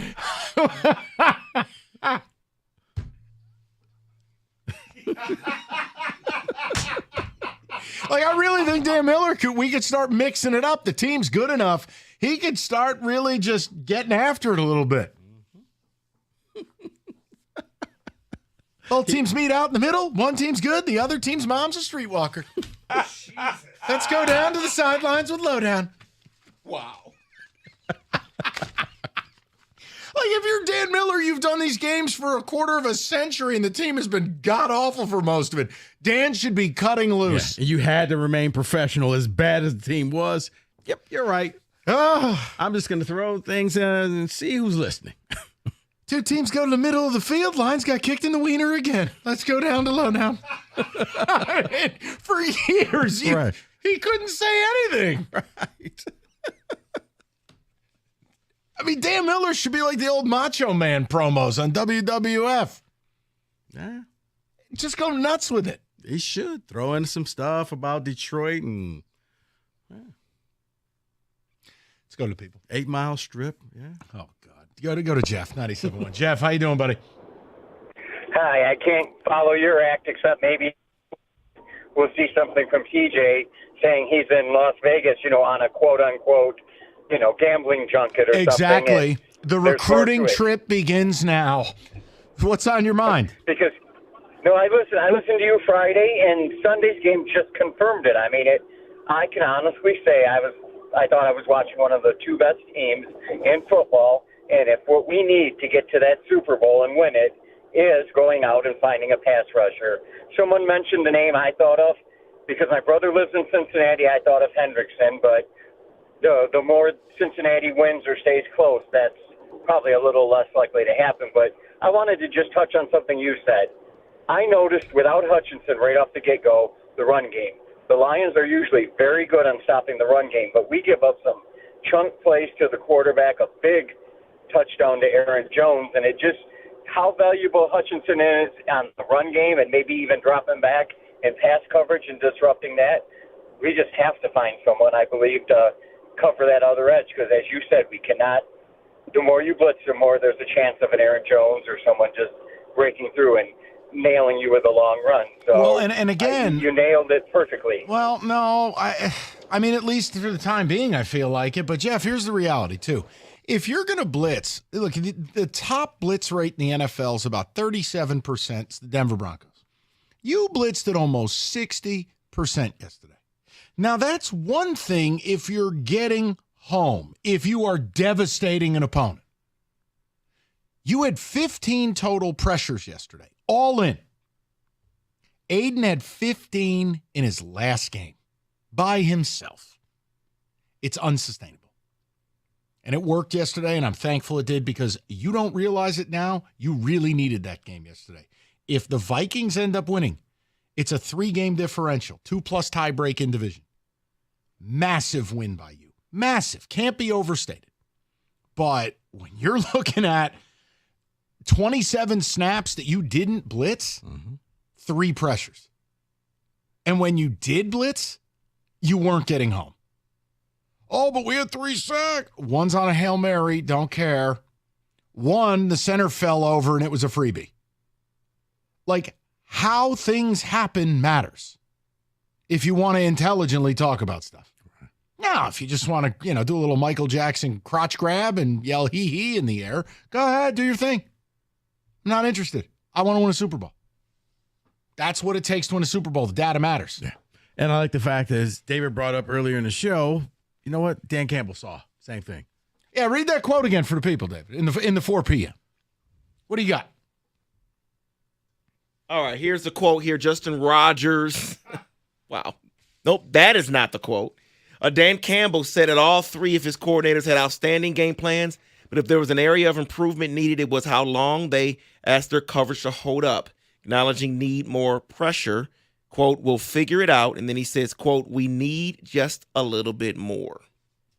And look, the dream board is still out there, but I'm not going to mock a Zadarius Smith. I'm not going to mock going out and getting a solid player. But why stop there? Start at the top of the list, work your way down. And again, all Max Crosby or Myles Garrett got to do, or the Cleveland Browns or the Raiders got to do, is say, there is no scenario. We are not doing this. Yeah. Thanks for the call. Yeah, just show me the report. Hey, you called up Mark Davis, and here's how the phone call went. Wrong button. That's it. Let's go over to Robert, 97.1. Robert, how you doing, buddy? Doing great. Love the show. A few things. I totally agree with you guys. And I would say, like has been said previously, when you lost Davenport, you need to replace him. So I really think we need two edge rushers. And if you looked at some of the snap count stats from yesterday, to get really nerdy, James Houston, not a surprise. Anybody claiming that he will somehow regain what he was is not going to happen. He got 9 snaps. And then Wingo, who is a defensive tackle, they moved him over to edge, and he had 11 snaps there. But it's just, and the other thing I would highlight too is if you look at who our competition is in sacks and whatnot. So Minnesota's 3rd in the NFL in sacks. Green Bay's 6th in sacks. And if you take away Hutchinson's 7.5 sacks from our total, we dropped down to like 26th in the league in sack production. So it's just, like everyone has said, and you guys have, laid it out perfectly with the stats and the data. The only thing I would add too is I would change Campbell's quote to, they need a little bit more. I would say they need a lot more. Yeah, because the other thing people don't want to factor in is, Robert, injuries are coming. Injuries are coming. And I'm sorry, not to cut you up, but one last thing I would say too is you look at who we're going to play. We got Jordan Love twice. We got Josh Allen. We got C.J. Stroud. And whether or not we really think Caleb is fantastic, I think he's at least good. He's mobile. Those are all issues. And like you said too, we're gonna get more injuries. I mean, Pascal has always had trouble staying healthy. Can he be relied upon with that many snaps? Oh, hell, he was in and out of the game twice yesterday as well. Robert, Yep. I'm with you. And again, people, new names will surface. I mean, people are bringing up Trey Hendrickson. I say, then okay, be a big Eagles fan because they need to beat the Bengals. Yep, and Hendrickson, someone said he's a free agent after this year. He's actually not. Last year he signed a 1-year extension on his deal, so he's under contract through 2025. And he had the weird thing demanding a trade in May, and then he was back 10 minutes later. And I am open-minded to most candidates. You got to bring in, but it's got to be legit. Can't be guy who worked at the Ace Hardware. We need a legitimate guy who understands what the job is. I mean, gee whiz. But yeah, Bengals are going to play. Here's your problem. This is why it was so bad that the Giants lost that game. If they had beaten the Bengals, they'd be sitting at 2-5 right now, with the Eagles coming to town. Now you go to 2-6. Hendrickson's on the block. They're 3-4 instead. And here's the other problem. Do you know who they play right before the trade deadline? The Raiders. Oh, free square. BOGO. So I got to see it to believe it with the Bengals trading Hendrickson, just based on they're in it in their mind. I mean, again, first place in the division, 5-2. You're sitting at 3-4. Is it doable? It's doable. Is it probable? No.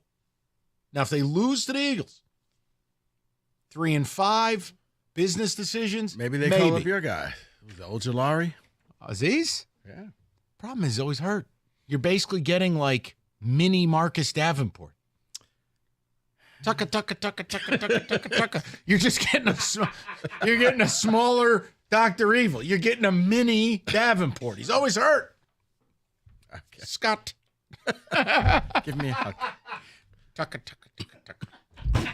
All right, we've lost control. This is what happens when your football team's good. We don't even know what to do.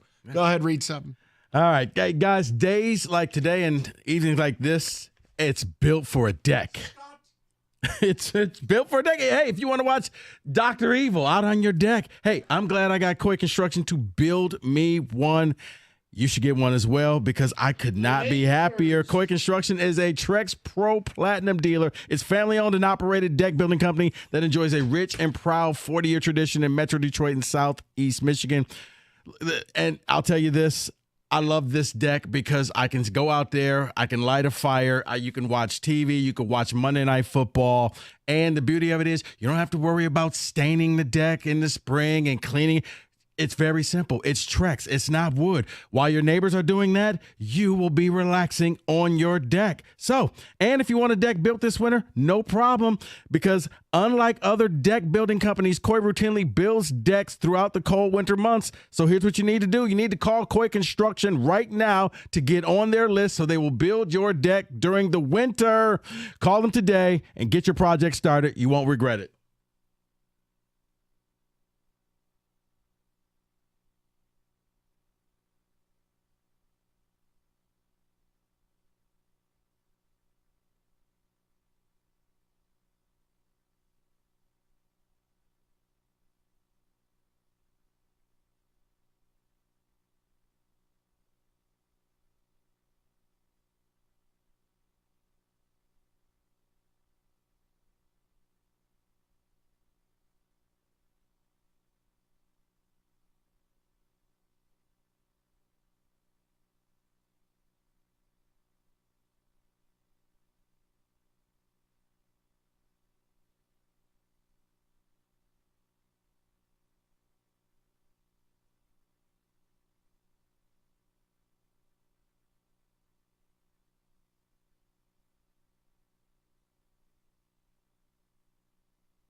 Okay, everybody, calm down.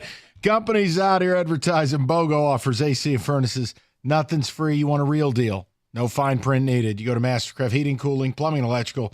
Got you covered 24/7. Locally owned over 40 years. They back their work with a 5-year warranty. And Mastercraft is your one-stop shop for heating, AC, plumbing, and electrical. Beat any price. And if you bundle that new high-efficiency AC and furnace, save up to $2,000. Fast installation. Great same-day service. Just go to mastercraftheating.com.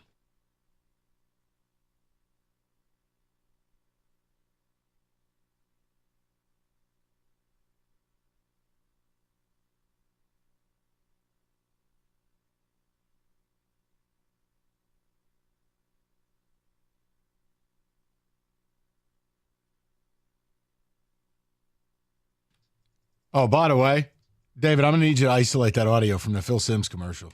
I got to bust his balls Friday. And don't forget to do promo code Phil. I mean, Jesus, guys. They should use promo code Phil. Phil.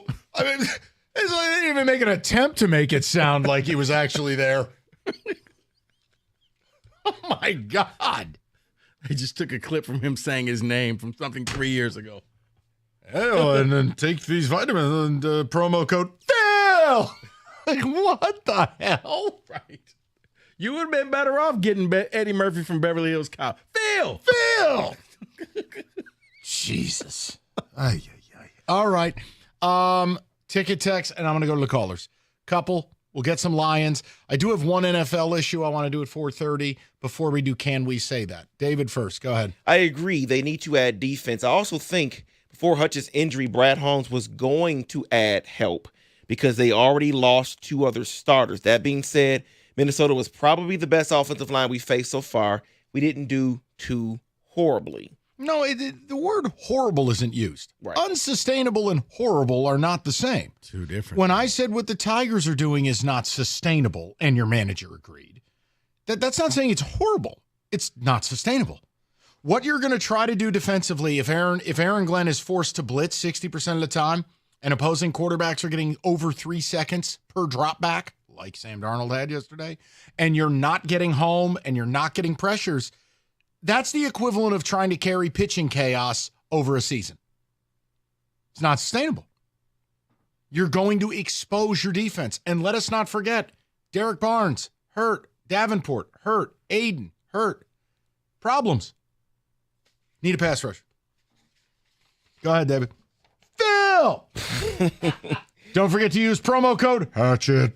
Jeez. We did the chair drop last year. Don't want any chair drop this year. Last year, we at least had Hutchinson, though. That's why we got 2 playoff wins. This year, without him, we might not even win the division. Make a deal now. I'm not doing the now either. Whether they do it now or the deadline is unimportant to me. It's that they do it. And I'm with Rico. This is as close to a BOGO as it gets. Tennessee is ass. Well, speaking of that from Doug, Rico needs to stop offering BOGOs. Every time he offers BOGOs, it backfires. He offered it for the Tigers against Cleveland and last year when the Lions played Chicago and Green Bay. We're on to you, Rico. We're on to the Titans, not Minnesota. I've also offered BOGOs Green Bay that work, but I know you only remember the things that don't. And of also, course. lay off. Rico had a rough Sunday. Half his damn team died. And I'm not even making fun of him. That was heinous what took place in San Francisco. We'll have the 5th pick in the draft. Well, yet again, someone's texting you. Travis Hunter. Okay. David. Rico needs to be called out about Purdy and his bad play, Mike in a truck. Hold on. Stop. They're throwing darts. You sure that's not Costa in a truck? It might be. Stop. Might be. Stop. Okay. First of all, what did Jim say about this so I can lump him in with Well, basically, Purdy got exposed because he doesn't have all the Avengers there to help him out, and you saw how bad he really is as a quarterback. Okay, and if Goff doesn't have Laporta, Amon-Ra, and Penei Sewell. And J-Mo. Dude, what are we talking about? Debo gave him 3 plays and then puked all over himself. No Jennings, torn ACL for Ayuk. What, a rookie making his first start. McCaffrey, done for the year. Right. People really hold these opinions? Yes. Gee, because, he did Brock Purdy, and he's a rat, and he's this, and he's that. It's like, guys, you take away any quarterback, and you're out there throwing when Ronnie Bell and Collins are your main 2 receivers. It's Jacob Cowing. Put some respect on his name. Yeah. UTEP's finest. You're on your things are so bad for them. They're on their 3rd kicker in 3 weeks because the other 2 got injured. You know what kills me is like Cookies is so matter of fact about stuff. It makes me seem wishy-washy. And I'm very direct about things. I'm Jim Costa, matter of fact man. That's what he's dressing up for Halloween. He's matter of fact man. So yes, Purdy had a bad day. You want to know why he threw 1 interception? Because Ronnie Bell didn't know the route. Uh-oh. And he stopped short, and he threw it to and he literally was like, you were supposed, okay. General studies, y'all. Let's go to Eddie, 97.1. Eddie, what's going on, buddy? Hey, guys, the show is about a millimeter from getting off the rails. I just want to let you guys know that. But this is a great show. Thank you. Thank you. Hey, so Rico, you hit it on the head. I was going to say this about the Vikings. I think it was really a product of circumstance of who we played. They probably didn't have any film on anything that we did the last 5 games. So I mean, this next game, people are going to have film on us. But my whole thing is, I don't understand that. I mean, I think they're going to make a deal. I think probably closer to the deadline. You can probably negotiate a little bit better. So we'll probably get something in the next probably next week, probably not this week. But, I mean, the brand of football that we play, we know it. It's physical. We're going to beat you up, and we're going to beat ourselves up. I mean, just look at the injuries that this team is getting. I mean, we've had pectorals, ripped. Aiden with his freak leg injury. It's not normal stuff. So we're blowing through guys, and our D line. I wrote this down. We have 5 guys on IR at this point. Yep. You're not getting anything from Houston. McNeil is probably your best guy. Reeder's coming back from a season injury, quad injury. God forbid something happens to him. So we have to. I mean, you have to get somebody, because if you want to win the Super Bowl, I don't know, we all do. You're not going to continue for 12 games, probably 17 more games in the season with this lineup. It's just not going to happen. Teams are not. I mean, the incline is going to get a lot more steeper, right? And you're just going to walk into places, and guys, will be exposed. But Mike, real quick, I got to ask you a question about betting. Can I ask you one question? Yeah, sure. What's up? Okay. How come the Packers are still plus 400 to win the division? We're at 135 and they're at plus 400. I think is that odd? No, I think what it has to do is a lot of it has to do with you, right? With how good the Lions are. Eddie, I think the problem is the Packers won't stop turning the ball over. I mean, yesterday, it's a miracle they won their game. When you're -3 in the turnover margin at halftime, you don't win those games. Now, the other knock on the Pack, and I got to see it improve, or they will not win this. Look, if we were doing radio in Green Bay, Eddie, I'd be saying the same thing. If they don't figure out how to stop the run, you're not winning a Super Bowl. They held Texans, I believe, to 86 yards passing yesterday, and they barely won the game. That tells you what was going on with the ground. So Don't mix it. Yeah, the Packers are going to be there, Eddie, because they don't stop the run, and because every game, 2, 3, 4 turnovers. So, again, do they have the talent to win this division? Yes, but they got to start playing better. Jordan Love has got to stop making mistakes. And I think plus 400 is not that bad.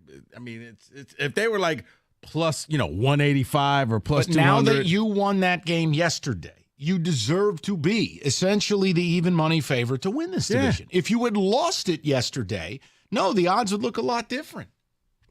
Well, yeah, but plus 400 I think is okay. Because you still have to play them twice, so it's that level of uncertainty in there. Hey, don't forget about promo code FOOL.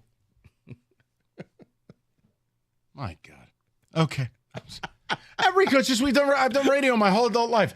There's no way you screen that and you go, oh, that sounds amazing. You got to recut it. It really is. We need his name in there. He's left. He's on the plane. All right, just find him saying Phil. You have Kenny Cott acting like he's Phil Sims. Phil. Phil. All right, football. Let's go to Phil. Okay, football season, time to elevate tailgating. Moran Buick GMC. You lease the 24 Sierra Elevation Edition, $239 a month, 24 months, $999 down. Moran also has employee pricing for everyone on the 25 Buick Encore GX Preferred. You can lease that for $239 a month, 0 down, 39 months, sign and drive, no employee discount required. New stock arriving daily. Yes, Yukon Denali's are back in stock. Something's wrong with the current vehicle? Go to MoranExpress.com. It's Moran Buick GMC, where you always get that best price, period. It's on Telegraph, just north of Eureka and Taylor, or you can visit them online anytime. MoranExpress.com. Moran Buick GMC. We are professional grade.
Also, something interesting. ESPN, since we're negative, they were just talking about the Lions, and they were flashing some of the data I've provided you, including a season-low pass rush win rate. So, again, great win. All hands on deck. Got the job done. Yeah. They need to get a pass rush. Yeah. Also, the Vikings had 9.6 yards per play when blitzed. 6.1 without. Yeah. They were just showing a highlight here. Can we take 4 minutes in a 4-hour radio show? Did everybody in the room see the Patrick Mahomes scramble for 33 yards? Yeah. Yeah, I know you did. I wasn't even going over there. Kenny, did you see? You didn't see the play? No, he was. No, I didn't see the play. He was busy celebrating, putting it in the system. Oh, Georgia won. Whoa. Take it easy. David, did you see? Yes, I saw the play. Okay. That play was everything wrong with the NFL. Everything. Patrick Mahomes used the sideline as an invincibility force field because defenders were afraid to take him out for fear of a 15-yard roughing the passer. And what ensued was the dumbest 33-yard scramble. And I've seen this 3 times now in 3 weeks of players who've had clean shots on a quarterback opting for the power down / I'm going to try to just hold you, and the quarterback's gotten away. Mm-hmm. My question, okay, it's clear defenders have paranoia about the penalties, but what can we do to fix it? Guys have to be able to hit people. Mike, you can't, because the second you touch, especially Patrick Mahomes, you're getting a penalty. We've seen it on the league is trying to protect their star quarterback. So if you breathe on them, D. Winters had him dead to rights on the sideline and just said, nah. I don't want to get a penalty. Hopefully you'll go out of bounds, and you just ran past me. All right, but the flip side is, now again, people are going to go crazy. Oh, my God, remember Bountygate? Guys, I'm not offering paychecks. But if I coach, I'd tell my team, if it's borderline, take him out. Doesn't mean hurt him. It means hit him. Yeah. And if you get a penalty and it is an effort penalty, I'm good with it. But what I'm not good with is when you turn on the film study for that, I'm looking at my linebackers and I'm going, what was the strategy here? You hoped he went out of bounds? You hoped you were right? Forget hope. Hammer him. And if you take the penalty, you know what? We'll do a GoFundMe and we'll pay your fine. Okay? I'll even split the difference, grab him, and just out of bounds. Don't throw him down, but make sure his feet are in the white chalk. It's just old school. Because, he stopped, and it's just and as soon as he did, Mahomes knew, he's not going to hit me, so I'm going to act like I'm going out of bounds. It's almost like that fake slide where, Pickett against Wake Forest. Yeah, and it's fooled you. And, you're a quarterback. There's nothing you can do because the rules are written to protect them, and I love especially if you're a superstar. I love how if somebody like me says, you know what, if it's borderline, hit him and worry about it later. Oh, and you're a bad guy. What? You can't play football that way. It's ridiculous. You can't, but then the league will say, we need our stars. We don't want to see a team full of backups out there. Why? You don't want the Cleveland Browns every situation. week. 24853. Wow. I'm sorry. Sorry. Thanks, Cookies. I want to take that back. Thanks. David, a few ticket texts, and then we're going to get to can we say that for this week? 15 yards is better than 33 yards. Just light them up. Jake from Not State Farm. Okay, so Jake and I are like-minded. That doesn't mean I'm setting up a bounty. It just means if I'm coaching my guys, you know what? Drop the hammer. Here's the difference. If he runs and you tackle him right there and it's a penalty, it's the same amount of yardage, except for when you go into the film study, elite coach, I hit him. Okay, you just didn't. You can explain that rather than what were you doing? Now, if it's 7 steps out of bounds, no, you're an idiot. There has to be some tactics here. But, it's just 3 times in 3 weeks, and I've seen that. And I'm like, this is stupid. Because it's in the back of players' minds. It's Mahomes. That's what it is. Everyone knows the league is out to protect that team, especially Patrick Mahomes. Just hit him more. I would. Seriously. Why protect him? Listen, if that guy makes a fool out of you, he's taking bread off your table. Hit him. The hell's the difference? I'm not saying you give him you pull a wrestling move like a Hulk Hogan leg drop here. Why not? Because he did. I mean, Okay, to hell with it, Rico. No, he ran over the rookie Mustafa and like poses over him like, wow, okay, he's a rookie. Wow. Okay, Patrick. Right, your feelings are hurt. I know. am. Yesterday was tough. But yes, as soon as it happened, I was, what are we doing? I know. Winners. You're just going to let him run past you. Okay. Wow. Versus launch him 18 feet out of bounds. Let him pay a visit to the Gatorade cooler on his ass. But see, that's all. You're a bad guy. You can't do that. Why? I thought that was football. What are defenders supposed to do at this point? I mean, hell, try sacking a quarterback in the pocket. I hit him too high. I hit him too low. Oh, my body weight landed on him. Bruh. I mean, what are you going to be? One of the flying Tanzinis? Bro, it's almost like the Major League strike zone. You right here. Right.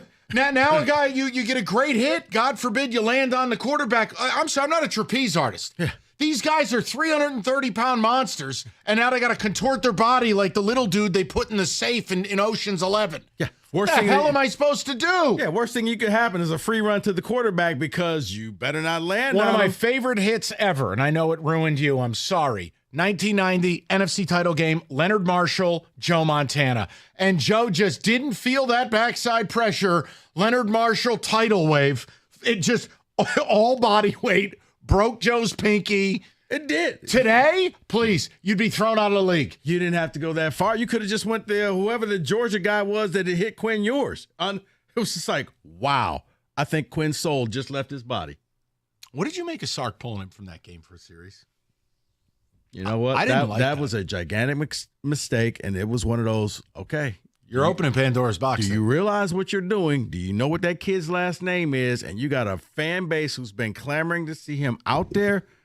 I would not have done that, period. No, that's just what desperation looks. I'm not even trying to dunk on him, but that's what desperation looks like. Yeah. That's what being completely overmatched and being desperate looks like. Wow. I mean, you're all right. I got to allow it. You're lathered. It's all right. Mike, you'll understand. It reminded me when, hey, we're going to stick with Connor Cook. Oh, wait, no, we're not. Let's pull him out the game. Andrew Maxwell, you're going to finish the Notre Dame game. It's like, what are we doing here? Either you have faith in your quarterback or you don't. That was a very bad look. Even the commentator goes, how can Mahomes do that? I mean, Jesus, it's because no one wants a flag. That's the only reason he's allowed to do that. But do you really believe there's like a fear of reprisal within your own organization? Look, here's the film. It's a real-time play. I took a shot at the guy. No. I'm not letting him get by me. It's not the organization, Mike. It's at that time, it was a one-score game, so you didn't want to make the stupid penalty that set them up. So you're trying to play smart, thinking he's going out of bounds. But yeah, something like that is in the back of your mind because of who it is. You've seen it before, and you've watched it and said, I don't want that to be me next, and I just got embarrassed. 248-539-9797. Dave, a couple of ticket texts we will get to. Can we say that? And then reset everything top of the hour. When the quarterback crosses the line of scrimmage, he turns into a running back. Hit him, in all caps, Well, he it's even worse now, and I know we don't have this in the NFL, but targeting at the collegiate level, if anybody could tell me what targeting is anymore, I'll hang up and listen. Game to game, quarter to quarter, play to play, I have no concept what targeting is anymore. None. I saw one called a couple of weeks ago in Wake Forest in Louisiana Lafayette. The guy hit a guy in the chest. In the chest. Targeting. I'm going. Did he lead with the crown of his helmet? Rico, it's an open field tackle in the flat. The running back went low. He went lower. He blew the guy up. Targeting. Now you're throwing a kid out for the rest of that game and the first half of the game after. What? Look, if you turn into Chuck Cecil, Steve Atwater, you turn into Ronnie Lott, and you assassinate somebody 30 yards down the field, going up to catch the ball, and you go, I ain't playing the ball, I'm going to paralyze you. Right. Targeting. But it can't be what it is right now. You can't play defense. It's just as bad as when the quarterback slides and you go in for the tackle. You've already made the commitment. I'm going for the tackle, and he slid, and I'm going to hit him, and penalty. And dead. There has to be room in there for intent. Yes. We have to allow officials to legislate intent. You know what intent looks like. Sorry, I'm done. I'll come down off the ivory tower. It was very frustrating to watch. And it's like you're seeing defenders totally warped because you can't hit these guys. NBA's back. FanDuel, America's #1 sports book. Catch all the action right now. FanDuel, all users, 3 months of NBA League Pass. All you got to do, catch every tip, every buzzer beater, every Pistons loss. Place any $5 bet on the NBA, and you're getting 3 months of NBA League Pass. Plus, it'll give you time to watch teams that are actually decent, unlike the Pistons. FanDuel.com/ticket. Get 3 months off of League Pass courtesy of FanDuel. Make every moment more. They are a sportsbook partner of the NBA. Who the hell is FanDuel not a sportsbook partner of at this point? How about this? Sportsbook partner to Earth. 21 and up, President Michigan. 3-month free trial, full price of League Pass, automatically charged monthly. Cancel anytime. No refunds, terms, restrictions, embargoes. They all apply. Limit 1 pass per customer. See terms, sportsbook.fanduel.com. You got a gambling problem? Call 1-800-GAMBLER.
Brought to you by Beninati Pools. Dan Campbell said today there are no long-term implications to David Montgomery's knee after he was lifted from yesterday's game in the first quarter. He was kneed in the back of his knee and suffered just a bruise. He also reflected on the win yesterday while giving some major praise to Minnesota fans.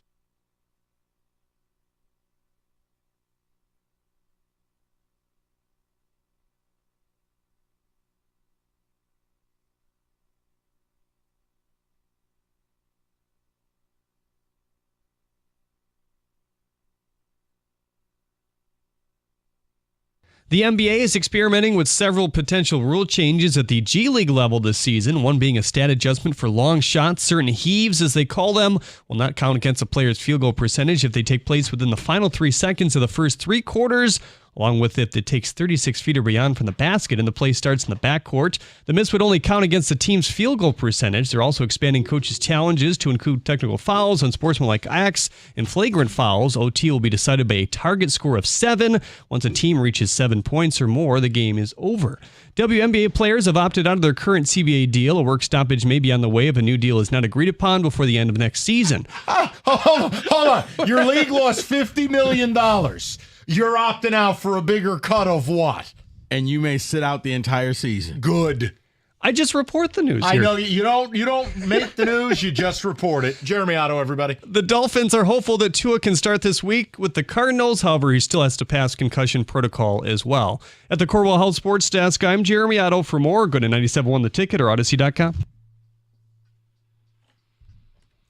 Yeah, sorry about that, guys. I know it's a Lions victory Monday, but Rico and I both, like Night at the Roxbury, just looked over at Jeremy when he had that report. Again, the WNBA had its best year ever. Cutscene, lost $50 million. No, the fact that you're going to sit out a year. Fine, it'll clear up time for hockey highlights. No, I'm good. I think at that point, kind of like when baseball hit that strike or when hockey, this will be the detriment of your league. And the NBA owners own like 45% of that league, losing $50 million a year. Okay, opt out of the CBA. You think a better deal's on the horizon? Look, someone's advising them. They're way smarter than me. I don't care. I'm so tired of hearing about it. The product is Maybe they want the NBA to step up and pay more. Evan just showed me some of like the blooper reel from last night's Game 5. I'm going, this can't be the height of the product. A Game 5 of your finals. Air ball, miss layup. I'm like, I can't. From their best players doing it. The best players were doing it. Ionescu shot like 1 of 20. He was 1 of 19. Well, can't do it. Kobe's rolling over in his grave. No, She, you know what she did? She channeled the spirit of John Starks in Game 7. Or Ray Allen. The point is, if you like it, good for you. I don't have to. All right, Lions football. It's a Victory Monday. We are absolutely thrilled they won that football game. However, we got some red flags. So the win was incredible because it's all hands on deck. Ben Johnson and Aaron Glenn were incredible. More on Glenn in a second. It took perfection from your quarterback. Again, Jared Goff, MVP candidate. Perfection on offense. Need a field goal, 15 seconds to go. And you get a huge win divisionally and huge win for home field. But how you did it, I don't think it's sustainable. The Lions generally blitz about 27% of the time. Yesterday, I think it was 57%. All right, so close to a 60% blitz rate. You totaled 15 pressures. Aiden Hutchinson had 15 pressures by himself against Seattle. Then you go, well, we got to the quarterback 3 times. Once on a Hail Mary, once at the line of scrimmage, scrambling, and once when the center, instead of pulling, tripped over his ding-ding and face planted. Guys, it's not sustainable. Asking Aaron Glenn and the players in that locker room to go out and over half the time blitz, it's not going to work. Sam Darnold had almost 3.3 seconds per pass. Do you know what good pass protection is in the NFL? If you're given 2.5 seconds, you are a made man in the NFL. 3.3? The Lions had their lowest pass rush win rate of the season. Look, Aiden was missed.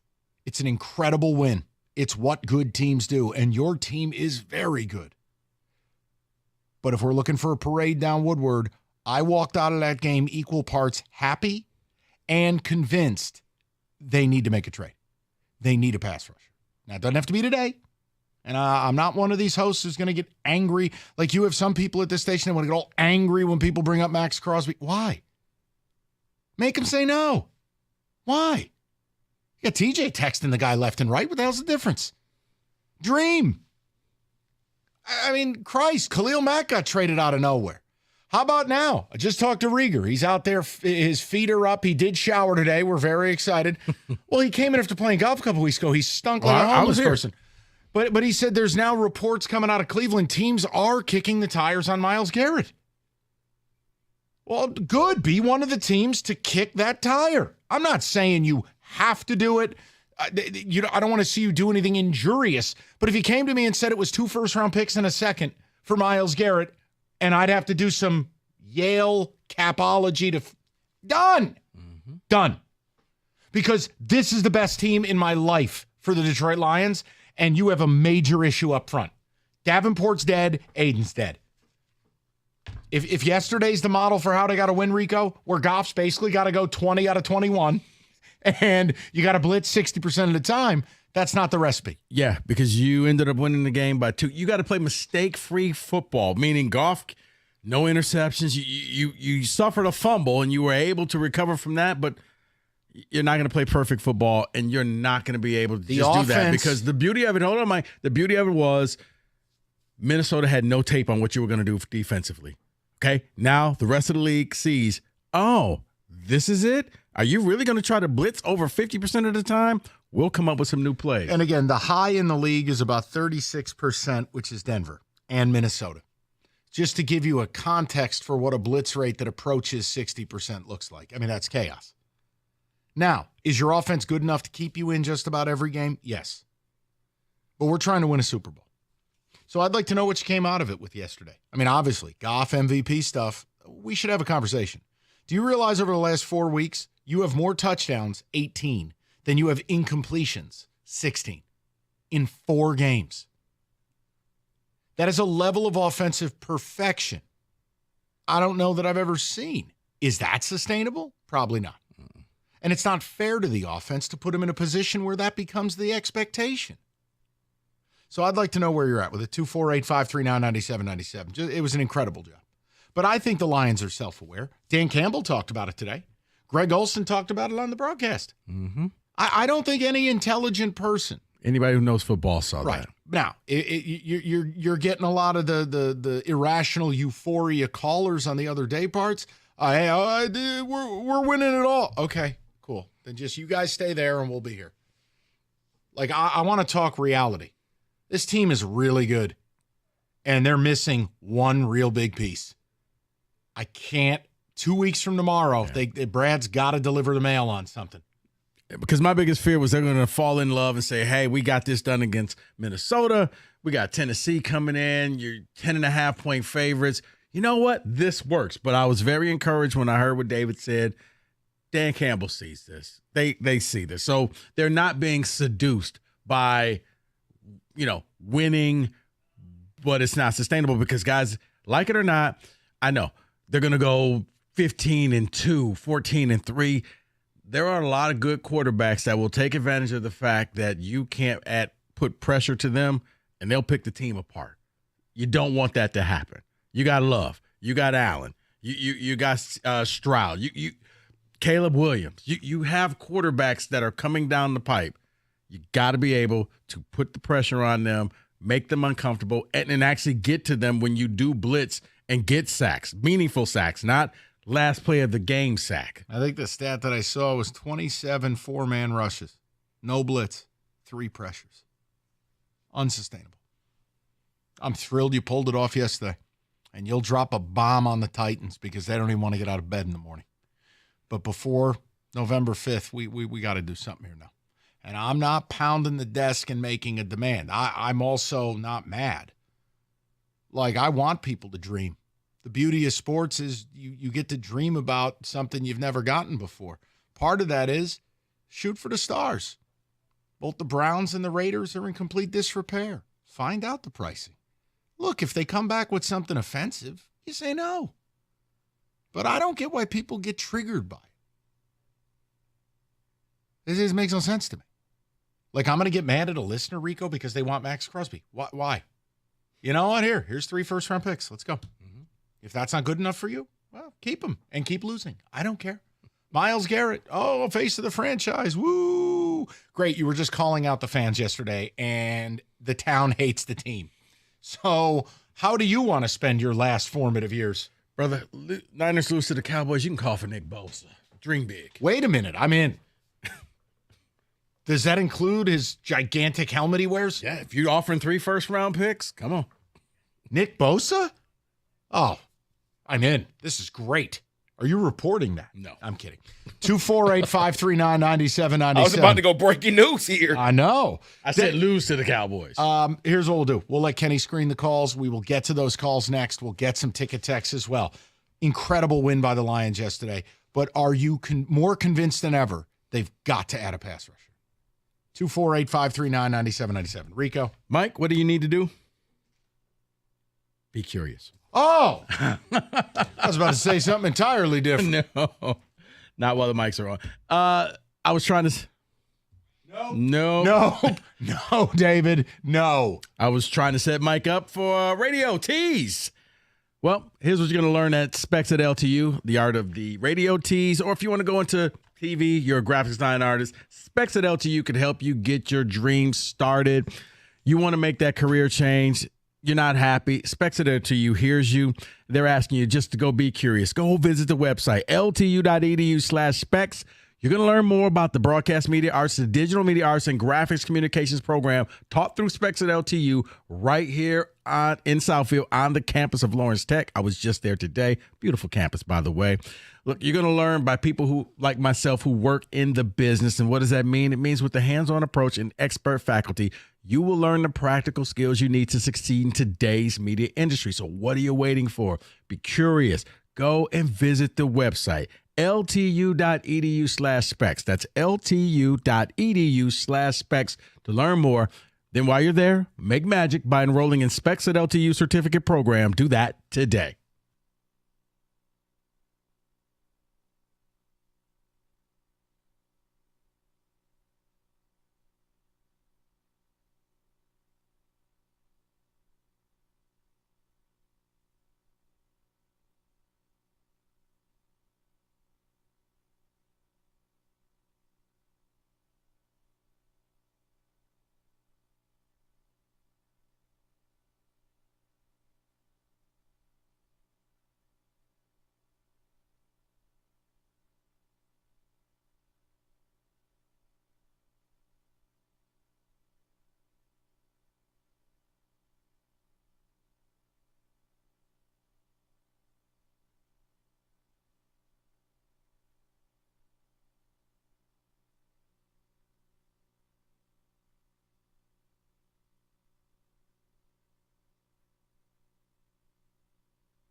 Hi, it's me again. Hey, being number one isn't easy. Takes years of experience, dedication, and determination. Number one mattress purchased by millions every year at Serta. Go buy a mattress now. All right, look, get cozy this fall. Lord knows your college football team stinks. Get a great night's rest after that loss on a Serta mattress. Go to Serta.com. Find a retailer near you. That's Serta.com.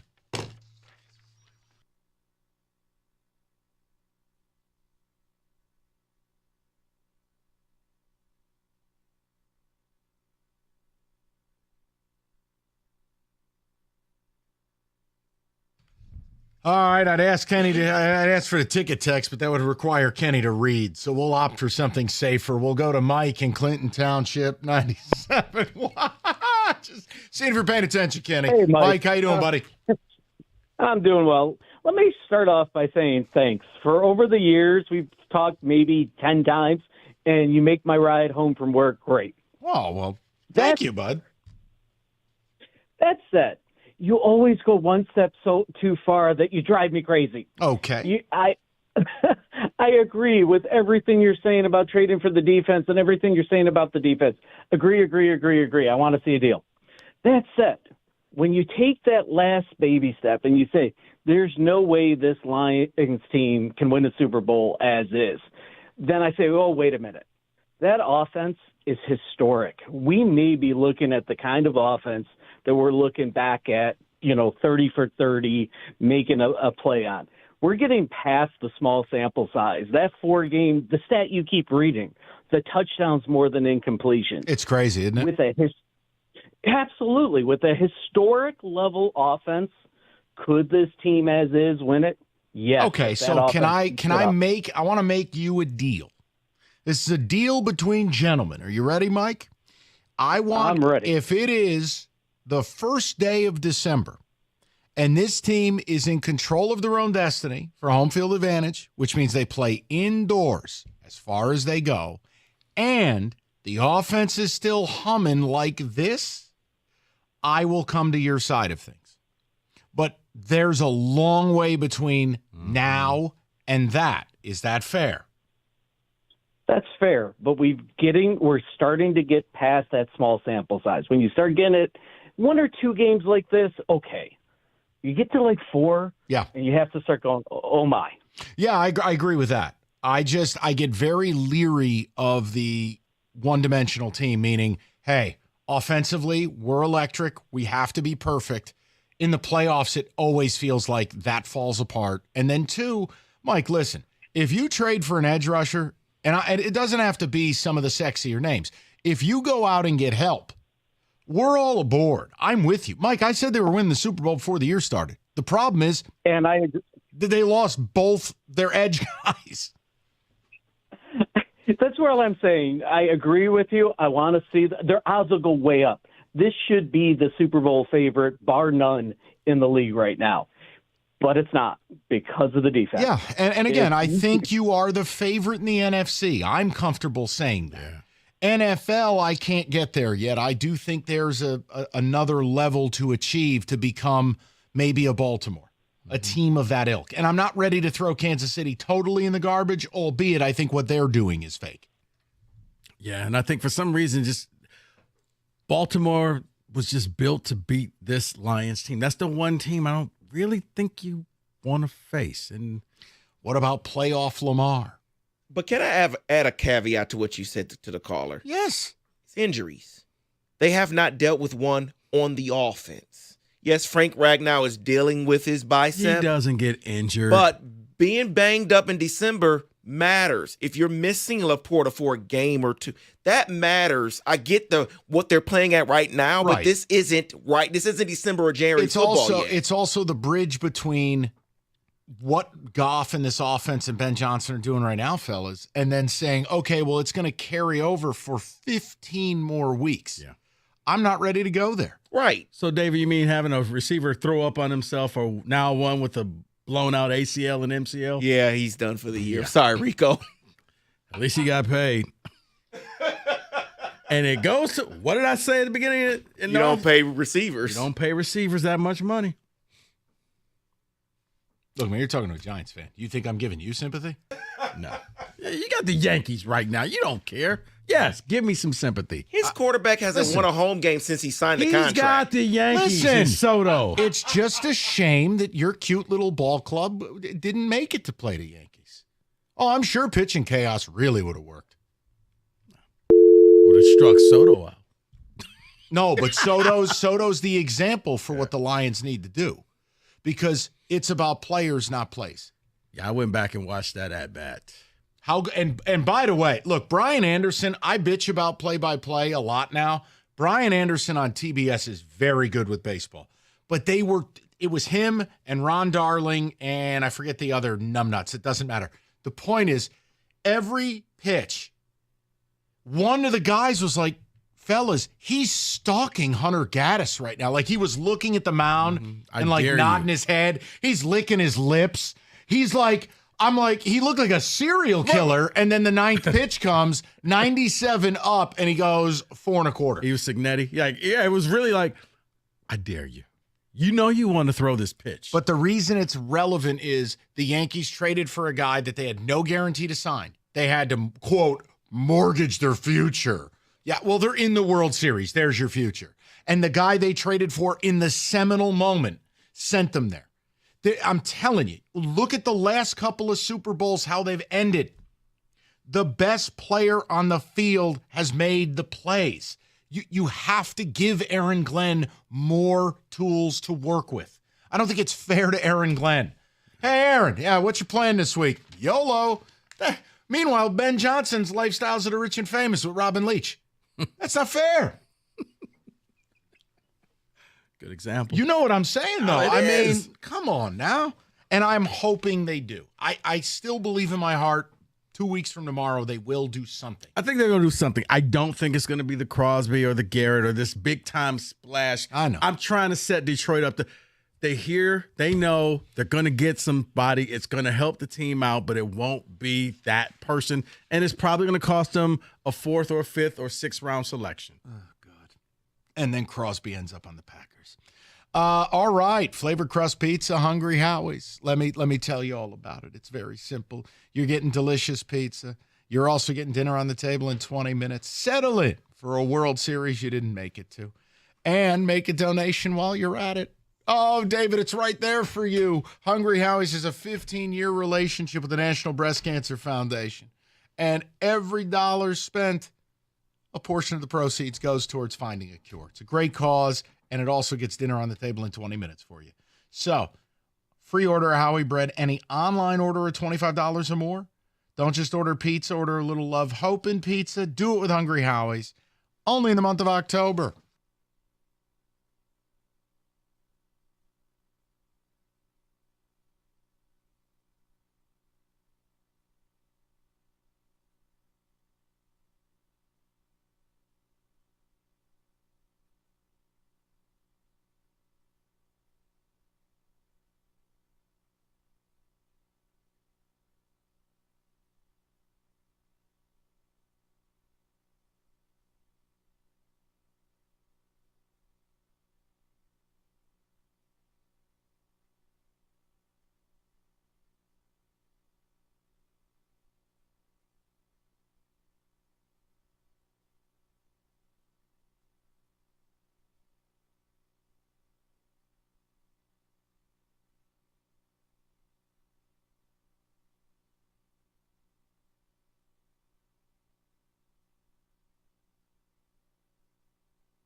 Brought to you by the Sam Bernstein Law Firm. The Red Wings were on the practice ice today preparing for the Rangers game tomorrow night. Vlad Tarasenko talked about their strengths.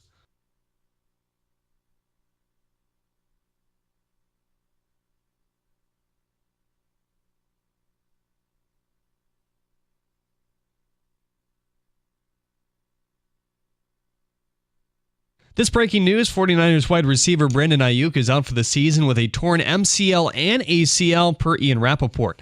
The NFL has also made their first national TV adjustment. Week 9, Jacksonville and the Eagles were scheduled to play on Sunday Night Football. The Vikings and Colts will take over that spot, however. At the Corwell Health Sports Desk, I'm Jeremy Otto. More at 6 or at 971theticket.com.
All right, if you look at reviews for roofing companies, yikes, not great. But see, Victor's doesn't have that problem because, well, they care about customer service. They have project managers. I mean, the job has two functions. A, you call, they answer. You have a question, they provide the details. But also to oversee a perfect installation for every roof they install. And with Victor's, you're getting the best roofing experience in the industry. It's backed by hundreds of 5-star reviews on Google and an A-plus rating from the Better Business Bureau. Plus, look, all of this leads into why Victor's can offer you a 50-year leak-free guarantee on every roof they install. You'll be hard-pressed to find competition that can give you 5. Call today. Set up your free 21-point roof inspection and estimate, 734-773-1100. That's 734-773-1100. Or book that appointment online anytime at victors.com.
Well, the time has come for the drive of the week, and, well, it's the Detroit Lions.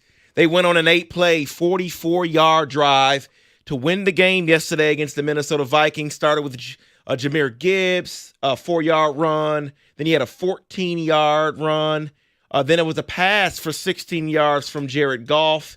St. Brown gets a 14-yard reception from Jared Goff, and they set up the game-winning field goal for Jake Bates, 44-yard field goal to win the game, a huge game, really? Division opponent to get number 1 in the division. Yes, that's what I went with, Rico. Not a fake punt that happened in Champaign? Not at all. That was a great play, David. I was not going with drive of the week for that. I was going drive of the week. I didn't want to hear from Lions fans. Field goals, Jonathan Kim kicked like 13 of them. He kicked like 15 of them, didn't he? But that is your drive of the week. Lions win 31-29. And I left for 2 seconds. You're talking Michigan State? What the hell happened? I was giving the drive of the week. It was the Lions game-winning field goal drive, and Rico wanted Michigan State's 15,000 field goals. Well, I was like, if you're doing field, I was like, well, I like the punt, the fake punt in Champaign. He was like, no. Not at all. Was that going to be the drive of the week? I do have some more ticket texts here, though. They need a pass rusher, but I'm softening on spending high capital to get there. But we do need a pass rush. I would love to fill a room of people who have this weird talking point. I don't want to mortgage the future. I just Thanksgiving. Like, I feel like they all talk in that manner.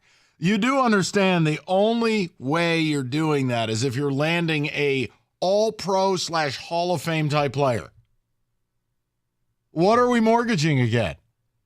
Having the best defense in football next year and a Super Bowl one this year? Right. I don't want to mortgage the future. I would love to do a focus group with these people just to see what the collective IQ is. Thanksgiving. Lions owe it to Ben Johnson to make a move for a pass rusher. The dudes came back twice from being the hottest head coach candidate. It's not guaranteed he would do it again. The time is now. Yeah, it's all in time. Now, again, you got to find the right player and human being, right? Culture matters. And you got to find a team willing to deal. But I'm not going to make fun of people, unlike others. I'm not going to make fun of people when they bring up Max Crosby or Myles Garrett or shoot for the stars. Why? Why would I make fun of them? I've seen those trades happen in all sports. Yeah. I got bad news for you. If Wayne Gretzky can get dealt, anybody can. Yeah, and you've now reached a point that why not you? Like, it used to be one of those things where it's a trade and you're like, yeah, I wish that could be. Yeah, now you're involved. I got news for you. There's going to come a day. We're going to be doing Connor McDavid trade shows. It's going to happen. How many times have we seen this? Look at the NFL. Khalil Mack just got dealt. What? At the height of his powers. You see crazy stuff all the time. I can't believe you landed Christian McCaffrey. It happens. The way sports works. Right. You got to dream, though. Yeah. I think it's just lowbrow to be like, oh, it'll never happen, except this backup scumbag. And you're like, why? Why can't we have nice things? Because you have people like this. All you got to do is have faith in Holmes and Campbell, and that's it. Whatever they do, it will be the right decision. Okay, great. I'd like to tell you a story about how a man lived inside of a whale. Yeah, it is. It's not. It's a fable. It's not real. There's no oxygen supply, David. Actually, it is. It's the blowhole. No, okay, I don't believe you. Everybody stop. Let's go through it. Let's not go through it. I've been listening to Green Bay Sports Radio today. Often on rumors coming out of Green Bay that the Packers are in talks with the Cleveland Browns for Myles Garrett. We have to get ahead of them. Thanksgiving. I don't want to mortgage the future. I mean, you got to be ready. Got to be ready for when they win their 5th Super Bowl. I will say I'll defend Cookies on this one. He had a good one-liner last week. He goes, be careful trying to win your 3rd Super Bowl before you win your 1st. I don't want to You're mortgage. right. I'll mortgage the future. What future? Have the parade. The meteor could take us all out. Who cares? We're in position to win 3 Super Bowls. I want to stay consistently competitive. I would love to do a focus group with these idiots. That's not how the NFL works. That's all the sports in this town. Oh, Steve is setting us up to be consistently decent. Who wants that? They have 2 wins now. It's a big win on Saturday. It's just whenever these people do this talking point, it's what I hear through the speakers. Thanksgiving.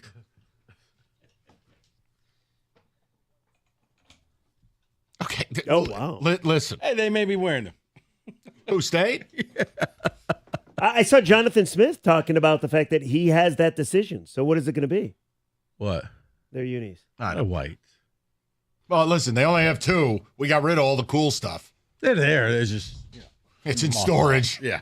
Why don't you get those Illinois faux leather helmets? Okay, listen, they got made fun of. I thought those were really cool. I liked them. Those are really well I done. didn't hate them, but You just hated the result. No, As I the didn't game went care on, I was about like, the you know what? Thanksgiving. That Yeah, was man. clever. You put the wrap around the helmet. Yeah, I was like, that's actually Each helmet took 2 hours to paint, to make. Really? Yeah. Did you hear what the Michigan radio broadcast, their sideline reporter, Jason Avant, said about them?